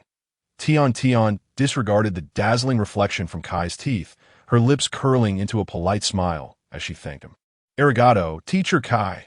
Kai waved his hand nonchalantly, his gaze shifting to Shaoli, who was furiously doing push-ups to converse with Tian, and enthusiastically called out, "Shaoli, let us feel the power of youth together. Now, let us engage in a thrilling challenge of frog jumps to the Hokage Building and see who can reach the destination first.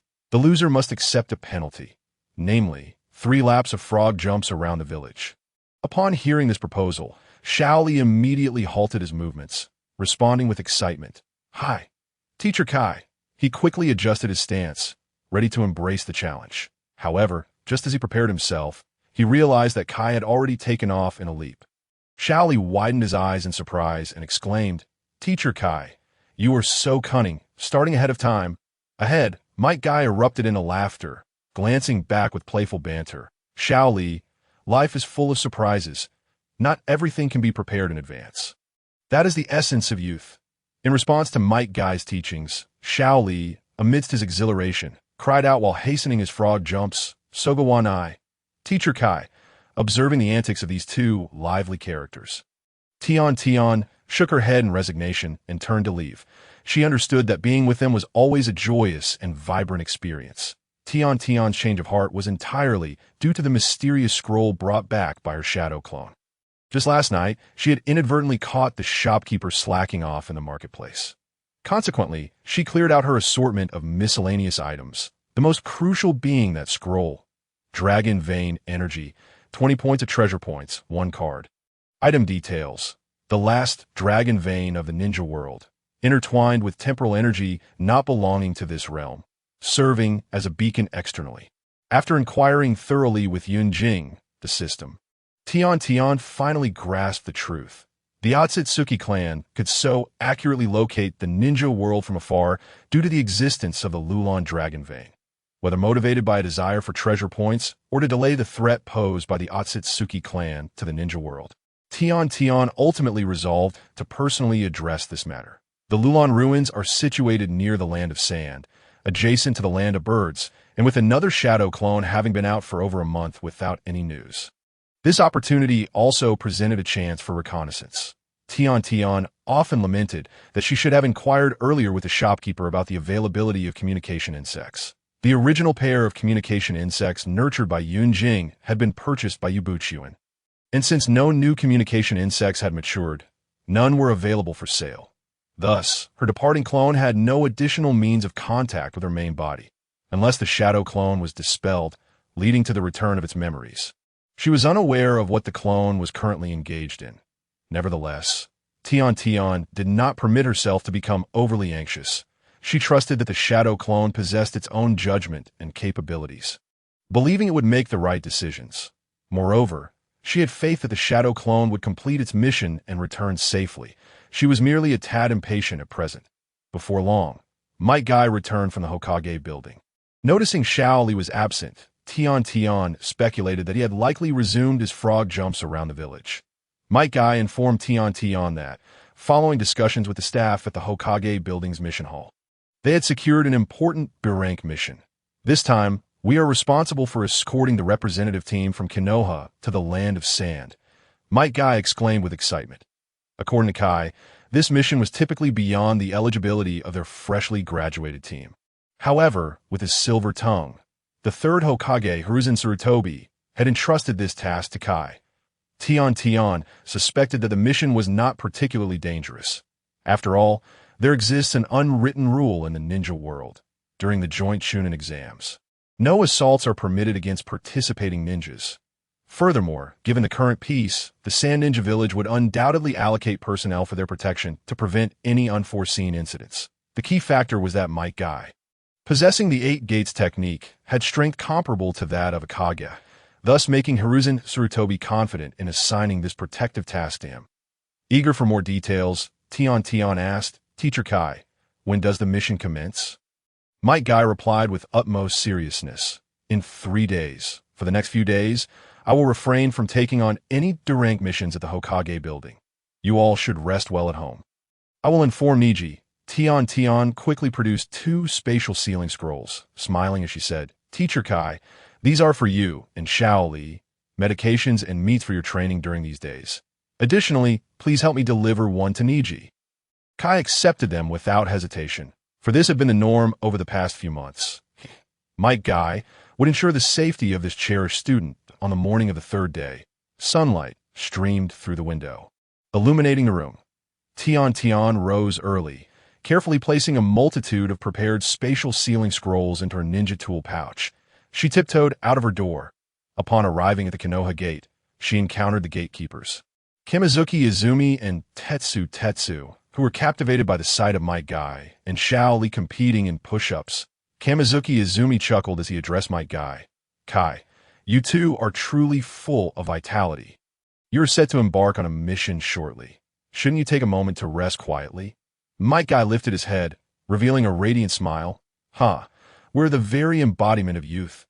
What is a bit of exercise to us?" With that, he lowered his head and resumed his push-ups. Tetsu shook his head in exasperation. "You two are indeed bursting with energy. By the way, the Jonin leading this Chunin exam is the special Jonin. Nara Shikamaru, isn't he?" Kamizuki Izumi nodded. "Indeed, Nara's team has been deployed." Tian listened quietly to their conversation, pondering deeply. She had already gathered information regarding the specifics of the Chunin exams, including the leading Jonin and accompanying personnel. Besides Nara Shikamaru, there were also the ninja, Inazuka Kiba and Yamanaka Ino. Moreover, a total of 18 genin will participate in this examination. However, Tian is not well acquainted with these genin who will soon head to the testing grounds. Most of them are merely regular patrons of the store, having only exchanged fleeting glances with one another. Observing the 3 vibrant individuals before her, Tian suddenly comprehended the profound intentions of the 3rd Hokage. He had evidently taken into account Might Guy's formidable strength, believing that his presence would negate the need for additional jounin to be dispatched. After all, were it not for Might Guy's lack of communication skills, even Tsurutobi Hiruzen might not have arranged for the Uchiha team to come forth. With this thought in mind, Tian felt a surge of anticipation for the upcoming Chunin exams, given the current lineup. Should anyone harbor malicious intent towards Konoha, it would suffice for Guy to act. These three would merely activate the Flying Thunder God technique to teleport all vital individuals directly to the village of Konoha. At precisely 7 o'clock, everyone had gathered at the gates of Konoha, and to Tian's astonishment, Hokage Sarutobi Hiruzen made an appearance. The crowd immediately bowed and exclaimed, "Third Lord," draped in the Hokage's robes. Sarutobi Hiruzen gazed kindly at the assembly before him, his eyes shimmering with a hint of pride and satisfaction. As a warm smile graced his face, he gently remarked, "There is no need for such formality. On this journey, you represent not only the dignity of the Land of Fire, but also the image of the Hidden Leaf Village. Therefore, I hope you will maintain a spirited resolve and strive wholeheartedly to bring honor to Konoha." Upon hearing this, the genin were filled with a profound sense of duty. They straightened their backs and collectively shouted, "Yes, Third Lord, we will give our all to pass this exam and become qualified Chunin, bringing unparalleled glory to Konoha." Their voices resonated powerfully, as if they were shaking the very heavens. Sarutobi Hiruzen nodded in satisfaction, observing the passionate and energetic youth before him, and could not help but proclaim the will of fire. Wherever Konoha flourishes, the fire shall endure. The flames will continue to illuminate the village and allow new leaves to sprout. These words, akin to a gentle spring breeze, nourished the hearts of all present, enveloping them in warmth. The crowd immersed themselves in this atmosphere, their spirits soaring. However, time was of the essence, and they were about to embark on their journey. Sarutobi Hiruzen cast a lingering glance at the young ones before him, earnestly advising, "You are all the budding sprouts of Konoha, the hope for its future. Regardless of the obstacles you may face, you must persevere. Yet, you must also learn to safeguard your own lives. Only by surviving can you contribute more significantly to Konoha." With that, he smiled and waved his hand, signaling for their departure. The fervent crowd gazed at Sarutobi Hiruzen with enthusiasm, shouting in unison, "Yes, Third Lord." Sarutobi Hiruzen nodded in approval, his eyes brimming with authority and confidence. As he surveyed each genin participating in the examination, his gaze seemed to carry an inexplicable power, invigorating all present. Finally, he stated with resolute conviction, "I wish you all a successful journey." This statement swept over the crowd like a gentle zephyr, instilling in them a sense of anticipation and confidence for the task ahead. Subsequently, Sarutobi Hiruzen turned his attention to the Uchiha team and Might Guy, solemnly declaring, "They are entrusted to you." Nara Shikamaru respectfully bowed, responding, "Yes, Third Lord, I shall ensure their safety." His voice resonated with unwavering loyalty and determination. Meanwhile, Might Guy remained silent, opting to thump his sturdy chest with vigor, giving Sarutobi Hiruzen a thumbs up while beaming a radiant smile, momentarily blinding him with his enthusiasm. After delivering his counsel, Sarutobi Hiruzen departed, contemplating a swift return to his office to observe the health conditions of the women in Konoha through the crystal ball. Once he had left, Nara Shikamaru called out, "Silence. Let us now prepare our equipment." The previously animated genin, who had been engaged in fervent discussions spurred by a mere glance from Sarutobi Hiruzen, immediately quieted down and swiftly assembled according to their usual team formation. Once everyone was ready, Nara Shikamaru shouted, "Let us depart." He then led the way, with the genin following closely behind. Accompanied by Aoi and Iwashi flanking him, Might Guy brought up the rear with Tian, Niji, and Lee. The journey was marked by silence, with the group only pausing to eat, drink, and rest, rarely halting their progress. By midday on the third day, they finally arrived at the border between the Land of Fire and the Land of Wind. The previous night, Tian had seized a brief opportunity to sneak out of the group, creating 2 shadow clones, one of which she equipped with her shopping pendant. This pendant, a serendipitous discovery, could not be lost. Should one exceed a distance of 5 meters, it would automatically reappear on her person. However, when held by a clone, the pendant was not considered lost as a credential to access the shop. The clone wielding the pendant was granted entry rights, making it impossible for the original without the pendant to access the shop. This explained why Tian always carried a multitude of sealing scrolls whenever she ventured out. According to the information she gathered, the specifics of each Chunin exam varied greatly, yet the time required was generally similar, lasting approximately a month. Thus, she needed to prepare ample supplementary resources for 3 individuals to last over a month. Awaiting them at the border between the two nations was an elite jounin from Sunagakure, Yamamoto Shoda. Tian did not hold many distinct memories of this individual. Subsequently, he would lead a small team to escort the genin from the Land of Fire to Sunagakure for the Chunin exams, ensuring their safety along the way. After parting with her clone, Tian wasted no time and set her plan in motion. One of her clones, clone number 2, followed the route etched in her memory. Heading straight for the ruins of the ancient city of Lula, to avoid drawing attention, she proceeded with utmost caution, taking 5 days to reach her destination, the ruins of Lulan. Upon arrival, clone number 2 wasted no time, immediately making her way to the location where the 4th Hokage, Namikaze Minato, had sealed the dragon vein. After meticulously inspecting her previous arrangements and confirming their integrity, she felt a wave of relief wash over her. Nevertheless, a lingering worry gnawed at her, fearing that Hua Shan might make an unexpected appearance. After all, while the 4th seal appeared intact, the power of the dragon vein was far from simple in truth. The energy from the dragon vein had already begun to seep out from beneath the seal. Initially, when Tian sent a clone to this location, it was merely to heed Yue Buqun's advice to assess the situation and see if she could obtain the dragon vein's energy as a commodity. After all, possessing the 9-tailed beasts, with their boundless energy, was something Tian currently had no means to acquire. Hence, with this unguarded location, the precise whereabouts of the dragon vein known to her alone, Tian naturally regarded it as her primary objective. After all, her principal activities revolved around Konoha. If she did not take this opportunity, even mastering the Hokage's version of the stellar absorption technique would make it challenging to siphon others' chakra to sell in her shop. Throughout her journey, she meticulously erased any trace of her presence to avoid being tracked. Finally, she successfully reached the bottom of the dragon vein's seal. This was a concealed area, seldom attracting attention, among a heap of collapsed debris. Tian found a hidden nook. She then moved aside several stones that serve as cover, reduced her size, and slipped into this space, allowing the debris to shift back into place. Once inside, she was greeted by an energy absorption sealing array. This sealing array was specifically designed to absorb various forms of energy, with the dragon vein's energy being one of them. Such straightforward sealing techniques were quite common in Konoha, due to its ability to aid the hidden leaf village in absorbing spies or gathering their chakra while awaiting adversaries. This mechanism serves as one of the crucial means for mission execution.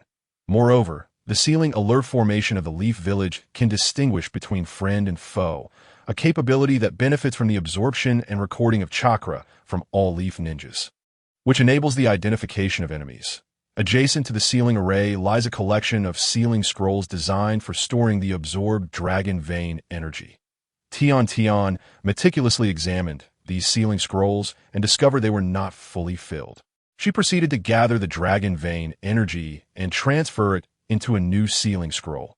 After securing all the sealing scrolls, Tian gazed at the energy absorption sealing array and re-etched it, a skill she had acquired at great cost from Kakashi, rendering it significantly more powerful than ordinary energy absorption sealing arrays, with an expedited energy absorption rate. Upon completing the etching of the sealing array, Tian began arranging specialized sealing scrolls to ensure that when the lower scrolls were exhausted, the upper ones would replenish in sequence. These sealing scrolls had been processed by her father, Tian Shiyun, and bore summoning seals that Tian could utilize remotely to summon directly. This arrangement allowed Tian to ensure that once the lower sealing scrolls were filled and subsequently summoned away, the upper scrolls would automatically take their place. Spending a day underground to confirm the storage rate of a sealing scroll, the second shadow clone surveyed the surrounding hidden chakra techniques and, finding no issues, promptly dispelled the shadow clone technique, resulting in a sharp bang as it vanished from the spot. Meanwhile, the main body, Tian, found herself with a wealth of new memories.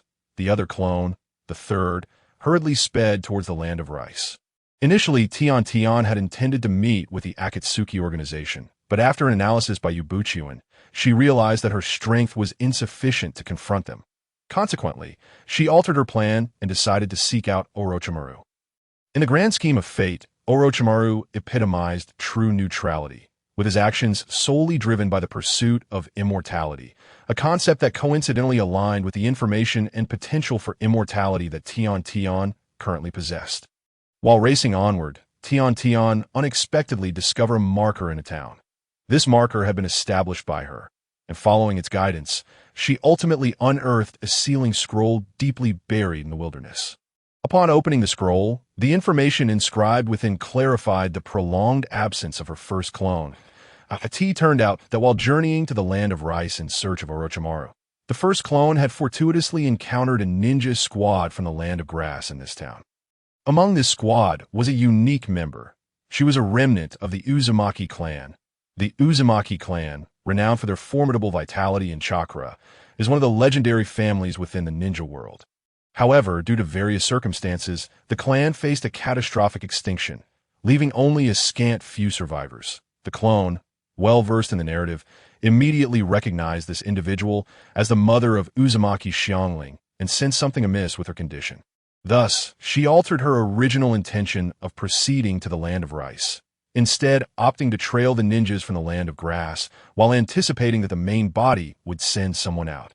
Consequently, she left a conspicuous message within the town. The third clone, upon receiving this information, lingered for a while before calling the main body using a communication insect at the designated time to relay the news. Given the limited supplies the first clone had when departing, Tian Tian, the main body, instructed the third clone to investigate the situation in the grass ninja village, following the trail left by the first clone. The third clone arrived at the grass ninja village 2 days later and found a first clone masquerading as a cook. Dada, sighed the third clone in relief. I made it just in time. The first clone nodded, replying, indeed, had I arrived a few days later, Uzumaki Xiangling's mother might have been beyond saving. How is she faring now? The third clone inquired urgently. The first clone sighed. The situation is quite dire. She is on the brink of death. Were it not for the body refinement pills I secretly added to the meals I delivered to her and her daughter daily, she likely would not have survived this long. The third clone furrowed her brow. How could this be? Does the grass ninja village not provide food? The first clone shook her head. No, they merely offer scraps and often mistreat them, resorting to beatings at the slightest injury while seeking treatment from them. The third clone exclaimed angrily, those grass ninja villagers are utterly reprehensible. Should we not storm in and rescue them? The first clone chuckled wryly. That would only alert the enemy, and our strength is insufficient to confront the entire grass ninja village. The third clone pondered, then what shall we do? We cannot simply stand by. The first clone smiled mysteriously. Worry not. I have devised a plan. I have been contemplating how to ensure Uzumaki Xiangling's mother can safely exit the grass ninja village. And I have conceived an idea. What idea? The third clone asked curiously. The first clone proudly replied, I taught her a ninja world version of the tortoise breathing technique, which allows her to temporarily halt her breathing and heartbeat, using sealing techniques to place her body in a state akin to death. Once the grass ninja village buries her, we can stealthily unearth her. However, I have yet to devise a means of transporting Xiangling. The third clone gasped in astonishment. That is truly remarkable. You managed to conceive such a method. The first clone chuckled. Indeed, necessity breeds invention. Our strength is not yet formidable enough, so we must protect them using this approach. However, while effective, it carries inherent risks that, if discovered, the consequences could be dire. The third clone assured, that should not pose much of a problem that I brought along a merchant pendant. I could consult the shopkeeper or Mr. Yu for suggestions. The first clone regarded her with a look indicating that is a feasible approach and began detailing her plan. After deliberating, they finalized their course of action in the ensuing days. The first clone continued her guise as the cook, while the third clone concealed herself, ever vigilant for surrounding movements, prepared to address any unforeseen circumstances. After considerable effort, the first clone successfully imparted the tortoise breathing technique to Uzumaki Xiangling's mother point one night. As the world slumbered, the first clone stealthily infiltrated the room where Xiangling and her mother resided, signaling for Hinai to utilize the tortoise breathing technique and sealing technique to induce a state of false death. To avoid alerting the grass ninja, this plan was not disclosed to Xiangling as dawn approached. Xiangling awoke to find her mother's body cold, while the grass ninja, tasked with guarding outside, entered to ascertain the grim reality of Hinai's death. Ultimately, they reported the matter to the higher-ups of the grass ninja village. Upon learning of the incident, the village's leaders promptly initiated an investigation. Ultimately confirming her death, they deemed her corpse of no further use and simply discarded her on a grass mat, leaving Xiangling to bury her. With the aid of the first clone, who continued her charade as the cook, Hinai was interred in a pauper's grave outside the grass ninja village. However, in the wake of Hinai's demise, the grass ninja village intensified its surveillance on Xiangling, assigning 2ch Nin to her, as the potential loss of the bloodline heir was not to be taken lightly. Consequently, the two clones found themselves at a temporary impasse in their efforts to rescue Xiangling. While they could eliminate the 2ch Nin, it would inevitably create a disturbance. Should other ninjas from the grass ninja village arrive, the situation would become far more complicated, with no immediate means to rescue Xiangling. The first clone had been urging Hinai to leave for the time being, as Xiangling was unlikely to face immediate danger. From the knowledge gleaned from the fateful events, it was known that Uzumaki Xiangling would participate in the Chunin exams a year later. Currently, the ninja world was in a state of peace, and with the first clone watching over her, Xiangling would likely encounter no mishaps in the meantime. Upon entering the marketplace, the third clone, Tian, observed the shopkeeper clone engaging in trade with Yue Buqun. This scene evoked memories of her previous encounter with Yunjing. At that time, she had noticed Yunjing's frequent absences from the marketplace. After finally cornering him once, she could not help but vent her frustrations. Yunjing, as a shopkeeper, is utterly incompetent. If he is too busy, why not send a clone to manage transactions in the marketplace? At this moment, Yunjing suddenly came to a realization and promptly sent forth a clone to reside within the marketplace. From that point onward, Yue Buqun began to frequent the royal library, amassing a considerable collection of precious martial arts manuals, including the Qiankun de Nuo Yi and the Jiuyang Shengong. These texts originally belonged to the Ming sect, later acquired and disseminated by Zhu Yuanzhang. Furthermore, there were numerous unique skills from various sections under the meticulous planning of Zhu Hozhao. Yue Buqun engaged in a fierce contest with the Sea Eunuch and the Grandmaster of the Sunflower.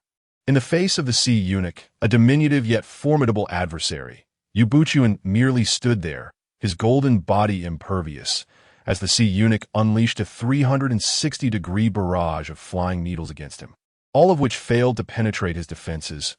Observing the battle, Zhu Hozhao displayed an expression of boredom, inwardly lamenting the tedium of the encounter.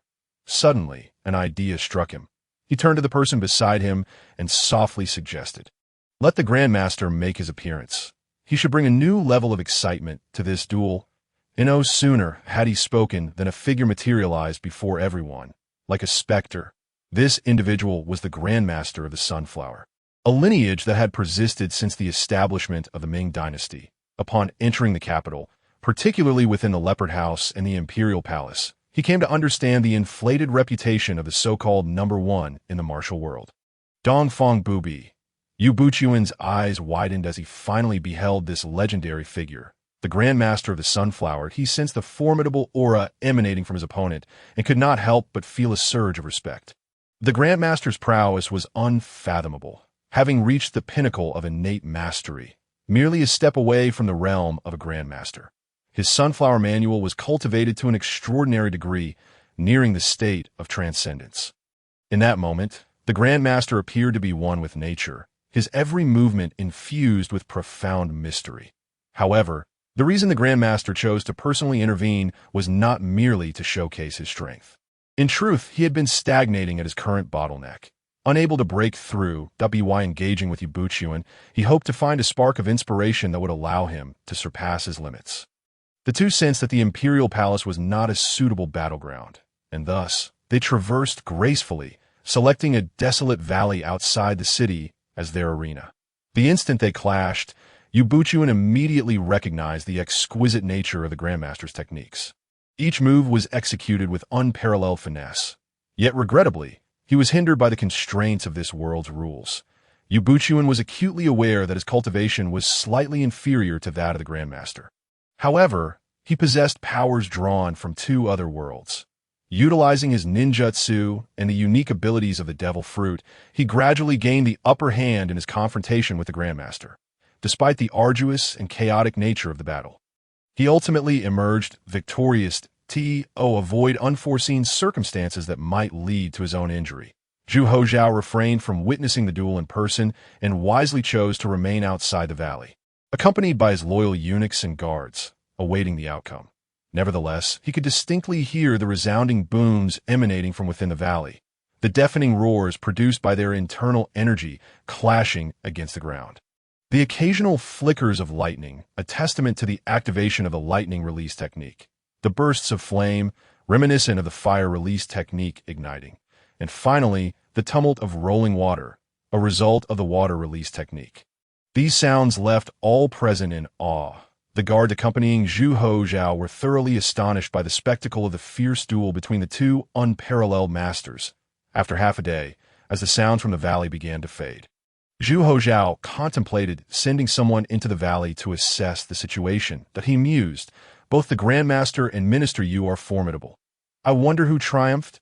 At that moment, Yue Buqun suddenly appeared from the direction of the capital, declaring to all that the contest had concluded. In truth, during their intense duel, both combatants had rendered their garments tattered and torn. Particularly, the Grandmaster of the Sunflower, having endured various techniques, was left in a disheveled state, unfit to be seen. Consequently, he returned directly to the imperial palace, unwilling to show his face again. Meanwhile, Yue Buqun hastily returned to the capital to don a fresh set of attire before returning to convey the news of the contest's conclusion.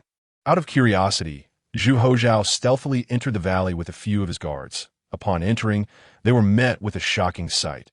The entire valley was riddled with fissures, smoke billowing from some areas, evidently caused by Yue Buqun's sword energy. Immense craters dotted the landscape, the result of the Grandmaster's strikes. The inexplicable stone walls that had appeared in the valley were destroyed beyond recognition, with some areas even featuring strange ponds and pits.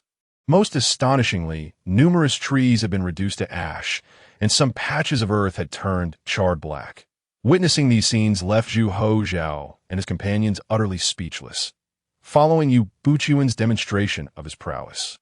His status within the palace and the leopard house significantly elevated, and his treatment improved correspondingly. Simultaneously, after recuperating, the Grandmaster of the Sunflower frequently visited Yue Buqun to discuss martial arts and the mysteries of the martial world. Through these conversations, Yue Buqun gleaned many secrets of the realm. Among the most shocking revelations was the realization that the Sun and Moon sect was, in fact, under the control of the imperial court, aimed at preventing the martial powers from becoming too formidable and posing a threat to the throne. According to the Grandmaster, the current leader of the Sun and Moon sect, Dongfang Bubi, had been deliberately placed there by the court. Otherwise, how could the sect have obtained the Sunflower Manual? This was, of course, also tied to the sect's predecessor, the Ming sect. Decades prior, both the righteous and demonic sects had reached their zenith, leading to the incident of the 10 elders of the demon sect ascending Mount Hua. Fueled by ambition, Dongfang Bubi usurped the position of leader from Hua Shan. Lin Yuantu, initially a member of the inner court, was dispatched to the Shaolin Temple in Fujin under the guise of monastic life, but was, in reality, orchestrating a scheme to incite conflict between the southern and northern Shaolin, thereby weakening the righteous faction. However, fate took an unexpected turn. The Sunflower Manual, which was meant to be in his grasp, inadvertently fell into the hands of Master Hongya. Ultimately, Master Hongya lent the manual to Yu Su and Kai Zifeng of the Hua Shan sect, sparking a conflict that led to the decline of the Hua Shan sect. Although the unfolding events exceeded Lin Yuantu's expectations, the outcome effectively weakened the righteous sects, fulfilling his mission. Consequently, Lin Yuantu returned to secular life, founding the Fuwei escort agency. Drawing from his insights into the Sunflower Manual, he devised the Bixia sword technique, becoming a renowned master in the martial world. With the covert support of the imperial court, the Fue escort agency gradually flourished, providing significant funding to the inner court. Regrettably, after Lin Yuantu's death, per his last wishes, the inner court severed ties with the Fue escort agency. Had it not been for this, the court's strength and influence would have deterred later figures, such as Yuzhang Hai and Mu Gaofeng, from recklessly coveting Lin's Bixia sword manual. After all, with the court as a backing, who would dare act without caution? Previously, Lu Zhengfeng's retirement from the martial world was also a strategic maneuver orchestrated by the court, which, based on the intelligence it possessed, judged that the Songzhan sect had sufficient strength and intent to merge with the Five Mountain Sword sect and would undoubtedly take action against Lu Zhengfeng. Should the Songzhan sect successfully amalgamate the Five Mountain Sword sect and bolster its power, without igniting a large-scale conflict between the righteous and demonic paths, the court would then find a legitimate reason to strike against the Songzhan sect, thereby diminishing the strength of the righteous faction. Upon learning all of this, Yue Buqun was engulfed in a cold sweat. He realized that the grand schemes of his life had merely made him a pawn of the court, all while remaining blissfully unaware. In the face of destiny, the court had never directly revealed itself, only making a fleeting appearance during Lu Zhengfeng's retirement. However, it now appears that they have been covertly manipulating the dynamics of the martial world. It is likely that the court, despite its celestial foresight, never anticipated that Yue Buqun, consumed by his long-standing obsession, would practice the evil-repelling sword manual, thereby directly disrupting the martial realm and achieving the goal of diminishing its strength without any intervention from a court. At this moment, Yue Buqun finally comprehends that the righteous and demonic factions of the martial world have always been under the meticulous control of the court. Recalling the peculiar words spoken by Zhu Hozhao when he expressed the desire to unify the righteous and demonic paths, Yue Buqun now grasps their true meaning. The ancestor of the sunflower asked Yue Buqun a thought-provoking question. In your opinion, when has the illustrious civilization of China made its most rapid progress throughout history? After pondering for a moment, Yue Buqun shook his head and replied, I am uncertain. Esteemed ancestor. The ancestor of the sunflower gazed at him and replied, it was during the Warring States period, a time when various schools of thought flourished and contended with one another. Yue Buqun nodded in agreement, suddenly awakening to an epiphany, stating, you mean to say that His Majesty's intention is not to unify the righteous and demonic paths, but rather to foster their opposition, creating competition that would be more beneficial for the development of martial arts. The ancestor of the sunflower nodded. Yue Buqun, perplexed, remarked, yet the current state of the martial world is such that, according to the records of my sect, the martial arts are gradually declining, with many profound techniques having been lost to time. The ancestor of the sunflower smiled gently and replied, that is merely because the prevailing mindset in today's martial world is still one of vying for power and influence, and there has yet to be anything truly desirable to ignite their passions.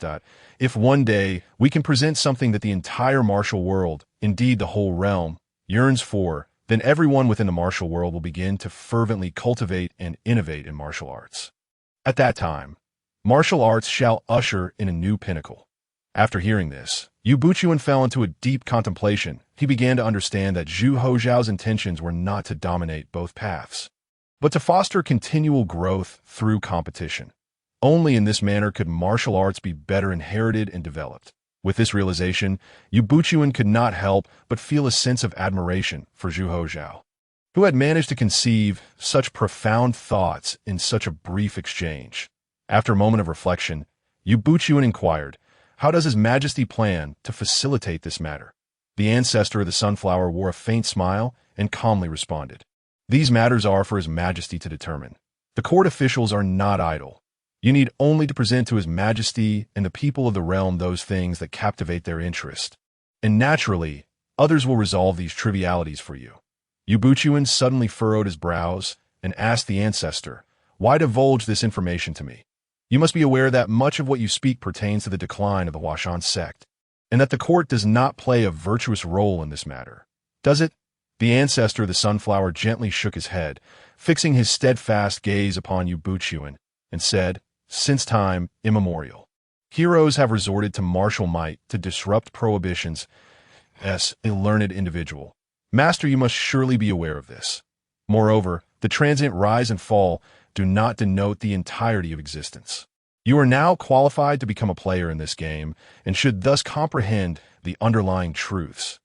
Ultimately, you will come to know this information.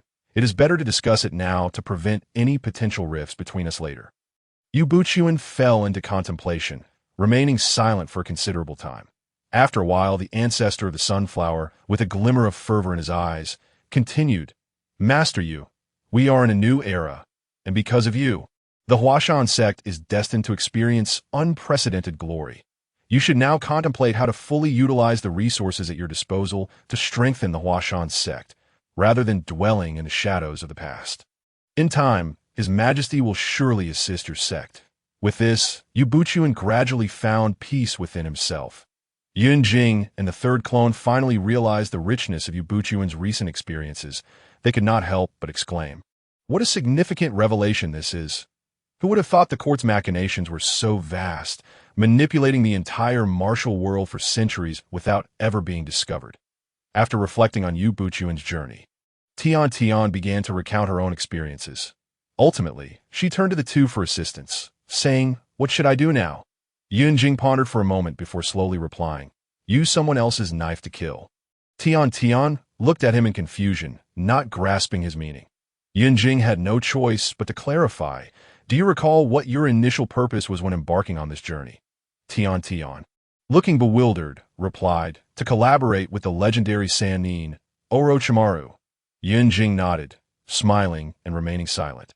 Observing this, Yue Buqun directly addressed Tian, saying, "What the shopkeeper means is that you can indeed leverage Orochimaru's power to rescue Uzumaki Kyuko. Given Orochimaru's nature, upon learning of the existence of a descendant of the Uzumaki clan, he would undoubtedly develop a keen interest in research. With your mediation, he would certainly be willing to lend a helping hand."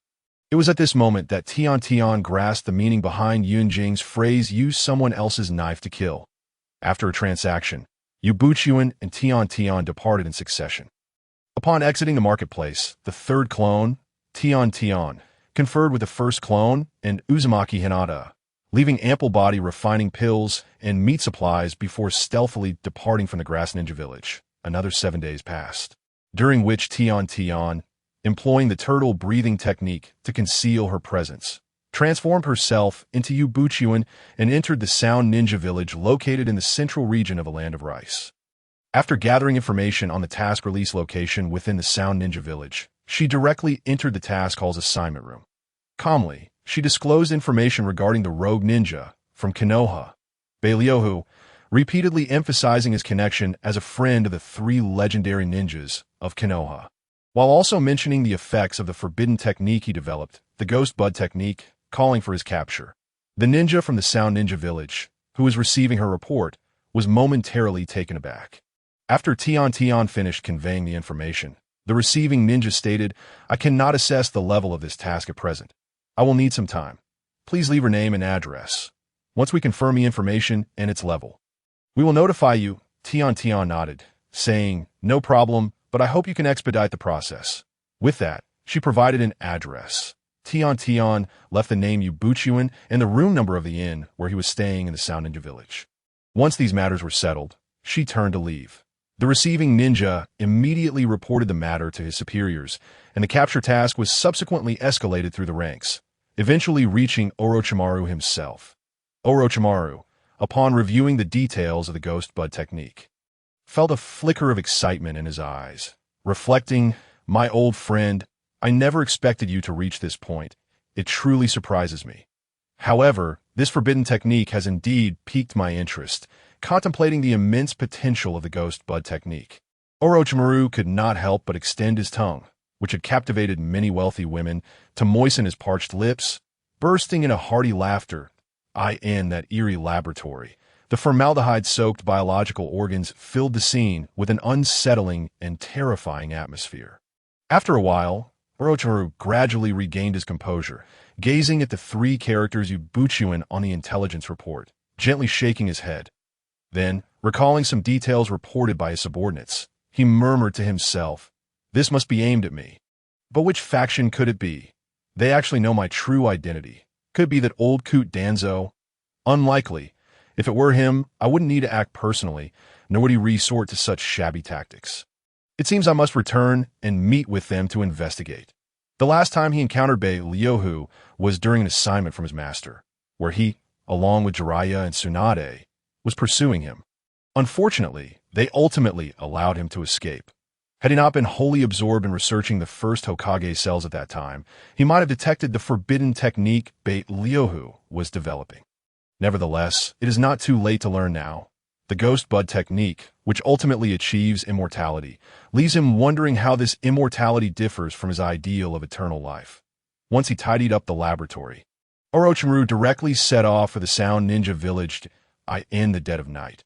As silence enveloped the world and moonlight spilled like water upon the earth, the third clone sat upon a tatami mat. Centering his energy and closing his eyes in meditation, a gentle wave of internal energy emanated from him, spreading like ripples. Suddenly, he sensed the surrounding air growing cold, a chilling aura stealthily permeating the room. Frowning slightly, he slowly opened his eyes, a glimmer of vigilance flashing within them. With a gentle sigh, the third clone remarked, "Is the illustrious Sannin, Orochimaru, truly the type to hide in the shadows?"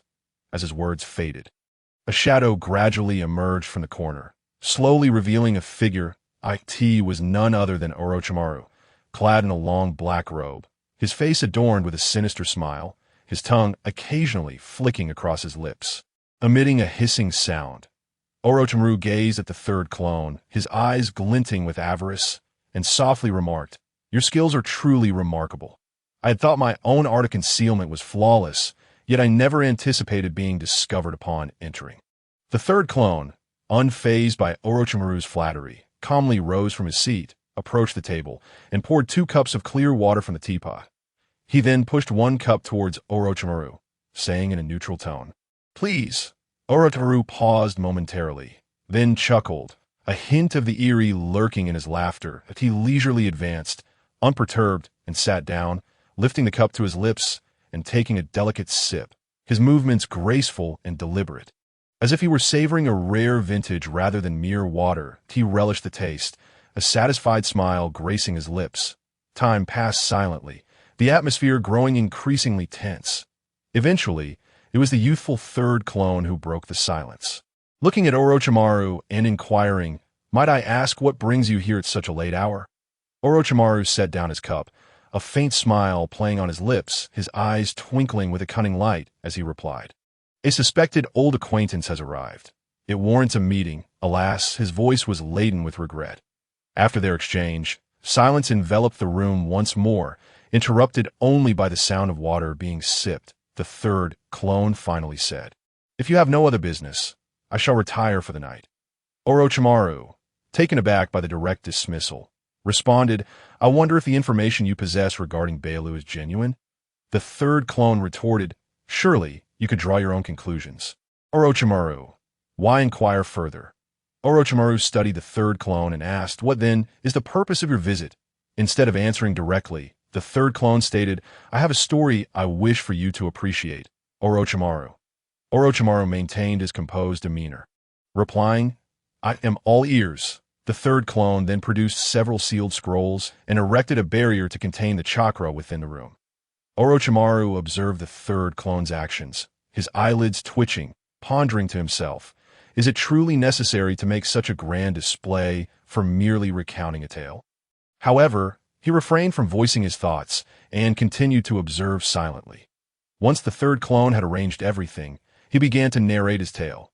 Long ago, a millennium before in the world of shinobi, a mysterious figure known as Kaguya Otsutsuki appeared. She arrived in the land of ancestors and encountered the sovereign ruler, the emperor. Enchanted by her beauty, the emperor took her as his wife, and together they planted the seed of the divine tree that Kaguya had brought. Yet, matters were far from simple. The vermilion-bird-and-black tortoise ministers of the neighboring land harbored ulterior motives, fabricating a claim that the vital lake of the land of ancestors belonged to their domain and subsequently invaded. Their true aim was to capture Kaguya. In the face of this sudden crisis, Kaguya, determined to quell the conflict, resolutely consumed the fruit born of the divine tree. This fruit contained boundless power, granting her immeasurable strength. Ultimately, she succeeded in repelling the invaders, unifying the shinobi world under the banner of the Land of Ancestors. Henceforth, Kaguya was revered as the goddess of the moon, an object of adoration among the populace. After the war, Kaguya gave birth to twins, Hagoromo and Hamura Otsutsuki. Upon hearing the name Hagoromo, Orochimaru's pupils constricted sharply, but he recognized that this name represented an extraordinary existence, the only sage in history. As the twins matured, Kaguya underwent an inexplicable transformation. In no longer the serene goddess of the moon, she became insatiably greedy, seeking to envelop the entire shinobi world in her infinite Tsukimi technique, generating countless white zetsu to fulfill her desires. This bewildered and shocked Orochimaru. However, what astonished him even more lay ahead. Hagoromo, possessing his mother Kaguya's Rinnegan, became aware of her madness through the counsel of the sage Toad of Mount Forder. Hagoromo allied with his brother Hamura, performing the Amenominaka, sealing their mother Kaguya along with the Ten Tails and the Outer Paths golems within the lunar rocks. Following this, Hagoromo divided the Ten Tails chakra into 9 parts and, utilizing the power of yin and yang, created the 9-tailed beasts. Thus, he became the first Jinchuriki of the Ten Tails and the first to unravel the true essence of chakra. Hagoromo dedicated himself to the preservation of peace, striving to maintain tranquility and order in the world. His remarkable achievements and noble character earned him the reverence of the people, who came to honor him as the Sage of 6 Paths. Hamura, as Kaguya's second son, perfectly inherited their mother's Byakugan. Following Kaguya's sealing, Hamura led a faction of the Otsutsuki to the moon, tasked with guarding the Outer Paths golem. Unknown to them, at the moment of her sealing, Kaguya expended her final strength to give birth to Black Zetsu. Upon his birth, Black Zetsu, akin to a puddle, could freely burrow underground.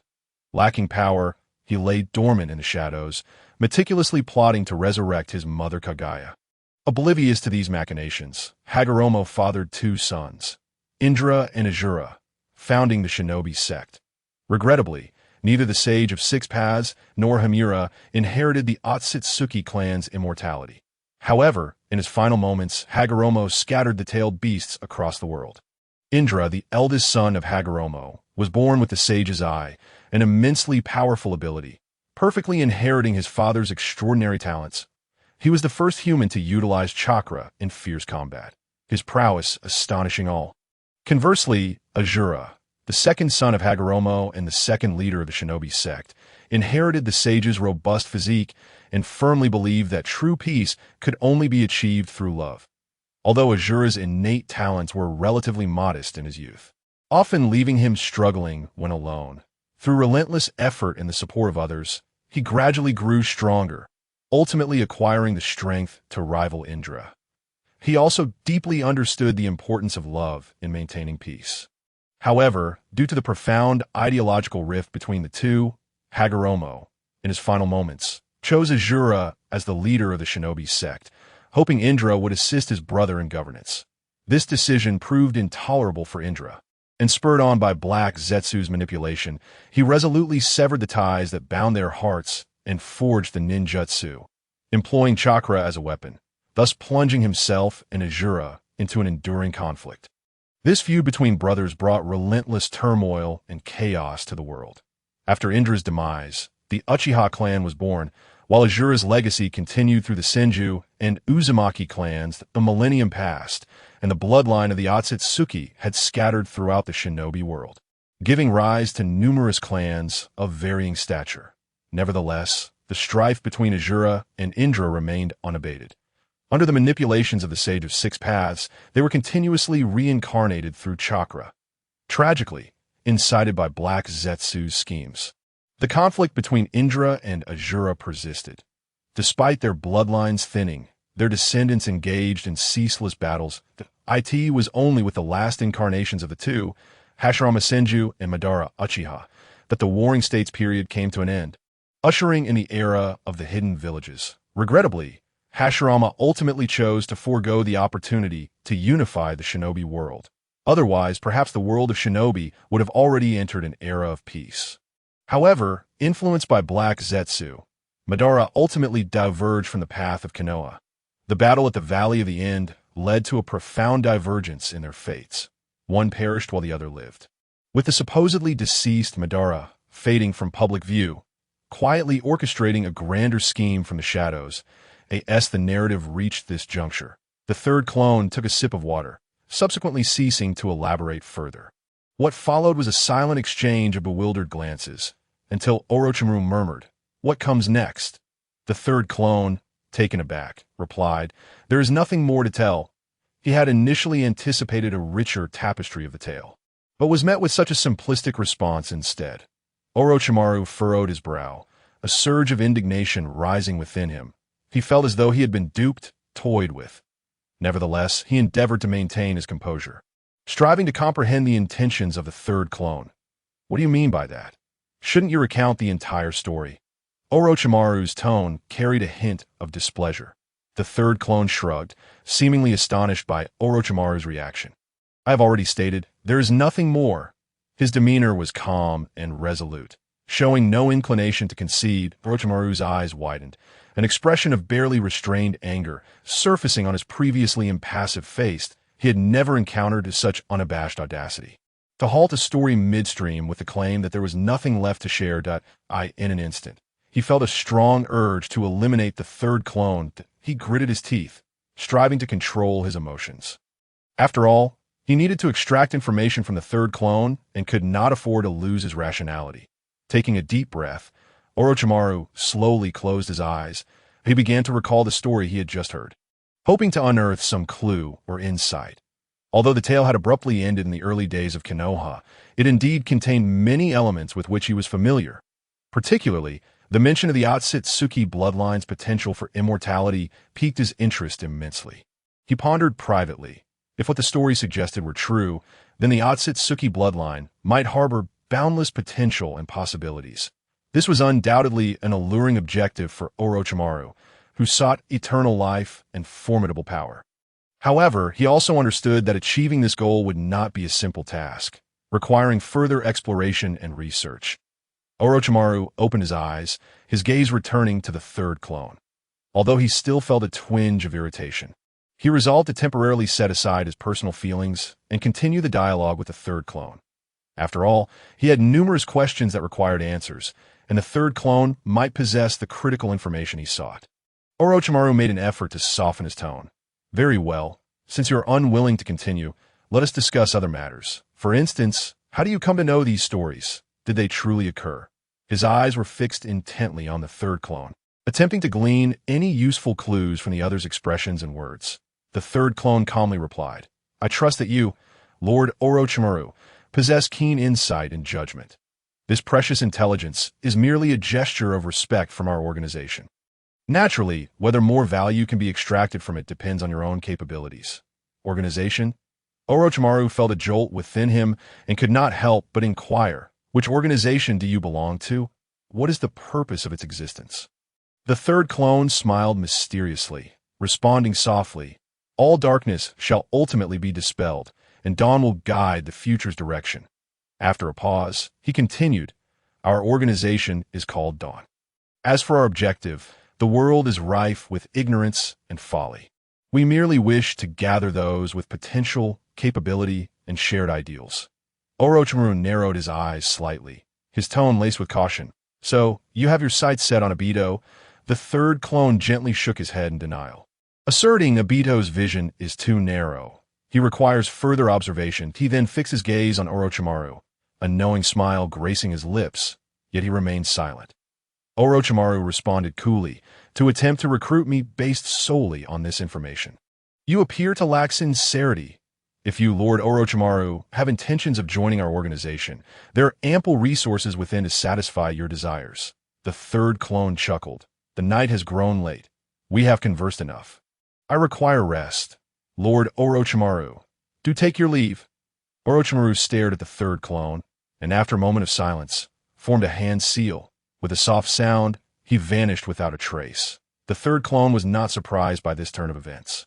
Instead, he continued to savor the tea in his hand with tranquility. Meanwhile, far away in the office of the Sound Village, Orochimaru was receiving critical information relayed from his clone. He sat quietly in his chair, lost in thought. Kagaya, Otsutsuki, the God Tree, the Sage of Six Paths, the Outer Path, the Moon Seal, Indra and Ashura's reincarnations, Hashirama Senju, Madara Uchiha, the Uzumaki clan, and the enigmatic organization known as Dawn. These pivotal elements intertwined in Orochimaru's mind.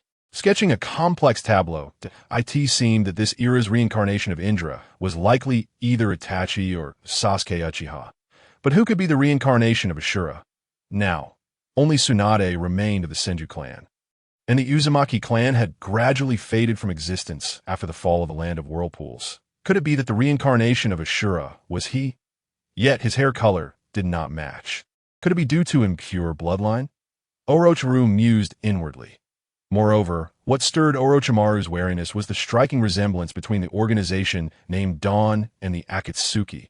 What connection might exist between them? He resolved to keep a close watch on the movements of this organization, prepared for any unforeseen circumstances. After a considerable time, Orochimaru slowly opened his eyes, his gaze sparkling with excitement. He summoned several ninjas hidden in the shadows, quietly instructing them on certain matters. The ninjas nodded expressionlessly before vanishing instantaneously from the room. Orochimaru rose, his heart brimming with anticipation as he made his way to his laboratory. The information provided by the third clone regarding the Otsutsuki bloodline ignited new inspiration and ideas within him, and he was eager to delve deeper into the study of this mysterious and potent force. Since Orochimaru's departure from the room, everything that transpired in his office had been vividly captured by the third clone's eyes. He silently observed Orochimaru's every move, imprinting all the information deeply in his mind. As Orochimaru left, the veins around the third clone's eyes gradually receded, returning to a state of calm. Subsequently, the third clone returned to his tatami mat and resumed his practice of internal energy. Although he knew that cultivating chakra would yield greater power, he understood that excessive extraction of chakra could harm the body. In contrast, the practice of internal energy was relatively safe, provided that the methods were correct and that one avoided certain special techniques. It would not inflict damage on the body. Furthermore, the cultivation of internal energy emphasized a tranquil state of mind. As long as one maintained a positive attitude, it was less likely to lead to a loss of control. Day by day passed, and the Chunin exams in Sunagakure proceeded in an orderly fashion. The main body residing in Sunagakure essentially trained alongside Niji in both chakra and internal energy. Meanwhile, Might Guy and Rock Lee completely disregarded the curious stares of the villagers and ninjas in Sunagakure, loudly proclaiming their youth while blinding the onlookers, all the while showcasing their near-lethal physical training before the villagers and ninjas. Surprisingly, despite being utterly exhausted on the first day, by the break of dawn on the second day, the two remained invigorated and continued their training as though the fatigue of the previous day had never occurred. Initially, the villagers and ninjas of Sunagakure paid little heed to these two peculiar individuals. However, upon learning of Kai's illustrious reputation, individuals began to attempt imitating him. Unfortunately, due to a lack of proper methods, these individuals found themselves straying further down the path of becoming merely muscle-bound brutes.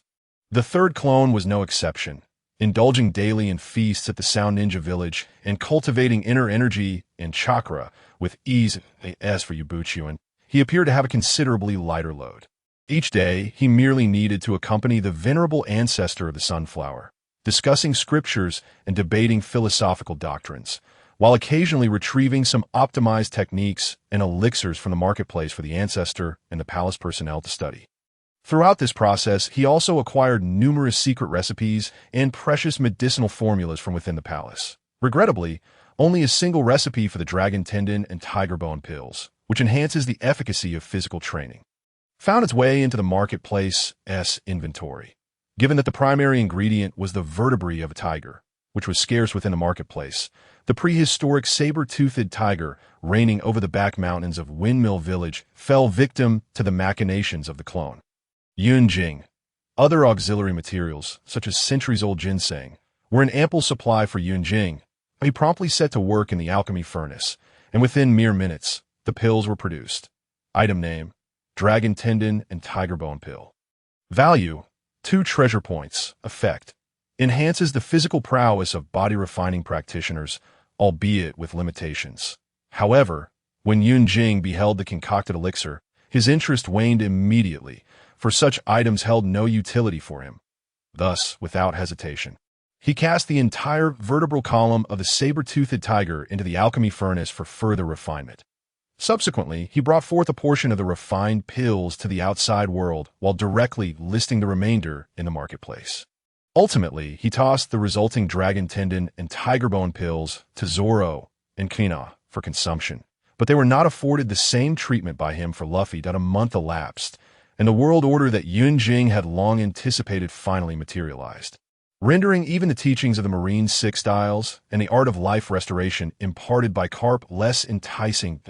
As was his routine, Yun Jing activated the system's search function and chose to disregard it, focusing instead on the cultivation of life restoration. For him, the marine six styles were exceedingly simplistic. After extensive study and under Garp's meticulous guidance, he swiftly grasped the techniques with the aid of Shrinking Bone Skills Auxiliary drawing technique. This marked the first instance where Yun Jing successfully acquired skills through his own strength, albeit while standing on the shoulders of giants. During this period, Dragon delivered to him Fishman Karate and Fishman Jiu-Jitsu via Kuma. In light of this, Yun Jing expended some treasure points to learn these skills, as they were exceedingly practical, particularly their water manipulation capabilities, which harmonized beautifully with water release techniques. Another fortnight passed, and Kizuru suddenly appeared at Yun Jing's restaurant in the guise of a courier, placing a large box upon the table. With a smile, he greeted Yun Jing. "Hey there, Yun Jing. This box is entrusted to me by Lord Sengoku to pass on to you." After speaking, he produced a letter from his pocket and handed it to Yun Jing. Upon reading the letter, Yun Jing promptly notified the clone within the marketplace, and soon after, a spatial sealing scroll materialized in the air. After handing the scroll to Kizuru, Yun Jing noticed that the latter was standing still, seemingly lost in thought, prompting him to inquire, "Admiral Kizuru, why haven't you departed yet?" Kizuru gazed at Yun Jing with a hint of mock sorrow, slowly replying, "You truly are heartless. Yun Jing, I've traveled quite a distance, and you don't even plan to treat me to a meal." Hearing this, Yun Jing's eyelids twitched slightly as he inwardly mused, "This Kizuru really knows how to push his luck." Nonetheless, he maintained a facade of indifference and responded, "Doesn't he the Marine handle its own meals?" Kizuru wore a cheeky expression, grinning as he answered, "That is quite different." Yun Jing, uninterested in continuing the conversation, turned to walk towards his backyard. Observing this, Kizuru called out loudly, "Yun Jing, if you're not inclined to treat me to a meal, could you spare some extra body-refining pills for me? I'm looking to buy some." Yun Jing halted, turned around, and inquired calmly, "How many do you intend to purchase?" Kizuru chuckled, pulling out a hefty gold bar. Waving it in his hands, he said, "Look here, how many body-refining pills can this gold bar fetch me?" Yun Jing carefully examined the gold bar before him, astonished to find it weighed a full 10 pounds. This was no insignificant sum. According to market prices, it was worth at least 30 million berries. After a brief contemplation, he replied to Kizuru, "Let us say this gold can be exchanged for 150 body-refining pills. However, when you come next time, be sure to bring me some sea king meat." While this transaction seemed utterly unprofitable based on the actual value of gold in the marketplace, it was still somewhat reasonable when converted to berries. Moreover, Yun Jing had deliberately stipulated the addition of sea king meat as an extra condition. Kizuru nodded, slightly in agreement, finding this request to be no trouble at all, as he already had a rough estimate in mind at AS for the sea king meat. It was an easy task. The Vegapunk factory regularly captured a sea king, so acquiring a bit during those times would be a cinch. Yun Jing then produced a spatial sealing scroll, a large scroll with a capacity of 5 cubic meters, handing it to Kizuru while saying, "This scroll is for your USE.I in the future. If you wish to purchase body-refining pills, just fill it up and bring it to me." Kizuru accepted the scroll, quickly verifying its condition before turning to leave. Yun Jing proceeded to carry the box and the gold directly to the marketplace, casually tossing the gold into the spatial compartment before securely placing the box on the table. He gently opened the box to reveal numerous blood vials meticulously arranged within.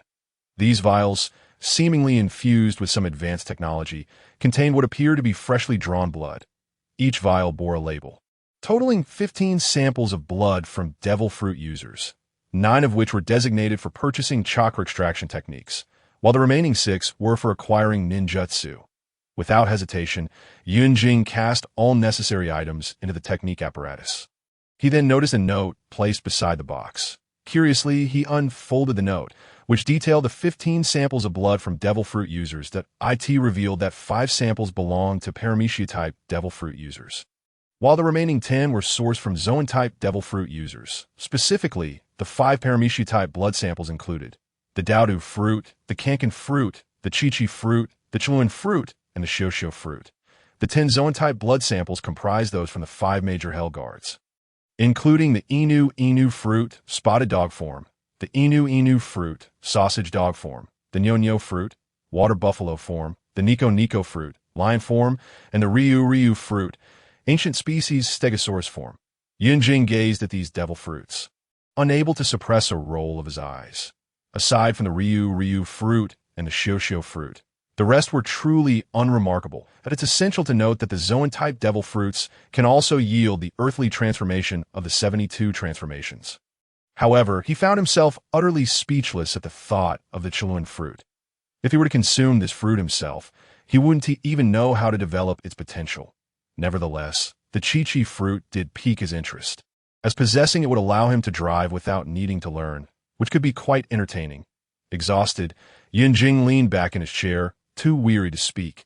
After a little over half an hour, the system finally delivered good news. Ding! Congratulations, host. You have acquired the weakened version of the earthly transformation of the 72 transformations. Cow! Ding! Congratulations, host. You have acquired the weakened version of the earthly transformation of the 72 transformations. Bear! Ding! Congratulations, host. You have acquired the weakened version of the earthly transformation of the 72 transformations. Divine movement. Remnant. Ding! Congratulations, host. You have acquired the weakened version of the earthly transformation of the 72 transformations. Ding! Congratulations, host. You have acquired the weakened version of the 36 celestial techniques. Bean soldiers. Remnant. Ding! Congratulations, host. You have acquired the weakened version of the earthly transformation of the 72 transformations. Horse. Ding! Congratulations, host. You have acquired the weakened version of the earthly transformation of the 72 transformations. Fragment. Ding! Congratulations, host. You have acquired the weakened version of the earthly transformation of the 72 transformations. Dog. Ding! Congratulations, host. You have acquired the weakened version of the earthly transformation of the 72 transformations. Rhino. Ding! Congratulations, host. You have acquired the weakened version of the earthly transformation of the 72 transformations. Dinosaur. In a moment of dazed confusion, Yunjing seemed to have heard something extraordinary, jolting him back to full awareness. He gazed wide-eyed, incredulously fixated on the panel before him that reminded him of the 36 Heavenly Stars technique and the 72 Earthly Fiends technique. My heavens! He began to question whether he was merely dreaming. It was utterly astonishing. The Earthly Fiends 72 transformations had already left him feeling as if he were paying homage, but this level of divine power was simply unfathomable. Could it truly be that the world of One Piece was a realm under the auspices of such a deity? The system seemed to sense the awe and confusion stirring within Yunjing and proactively elucidated. Existence is justification. To put another way, if you were to compare the power or function of this weakened version to the numeral 1, then the authentic version would have to start at no less than 10. 000. Upon hearing this, Yunjing could not help but pat his chest in relief, exclaiming, "Thank goodness! Otherwise, I might truly believe that the world of One Piece is merely a minor realm under the dominion of a great deity." Meanwhile, Kizaru raced through the streets, clutching his belongings, until he arrived at the Navy headquarters, striding directly to the office of Fleet Admiral Sengoku. Standing before the door, he raised his hand and gently knocked. Upon hearing Sengoku's voice from within, he pushed the door open and entered. Sengoku had already anticipated the timing, and at that moment, the teapot on his desk emitted a bubbling sound, indicating that the water had boiled. Observing Sengoku's leisurely demeanor, Kizaru understood that he would likely be unable to leave any time soon at all. Well, it seems I must continue to work overtime. He sighed resignedly and took a seat across from Sengoku. casually placing the scroll he held before him. Sengoku picked up the scroll, glanced at it, and inquired, "Borsellino, what is the status at the factory?" Kizuru replied, "When I left, production had already commenced." Sengoku nodded, acknowledging the information. In fact, over a month prior, Vegapunk had received 3 types of elixirs, a spatial sealing scroll, and numerous precious medicinal materials brought by Kizuru at Sengoku's request. Vegapunk immediately began researching these 3 elixirs and the various materials. Within a mere 7 days, he successfully deciphered the components of all 3 elixirs. The ingredients were not particularly complex. They primarily consisted of the nutrients found in the meat of the One Piece world, augmented by the mysterious energy absorbed during the alchemical process. In truth, the analysis of the elixir components only took 3 days, with the remaining 4 days devoted to exploring this enigmatic energy. Regrettably, despite employing various methods to synthesize the substances contained within the materials, Vegapunk was unable to recreate that mysterious energy. However, as the saying goes, when one door closes, another opens.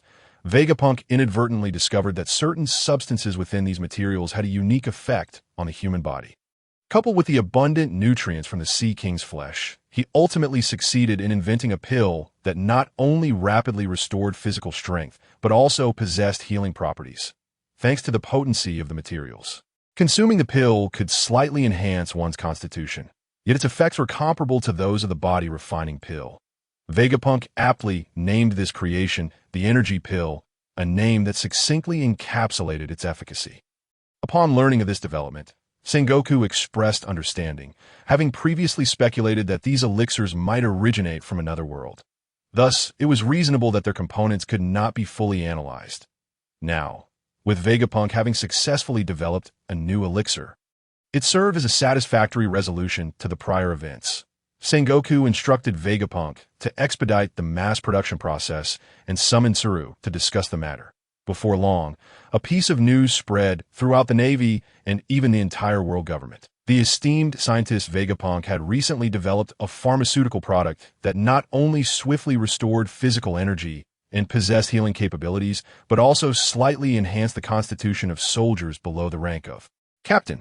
Preliminary secret tests had yielded remarkable results. With mass production expected soon, in the office of the 5 elders over half a month ago, the atmosphere was somewhat tense. Jagerusha Satan leafed through the documents in hand.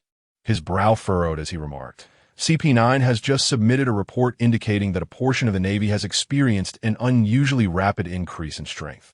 There seems to be no connection among these individuals, save for the fact that they have all visited Vice Admiral Tsuru's psychological counseling room." Hearing this news, the other 4 elders fell into contemplation. After a moment, Shepherd 10 Peter broke the silence, slowly articulating, "The pirates are growing increasingly audacious. If the Navy can bolster its strength, it would indeed be beneficial for us. After all, they must contend with the ever-strengthening pirate crews." However, Jagerusha Satan did not fully concur with this viewpoint. Furrowing his brow, he questioned, "Are we to simply allow this to unfold unchecked? If these individuals continue to grow in strength at such a pace, they may soon exceed our controlled that moment." Topman Vacheli shook his head in dissent that he calmly analyzed, "We cannot permit the Navy to become too powerful. Otherwise, they may pose a threat to the world government. Therefore, I propose we dispatch CP9 to secretly investigate the specific reasons behind the strength increase among these individuals. Simultaneously, we must closely monitor their actions to ensure everything remains under our control." Marcus Mazes nodded in agreement and added, "Regardless of the reasons for their strength enhancement, as long as we can restrict the Navy's funding and sever their economic support, they will inevitably be unable to continue expanding their influence. Ultimately, they will have no choice but to heed our commands." After a thorough discussion, the 5 elders resolved to allow CP9 to initiate a covert investigation to ascertain the true cause of the Navy's strength increase. At the same time, they would remain vigilant to prevent any excessive expansion of the Navy's influence, ensuring that the world government retained supreme authority. Just then, the elders received another message from CP9. They learned of the miraculous effects of the energy pills and promptly decided to terminate the investigation into them. After all, in the world of One Piece, rapidly enhancing one's strength through rigorous training was not an uncommon phenomenon. With the advent of these remarkable energy pills, individuals could avoid the pitfalls of overtraining while devoting more time to their training. Thus, it was entirely reasonable for some to accelerate their growth and surpass other formidable beings thanks to the energy pills. The previous investigation stemmed from the emergence of uncontrollable factors within the Navy. Now that the cause and effect had been clarified, there was no need to continue expending manpower on the investigation.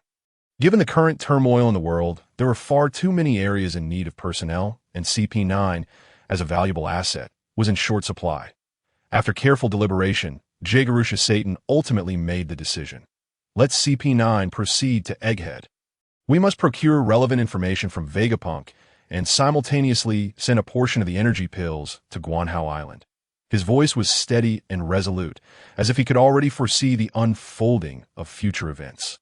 After discussing the matter of the energy pills with Kizaru, Sengoku opened the nearby sealing scroll and extracted all the items contained within. These items were divided into 3 piles, 3 boxes, a stack of scrolls, and a collection of papers and letters. Sengoku retrieved a portion of the elixirs from the boxes and handed them to Kizaru, stating, "This is your share for this period." Kizaru unreservedly accepted the elixirs and, before Sengoku, stored them within his spatial scroll. Subsequently, Sengoku took out several dozen scrolls from the pile of ninjutsu scrolls, including 8 sets, each comprising a chakra extraction technique, a 5-element ninjutsu, and 3 body replacement techniques.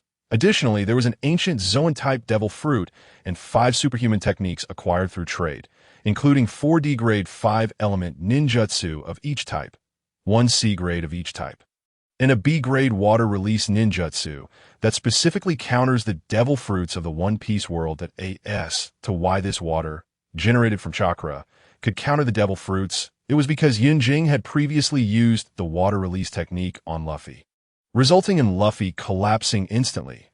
It must be said, Luffy truly made for an excellent test subject.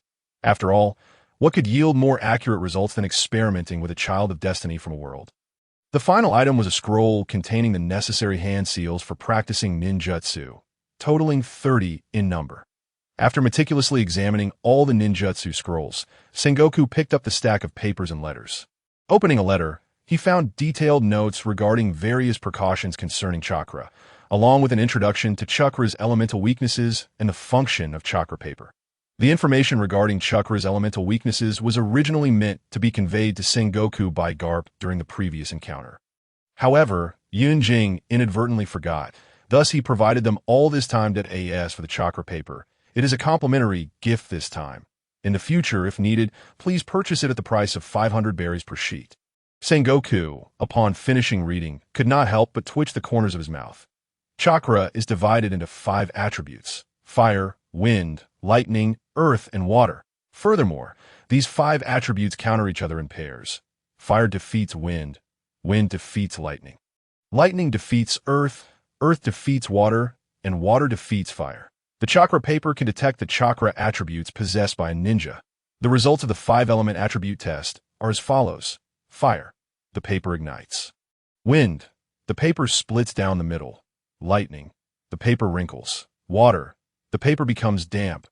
Earth, the paper crumbles that if one possesses all 5 attributes, then one area will ignite, another will split, a third will become wrinkled, a fourth will get wet, and the last will crumble.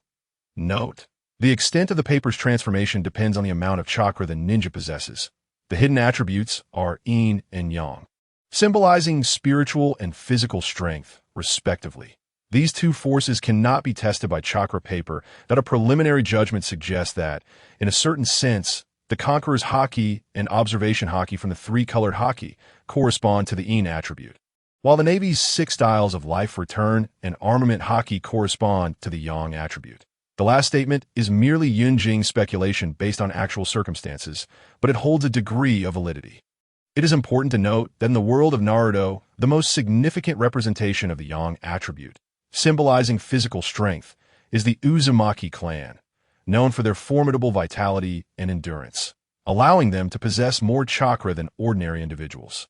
The Akimichi clan exhibits a similar trait, primarily manifesting as the use of fat to store chakra.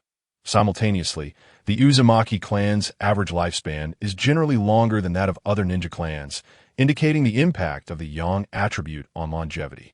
Similarly, in the realm of martial arts, the yang attribute manifests as internal energy.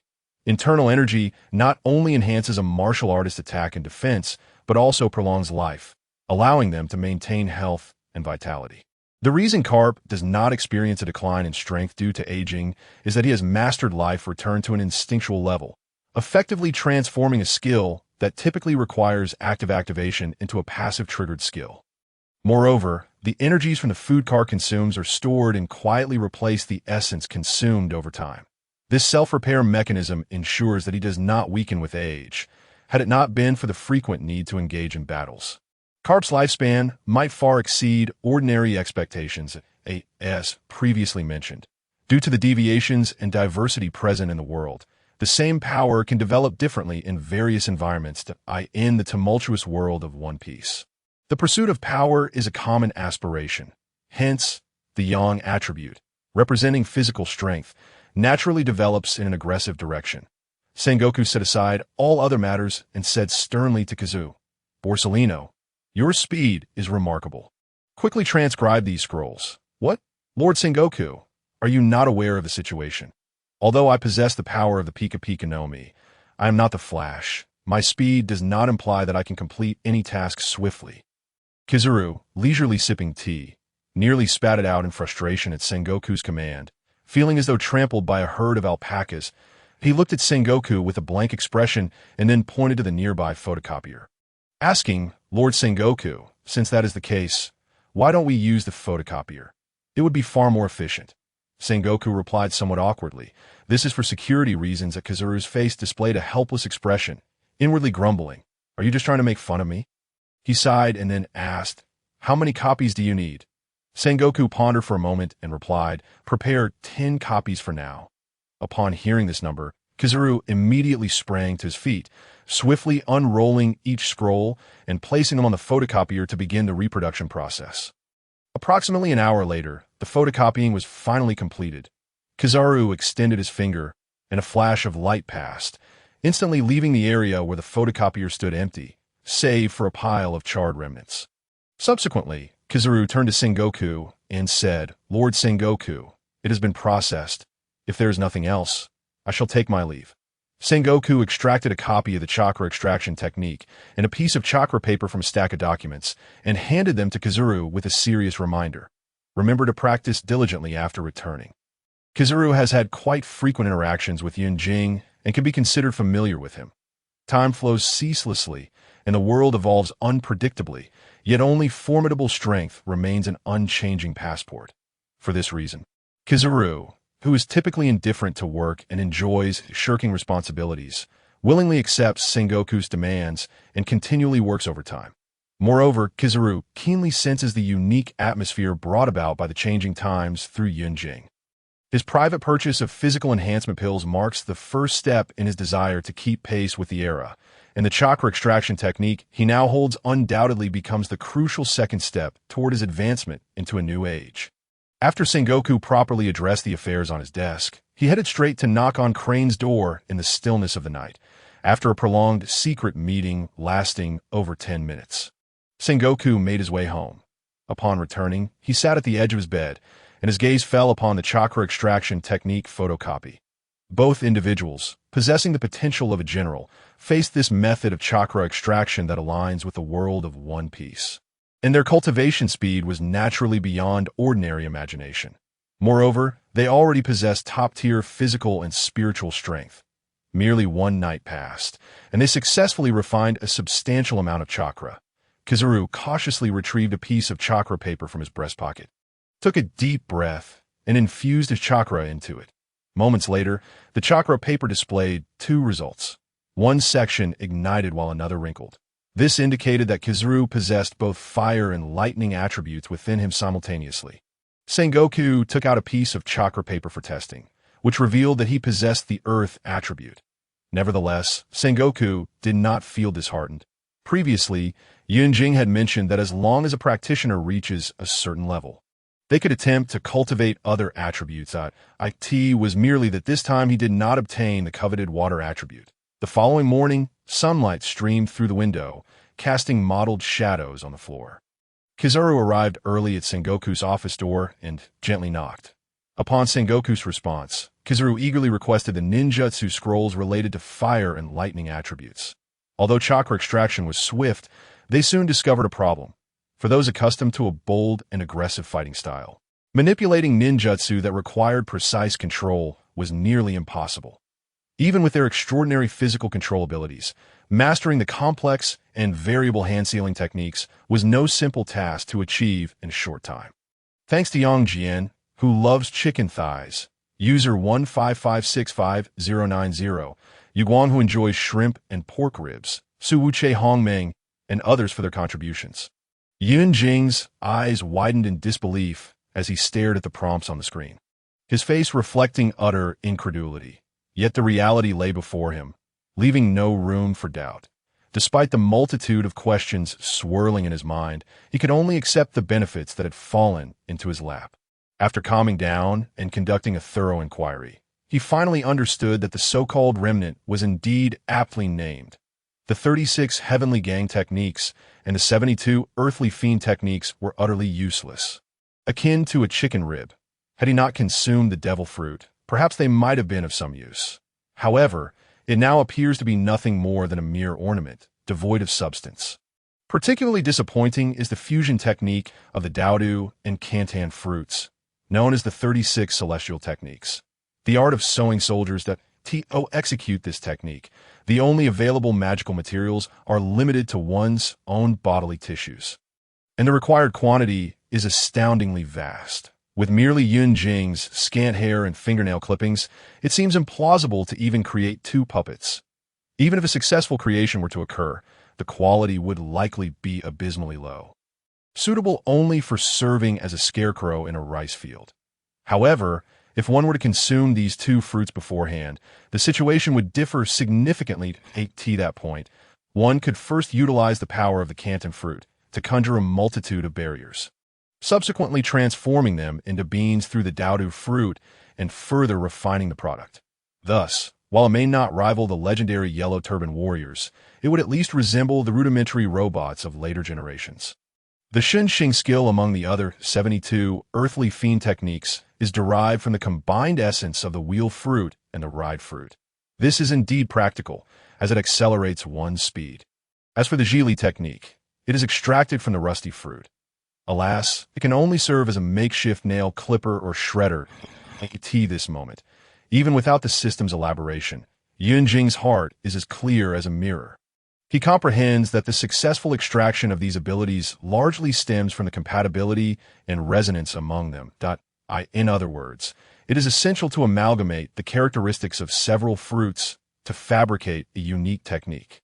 If only he possessed the shattered fruit as auxiliary material, then undoubtedly, the Zhili technique would achieve remarkable completion. Yunjing gazes at his treasure point balance, a wave of bittersweet emotions surging within him, and his eyes instantly moisten, tears cascading uncontrollably. It is worth noting that just a short while ago, he had expended a fortune to consume a priceless superhuman rubber fruit. No, to be precise, it should be the even rarer human fruit, mythical beast type, Nika form. Coupled with the treasure points needed to directly learn the comprehensive essence of the 72 transformations, this series of expenses has rendered his once ample savings woefully inadequate to make matters worse. Several of his clones are incessantly utilizing the exorbitantly priced training rooms. Consequently, his financial situation is now more threadbare than his handsome visage, the human fruit. Mythical beast type, Nika form costs 2,000 treasure points, while the comprehensive essence of the 72 transformations demands a staggering 300 treasure points for direct study. When these expenses are tallied, along with the treasure points spent in frequent dealings with Yue Buqun for the purchase of devil fruits, he finds himself left with a pitiful 700 points. Were it not for his daily transactions with Yue Buqun to sustain his livelihood, he might struggle to support even his basic training. Nevertheless, the remarkable results achieved through such exorbitant expenditures are equally astonishing. The most notable effect of the comprehensive essence of the 72 transformations is its capacity to significantly enhance the training progress of other techniques. Now, not only has the essence been cultivated to a minor success, but even the canine transformation has successfully broken through its bottleneck, reaching a similar level of proficiency. Without further ado, it is time to integrate the newly acquired 72 transformations. As for training, without the devil fruits, one can only observe. Thus, the earthly fiend 72 transformations now encompass the comprehensive essence, as well as the forms of dog, cow, bear, horse, dinosaur, and rhinoceros, totaling 7 transformative shapes. Simultaneously, the marketplace has introduced a staggering 21 new powerful items, while the 3 incomplete spells were not showcased due to their unsatisfactory actual performance. The price for an ordinary animal-type devil fruit ranges from 600 to 1,000 treasure points. The dragon fruit, ancient type, Stegosaurus form is priced at 1,200 treasure points. The price for a superhuman-type devil fruit ranges from 600 to 1,500 treasure points, with the rusty fruit costing 1,500 points and the wheel fruit 600 points. At this moment, Yue Buqun and Tian are utterly stunned, as an unprecedented number of devil fruits have been listed. Yue Buqun, having acquired the entire royal library, has seen his treasure point balance skyrocket to an astonishing 8,848 points. However, at this juncture, his own power has stagnated at its peak, akin to the revered ancestor of the sunflower. Unless he encounters something extraordinary, a breakthrough remains elusive. Consequently, his desire for expenditure has diminished significantly. Conversely, Tian, equipped with a plethora of ninjutsu scrolls, especially the noteworthy 8 Gates technique, had previously amassed a considerable fortune. Regrettably, despite her solitary burden of supporting numerous individuals in their training, her remaining treasure point balance stands at a mere 6,666 points. Even more regrettable is their current exposure to the outside environment, rendering security a considerable concern. Otherwise, she would undoubtedly have eagerly purchased several devil fruits to present to Might Guy, Rock Lee, and Niji Hyuga. On the topic of the 8 Gates technique, some may wonder why Yun Jing refrained from using it during his confrontation with Garp. The answer is simple. It is merely a matter of pain. After all, it is not as if he intended to fight to the death. Why subject himself to such torment? On this particular day, the third clone suddenly received a communication from the main body via a communication snail, informing him that the Chunin exams had concluded and inquiring about Orochimaru's current situation. The third clone replied softly, "Orochimaru is still delving into the information we provided, but I believe the time is drawing near." Tian nodded slightly in agreement before decisively ending the call. S-night fell, and silence enveloped the world. While the third clone focused intently on refining his inner strength, that familiar and chilling aura once again crept forth. The third clone rose to his feet, exhaling a burst of flame that swiftly reignited the cooled tea in the kettle beside him. He deftly poured 2 cups of hot tea, as if everything were under his control, as anticipated.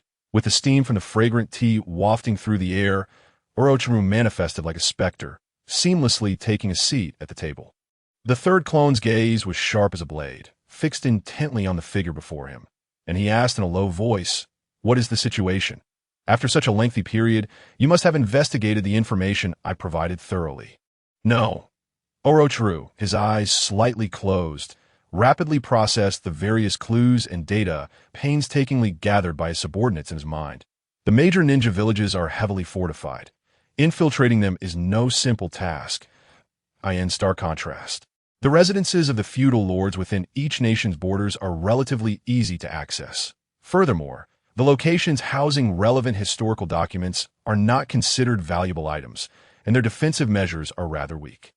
Thus, he was able to effortlessly navigate through the many noble estates across the 5 great nations, even acquiring numerous folktales that have circulated among the populace.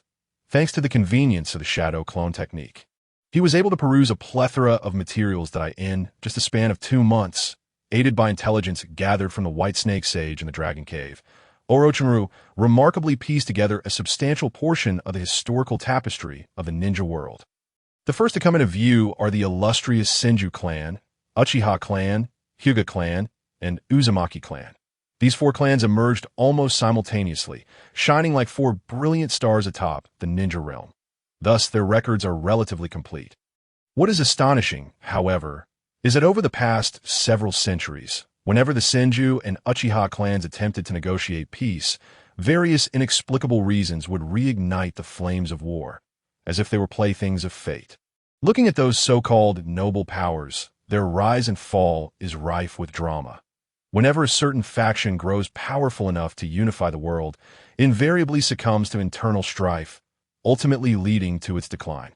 Yet, regarding Uchiha Madara's meticulously crafted schemes and the enigmatic Dawn organization, he has gleaned nothing to this day, as if they are shrouded in dense fog, eluding all attempts to uncover their truths. Orochimaru took a sip of tea and then spoke leisurely. Your organization is hidden so deeply that I have not been able to find a single clue. At this moment, the third clone contemplated inwardly.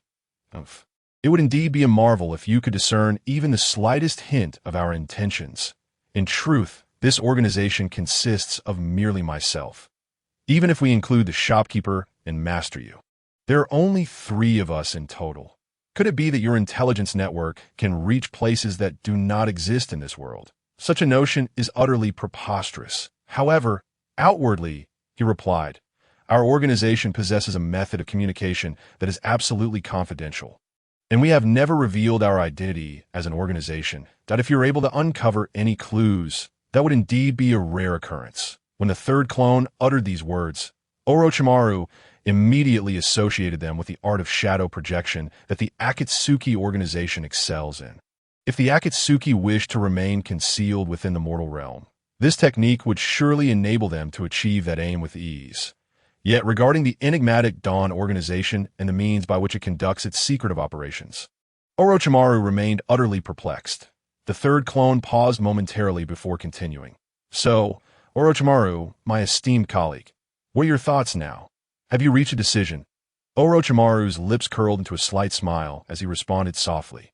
Well, let me first understand what benefits I might gain should I choose to join your mysterious organization. Furthermore, what is the nature of your organization? Once I become a member, what responsibilities and obligations must I undertake? And what shall I gain from this endeavor? In response to Orochimaru's barrage of inquiries, the third clone wore an inscrutable expression, answering with a hint of amusement. Orochimaru, you must recall the time when you joined the Akatsuki. Correct? Back then, Zoro did not promise you any special perks. However, rest assured, our Dawn organization is entirely different from that violent group known as the Akatsuki. We place great emphasis on cooperation and support among our members, fostering a remarkably harmonious environment. As for the nature of our organization, you might consider it an association that advocates equality and mutual assistance. Here, individuals from various backgrounds and identities come together, each showcasing their unique strengths as they pursue their ideals. You need only focus on doing what you truly yearn to do, for that is precisely why we sought you out and extended an invitation for you to join us. However, in your pursuit of personal goals, you will also assist in completing tasks assigned by the organization. Of course, in return, the organization will not neglect you and will provide you with appropriate compensation. Upon finishing this explanation, the third clone fixed his gaze on Orochimaru, seemingly awaiting his ultimate decision. After a moment of deep contemplation, the third clone finally spoke. Given that you're the first I have invited, if you decide to devote yourself to our organization, I am willing to bestow upon you a piece of classified information as a gift. Upon hearing this, Orochimaru's smile broadened, and he replied, I look forward to your guidance in the days to come. The third clone nodded slightly in acknowledgement and continued. In that case, you may refer to me by the codename leader within the organization. As for you, it will be prudent to choose a codename for yourself as well. Additionally, this is a device for communication within the organization. With that, the third clone reached into his garment and produced an odd-looking creature, a telephone insect. This telephone insect was unlike any seen before. It was a directional telephone insect. Such insects do not possess specific numbers. Their function is limited to receiving or dialing calls from designated other telephone insects, specially crafted by the warring states for Yunjing, aimed at preventing any potential eavesdropping. Seizing the opportunity, Yunjing had also procured various types of telephone insect from the warring states, including white telephone insects, imaging telephone insects, and projection telephone insects, I could see this moment. Orochimaru stared intently at the peculiar creature before him, filled with curiosity and intrigue.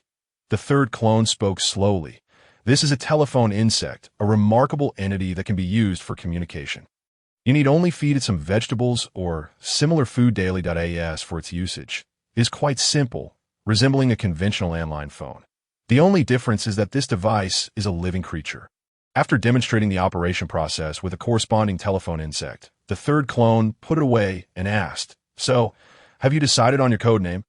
Holding the telephone insect, Orochimaru scrutinized it carefully and replied, "I'll call myself Eternal Life, now that I have successfully joined your esteemed organization.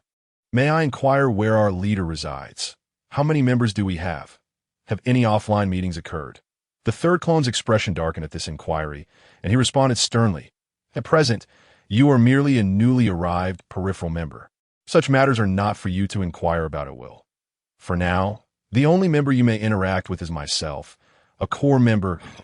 In the future, when you have truly ascended to the rank of a formal member, you will naturally come to know everything." Orochimaru lowered his gaze slightly, his eyes sharp as he examined the information before him, mentally noting the different levels within the organization: peripheral members, formal members, and core members. He nodded gently, indicating that he understood. Then, he lifted his head, fixing a piercing gaze on the third clone, and spoke slowly. "Regarding the intelligence you mentioned earlier," the third clone replied without hesitation, "a descendant of the Uzumaki clan has appeared in the grass ninja village." Hearing this, Orochimaru's pupils constricted sharply. In times past, he might not have paid much attention to the Uzumaki clan, but now the situation had changed dramatically. Ever since he learned of the myriad secrets of the Otsutsuki clan and discovered that the Uzumaki clan was indeed a bloodline descendant of the Sage of Six Paths, their significance in Orochimaru's mind had soared, nearly rivaling that of the formidable Uchiha clan. Orochimaru took a deep breath, calming the excitement within him, and said, "If that is the case, this information aligns perfectly with my interests. Esteemed leader, now, regarding the task concerning Bruhua, shall we continue with the related assignments?" The third clone answered straightforwardly, "Indeed, this shall be your first task after joining our organization, to do everything in your power to recruit Bruhua as a prospective member of the organization. Upon completing this task, you will receive a special reward that grants you purchasing privileges for items within the organization." Orochimaru mentally noted this new level of prospective member and deduced from previous information that this was likely the lowest rank within the organization. He contemplated being granted purchasing privileges for items within the organization. This is indeed a splendid opportunity to delve deeper into the operational dynamics of the organization. Moreover, as the leader mentioned, upon learning of Bruhua's forbidden techniques, I would undoubtedly be unable to resist the desire to uncover the mysteries of such arts. In reality, over the past 2 months, Orochimaru had not merely sent others to seek out historical legends. Both the major ninja villages and the exchange markets were rife with his carefully planted informants, who were constantly gathering any information related to ninja possessing Kekkei Genkai. With this in mind, given the alignment of their goals, Orochimaru was more than willing to undertake this task. Thus, he responded without hesitation, "Very well, I accept this task." The third clone nodded slightly in acknowledgement and said, "In that case, our business here is concluded, and I shall take my leave. May you fulfill my expectations and not disappoint me." Yes, soon as the words were spoken, the third clone before Orochimaru executed the technique to dispel the shadow clone. The intangible pendant from the marketplace returning to its original form alongside the dissipating clone. In the deep of night, Tian, who was resting, was suddenly awakened by a surge of memories flooding her mind. After absorbing all the information from the third clone, she pondered for a moment before rising to her feet. Niji, who was on watch, glanced over. After Tian gestured, Niji nodded and continued his vigil without further concern. Moments later, in a concealed location, Tian once again created a clone bearing the visage of Yue Buqun to retrieve the marketplace pendant point. 2 days later, the group that had ventured out for the Chunin Exams finally returned. Might Guy instructed the three to rest first, while he himself proceeded to the Hokage building to hand in the mission report. That evening, at the familiar riverside, after a hearty meal, Mike Guy informed everyone to take 2 days of rest before embarking on a new C-rank mission to eradicate bandits from the village.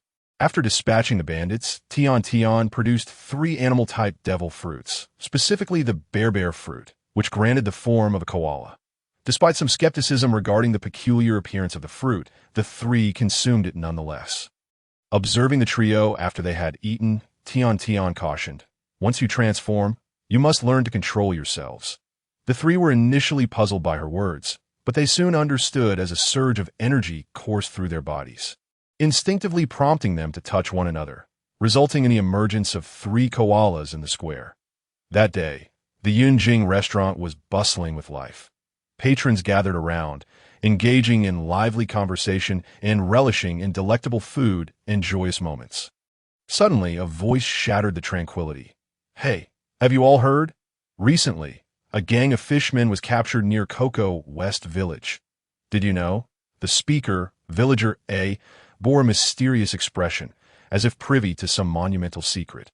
Sitting nearby, Villager B became intrigued upon hearing this. But notice Villager A was deliberately withholding information, which caused him to feel a twinge of annoyance. Thus, he retorted, "Come on, Kelly, stop teasing us and spill the beans. If you don't, I might just go home and tell your wife that you've been out drinking again." As he spoke, he waved his wine glass as if to threaten him.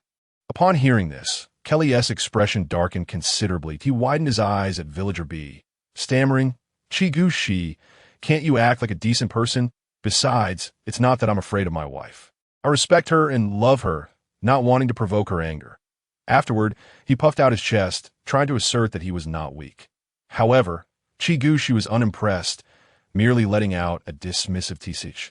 After all, Kelly's fear of his wife was a well-known fact within the village, and everyone was aware of it. Yet, Chi-gu-shi refrained from further provoking Kelly, as he recognized that jesting was one thing, but pushing Kelly too far might render their conversation dull. Thus, Chi-gu-shi adopted a more amicable tone, smiling as he addressed Kelly. All right. Let us consider that I spoke out of turn. Just tell us what is going on. Otherwise, this meal will lose all meaning. I can always cover for you later." Saimaziji village was established by samurai hailing from the land of harmony. This village upheld the traditional values of its homeland, characterized by an exceptionally simple and kind-hearted populace, rarely engaging with the outside world. Even newsbirds seldom graced this place on ordinary days. Villagers would pass the time through light-hearted banter amongst themselves. Thus, when news broke that Yunjing had failed in his quest to become a swordsman at the Isen Dojo, the villagers eagerly urged Yunjing to reopen his restaurant. Most of the information the villagers received came from the occasional foreign merchant ships or passenger vessels that docked at the port. Among these individuals, Kelly was undoubtedly the most well-informed, as he worked at the dock, where he could gather information from the outside world and learn about various intriguing happenings that on that particular morning. Sunlight glimmered on the shimmering sea as Kelly arrived early at the dock, assisting sailors in unloading cargo. In the midst of his tasks, he inadvertently overheard a sailor discussing a riveting piece of news. It turned out that a gang of fishmen, known as the Evil Dragon Pirates, had fled from the distant Grand Line to the East Sea, wreaking havoc on a nearby island. Fortunately, this band of fishmen encountered the Navy passing through, resulting in their swift defeat.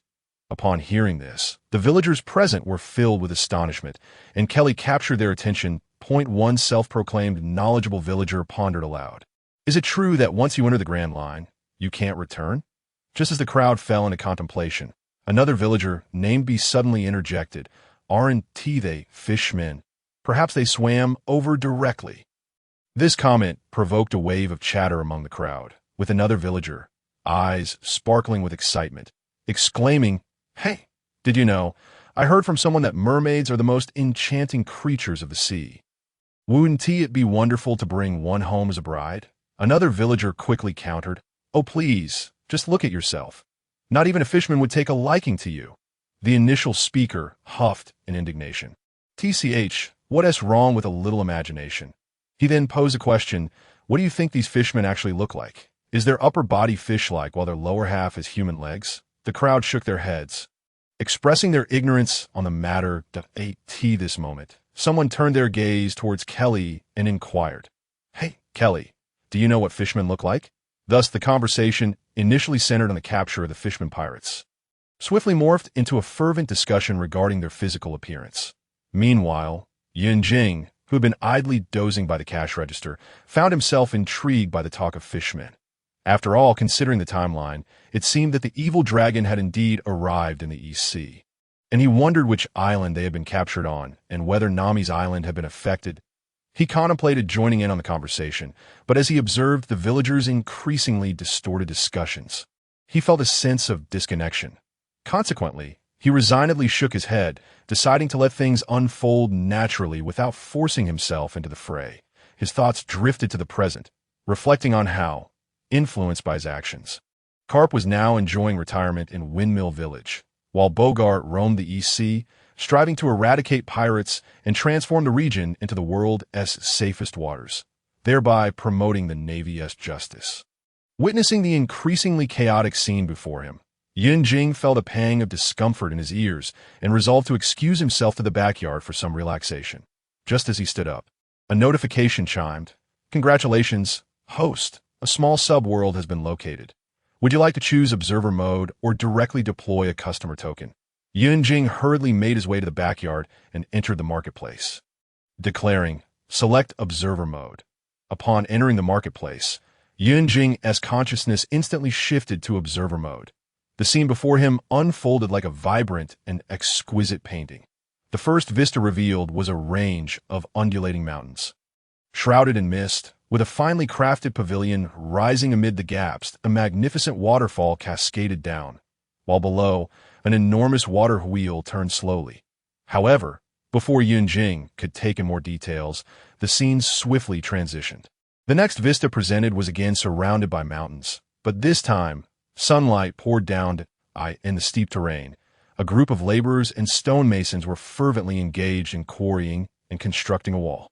From a distance, this wall resembled a winding dragon, coiled majestically among the peaks, an awe-inspiring sight. Yet just as Yun Jing sought to delve deeper, the perspective shifted once more. The subsequent scene displayed a vast valley, where countless laborers and stonemasons continued their diligent work. Some were chiseling stone, while others leveled the ground, each focused on their respective tasks. Nearby, numerous fiery kilns billowed thick smoke into the air, and on an adjacent stretch of land, lifelike statues stood proudly. The fourth scene elevated Yun Jing's viewpoint into the sky. From a lofty vantage point, one gazes down upon a grand ensemble of palatial structures, resplendent in gold and shimmering with brilliance. At the very heart of this palace complex lies a spacious and expansive plaza, adorned with 12 towering bronze statues that reach for the heavens. The vista of the fifth act gradually unfolds, revealing a magnificent and opulent palace.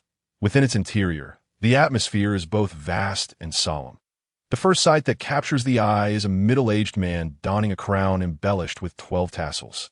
He stands tall and imposing, his handsome visage exuding an undeniable aura of authority. A mere glance at him evokes an involuntary sensation of trepidation. At this moment, the man grips an exquisitely crafted chisel, wholly absorbed in examining the bamboo slips laid out before him. Beside him stand an attendant clad in eunuch attire, head bowed in deference, silently awaiting his master's command. S1's gaze drifts beyond them. A colossal scale is discerned beneath the palace walls. One side of the scale bears several hefty metal ingots, while the other side is neatly piled with dozens of bamboo scrolls. However, at this instant, Yun Jing suddenly perceives his vision becoming hazy. He instantly comprehends that the allotted time has elapsed. Indeed, in the next moment, his view swiftly transitions to the expansive trading hall ahead. After witnessing the preceding 5 scenes, Yun Jing is already well aware of the identity of the esteemed visitor. With this thought, a surge of excitement and anticipation courses through him, yet he simultaneously ponders which version of the individual might manifest this time. After all, as a figure renowned throughout history, he is the subject of countless interpretations. Subsequently, all will hinge upon the choices of the other party. After attending to a formal report, Ingzheng wearily passes it to the eunuch at his side. He has been reviewing documents for quite some time, and his eyes begin to feel strained. Thus, he slightly nods, extending his right hand to gently massage the corners of his eyes in an attempt to alleviate the fatigue. Yet, just as he bows his head to close his eyes and the eunuch turns to leave, a peculiar phenomenon occurs. A mysterious token materializes from thin air, gracefully descending towards the desk before him. Ultimately, this token lands with the lightness of a feather, resting steadily in the center of the table. The eunuch cautiously places the report atop the scale, then swiftly returns to his previous posture, standing by with reverence and solemnity. The entire process is enveloped in silence, as if not even the slightest breeze had dared to disturb the air. Out of fear, the eunuch remains too intimidated to lift his gaze, thus failing to notice the sudden appearance of the token. After a moment, Ingzheng feels his eyes have become considerably more comfortable and prepares to resume his review of the reports. Before he opens his eyes, he instinctively reaches for another document awaiting his attention. However, at that moment, he keenly senses the presence of something new on the table. Simultaneously, a crisp and mysterious voice resonates deep within his mind. Congratulations. You have garnered the favor of the Celestial Trading Mall. This token serves as your admission pass, granting you the right to enter and explore the rare treasures from various worlds, whether it be boundless power, extended lifespan, or the myriad unknown paths you yearn for. All that you desire is contained within. So, honored guest, do you wish to step into this wondrous celestial trading mall? Please respond with yes or no. Upon hearing this sudden voice, Ingzheng's right hand recoils as if stung by electricity, and he swiftly reaches for the Tianwen sword beside him at that moment. The once clear words shimmering in his mind vanish without a trace. When he opens his eyes again, he is startled to find the token, emanating an unusual radiance, lying before him on the table. Quietly summoning the profound innate energy within him, Ingzheng meticulously attunes to every sensation within his body, confirming that all is as it should be. With a grave expression, he softly commands, "Summon someone." As soon as the words leave his lips, a shadowy guard materializes from the previously empty hall, kneeling on one knee. This guard, agile and ghost-like, emanates a disquieting aura. Ingzheng's piercing gaze fixes upon the kneeling figure as he inquires with authoritative gravity, "Has there been any unusual sound or movement within the hall?" The shadowy guard, upon hearing this, promptly clasps his hands in respect and replies, "Your Majesty, I have detected no signs of disturbance."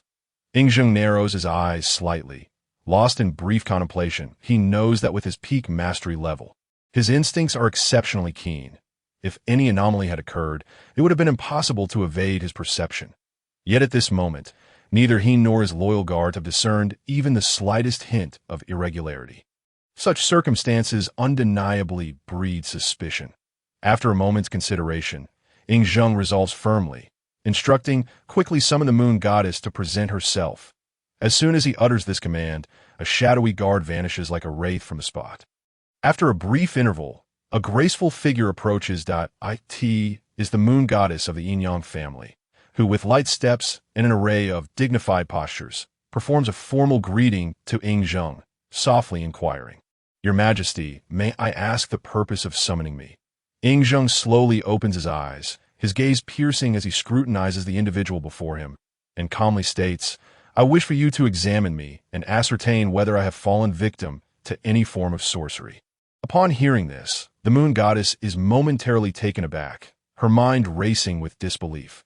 Setting aside the audacity of anyone daring to cast a spell upon Ingzheng, one must consider that the heavily guarded and formidable Xianyang Palace is not a place easily infiltrated by ordinary individuals. Furthermore, Ingzheng himself is a figure of considerable strength. Nevertheless, despite her myriad doubts, the moon goddess does not dare to exhibit any hint of nonchalance. Recognizing the gravity of the command, with a graceful movement, she ascends the high platform, first apologizing to Ingzheng, then channeling her profound energy as she meticulously begins to inspect his physical condition. After an exhaustive examination, she finds no abnormalities and reports, "Your Majesty, I have detected nothing amiss with you." Ingzheng's expression remains as stoic as water, his gaze deep and inscrutable, and with a calm yet subtly authoritative tone, he inquires, "Are you certain?" The moon goddess gently shakes her head. Responding, in the realm of sorcery, my Yin family possesses unparalleled expertise. Apart from the leader and the Eastern Lord, I am the most accomplished within our ranks. The likelihood of these two individuals posing a threat to you is negligible. Moreover, I have attained the pinnacle of mastery. There are few sorceries capable of eluding my discerning EY. It must be noted that the martial arts hierarchy during the Qin era is distinctly delineated. Postnatal, innate, master, and celestial, with the celestial realm being exceedingly rare, representing the apex of martial prowess, a peak master. The moon goddess stands at the summit of contemporary strength, capable of looking down upon her peers. The Yin family maintains a close alliance with the Qin dynasty, and Yingzheng harbors considerable trust in them. However, he does not allow the moon goddess's reassurances to allay his suspicions. His right hand continues to gently caress the mysterious token on the table, his mind replaying the enigmatic words. Moments later, Yingzheng issues another command. Conduct a thorough investigation once more. The moon goddess, upon hearing this, furrows her brow slightly, but understanding Yingzheng's meticulous nature, she does not dare to be negligent, and thus resumes her careful scrutiny. After a short while, she respectfully reports, "Your Majesty, I have conducted multiple examinations and found no signs of abnormalities." Though her words carry a hint of dissatisfaction, they cannot mask her unwavering confidence in her judgment. Upon hearing this, Yingzheng's countenance darkens, becoming inscrutable, akin to the oppressive clouds gathering in the sky. He remains silent as time ticks by, the atmosphere growing increasingly tense and suffocating. Finally, after what feels like an eternity, Yingzheng abruptly seizes the mysterious token beside him, gripping it tightly in his hand. As she turned her gaze towards the moon goddess, her tone grave, she said, "Pray assist me in discerning if there is anything unusual about this token." The moon goddess, upon hearing this, felt a wave of astonishment wash over her. She focused intently on Yingzheng's empty palm, her mind swirling with confusion. Despite the gesture he made, it appeared as though he was indeed grasping something. Yet, before her lay nothing but emptiness, devoid of any trace of the token. This conundrum left her perplexed, and she pondered how on earth she was to conduct her examination. Reluctantly, the moon goddess allowed a hint of an awkward smile to grace her lips as she softly replied, "Your Majesty, surely you jest? There is no token to be found here." Observing her reaction, Yingzheng's brows furrowed slightly as he turned to the eunuch standing nearby and inquired solemnly, "Pray, take a closer look. Is there truly no token in my hand?" The eunuch, not daring to be negligent, promptly raised his head and swiftly glanced at Yingzheng's hands, then replied, "Your Majesty, I see no token at all." Upon hearing this, Yingzheng's gaze deepened, as if lost in contemplation. After a moment, it seemed he had reached a decision, and he gently nodded, saying, "In that case, I fear it may require your esteemed presence to accompany me." At this juncture, the moon goddess had already sensed Yingzheng's intention to dismiss her. Thus, she wisely bowed in farewell and departed, her heart laden with lingering doubts. Left alone, Yingzheng continued to ponder deeply for an extended period. Ultimately, he resolved to take the risk himself, confident that with his prowess, no one could easily inflict harm upon him. Without hesitation, he extended his finger and decisively pressed the yes button that materialized in his mind. Yingzheng's consciousness returned to normal, and after a brief exclamation, he opened his panel. Host. Yingzheng store level. 0 cultivation level. Immaculate peak combat power level. Mid-level national, according to the wise reader's suggestion. Revised to late junior high peak, while the previous remains unchanged. I will write more during this time. Treasure points. 216 anchored world. The smiling, proud wanderer, the young man's journey to save his mother. The rebel path of the fugitive youth world token. 0 customers. Yue Buqun daily mall functions. Universal assessment. Fully automatic alchemy furnace. Training room. 3 live stone. Yingzheng's eyes widened as he beheld the line that emerged behind the anchored world. The rebel path of the fugitive youth. A surge of astonishment and confusion welled within him, and he couldn't help but mutter curses under his breath. What on earth is this? How bizarre and strange. Alas, he decided it best to wait patiently. When someone ventured here, a mere glance through the 3 live stone would reveal from which world they hailed. Thus, Time ticked by, and after approximately half an hour, Yunjing finally received the system's notification. A new guest is about to arrive. Please prepare for their welcome. Without hesitation, Yingzheng clicked the yes button, and in an instant, a portal shimmering with an otherworldly glow materialized just before the table. Almost simultaneously, 4 or 5 agile and well-trained shadow guards appeared like phantoms before the portal, forming a tight defensive formation. Concurrently, 2 other shadow guards seemingly teleported to either side of Yingzheng. Upon Yingzheng's confirmation, the token in his hand immediately transmitted detailed information related to it. Through this information, Yingzheng learned that the mysterious portal before him was a passage connecting the external world to the mall.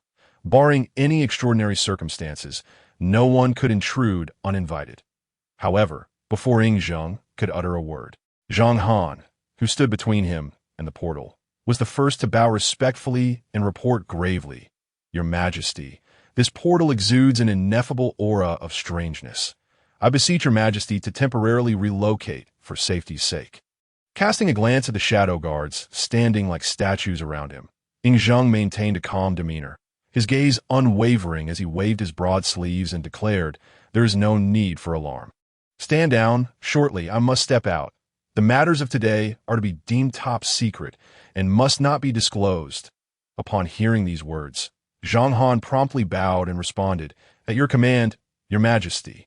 With that, he led the shadow guards swiftly to the side, their movements synchronized and disciplined. Yingzheng strode past the table without hesitation, making his way toward the portal that shimmered with mysterious light. Just as he stepped through the portal, an extraordinary scene unfolded.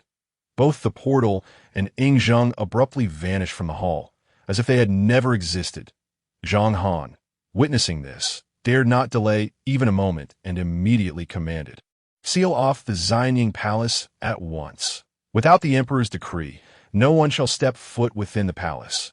Any violator shall face severe punishment." The shadow guards responded in unison, promptly attending to their duties and fortifying their defenses. Zhang Han exited the Xianying Palace to arrange for others to secure the premises.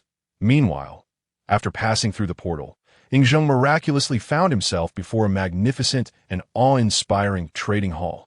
Simultaneously, a deluge of information regarding the myriad realms of the trading mall surged into his mind. Yingzheng stood quietly, his eyes gently closed as he meticulously organized this sudden influx of knowledge. As time passed, he finally opened his eyes slowly, softly murmuring, "I never expected that the celestial chance I've sought for years would present itself so abruptly before me. This is the favor of heaven. It is destined that my Qin dynasty shall endure through the ages, eternally enjoying peace." With these words, Yingzheng held his head high and strode confidently toward the grand hall. Almost simultaneously with Yingzheng's entrance into the mall, Yunjing, suspended in the clouds, peered through the wondrous 3 live stone. A mere glance at Yingzheng revealed all his information. Yunjing mused to himself. Could it be the era of the Qin dynasty? Reflecting on the previously observed Anchored World title, The Rebel Path of the Fugitive Youth, it seemed rather fitting, as the protagonists were indeed notorious fugitives, ultimately leading to the overthrow of the Qin dynasty, a true act of defiance against fate. Alas, it was a pity. If only the first emperor could have lived for another 20 years. Who knows what might have transpired? Recalling his previous life, he had been quite young then, only able to glimpse a few episodes of this work on the old color television at home. Later, upon entering university, he finally had the opportunity to watch it repeatedly from beginning to end. However, regrettably, he had never been able to witness the story's final conclusion. Now, encountering it here was akin to fulfilling a long-held dream. As the images displayed by the 3 live stone unfolded, Yunjing bore witness to the scene where Yingzheng was secretly conspired against and met his demise at the hands of Zhao Gao and the forces of the Luo network. A wave of emotion washed over him, and he whispered curses in disbelief that it was known that the Luo network was one of Yingzheng's most trusted and formidable forces. Yet, who could have foreseen that this emperor, who dominated the realm, would ultimately perish at their hands? It was truly lamentable. Perhaps this was due to Yingzheng's excessive arrogance, believing he could master all things, only to find himself ensnared. As for Zhao Gao, he was a man of ruthless disposition, revealing his sinister nature only at the last moment. This moment. Yun Jing sat poised in the exclusive seat of the store owner, his gaze fixed intently upon Ing Zheng as he approached. Faced with this simultaneously charming and imposing ancestor, he suddenly felt a wave of confusion wash over him, utterly at a loss for how to navigate this situation. From the moment Ing Zheng stepped into the hall, it was as if he stood beneath an invisible mountain, the weight of pressure bearing down upon him. Yet, as an emperor of his caliber, the innate regal authority coursed through him like a formidable force, propelling him to confront this pressure and stride forward resolutely. At last, Ing Zheng arrived before Yun Jing, gazing at this figure who seemed both ethereal and palpably real. After a brief moment of contemplation, he slightly bowed, clasping his hands in respect, and earnestly proclaimed, "Zhao Shi Ing Zheng pays his respects to the store owner." His voice resonated with power, exuding an undeniable authority. Yun Jing smiled and nodded in acknowledgement, responding softly, "Welcome, Your Imperial Majesty, to this store.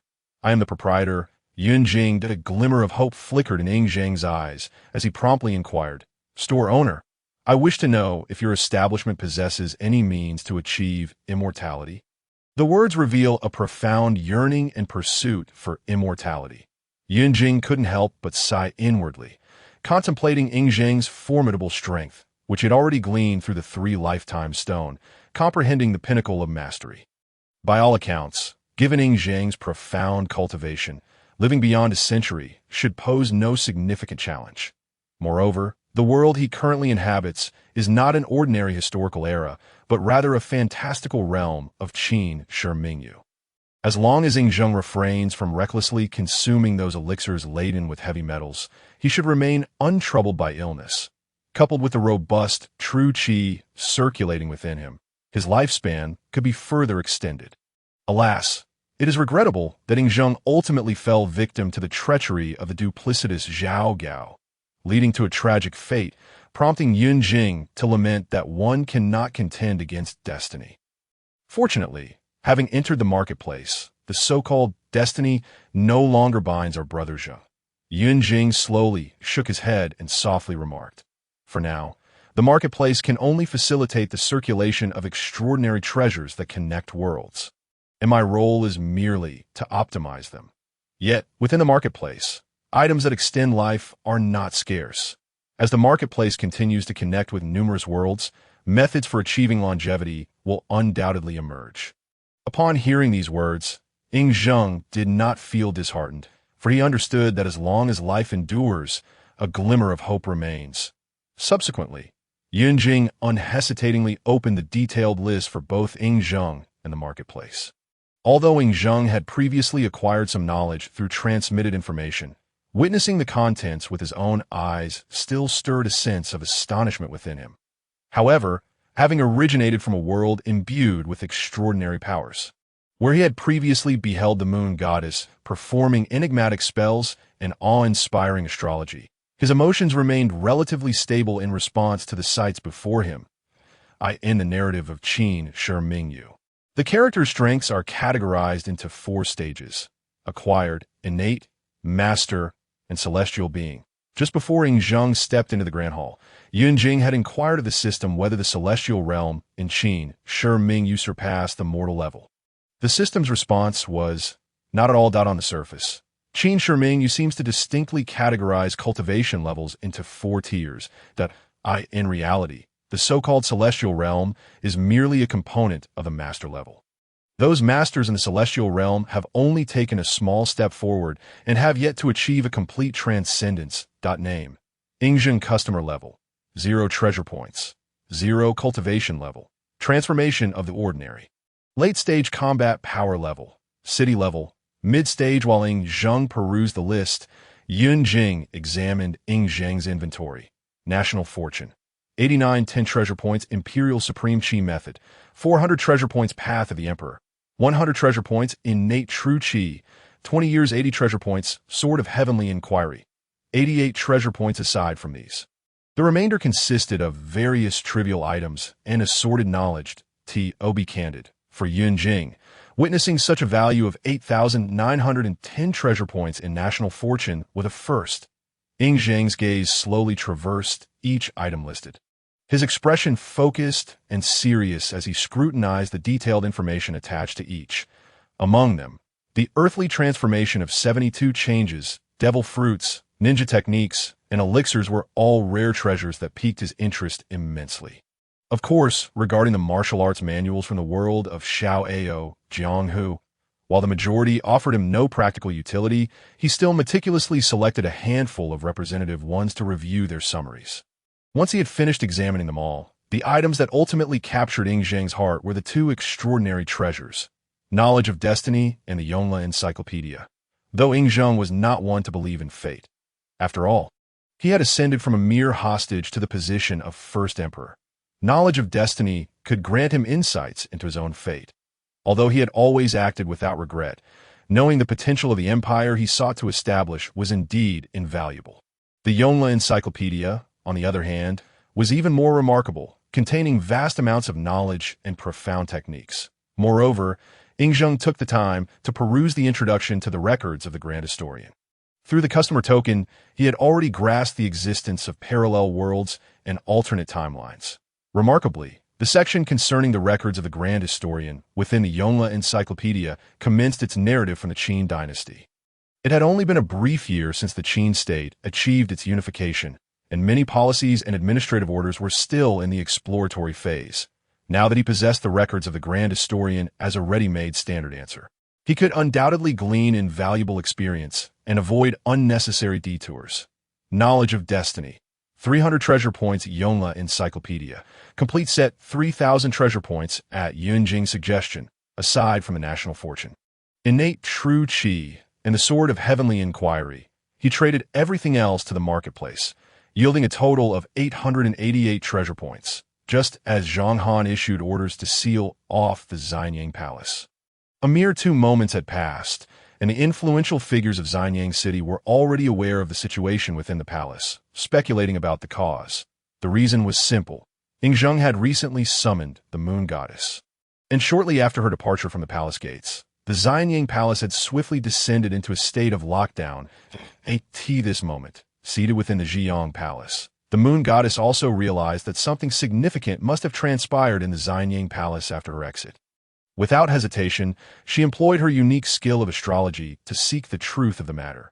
However, this time, the divination results were as elusive as flowers in the mist, difficult to decipher, in the past. Even predicting matters related to Ying Zhang had proven challenging, yet she could at least gather scattered fragments. Now, she could not obtain even a hint of a clue. Faced with such a bizarre situation, the Moon Goddess felt an urgent anxiety, her mind racing with thoughts. After much contemplation, she ultimately decided to relay an important piece of information to the leader, Dong Huangtai. Meanwhile, within Hu Hai's sleeping quarters, Zhao Gao, having received reports from the web organization, promptly approached the indulgent Hu Hai to offer his apologies before hastily making his way to the Xianyang Palace. It seemed as though a storm was about to engulf the ancient palace, with various factions stirring restlessly and the situation growing increasingly opaque. Those in Xianyang City, including Fu Su, Li Si, Wang Jian, and Meng Tian, upon receiving the news, merely awaited further developments, refraining from any particular actions, having successfully exchanged for treasure points. Ying Zhang unhesitatingly opted for the item Knowledge of Destiny. After a brief moment of observation, at last, Ying Zhang slowly opened his deep, abyss-like eyes. Yet at that moment, even he, well-versed in the art of imperial stratagems, felt an uncontrollable surge of fury within him. All along, Ying Zhang had firmly believed that the Qin Empire could endure for millennia. However, reality dealt him a crushing blow as the Qin dynasty collapsed after a mere 14 years. What was even more incredulous was that the architect of this calamity was someone he had placed considerable trust in. Confronted with such a harsh truth, even with his lofty mindset, calm as a mountain, Ying Zhang found it difficult to suppress the raging tempest of anger within him. Enraged, Ying Zhang nodded an apology to Yunjing before resolutely turning away and striding out of the marketplace. At that moment, the time gate loomed before him, and in an instant, the shadowy guards, previously concealed in the dark, converged their sharp gazes upon him. Upon recognizing the familiar figure of their sovereign, they collectively exhaled a sigh of relief, then knelt on one knee in unison, paying their respects with utmost reverence. After Ing Zheng's return, he merely waved his hand casually, signaling for them to rise and dispense with formalities. Subsequently, these trained shadowy guards vanished as swiftly as phantoms. Meanwhile, Zhang Han and Zhao Gao, locked in confrontation outside the palace gates, acutely sensed the unusual commotion within, and the previously tense atmosphere dissipated in an instant. In fact, half an hour prior, Zhao Gao had arrived at the gates of the Xianyang Palace with 6 unparalleled swordsmen from the Web organization, attempting to force their way inside. However, Zhang Han, tasked with safeguarding the palace, resolutely obstructed them, resulting in a standoff. Catching sight of Zhao Gao approaching, Zhang Han's heart sank, for he understood that the arrival of the influential Zhao Gao would undoubtedly herald a tide of troubles. Nevertheless, Ing Zheng's orders weighed heavily upon him. Even though he was acutely aware of the daunting challenges that lay ahead, he could only brace himself and press forward. Chapter Han strode resolutely towards Zhao Gao without a moment's hesitation. Upon reaching him, he clasped his fists together and bowed respectfully, addressing him in a clear voice. "Lord Zhao, please hold your steps. His Majesty has decreed that, at this very moment, no one is permitted to set foot within the confines of the Xianyang Palace." At this moment, Zhao Gao found himself in a precarious position, one that rendered him oblivious to the shift in the atmosphere within the palace that signified Ing Zheng's presence. Confronted by Chapter Han's obstruction, Zhao Gao's expression darkened, and in a low, authoritative tone, he barked, "Chapter Han, I bear significant responsibility and must present an important matter to His Majesty. Clear the way at once, despite being the head of the Shadow Guards." Chapter Han found himself slightly inferior to Zhao Gao in terms of both rank and prowess. However, the strange occurrences within the palace and Ing Zheng's sudden disappearance, coupled with the edict issued directly by the Emperor, made it abundantly clear to Chapter Han that this situation was grave and must not be divulged to others. Thus, undeterred by Zhao Gao's pressure, he stood tall and replied with conviction, "His Majesty's words are sacrosanct. At this moment, no one is allowed to intrude upon the Xianyang Palace. I dare not defy His Majesty's decree." Zhao Gao's piercing gaze was locked on a Chapter Han, as if he intended to see through him. With gritted teeth, he issued a warning. "Chapter Han, should your obstruction hinder an important matter for His Majesty, can you bear the consequences of such a grave error?" As soon as the words left his mouth, the 6 ghostly sword servants moved in unison, stepping forward with alacrity. They gripped their sword hilts tightly, their inner energies surging forth like a torrent, converging upon Chapter Han with an overwhelming force. This formidable aura bore down upon him like a mountain, making it difficult to breathe. Meanwhile, the Shadow Guard standing behind Chapter Han, witnessing this tense standoff, some swiftly drew their daggers and agilely positioned themselves behind him, channeling their full energy in a bid to counter the threat. Yet, despite their exceptional skills, they paled in comparison to the 6 sword servants, rendering their efforts almost negligible, in the face of such a charged atmosphere. Chapter Han remained remarkably composed. He gently waved his arm, signaling his subordinates to lower their weapons. He then spoke in a tone of authority and resolve. "His Majesty has decreed that, at this moment, no one is permitted to intrude upon the Xianyang Palace. Violators will face severe punishment." Upon hearing this, Zhao Gao's narrow eyes narrowed slightly, revealing a glimmer of cunning and malice. He fixed his cold stare on Chapter Han, a barely perceptible smirk curling at the corners of his mouth as he slowly replied, "Very well, indeed."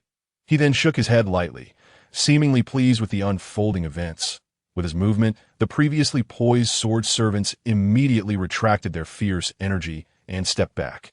Although the standoff had temporarily ceased, the air remained thick with tension, as if ready to ignite at any moment. It is essential to note that the Shadow Guards and the Net organization, both elite factions under Ing Zheng, have historically harbored fierce rivalry.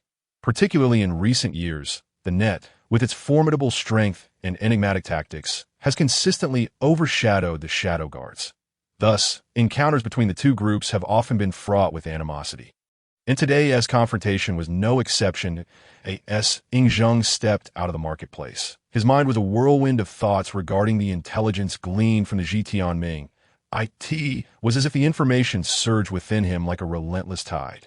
He made his way to the dragon throne, a symbol of supreme authority, and sat down slowly. That moment, the elderly eunuch who had been faithfully attending to him presented a steaming cup of fragrant tea at just the right moment. Ing Zheng lifted the cup, taking a few delicate sips, attempting to quell the raging fury within him. Once his emotions had settled somewhat, he took a deep breath and intoned, "Chapter Han," though his voice was not loud. It carried an undeniable authority. As soon as the words left his lips, Chapter Han, stationed outside the door, promptly pushed it open and entered with haste, respectfully bowing to Ing Zheng and replying loudly, "Your Majesty." However, the instant Chapter Han opened the door, Ing Zheng's gaze inadvertently caught sight of Zhao Gao and the six-sword servant stationed behind him. In that instant, his composure was thrown into disarray, and the anger he had barely managed to suppress flared up once more. Simultaneously, the astute Zhao Gao and his associates immediately sensed the subtle shift in Ing Zheng's aura. Before Ing Zheng could utter a word, Zhao Gao wasted no time in bowing at the entrance, stating, "Your Majesty, I have matters to report." Ing Zheng clenched his fists tightly, suppressing his anger, and decisively commanded, "Summon him." With permission granted, Zhao Gao stepped forward alone into the Xianyang Palace. Approaching Ing Zheng scrutinized Zhao Gao, who appeared to be submissive, and pondered his background. Upon reflection, he realized that Zhao Gao was, in fact, distantly related to him in the times before the unification of the realm. Noble families often secured their power through strategic marriages.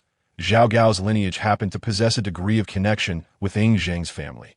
Zhao Gao was a descendant of the royal family of Zhao. In years past, his father had been sent as a hostage to the Qin state, far away from home in the foreign land of Qin.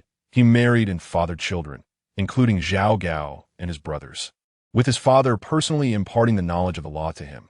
Yet, fate is often cruel. When relations between Qin and Zhao soured, tragedy befell Zhao Gao's family. His father was brutally murdered and his mother severely punished. Zhao Gao and his brothers endured the inhumane agony of castration. Despite such harrowing experiences, Zhao Gao did not succumb to despair. Instead, leveraging his remarkable talent and cunning, he successfully entered the palace of the Qin king and became a eunuch. Within the court, Zhao Gao demonstrated extraordinary abilities and astute strategies, quickly winning Ing Zheng's favor and trust. Ing Zheng entrusted him with significant responsibilities, appointing him as the minister of the Central Carriage and Command, overseeing the enigmatic net organization, and even allowing him to teach Hu Hai the methods of judgment. Unfortunately, Ing Zheng could never have anticipated that deep within Zhao Gao burned an unquenchable rage. The brutal death of his father and the suffering endured by his brothers left a profound scar on his heart. And no matter how much favor Ing Zheng bestowed upon Zhao Gao, it could never extinguish the deep-seated hatred he harbored. His resentment towards the Qin state gnawed at his spirit like a malignant tumor. Simultaneously, due to Ing Zheng's insufficient attention to any princely heirs other than Fusu, Zhao Gao seized the opportunity to lead his beloved son Hu Hai down a path of ruin, ultimately resulting in Hu Hai's decline. Just as Ing Zheng was lost in contemplation over this matter, Zhao Gao entered the palace, bowing respectfully as he said, "Your Majesty, according to confidential intelligence from innate, we have discovered traces of Gainie's whereabouts in Handan." At that moment, Ing Zheng had initially intended to execute Zhao Gao on the spot, a surge of icy killing intent erupting within him. However, this intent flickered like a shooting star, extinguished just as swiftly as it appeared. Despite its brevity, Zhao Gao keenly sensed that fleeting hint of murderous intent. Alarmed, he quickly convinced himself that this aura was not directed at him, but rather aimed at Gainie, the very individual whom Ing Zheng despised most, as betrayal was his greatest abhorrence. Thus, without hesitation, Zhao Gao proclaimed loudly, "I shall immediately order the net to encircle and eliminate Gainie, this traitor to the state." His voice brimmed with resolve and loyalty, as if to prove his unwavering allegiance to the empire before Ing Zheng. Yet upon hearing Zhao Gao's words, Ing Zheng, in a fit of rage, couldn't help but chuckled darkly, thinking to himself, to encircle Kuina, perhaps he seeks to eliminate rivals and gain complete control over the net. Faced with Zhao Gao's fervent promises, Ing Zheng uttered not a word, merely gazing silently at his counterpart, his expressionless visage resembling a towering mountain, exuding a suffocating imperial aura. Zhao Gao felt an overwhelming pressure descend upon him, and beads of perspiration sprang forth on his forehead. He realized he had just spoken amiss, committing a grave error in that fleeting moment. Earlier, standing at the doorway, an inexplicable wave of emotion had surged within him, causing him to momentarily lose his usual composure and acumen, and now he found himself regretting it deeply. He hastily attempted to rectify his misstep, saying, "Your Majesty, I am deserving of death 1,000 times over for presuming to speak on your behalf. A transgression that is indeed beyond measure. A.S. the foremost swordsman of the Empire. Your Majesty has shown him unparalleled favor, yet he has failed to repay such kindness, which I find deeply unjust. Both for you and for the Empire." Ing Zheng continued to regard Zhao Gao, whose countenance radiated a facade of righteous indignation, with an expression devoid of warmth, his voice cold and unyielding. "Tomorrow, Li Si shall proceed to assess Hu Hai's judicial methods. You must ensure meticulous preparations." Upon hearing this, Zhao Gao initially felt a slight relief, only to be swiftly engulfed by anxiety once more. In other academic pursuits, he had allowed Hu Hai a degree of freedom, yet he had invested considerable effort into the judicial methods. The problem, however, lay in the fact that the evaluator was none other than Li Si.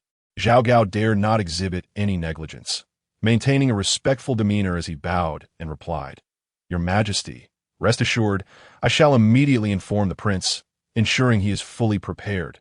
With that, he bowed once more and hastily departed. Observing this, Ing Zheng unhesitatingly issued an order. "Go, swiftly relay the decree to Li Si, commanding him to evaluate Hu Hai's judicial methods tomorrow." The elderly eunuch promptly bowed in compliance and turned to leave. Once the others had withdrawn, Ing Zheng sat in silence for a moment before rising and proclaiming, "Let us proceed to the inner treasury and the repository." As his words fell, a shadow darted from the corner. Revealing Zhang Han, he stepped forward respectfully, bowing as he responded, "As you command, Your Majesty." After Ing Zheng's departure, Yunjing eagerly began to peruse the tome on the Imperial Supreme Qi method that Ing Zheng had sold. This technique was unique to the Qin royal family, encompassing not only profound internal energy cultivation methods, but also astonishing swordsmanship training. In the Warring States period, the constraints of propriety rendered the sword the king of weapons, the weapon of ritual. Hence, the mightiest in the Qin era were the swordsmen, with practitioners of other weaponry existing, albeit with less popularity. However, for non-royal members, this technique held little practical value. Particularly, the swordsmanship was often lackluster when practiced by the average individual. The core of this swordplay relied on the heart of the sovereign as its driving force. Only those possessing a sufficiently powerful royal demeanor could unleash the true might of the sword techniques. Yet, Yunjing's focus did not lie with the swordplay, but rather with the unique internal energy cultivation method. Despite his prior efforts, he had struggled to ascend to the transcendence level that he once believed it to be due to insufficient foundation or an immature timing. But upon witnessing the Imperial Supreme Qi method, he suddenly grasped the truth of the saying. True transmission is encapsulated in a single phrase, while false transmission spans countless tomes. In the world of Qin, the innate realm hardly constituted a threshold for becoming a master, merely representing a mediocre level of power. Consequently, the royal family was unreserved in their passing down of their treasured techniques. After careful study and contemplation, Yunjing finally identified the root of his prolonged stagnation. It stemmed from the inherent limitations of internal energy, which hindered an individual's smooth transition from the innate realm to the master realm. How enlightening! No wonder, in his previous life, the disparity between high martial and low martial worlds was far greater than that between man and dog. It appeared that the differences were not merely due to the existence of two distinct worlds, but involved fundamentally divergent aspects of power. Upon reflection, Internal energy, when compared to chakra and haki, seemed to offer no advantages beyond mere health preservation. After all, among the three essential elements of essence, qi and spirit, internal energy merely encompassed the first two. Even the so-called qi was merely a breath formed postnatally. In contrast, chakra and haki were distinctly different. They possessed not only essence, but also the enigmatic elements of the divine. As for the advanced version of internal energy, the true qi, it required the initial transformation of postnatal internal energy into innate qi, further integrating divine elements to ultimately achieve the true meaning of innate true qi. In light of this, it was evident that Zhuo Chan from the Songzhan sect was indeed a remarkable genius. To counter Ren-Wuxing's star absorption technique, he ingeniously created the unique cold ice true qi, which bore hints of innate true qi. Had he not met with misfortune and perished young, he might have become the first master-level expert in the world of smiling proud wanderer. It is to be hoped that this talented individual is recognized and utilized wisely by old Yu. Filled with doubts, Yunjing pondered how such a significant matter remained unknown to anyone, even the high-ranking members of the royal family. He couldn't help but speculate whether it was due to a special edict issued by the founding emperor Zhu Yuanzhang after establishing the Ming dynasty. Perhaps this edict was akin to the widely circulated saying forbidding the attainment of enlightenment post-establishment. Or could the legendary incident of Liu Buqun slaying a dragon have intricate connections to this? Did that so-called dragon harbor undisclosed issues? Just as Yunjing was lost in thought, an epiphany struck him like a thunderbolt. What a concept of heaven and man becoming one. It became clear that the imperial court had long left subtle hints for future generations, though none had been able to discern their profound meaning. In essence, it was conveying to descendants that a newborn contains innate qi, and to break through, one must transform postnatal internal energy into innate qi, achieving a mental breakthrough to attain the master, heaven and man, realm. The phrase heaven and man becoming one, when interpreted literally, signifies that heaven is akin to a mother, birthing all things for ages. The eunuchs in the court had interpreted it as transforming yang into yin, comprehending the unity of heaven and man to reach a higher state. Of course, this may have been a result of circumstances, a final act of defiance from their ancestors. In reality, the true message it sought to convey was, when one is born,